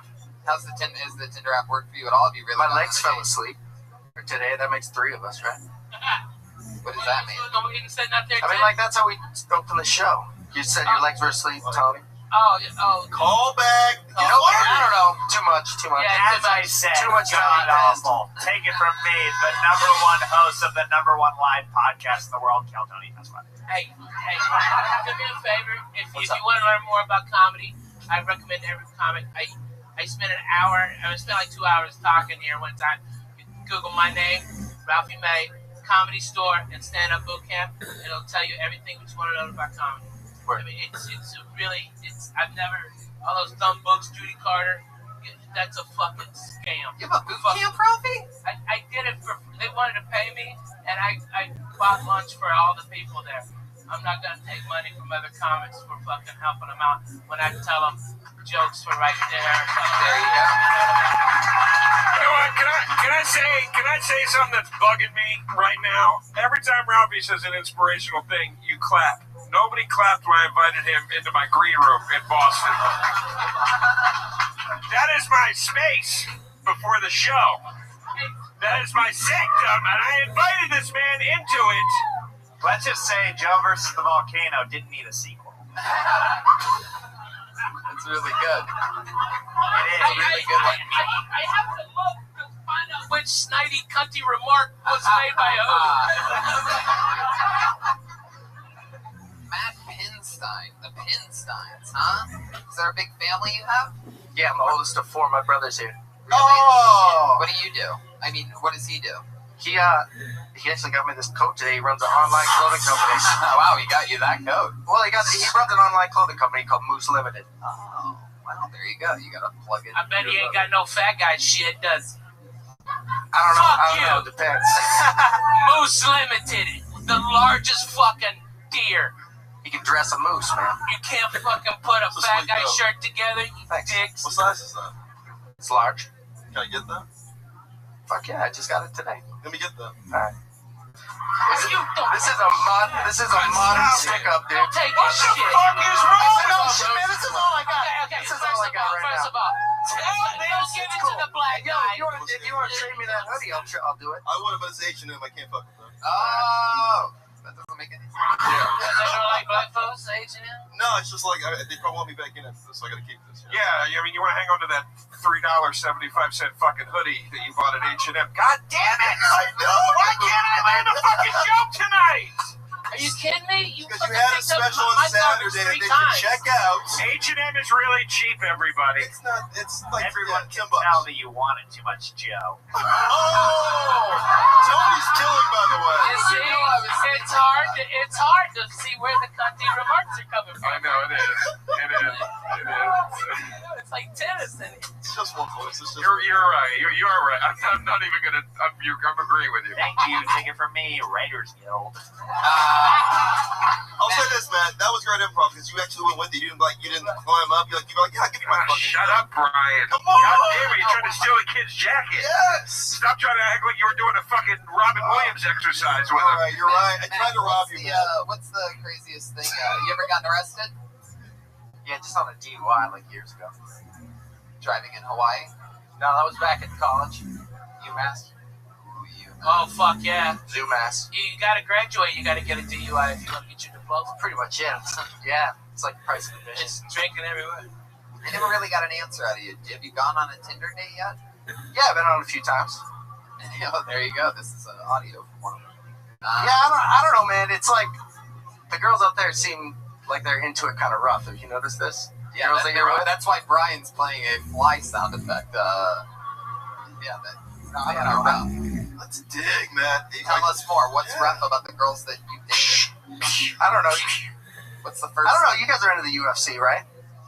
New bit. I mean, like, this is a totally redefined UFC, idea of like rear naked place choke. where I go ringside with Joe Rogan. Yeah, you may have seen me in the audience going, "Oh my God, yes, it's me. I am here." It's true. If you look right above the mat, right where the fence starts, you can see that. I've seen it. Only for the best fights. What about the UFC? I don't know, man. Some of the dating out there, it's like ground and pound. It's very similar to that. You went a long way to get there. Wow. Holy shit. Have you ever been married? Never. Never married. Breaking news. Matt doesn't know how to tell a joke. Oh, stop it. Stop it. Yeah, Joe just invited us in his green room. This is tough. He's in a fucking tough spot right now. I feel you, man. It's all. No, you gotta build him up a little bit. Like, give me No, fucking tear me down, man. This is a good learning experience. No, this way, when he's on stage and I'm not hovering over his shoulder, he's not gonna stutter. It's all right, man. I've crushed before. Like, this is a lot of pressure. It's being tough up here. Is that when you come to LA or to New York and you see the cream of the crop, you realize there's really not that much difference. is, okay? You just got to work hard and time and experience. You'll do it. You'll be fine, man. If you want to do it, you can do it. Now everybody's going to clap for Ralphie again. Yeah, everybody fucking clap for Ralphie! But I'm sorry. Don't clap for me, folks. I don't have my Comedy Central special going to be available online at midnight tonight. Like Mr. Joe DeRosa does. I did not let you down. Breaking news, Joe DeRosa's desperation is potent. Wow. Tony's a lord. You son of a bitch, Redman. I'm going to chew your ass off outside for doing that to me. This is my show. How dare you come after me with the wow sound effect, you son of a bitch. When have I ever said This is Tony Brian before? This is Tony Hinchcliffe's internal monologue. Well, in that case, you're pretty much spot on. Wow, Matt Penstein. Matt, you ever string a splosh along your butthole and divide your poops into two?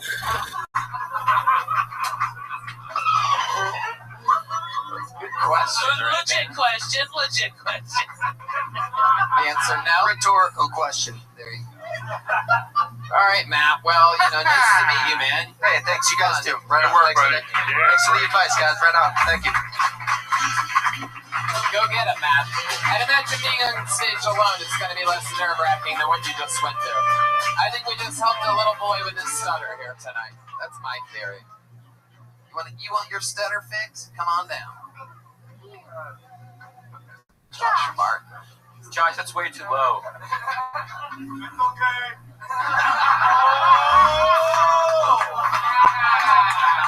Josh, I'm having trouble fixing the mic stand. Can you maybe fix it? I'm a god. The money is nothing to me. Wow! That is a really good impression. That's amazing. Oh, someone nobody here knows. Yeah, well, the listeners. I know, right? So I pulled another name out of the bucket, and this is another Kill Tony. There he is. Totally clips with the Josh.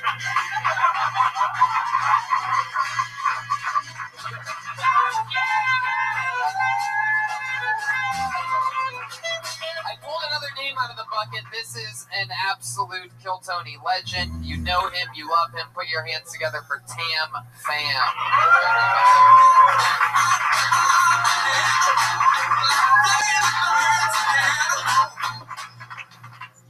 Hey, 2016 was bad, but 1994 was a lot worse.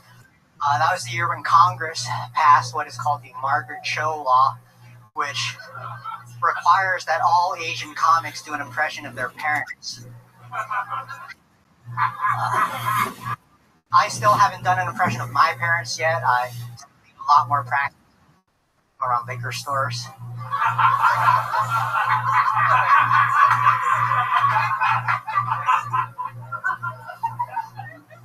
Parents don't work at a liquor store, they're just very rude.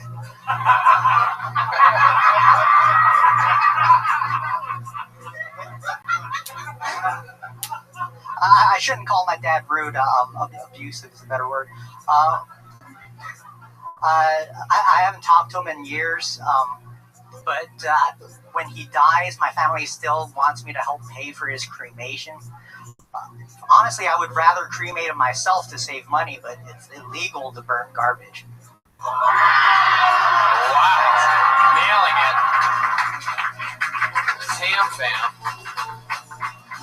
Yeah, you speak such perfect English, and then at one part there, right towards the very end, you said my family once. It was you just barely hit it. One of our favorite things about Tam Fam, guys, is that sometimes he can talk. Anyway, I don't even know how to describe it without ruining it, but you get it. Tam Fam, how's life? Life. Oh, okie dokie. That wouldn't be right there. That wouldn't be there. That would be after the big thing, after the big laugh happens. That's what would happen. Well, did you cut off that sound effect, Brian? It really annoys me. Man, can I just talk to that? I was really fucking impressed. This joke's You've been impressed with everyone tonight, Ralphie. Not everybody.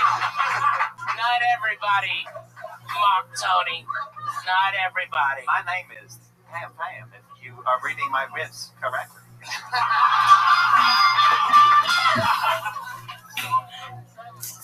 Yeah. This is one of our favorite things. Anytime Tam Fam's on, he has the ability to channel Jeremiah something, reverse something. It's that silly and stupid. So Tam Fam, what have you been up to recently that's different than all the other times you've been on the show? Well, I have been getting it in a lot lately. You know, sometimes twice a day, sometimes 4 times a week.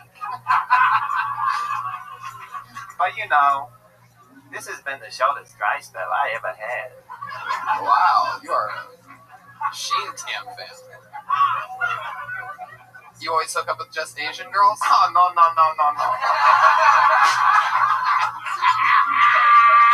I also like Oriental girls.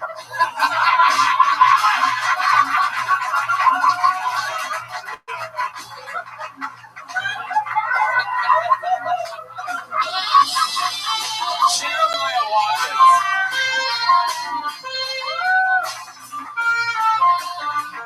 Jeremiah motherfucking Watkins. Wow. Okay, real Tam Fam in real life. Anything crazy happening in real life? Anything different? You're still just grinding every night, performing every night, killing. Everything's good?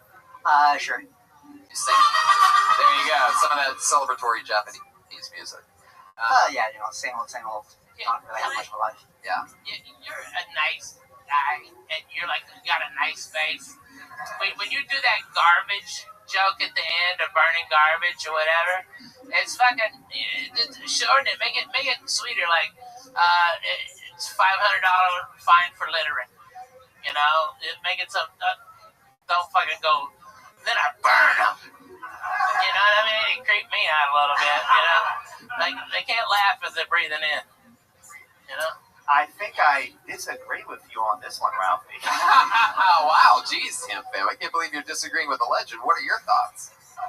Well, I am speaking from my life, and me saying that my father is human garbage comes from a true, deep, dark place. So therefore, speaking the truth, and we all know, truth is comedy.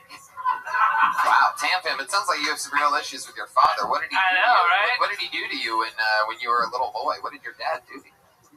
He decided to have me, conceive me, inside my mother. He raised me for years. He raised you inside of your mother? This is very creepy. It almost sounds like you're improvising this answer on the spot. No. Stay with me, Tony. It's my English is sometimes bad. What I meant to say is, my father raised me outside of the womb. And he told me, you will never be funny. You will never be comedian. And I say, I'll show you, Dad. I'll show you. God, it's amazingly, incredibly dumb and amazing. Oh, God. Well, that's cool. Okay, just another piece of advice. Fucking spend some time writing jokes. God damn, y'all are hilarious. If y'all put any of this on stage, holy shit. It's fucking funny as balls. Do you do this? Does he do this all the fucking time? The two of them? Put your shares on stage. The two of them? That way it's on stage. You mean the two of them, right? Yeah. I totally agree with you. I think I've said it many times. I've never seen 27 years of comedy. I've never seen that. There's something so funny. Oh, no. Yeah, and this is probably the most mellow version. Hey, can we do it backwards? Can you do Jeremiah once? Oh, that's a really good question. I bet Jeremiah can't keep up. Hey, why don't you sit down over there and switch spots with Jeremiah? You're in it now, Tam Fam. You're in the war zone like a true Vietnamese little boy. So Jeremiah, you've been, killing it lately. Killed Tony, the goddamn comedy jam, roast battles, the wave. What's next on the platter for Jeremiah, the guy who's part of so many things? What are you looking forward to next? I just. Well. You have to try to sound white. You can say anything.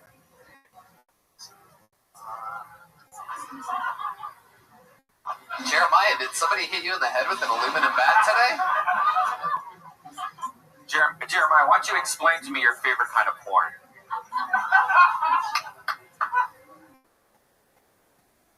Missionary. Wow.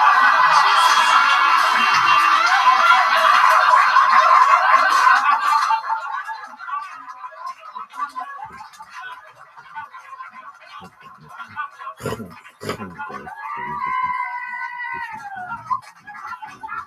could not have been any creepier. On stage! That heavy breathing that happened right before he said missionary. I feel like Tampam's head was just about to explode there. Jeremiah, is it just straight missing? What I realized about that show is it's not even the pot on getting dug with high. It's the fact that there's no format to the show other than just smoking pot. He asks you like pot questions. Yeah, but you're like inhaling a bong at the time. It doesn't make sense. Somebody's got to be smoking the whole time. So I end up having a panic attack the few times that I've done that. Yeah, I knew I was in trouble when I was sweating harder than I've ever sweat in my life. And I go, it's hot in here, right? And everybody was like, no. And I had to go sit in front of a fan. Then I evened out. I was cool, but it was scary. You But know, I thought sativa's the light. It's the heavy. I mean, it's the high one, and that's when you get on your head. You think everybody's trying to kill you. The indica is the one that makes you want to like sit in a couch. That's when you say you're stoned. That's what you feel like. But sativa is when you go, I'm high. It's like that's what it is. Sativa. Okay, so you want to? But if you ever get anxiety like, from weed really bad, do push-ups or exercise, and it burns it off. It's gone. Really? You don't have to go to the hospital. Somebody take me to the hospital. Right. People are fucking up all over the country. You're right. Do push-ups or a clear carbonated beverage like a Sprite or ginger ale, and then you have to burp it up. Why a clear beverage? Because if it's a dark soda, then it tends to have a syrup in it that sort of sinks things more. So they just sort of, by keeping it simple so that people don't end up doing, I guess, cola or Dr. Pepper, which is surprisingly not a remedy of all the sodas.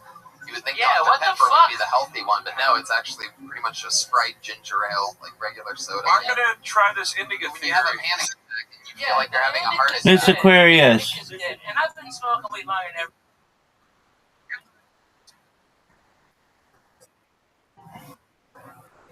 How was your day?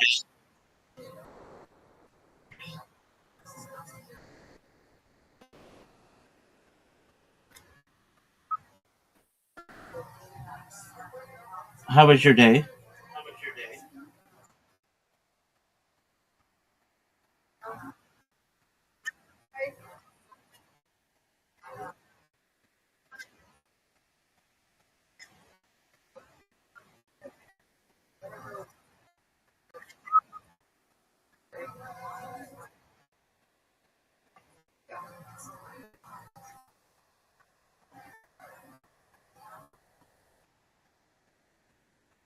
Just maybe you have an invite.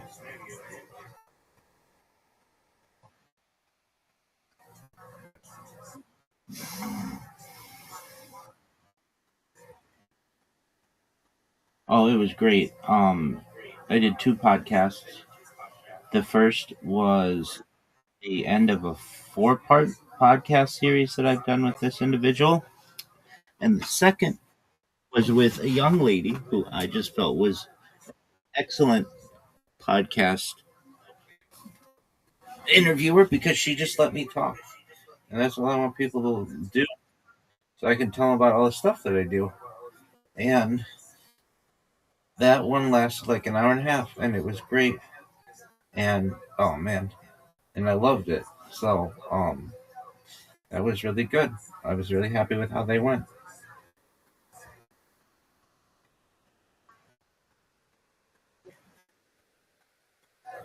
Oh, no way. Okay.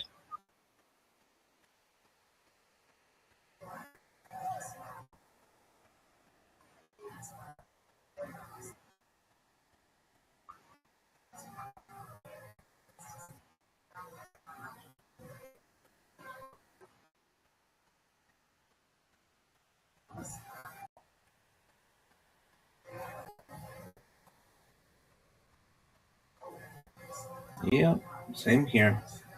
He's missed.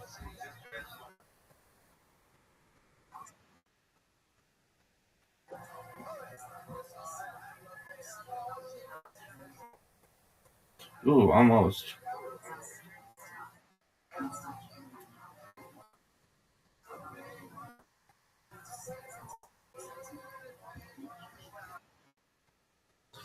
And another one is right.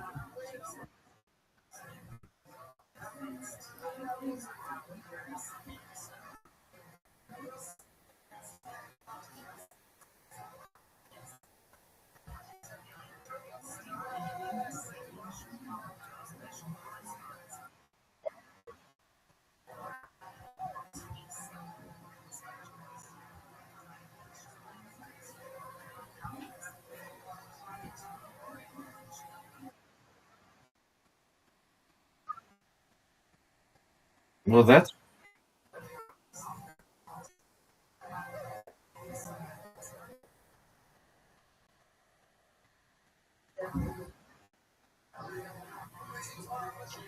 I think it's going to be a big deal, Miss Aquarius. Yep. If I were a betting man, I would say this is the next big one.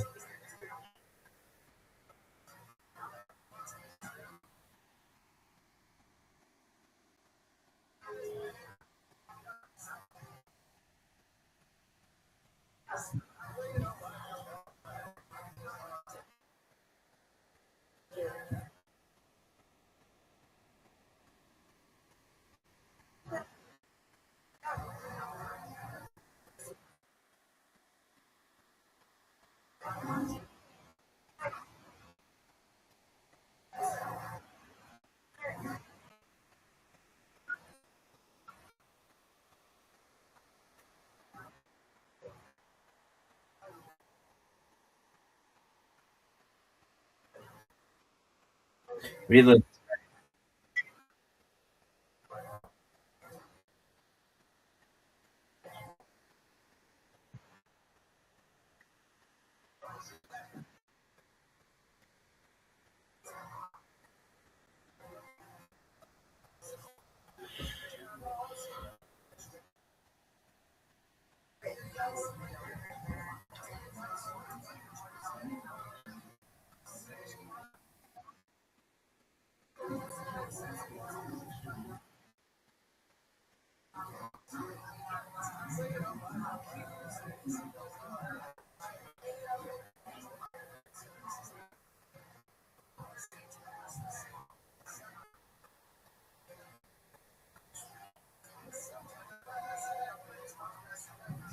Ooh, almost.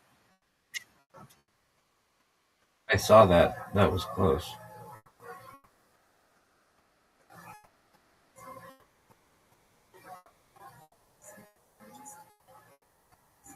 Get it. Ooh.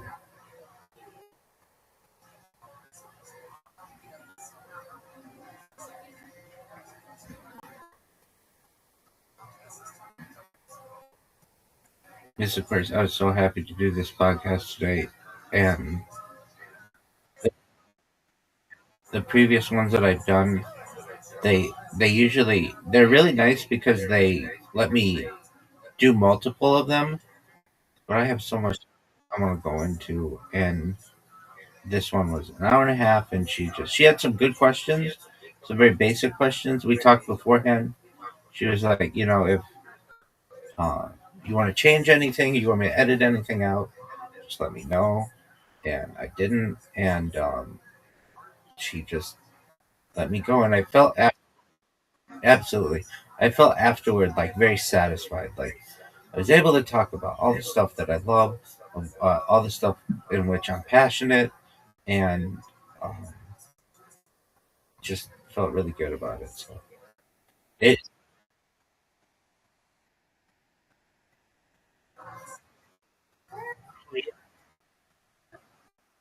Yeah. Exactly. That's what she was saying. She was saying that she can't believe people still do it, but they do.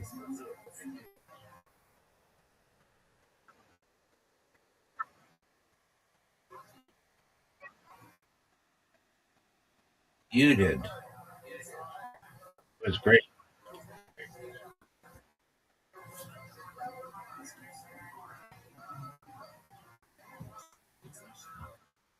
Get this, Miss Aquarius. You're putting up a score, girl. Yeah. Good job.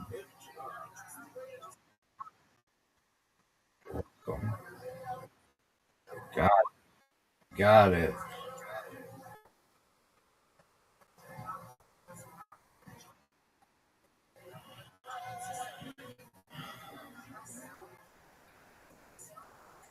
Get it. No, that's okay. You win. I win. You win. Undefeated in bowling. Undefeated in. Sure. He is right.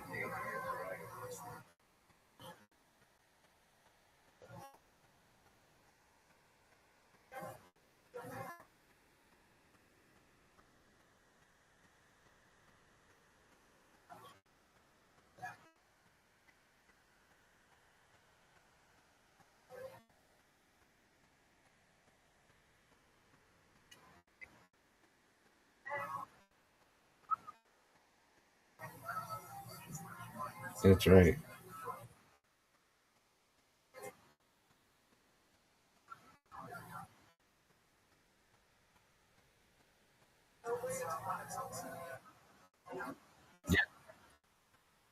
God willing, everything goes well, Miss Aquarius. Let me know if you need anything. Thank you.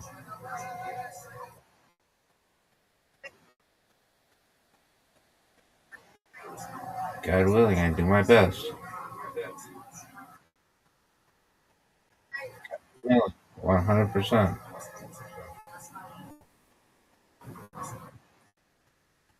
Excellent.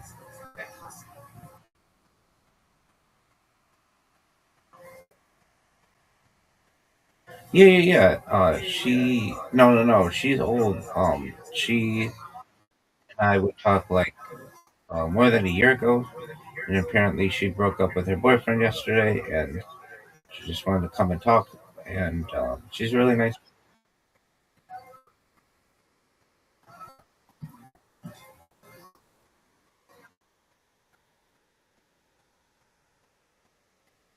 Take care.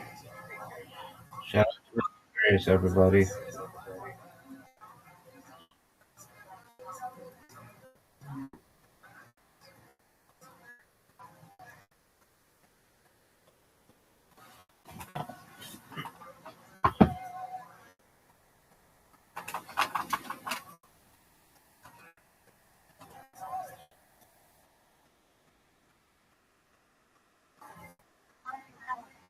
Yeah, he woke me up, but that's okay.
What up, Zoot?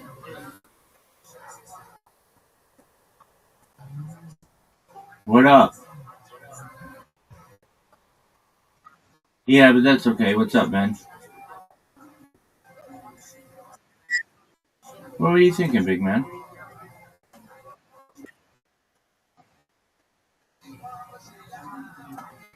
Who's passenger? Who? No one knows that song.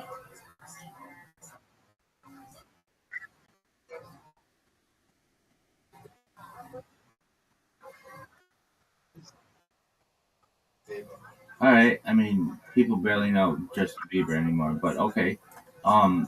What about? Yeah, no, I know. So what about? Is it a boy or a girl? Who's passenger?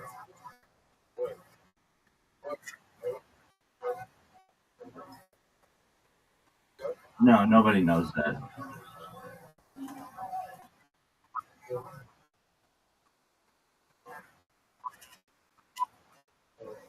Oh yeah, yeah, yeah. Oh yeah, yeah. Now I know that song. I like that song.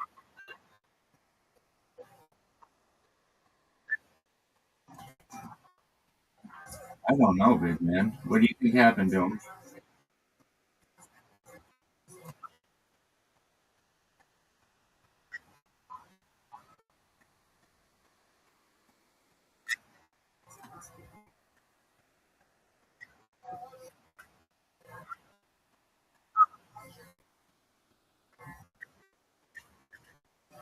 Did you Google it? Like maybe he retired?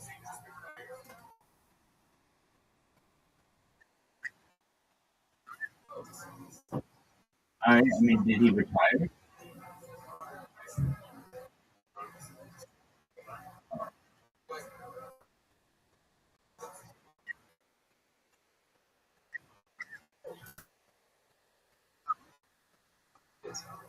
Yeah, is he from Australia? Where's he from? Well,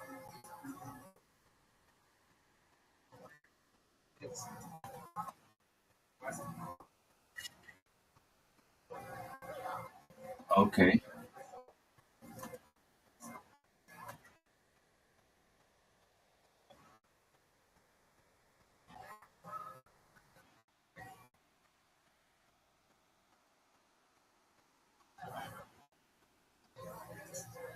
Okay.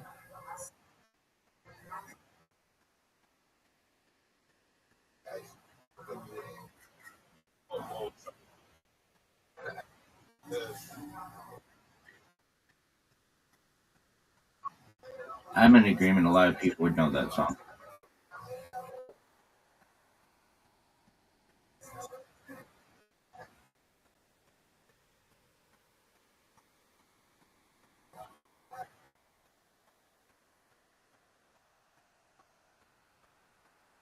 No, I didn't. I until you started singing it, I had no idea what you were referencing.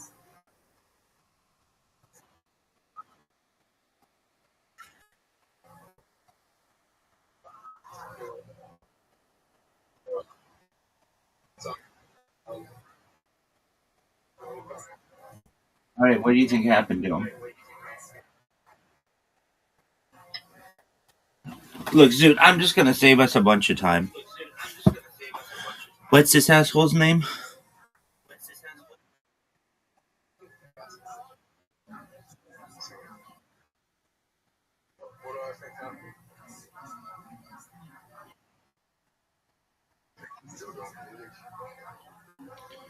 All right.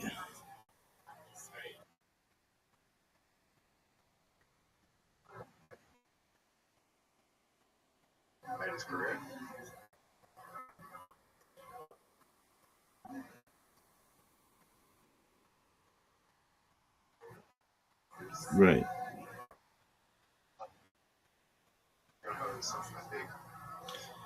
I mean, he might.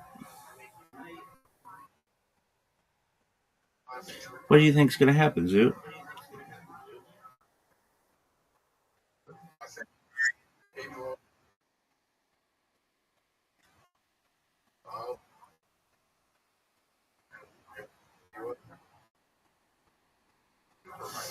Okay, did they want to call Riser?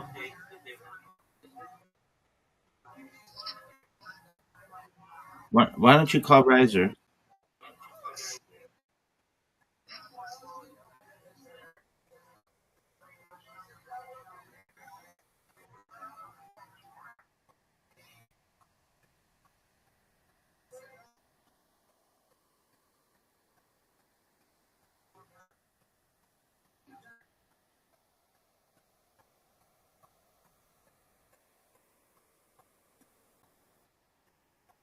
Why don't you call Riser?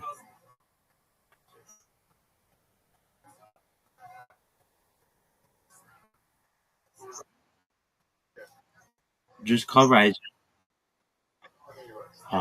Yeah, it was. It had some commercial success.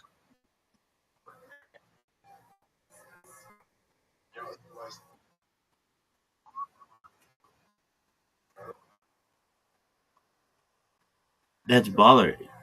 Does Riser know about this topic? Okay, so I advise that you tell him about it. Let's hear what he has to say.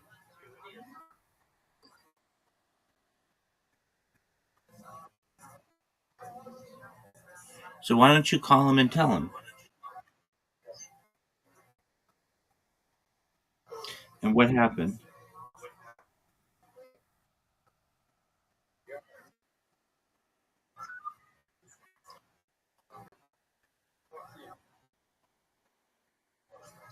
Are you serious?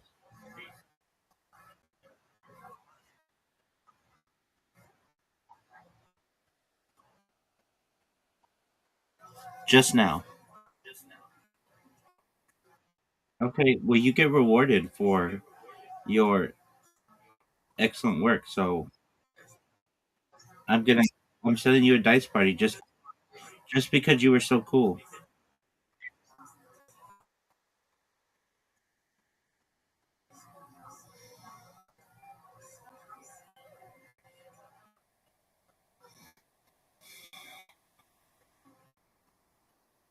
I know. I'm thinking of somebody who is truly a one-hit wonder and really doesn't have anything else that people recognize. Because a lot of people who they say are, oh, look who it is.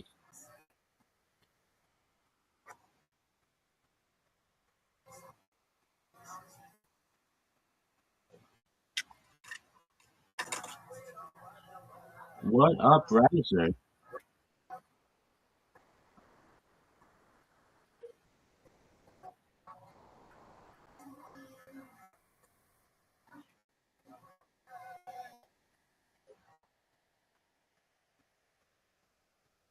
No, it wouldn't.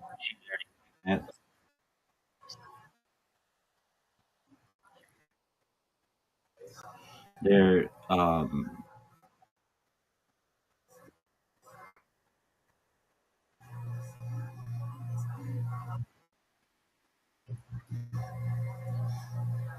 you would know it if you heard it.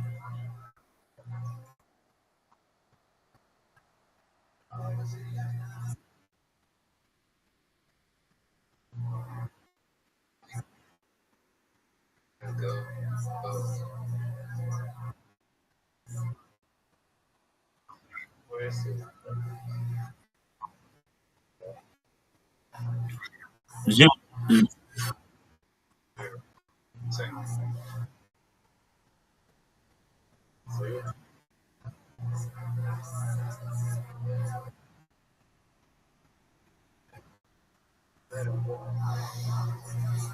Zoom's like obsessed with songs.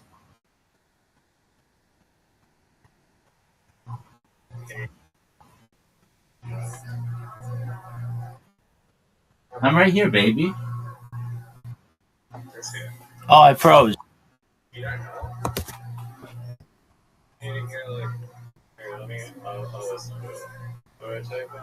Just let it go.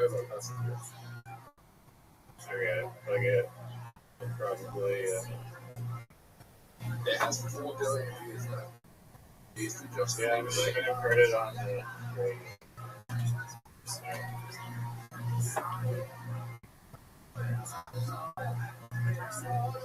Is this your jam, dude? I'm just saying, what happened to that?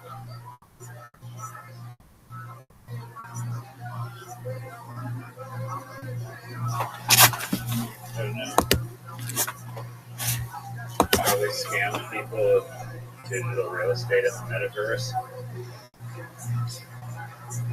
It's just worth like.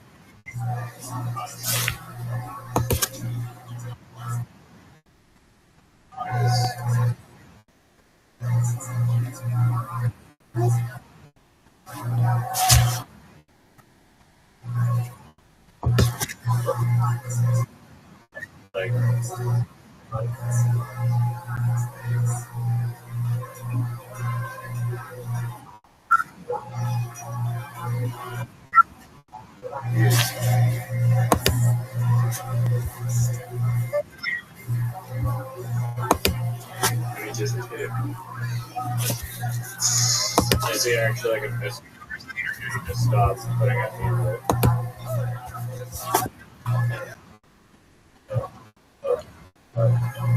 What up? What up?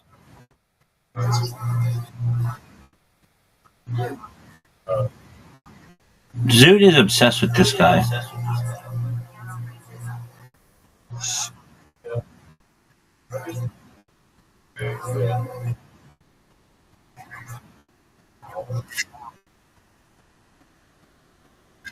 Well, maybe if you blew him like you sound like you want to, he'd get more views.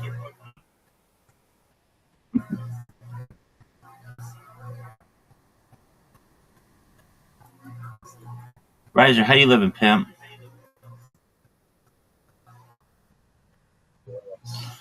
Too blessed. Too. Are you too blessed to be stressed? Excellent.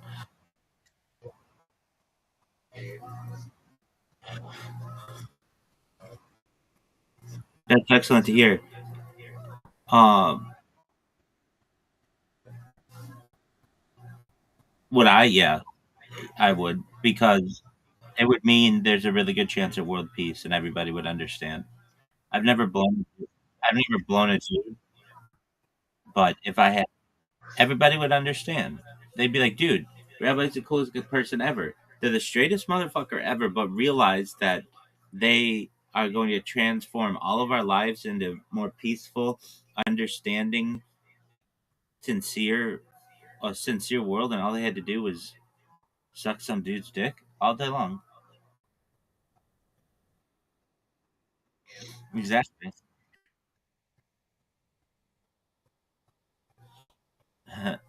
That's kind of hilarious.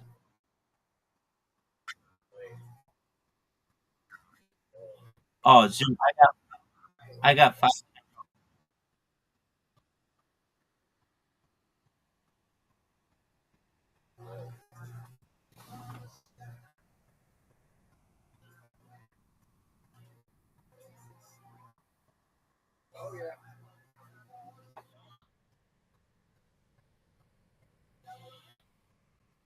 What's annoying about that, Zoot? Yeah, you could have, dog. Riser, I did 2 podcasts today, and they went phenomenally. The first one was the part 4 of with this guy from Czech Republic, and then I did a podcast with a woman, which I haven't done a podcast with a woman in a long time, and she was amazing. Shout out to Elizabeth. And I think you both know, I have a lot to talk about, and you gotta just give me my time to be able to go through it all, or else I'm gonna leave frustrated. And my other podcasts have been like series, which is cool, but you get all this momentum going, and then you gotta stop. Momentum going, and then you stop. Momentum going, and you stop. And this one was an hour and a half, and I got to read through all my blog posts, which is baller. And I just really, I just really, so you're not gonna do that. So why don't you stop dreaming?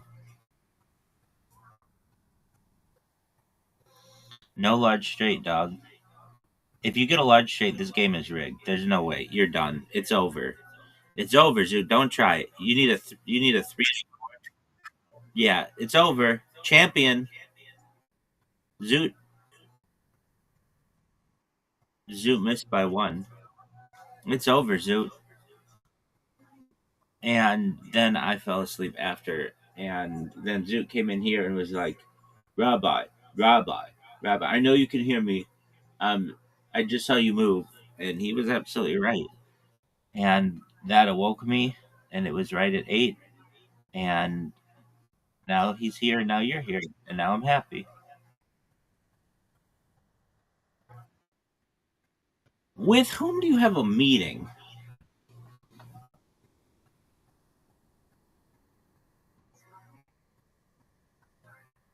Zoot, with whom? With Beyonce?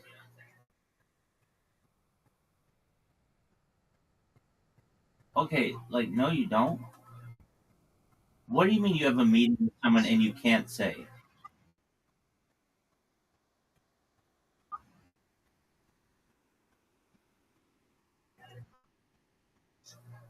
Oh, you got that chick.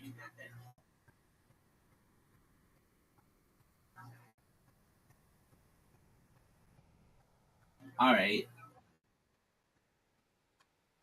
Yeah, you made it sound like you made it sound like your investment firm's board of trustees was having a closed room board meeting. I'm like, with who does Zoot have to meet? Zoot comes in here and tells us the deepest, darkest of the world.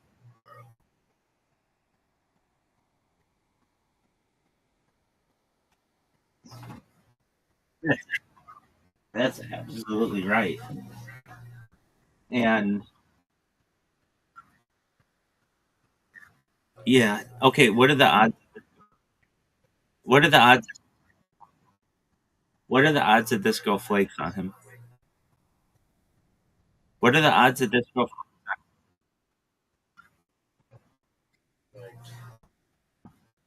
Oh my God.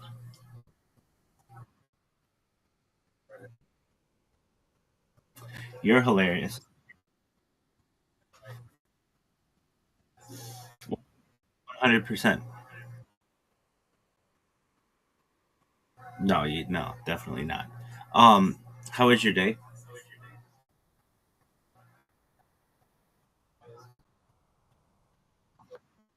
That's great. Why was it good as fuck?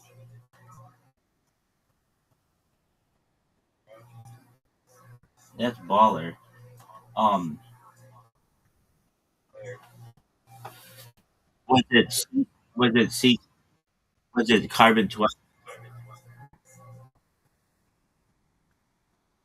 or carbon 14? What am I able to measure your bone density and find a spike of carbon 14 on today?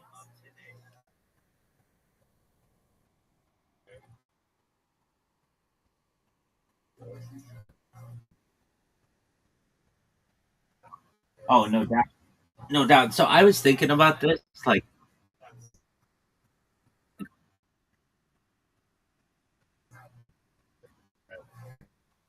excellent. I was thinking about this last night or this morning, and I'm like, no, I cannot believe I was trying.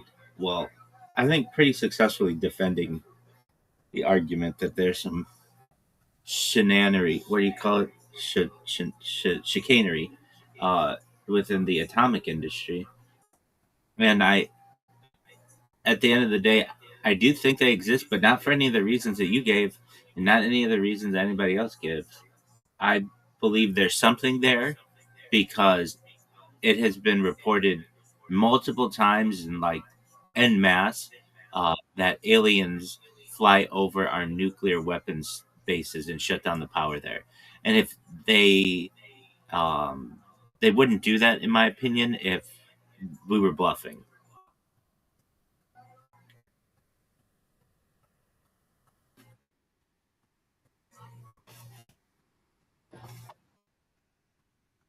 No, that's the most.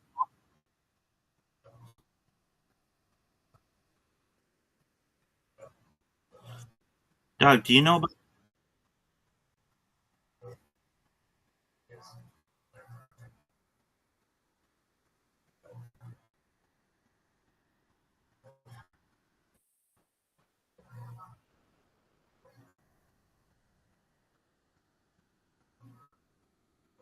I'm in agreement with you there.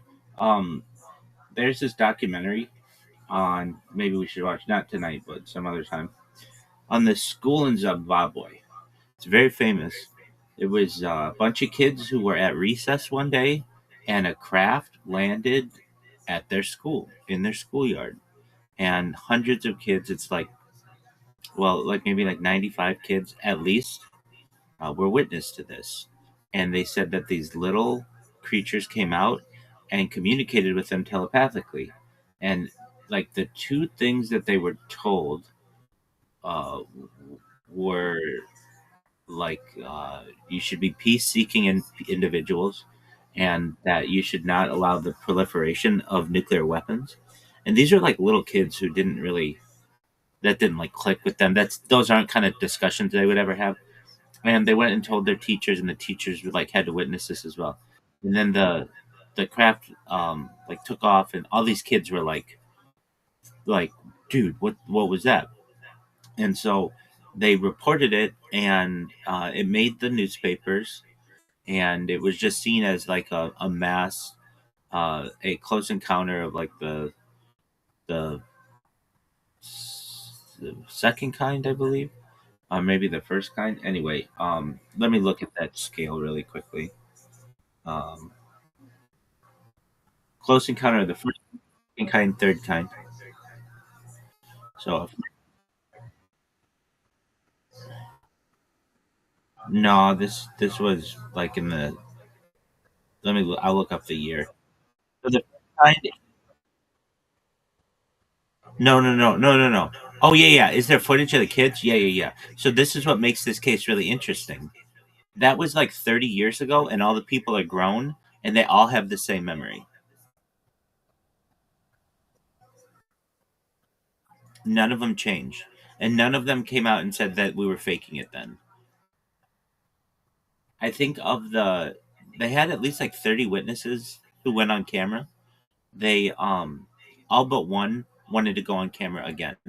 I don't know why the one person didn't want to go on camera, but I think it had to do with they were just more private today. Um, Zimbabwe mass UFO sighting school. It happened in okay, so it's called the School UFO incident. Apologies, it was 60 kids. Oh no, it was over 60 kids, so it could have been 90. When over 60 kids at Ariel, okay, so this happened in 1994, and uh, they reported witnessing a silver disc-shaped craft land near their playground.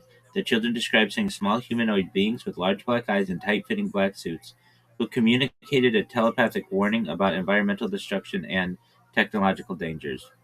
Investigation: the case gained international attention when Dr.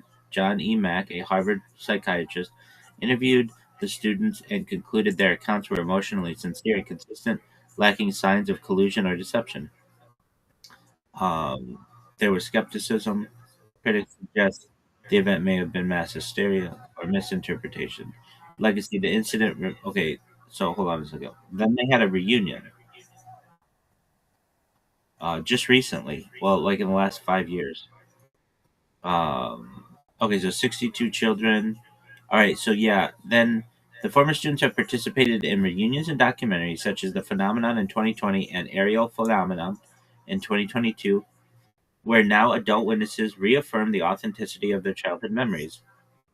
Despite the passage of time and the migration of many participants to countries like Canada and the United Kingdom, the group remains one of the most cited examples of a credible mass UFO encounter due to the long-term consistency of their accounts. And they all drew pictures of it and what it looked like. So that's a good one. I mean, that's a good mass um, witness event. Anyway, how did we get there? Um, well, that's obvious. No, the thing about the aliens over nuclear facilities. So, dude, I just want to say I had such a good podcast with this woman. She initially just let me go and talk about like live streaming. Then I got to get into mega projects, and then I got to just go down the list of my Medium articles and highlight them. I didn't read them all, but we talked a lot about the technology part of it and the moderation part of it, and um, at the end, she was just a really, really nice person. And if she ever sees this, she should. And I said it made me recognize what a really good podcast host needs to be. And I'm not saying the previous people I've had have ever been this way, but I've never had a podcast host who was like, "We can take as long as you want." Maybe they might have said that previously, but due to technological constraints, usually on their end, uh, these things have had to be broken up, and it's just like I can't really get too in depth without with having it split up. But this one, she just let me go. Oh, dude, and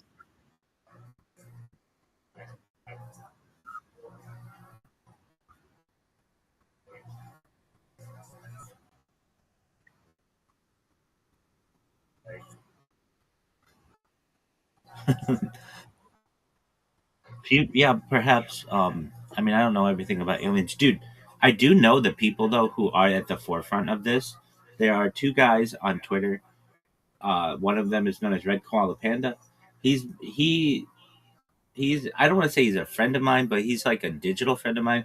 We definitely know each other.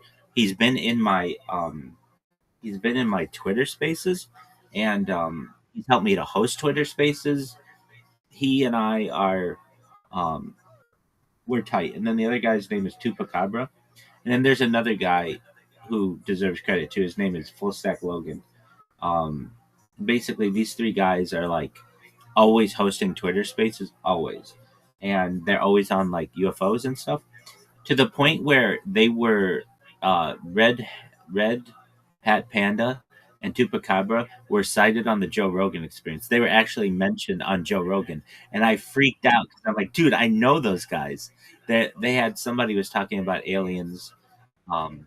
It was last January, and they or maybe it was this January. It was I remember it was in January, and they were talking about the alien phenomenon. And somebody was like, "Yeah, if you want to follow this, like the people who are always doing this are Red Hat Panda and Tupacabra," and I'm like, "Dude, I know both those guys. We've been friends on X and on some of my accounts, and I've spoken with them. They both know who I am. Like, not like they.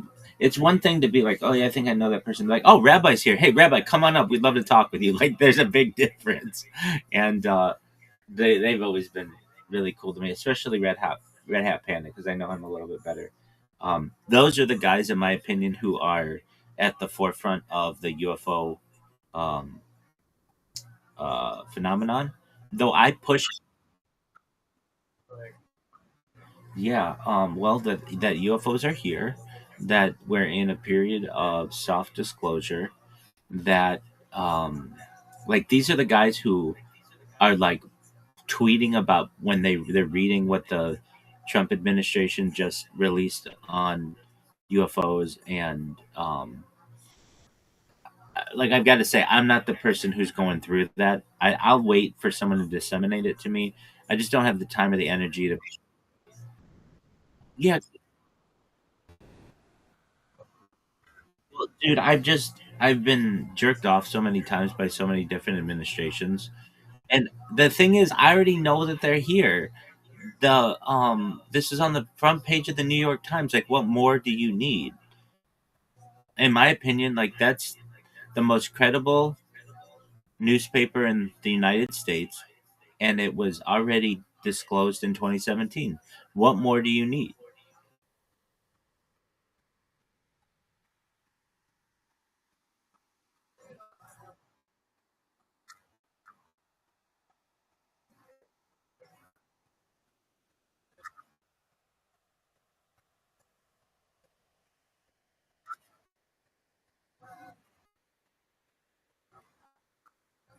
I don't know about that, but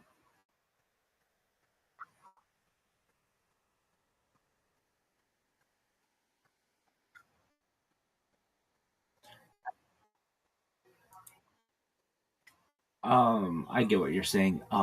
Well, I would say this, that the technology that's involved with the UFO phenomenon is more um, impactful than even nuclear weapons or nuclear energy. Nuclear energy is amazing, but anti gravity is another level.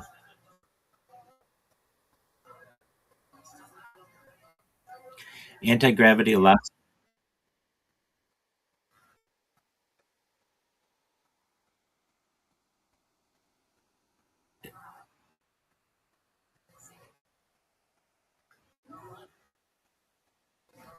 No, that.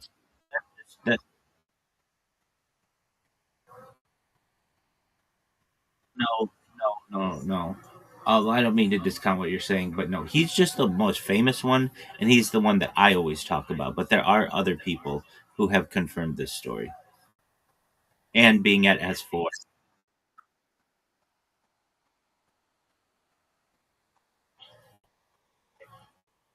His name is Dan Burrish. Um, and he's a geologist who worked at Element One, or worked at S4, and worked with Element 115, and um, I may have made you watch like, it's short. It's like 30 minutes. I think I made you watch it, of an account of what goes on. Yeah, yeah, yeah. This is with J Rod, like 6 levels deep, or five, whatever, 5 levels deep or 4 levels deep at Area S4 where the alien lives.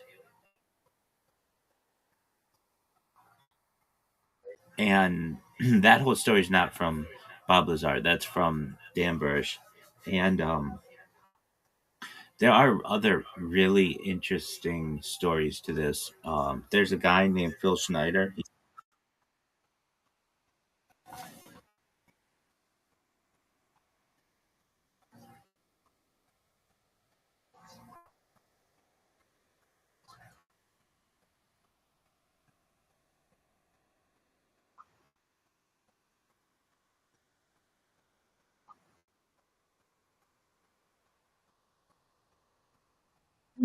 Okay, dude, stop. I was literally just saying there's a guy named Phil Schneider, and then that's when you came in with that. Yeah, we were talking about the same guy.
No, it's definitely okay. So maybe we're not talking about the same guy. The guy I'm talking about, his name is Phil Schneider. He worked uh, on the program to build the tunnels for the military industrial complex, the deep underground military bases. And yeah, but he died in the 90s. So anyone who's saying, like, I did an FBI search on this guy, would be like, dude, it had to be like 25 years old. And, um, oh, yeah, no doubt. But, um, I mean, here's the thing.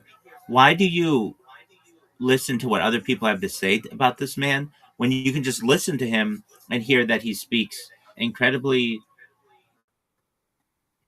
incredibly coherently and intelligently? He doesn't speak like somebody with mental illness by any means, not even close. And he's speaking in front of a crowd. It's not like he's just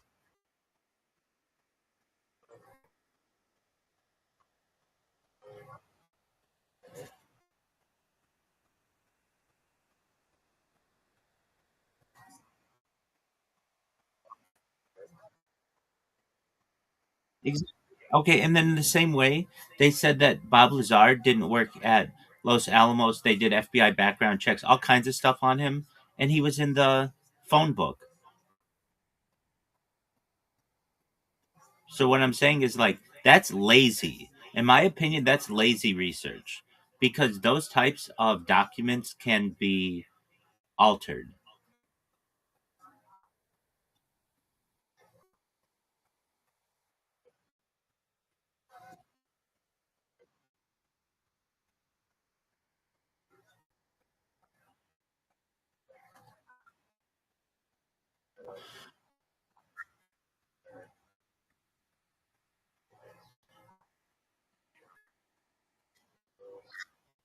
Uh,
So the interesting thing about Phil Schneider is the way he lost those fingers allegedly was a particle beam weapon that was shot at him by an alien race underground. It's known as the Dolce War or the War, but basically the story is this: there were this group of contractors were building this tunnel deep underground that connects all of the maglev trains of the world, or the secret maglev trains, basically, that the military industrial complex uses. A lot of people claim that. This isn't just one person.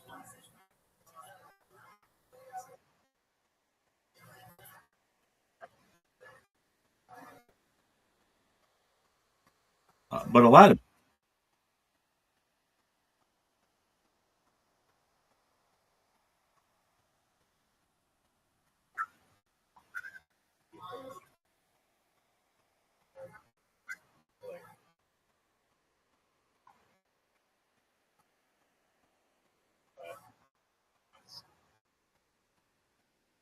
That's correct.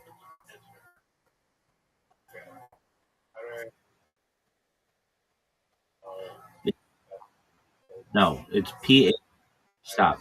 It's PHIL space SCHNEIDER, I believe.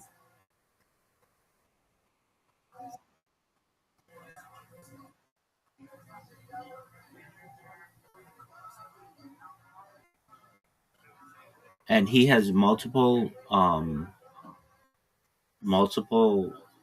lectures that he gives. At no point does he ever sound unintelligent or uh, does he contradict himself. So whatever person, and I'd say this for anyone out there who says, "Why did an FBI background check on the guy and it says that he chewed off his own fingers?" Okay, that tends me to think that you are either incorrect, that you've been misled, or that you don't know what you're talking about. Like, put yourself out there, put your FBI background check out there. Anybody can just go in the comments and say, this guy chewed off his own fingers. Like, anybody can do that. Put yourself out there. You go get an interview, you go take questions from the public.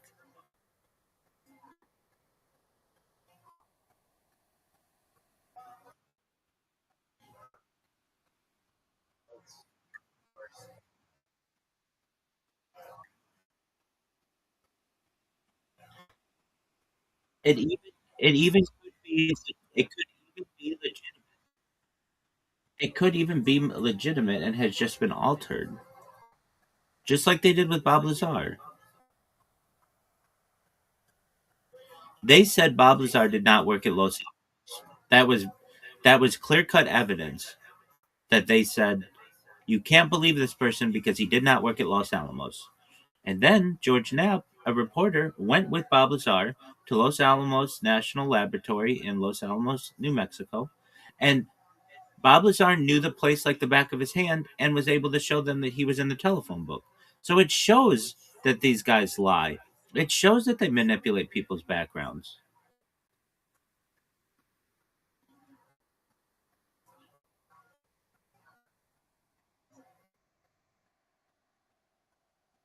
Oh, yes, we will. Yes, we will. The truth will eventually come out. There will be some kind of technology that allows you. I was already reading about this. That allows you to find out anything from the past. It may be alien technology, like Project Looking Glass kind of a deal. Speaking of glass,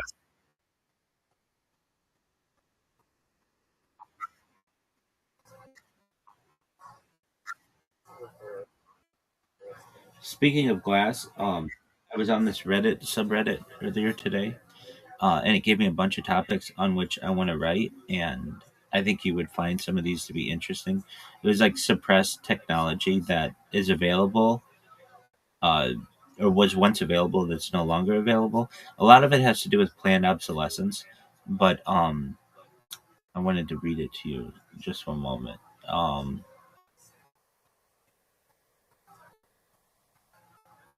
all right, so there's a technology available to identify the source of microplastics. There's something called the Phoebus Court Cartel, the people who control the light bulbs of the world, and actually, the United Arab Emirates uh, contracted the light bulb manufacturers of the world and said, "We want a light bulb that lasts for 50 years," and they created this. It has thicker filaments than other light bulbs, but it's only available in the United Arab Emirates, Kuwait, like in Saudi Arabia or something. It's and you can't get it shipped anywhere else. But I thought that was really interesting, and that we know that light bulbs can last hundreds of years.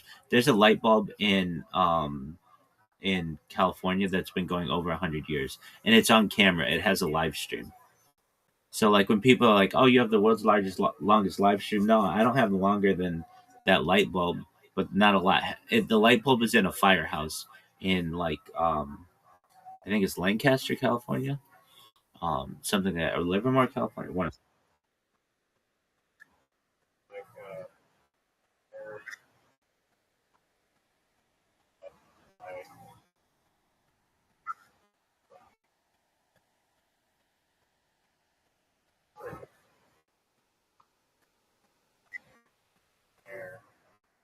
yeah, yeah,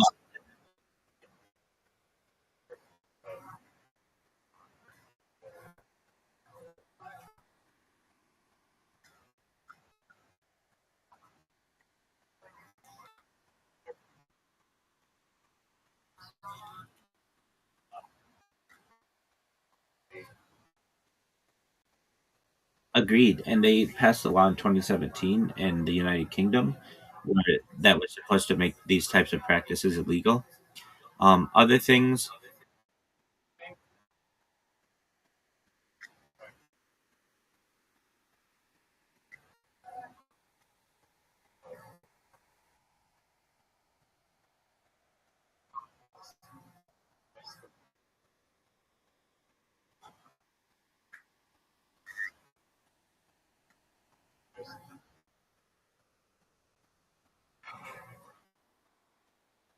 yep,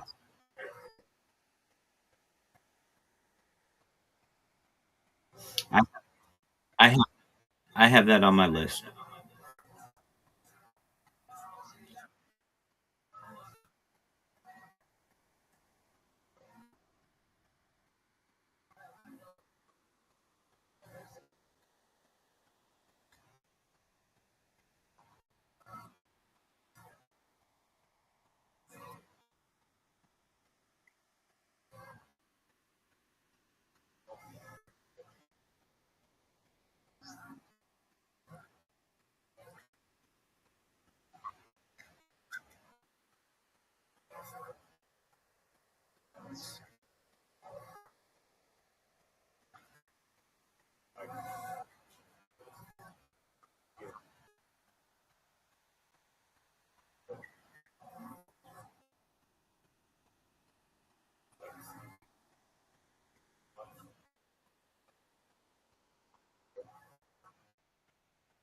Is that a joke? Is that a joke?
I know who he is.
I know who that guy is. If we're talking about the same.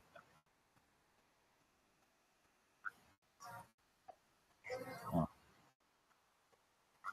yeah, I've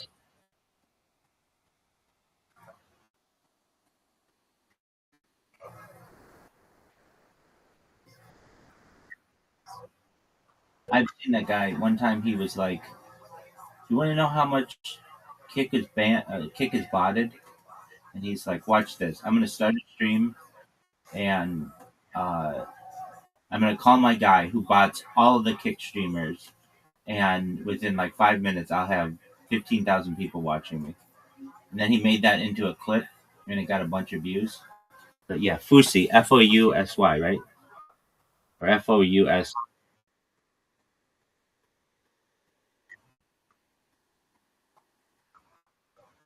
Exactly. All right. So they make clothing that's basically out of seatbelt material that is stain proof and really durable. Another thing is nylon panties. It's called Sheerex. Basically, they don't tear or rip. And another is, um, I guess they have this in Ireland. We don't. This is new to me, but it's called ranked choice in an election where if you, let's say you vote for somebody and they end up losing, you can transfer your vote to somebody else, like the second best guy or whatever. Um, they have something in like anodes in a hot water service tank are like made out of plastic. A lot of things these companies know that the plastic parts don't last as long as the metal parts, so they'll make the outside of the machine out of metal so it looks metal, but then they'll just put like one or two parts in there that are plastic that over time are like guaranteed to melt, and that's what they do. Another's airless tires. Another is lighted tires, which I've seen. They had them in the 60s. They were like made out of like glow in the dark material. Another plastic.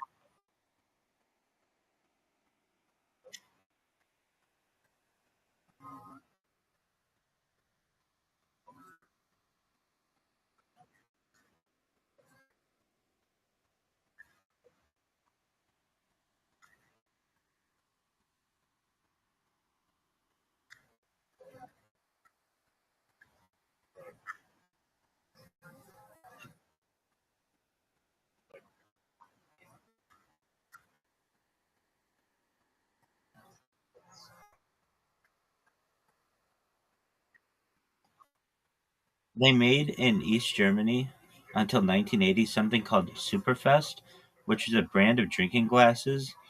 It was made of a chemically strengthened glass that were notably strong, and they wouldn't break, but they were like made illegal or something, or not produced anymore due to planned obsolescence.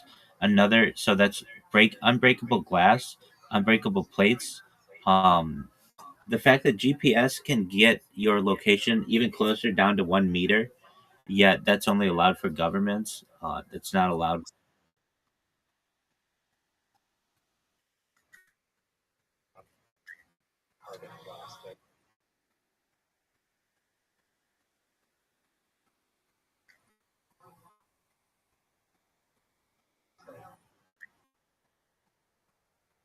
I think this is glass. Silica? Plastic is. Well, no, then you get microplastics. And you get microplastics system. This is glass. This is silica.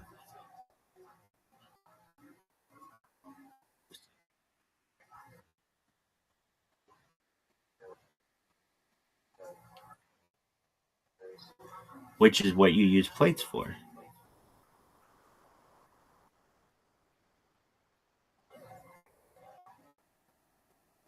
Oh, well, I'm.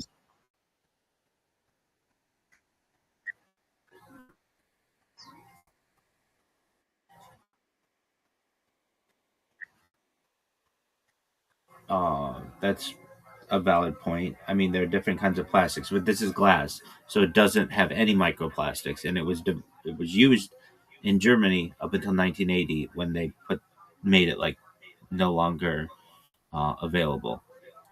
Another is so like GPS is much more accurate than people give it credit for. The government can get it down to under 1 meter, but consumer GPS is far less accurate. Like if you're using Waze or Google Maps or something like that, it's like not as accurate, and it could be, though it's pretty good, but it could be better. Um, what else is there? Um, so there's a Consumer Rights Act that was passed in England after people found out that Germany had washing machines with plastic parts, and I just would like to see those kind of things passed in the United States. So anyway, I thought that stuff was pretty interesting, and I want to write on those topics. God willing, in the future. Are you ready to lose? That's my big question. I mean, you can go over here and jerk yourself off over nuclear weapons and aliens and unbreakable glass, but my question is this: are you ready to lose?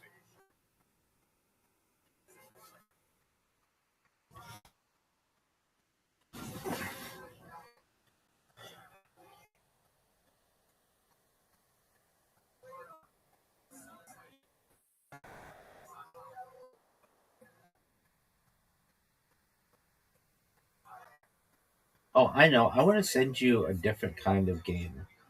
No word helper.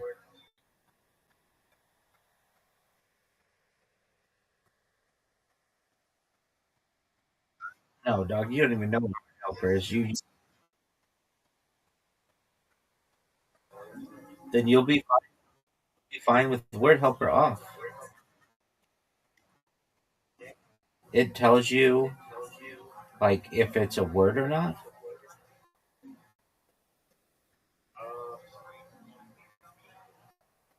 So let's see how we do without word helper, and then we'll. Oh,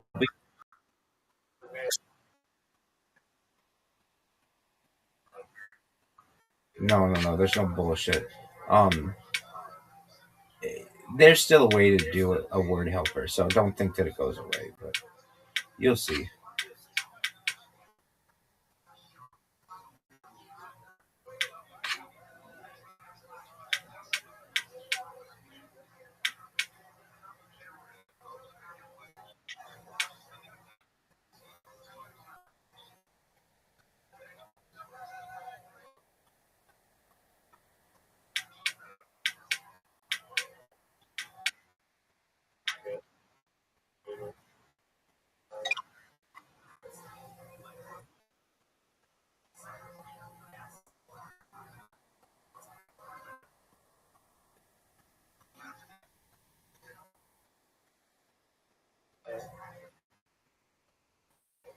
Right. So you could just sit. Yeah, it just would take longer to like keep submitting if you didn't have a word.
Well, we'll see how you do without the helper, and if you win, then I'll say that the helper was bullshit.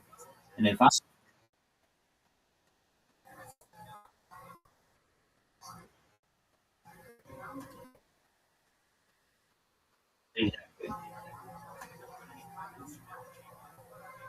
there should be a game mode that is you can try to submit it, but if it's not a word, you lose your turn. So then you're only playing like words that you really know are true and spelled correctly. That's baller. But all I know is I'm doubling your score right now, and so it seems like word helper is a necessary.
I have a question. Why you normally seem to do so well when you have the word assist, but when you don't have it, you don't do as well.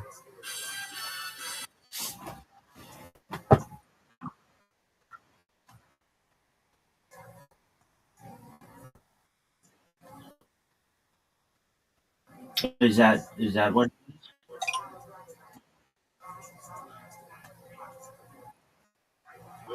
How sure of you of this? How sure of you of this fact?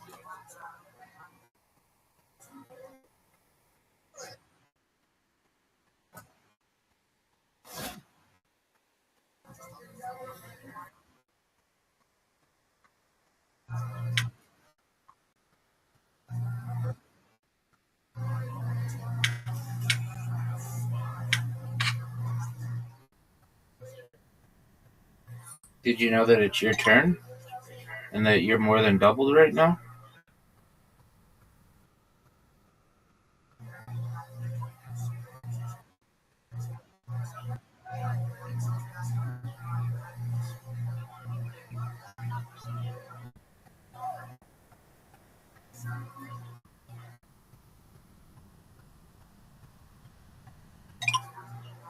That was good. That was really good.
Thanks.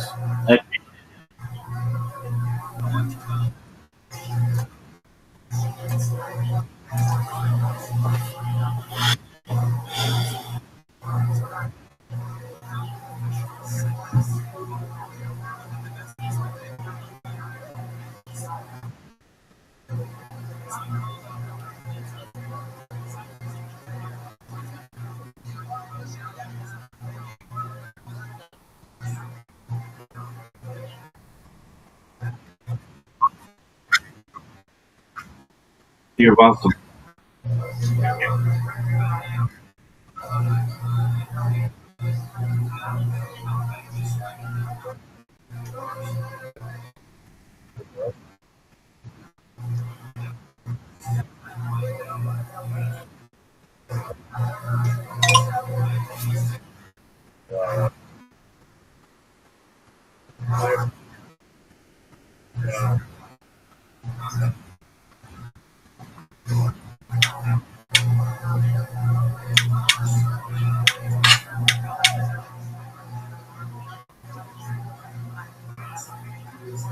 You're up, big dog.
You're up, big dog.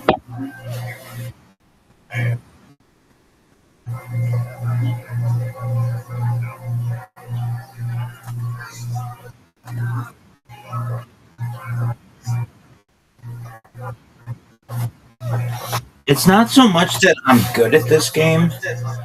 It's I'm good and good look. It's just incredible. It's just incredible domination.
Dog, you know that it was the best.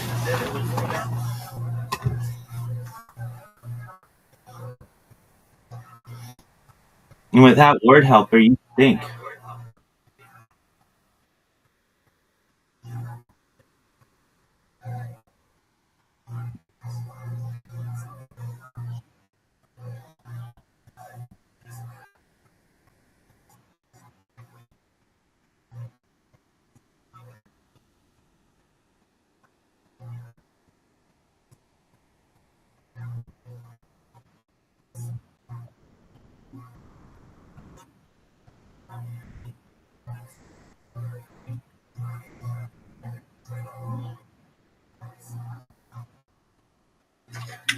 Do you want your turn back?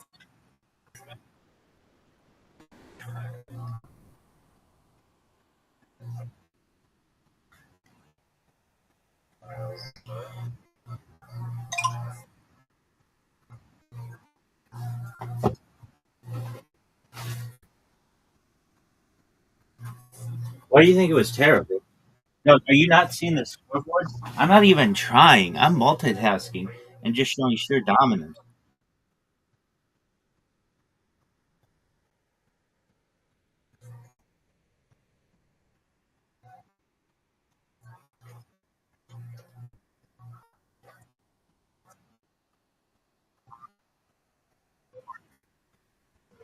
Does you need that word helper?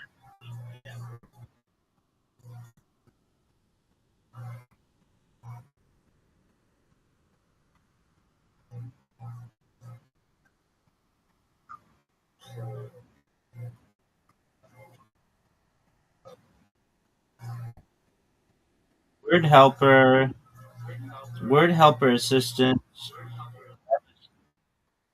devastated. You can't play the next one or you forfeit.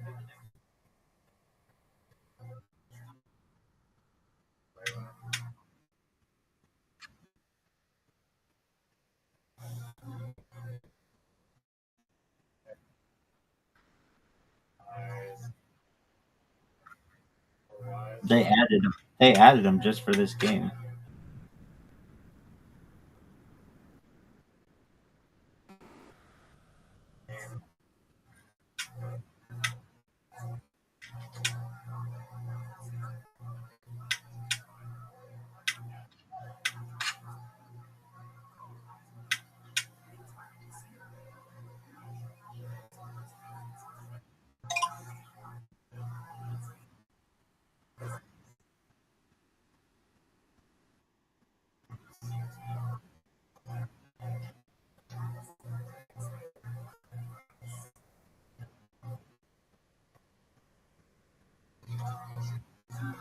You haven't been this far behind in game this stage in a long time. It really tells me how much you rely on word assistant.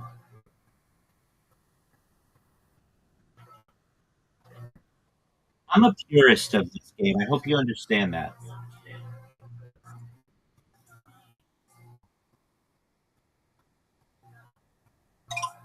Oh, Ta.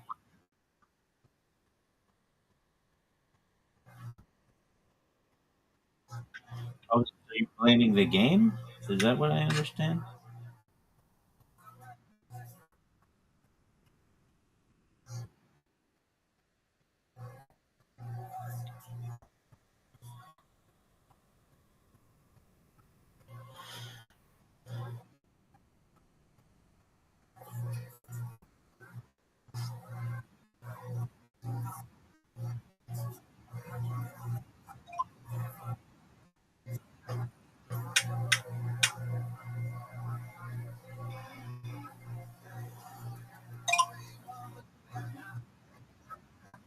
This bitch is over.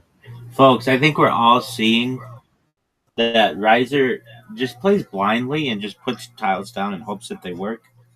When any true expert of literati has to play the way that I'm playing it with him.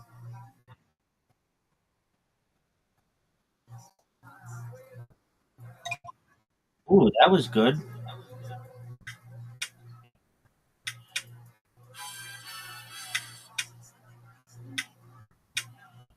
This might be a mistake, but I'm just gonna play it just to be a pimp.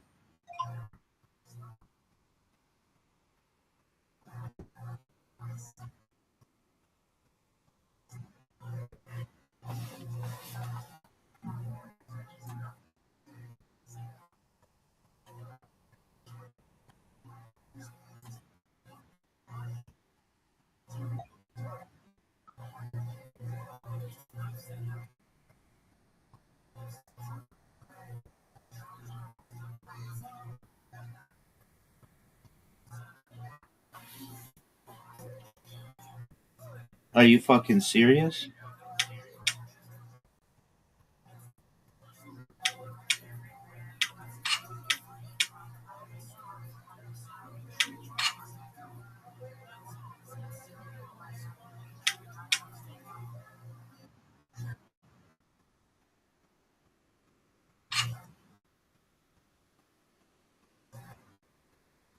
Yeah, I am playing the Queen.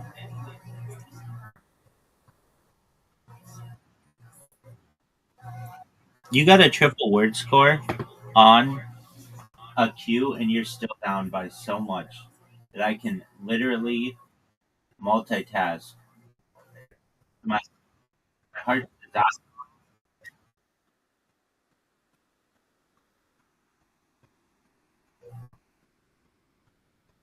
What would you have played? What would you have played? Requiem isn't a word. Requiem is a word, but requiem is.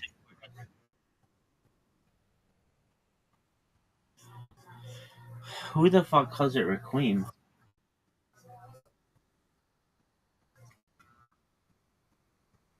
Yeah, it is requiem. You called it requiem.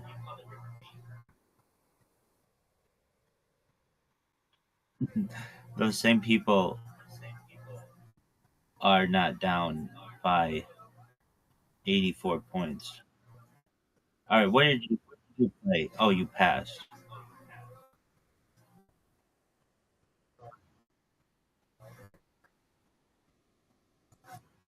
Notice people, I just give it right back because I'm kind and I'm amazing and I'm just really nice.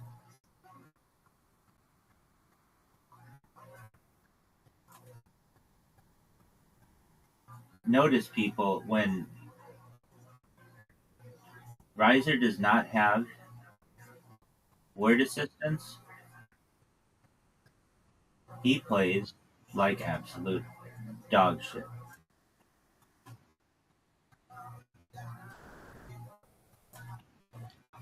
Just the worst. He played Fre or Era. era, like barely a word. That's not even a thing.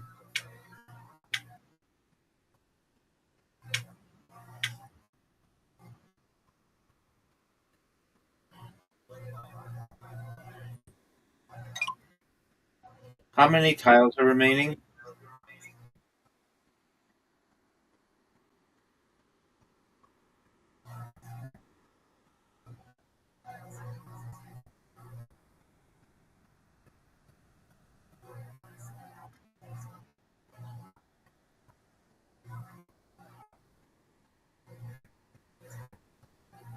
I didn't know it was possible to be this dominant. I am in cruise control, folks.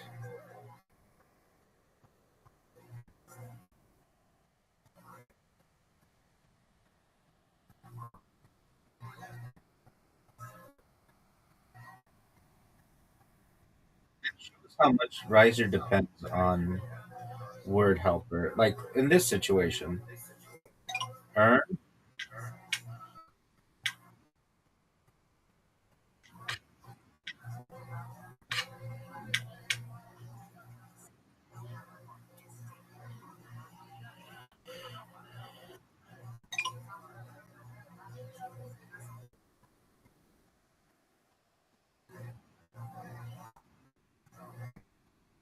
Just dominance, folks.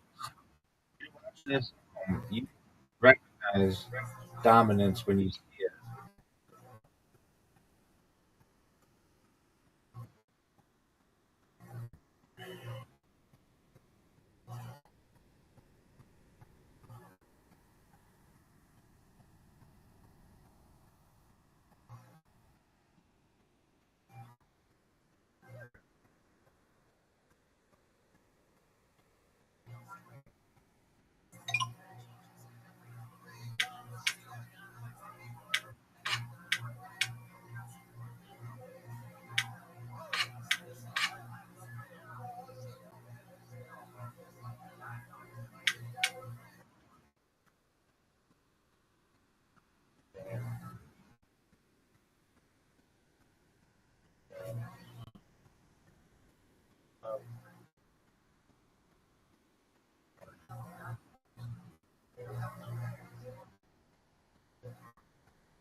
I like your story.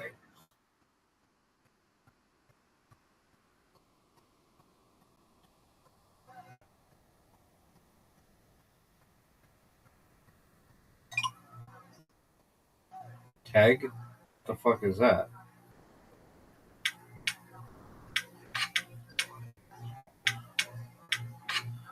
What the fuck is peg? Folks.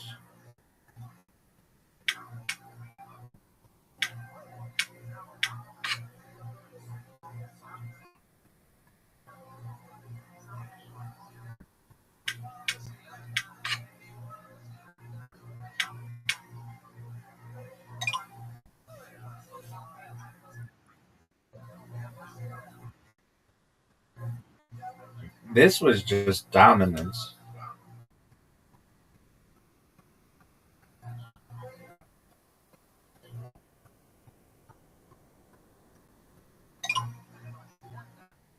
My man played key for 6.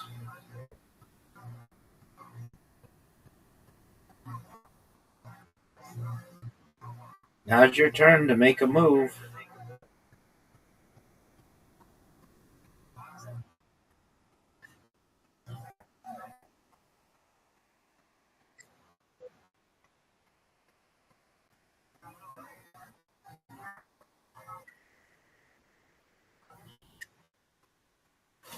If you're at home and you're watching this and you're like, was Rabbi ever challenged?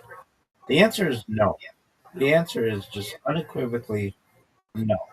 And that's really interesting because the only thing that we changed in the game was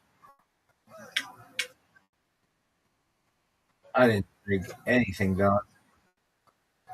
This was a blowout. This this this was a blowout. Riser had the Q. Riser had the K. Riser had the V. Riser had a Y. No, he didn't. Okay. All right. You had the Y.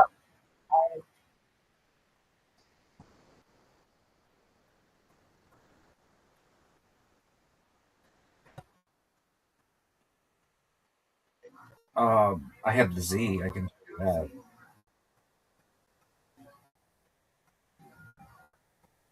And I can also tell you that it really looks like you depend on the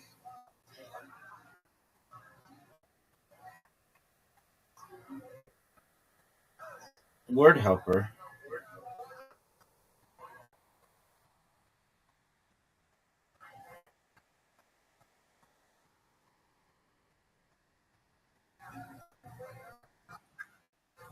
Okay, that's a pretty. What are your thoughts on just getting blown the fuck out?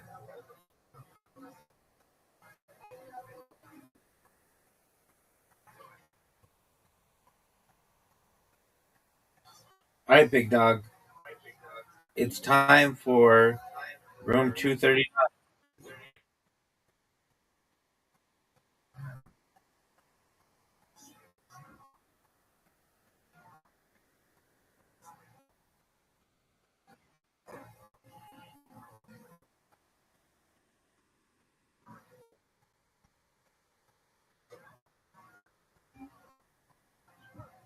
Or it's not. All right, that's different.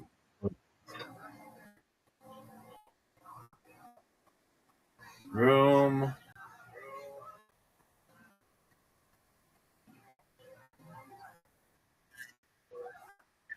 230.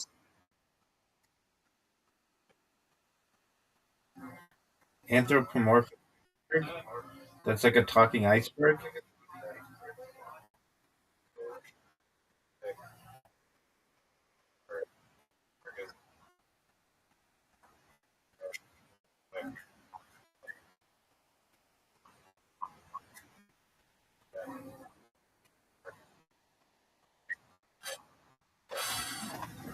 That doesn't sound like room 237, dog.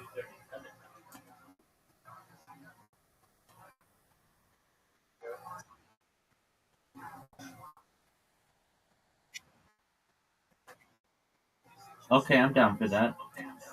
We didn't finish the last one, which is disappointing to me.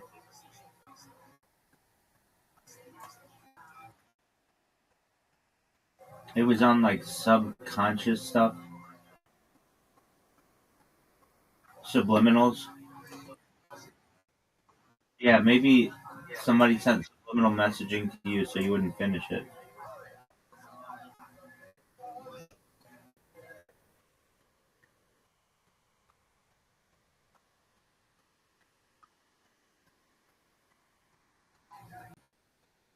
We didn't finish it though, and that's the key.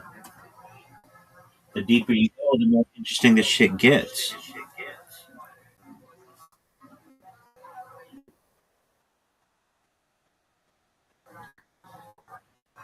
Let's do it. Okay, but I don't know why you ask for a literal iceberg and just instead don't say, hey, please give me an iceberg ranking of topics with an explanation of each so you don't have to look each one up individually. Does that not make sense?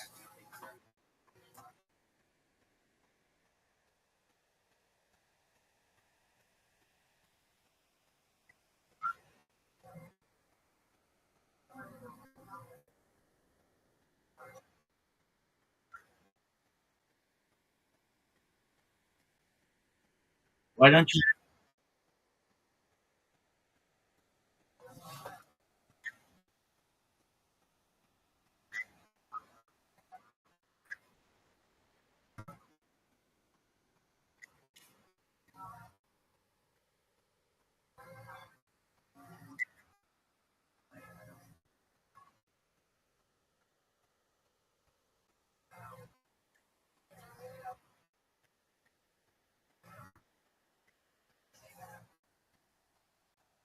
What do you,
like a Torah?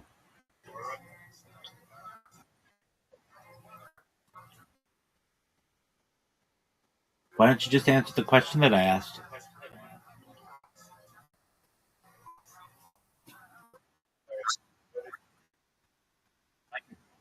A toroid, like a donut?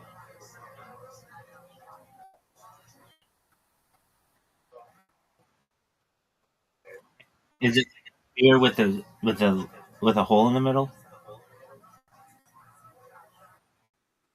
like a straw going down the middle?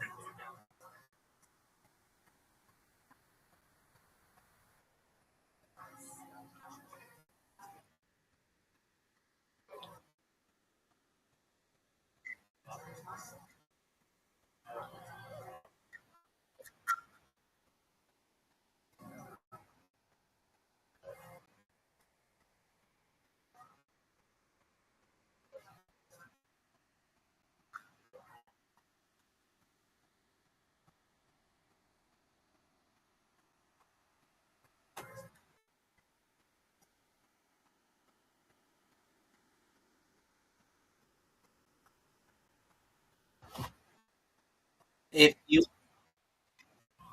Okay, if you're looking for an iceberg, why don't you look at suppressed technology? Dog, it's amazing shit of all time. You're over here. Baby, I'm the Tsar Obama of suppressed technology. You know that, right?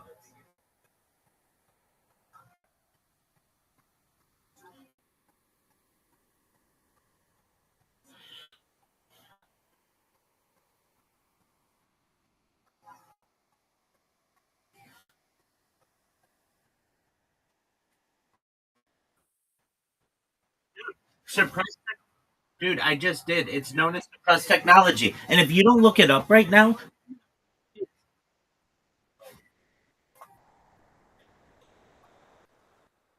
I'm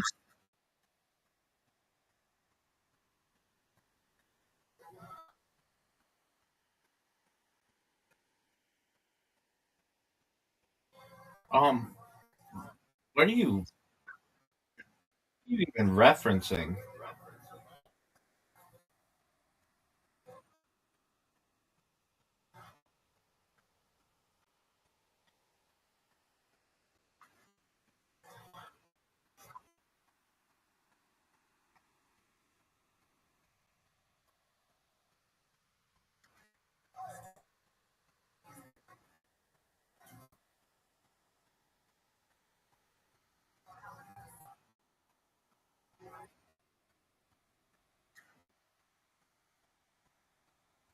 Why wouldn't you look at suppressed? Doug, why wouldn't you look? Doug, why wouldn't you look up suppressed technology?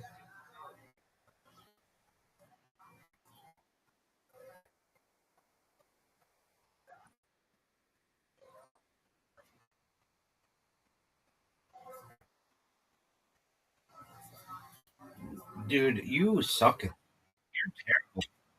You're one of the worst people I've ever known at developing. You don't even develop iceberg charts. You look at other people's iceberg charts. I make my own that are in. Okay.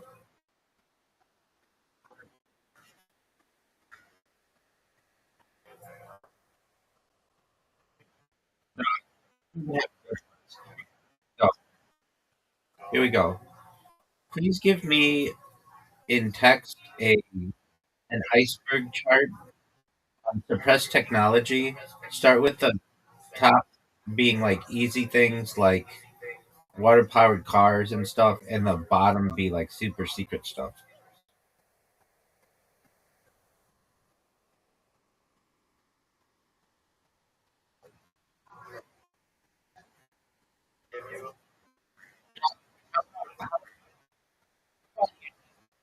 How about you just be quiet and let me go through?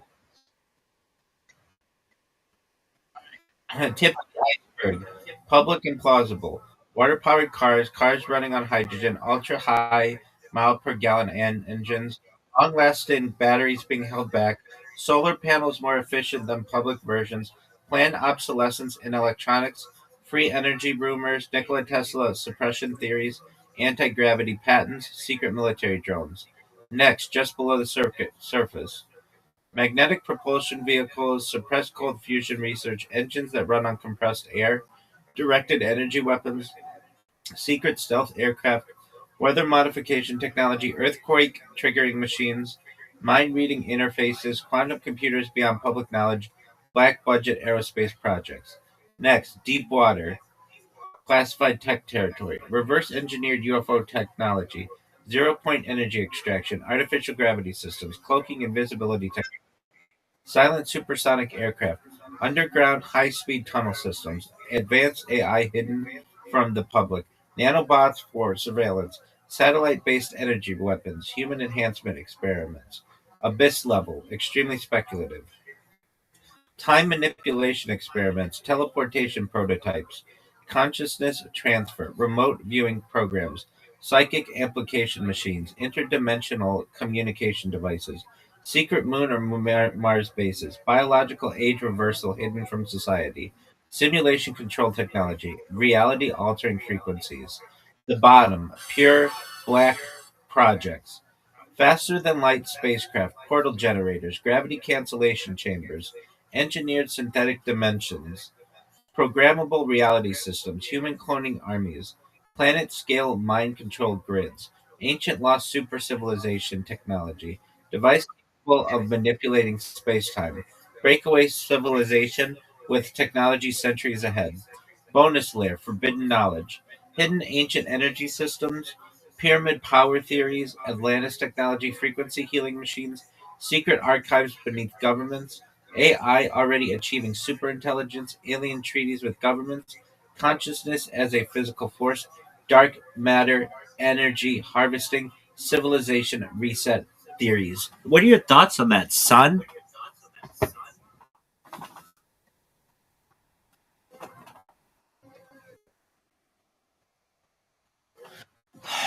That was not an answer to my question.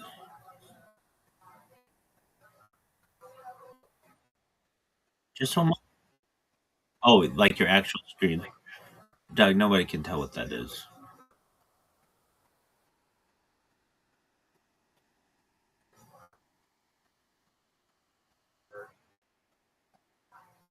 Oh, I know what that is. Yeah, yeah, yeah. I know what that is.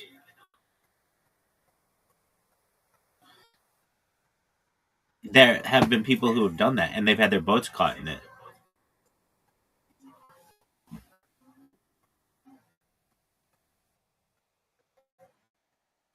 There's one in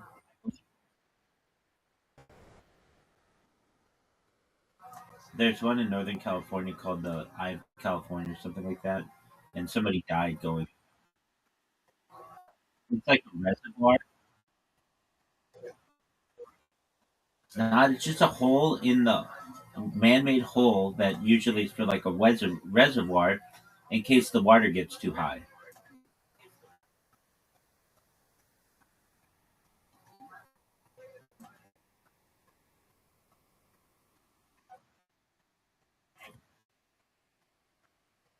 I'm saying that that's what that just said, but perhaps there are ancient there are ancient batteries. There's the Baghdad battery that was working like thousands of years ago. What do you know about Doug? What do you know about the Baghdad?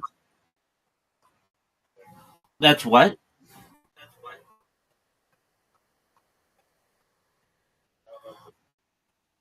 No, the Baghdad battery. Quit with the potato theories. No one cares about those. It's called the Baghdad battery. You want to know everything about it? Yo, dog, please. The Baghdad battery.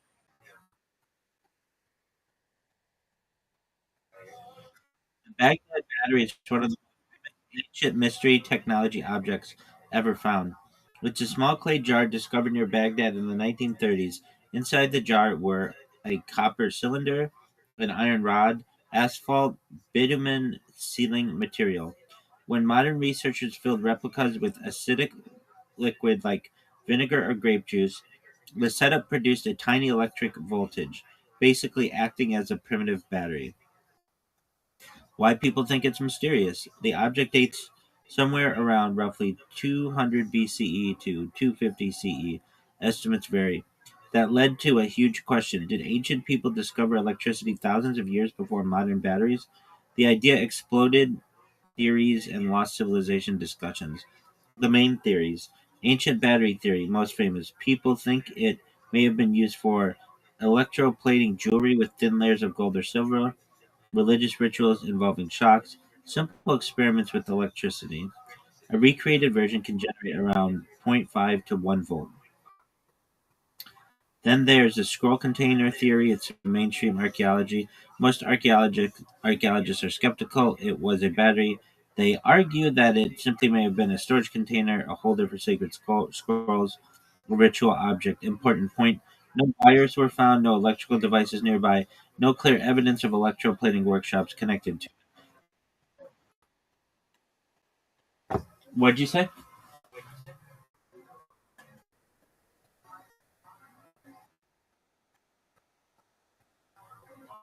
Yo, dog, if this isn't room 237, I'm throwing fists.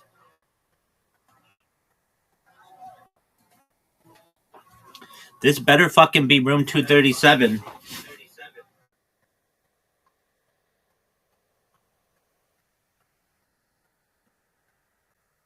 If you're making me do all this work and this shit isn't room 237, I'm gonna be pissed.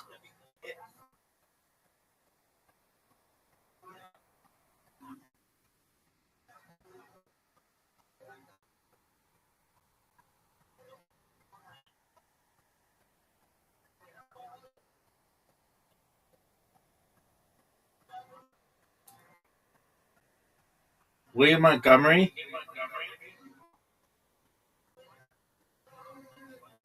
is a beast. This room 237. You're funny.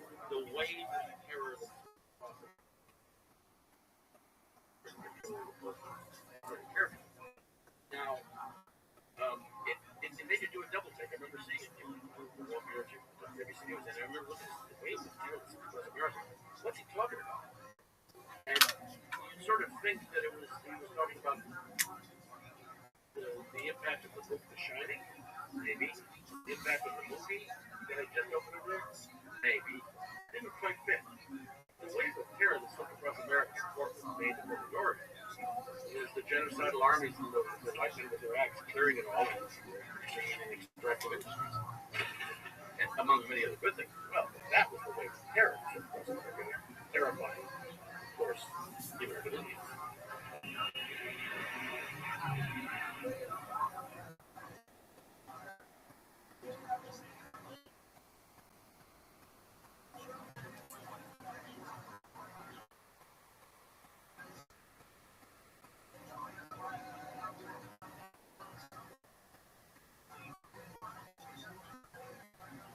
I went in to see this movie in Leicester Square, movie theater right there in Leicester Square.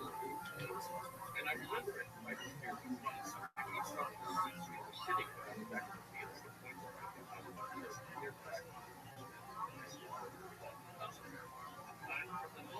the opening,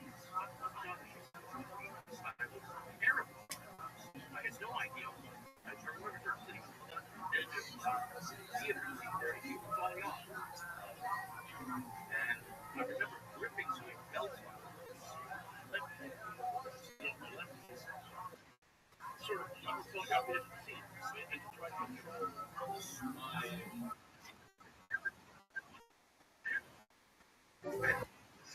barely seeing any motion.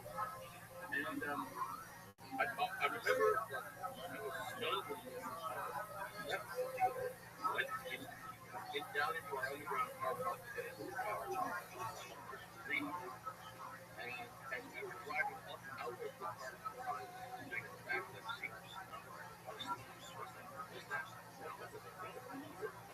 and I think my visual imagination looked at the color of the big powder can, the one right behind our struck with them. I knew what color that meant each night. And I thought these were Indians.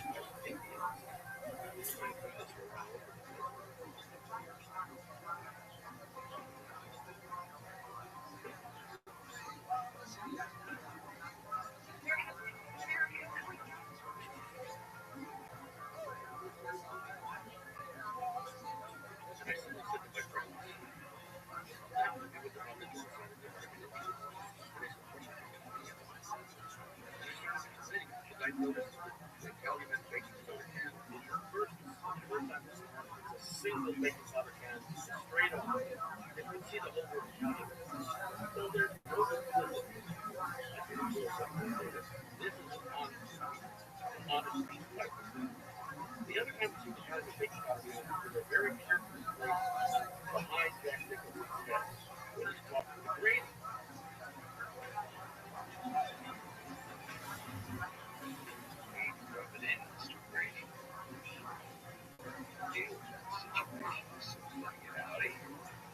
There's about 6 or 7 of them stacked up, and they're all different ways. You can't read any one of them completely. I've only had to go that the broken, dishonest piece of poetry are not there to these two guys. Grady were not being honest with each other. Grady is trying to get Jack to go to his family and to be genocide. You know, I'm over it for all of this. But many of his movies were ended with a puzzle. So they forced you to go out and do different things. And he would put things in the scene that he knows will be in the limited collection permanently. We can start to try to figure out what that is. And we know he's still in here. There's a photograph of one of the books that actually shows the arrangement of the show. I thought afterwards, how did I saw this?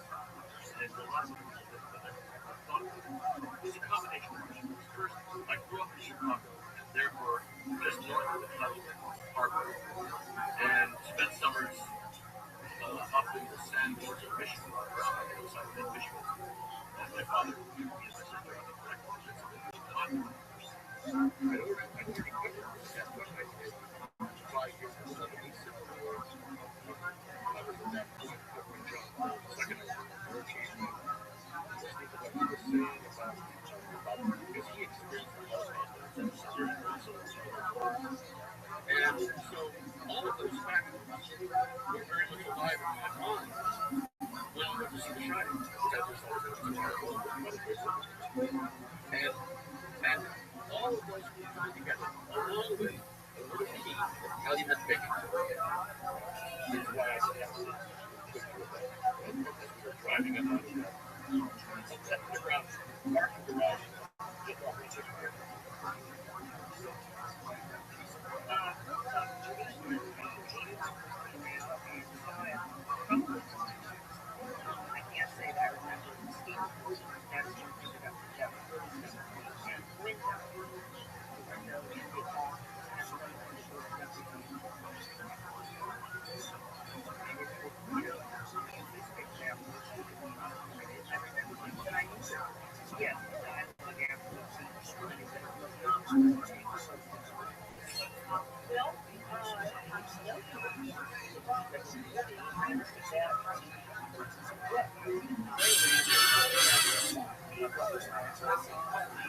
Super, watch a documentary.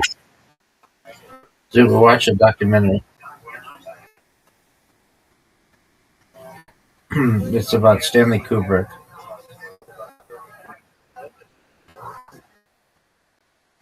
It's called Room 237. Word, dog. It just started. Okay, well, that's very selfish of you. Why don't you watch this and we can talk about Black Holes after when I beat you at all the different games that we like to play.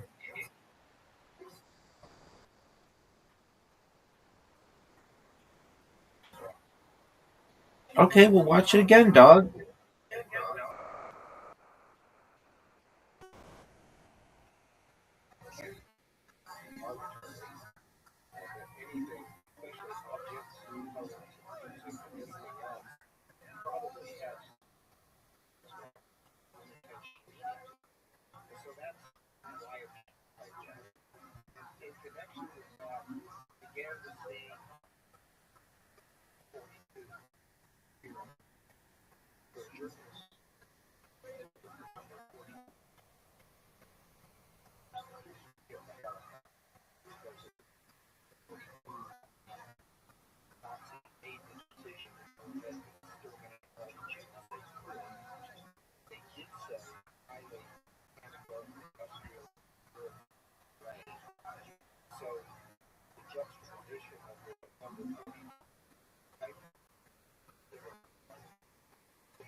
And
I think that's something that's fine. Your acceptance. You can also do it ignorance.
Limited.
was also a very big event, and there's also still a lot of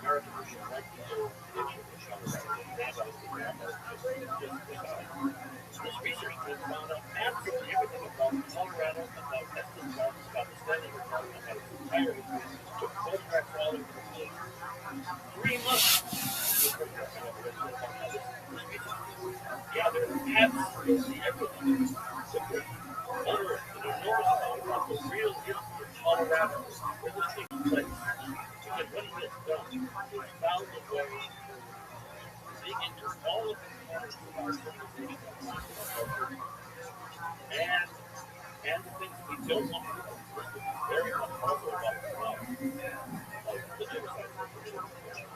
Be white folks. That object. It's not the white folks are around. He would research everything and literally and make a very evidence to get the movie on the screen. And then boil it down until you have universal human and global patterns that make it so real.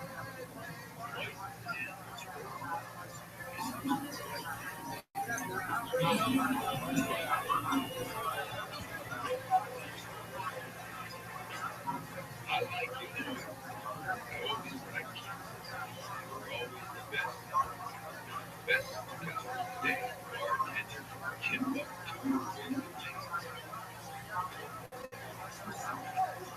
But so, what's good? You're always good. Right? It's good. Jackson, big fan of higher power. Now, just for where the land where the land and taken off of because we're just thinking about the implications of everything that exists. The power of the genius is back to the you understand. Boiling it down. That's a great art. Like a stream of oil, really diplomatic, simple. You know, leverage. Now, to make a move with as I was thinking about this story, what we now understand is the nature of what dreams are. It seems to be a general theory. The brain boils down all the previous experiences and that thing experiences as well as the overall universal so the awareness matters all there. So that there's something that will be much more ready to react to something or something important. So they need to obey the rules of the and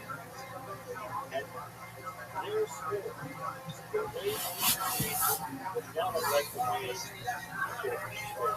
our brains create memories and for that matter dreams. That's the ultimate finding that you would have. He is like a perfect brain for the planet who is boiling down all of these features are words. The dream of the like a dream. And that's related to why I think there's a lot of evidence for this because Davis of the Shining is a movie about the past, not just any past. It's a movie about how the past impinges. That's what ghosts are. That's what those scary voices are. In the opening shot, with a smile. There's two phrases from TSL that I want to share. One of them is the nightmare of this nightmare of this.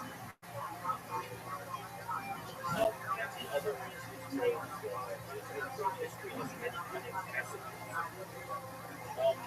And I didn't know you. See many kind of passages of amazing. And this passage was a nightmare, and in which Kubrick shows us how you escape from the nightmare of the past by retracing the steps, which means acknowledging what happened, learning about it, and then getting out. Only if you are going to be able to shine and see what the matters are, and away from the voice and go for it. The Shining is a movie about how families break down when individuals make these moves of modern societal families that try to break up individuals. And it's less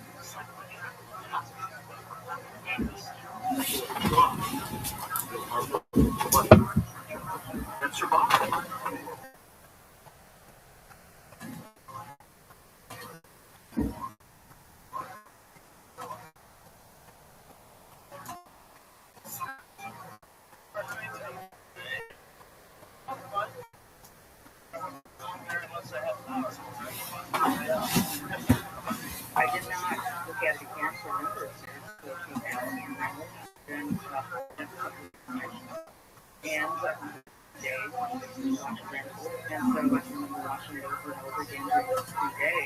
really takes a good look at it, and they will think, oh, yes, this is what I remember, this is what I thought I saw, and then catch more things. But it wasn't, of course, until DVD came out when I was really able to sit down and take a good look at it.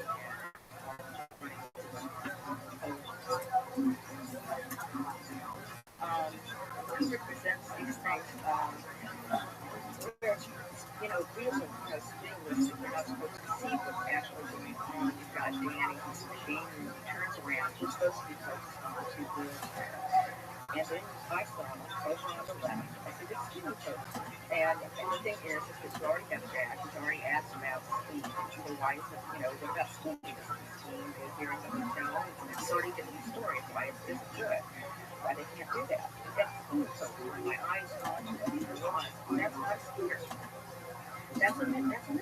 It leaked out at me. And so that was something that I was able to look at later on the death. To see, yes, I have this metaphor there, where the upper body, you've got this really, you know, overflowing, very physical physique, and then you have a suggestion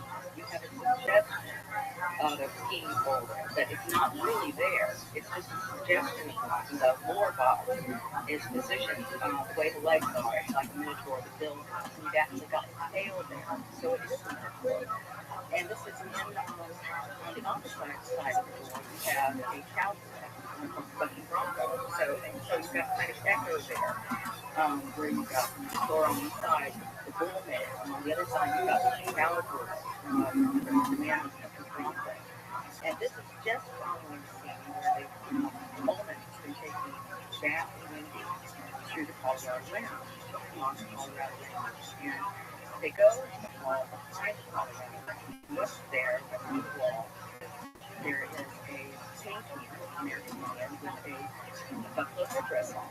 And at that point, Coleman was discussing with Wendy who stayed there in the hotel. Royalty, the best people, stars, stayed there.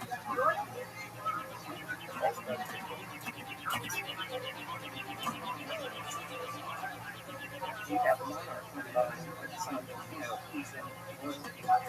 And you also have this whole idea of stars. And the Minotaur's name is what? Asterius. His name is Asterius, which means starry. So, you know, you've got several things there to be mythology to fit in. It's very exciting to me. And, yeah, that's a kind of leap up and down moment where you go, oh, wow, look at this beautiful food has there. Yeah, Minotaur lives at the heart of the labyrinth. He's a part of the labyrinth. Labyrinth is on myth, you know, industry of myth. Built more than, you know, hotels, you know, it is the labyrinth. And Jack is the Minotaur. You have scenes with him where he is, such as in, what is it, Thursday scene, the snowfall had started. You have Wendy and Danny outside playing. And Jack is inside the Colorado Lounge, looking out at them. His head is tilted down, his eyes are somewhat up, his eyes are elevated, pointing up, and his eyebrows are drawn out. But he has this expression on his face that he gets expressly throughout the film that is very full. It has a very Minotaur-like expression. It's the same type of expression that Kubrick pulls out in the film, such as what's on Price Kyle's face in the vertical scene in the bathroom in Full Metal Jacket. So it's you know, not specific to this film. There's more than what you see. There's in Labyrinth Infantry, there's the Gold Room. In front of the Gold Room, you have the Unwinding Hour Assembly, and that plays in the Labyrinth, where you have Theseus enters into the Labyrinth, and he has a thread device to begin to, you know, assist him in going through the Labyrinth for him to find his way back out. And so I see the Unwinding Hour sign as having to do with that thread. For a while there, I was baseball. Again, I get very excited with baseball. You know, I can just by myself and I can leaping up and down. And Kubrick is like that for me, where all I have to do is see the Minotaur poster there. And I go, oh my goodness, look at this. Because you're not supposed to see the Minotaur. Danny is shown writing the big wheel for the first ride, I think, that's Danny is doing the down the lounge stuff. He goes to the service hallway,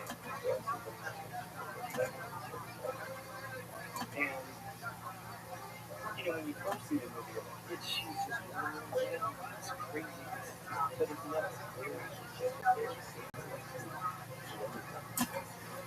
but gives you an idea of what the things did. I understand that set was weird, but it's continuous shot. And then the second ride, the second hallway, there are a lot more trips. It doesn't give a movie that P-shaped.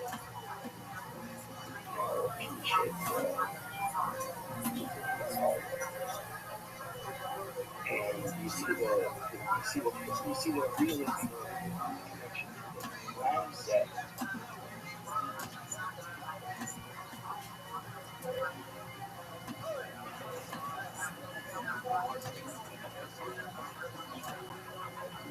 But you also see the big and you see for just 1 second, you see the big stained glass windows and the corner of the frame right before it gets turned around that elevator. Like that's incredible because like that connects that first hallway to the giant Colorado couch set. I mean, that's just for 1 second. They didn't even look at each other. But it's also it's a metaphor because he's also elevated. He's going level up. And he starts in the same place. Just with number of these set. And if you take it as an important thing, from the daily reality to your head to fantastical reality.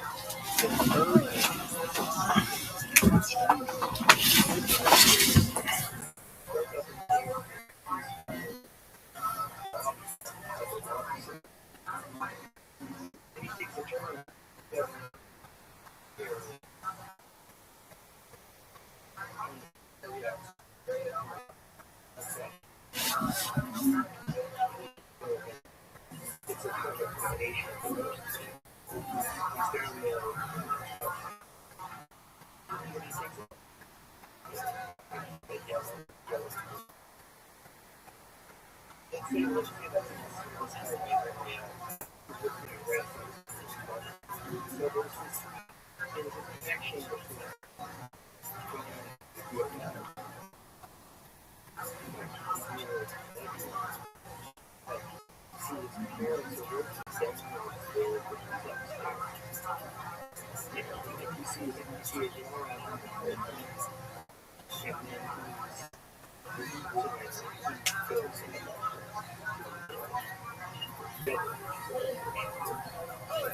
Just gets the exact so these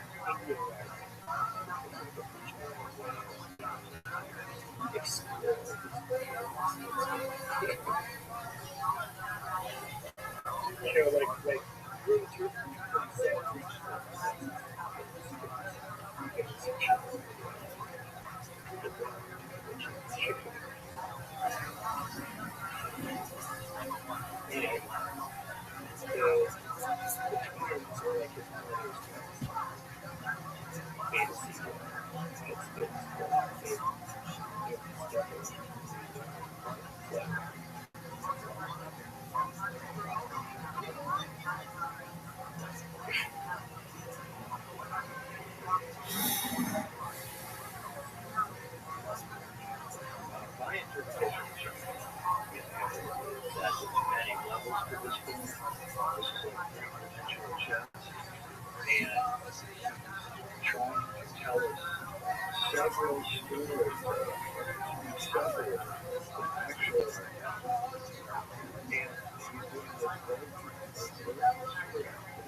And he's also telling you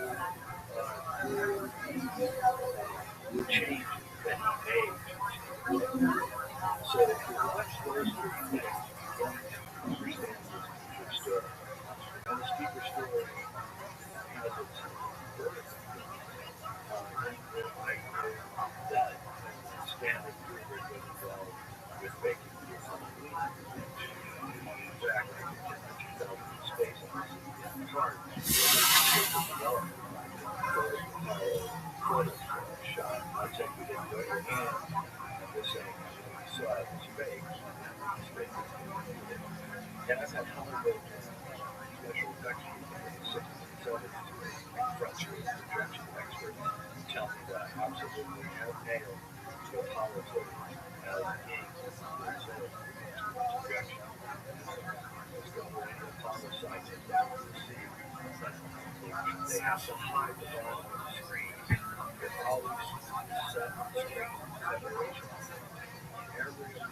The blood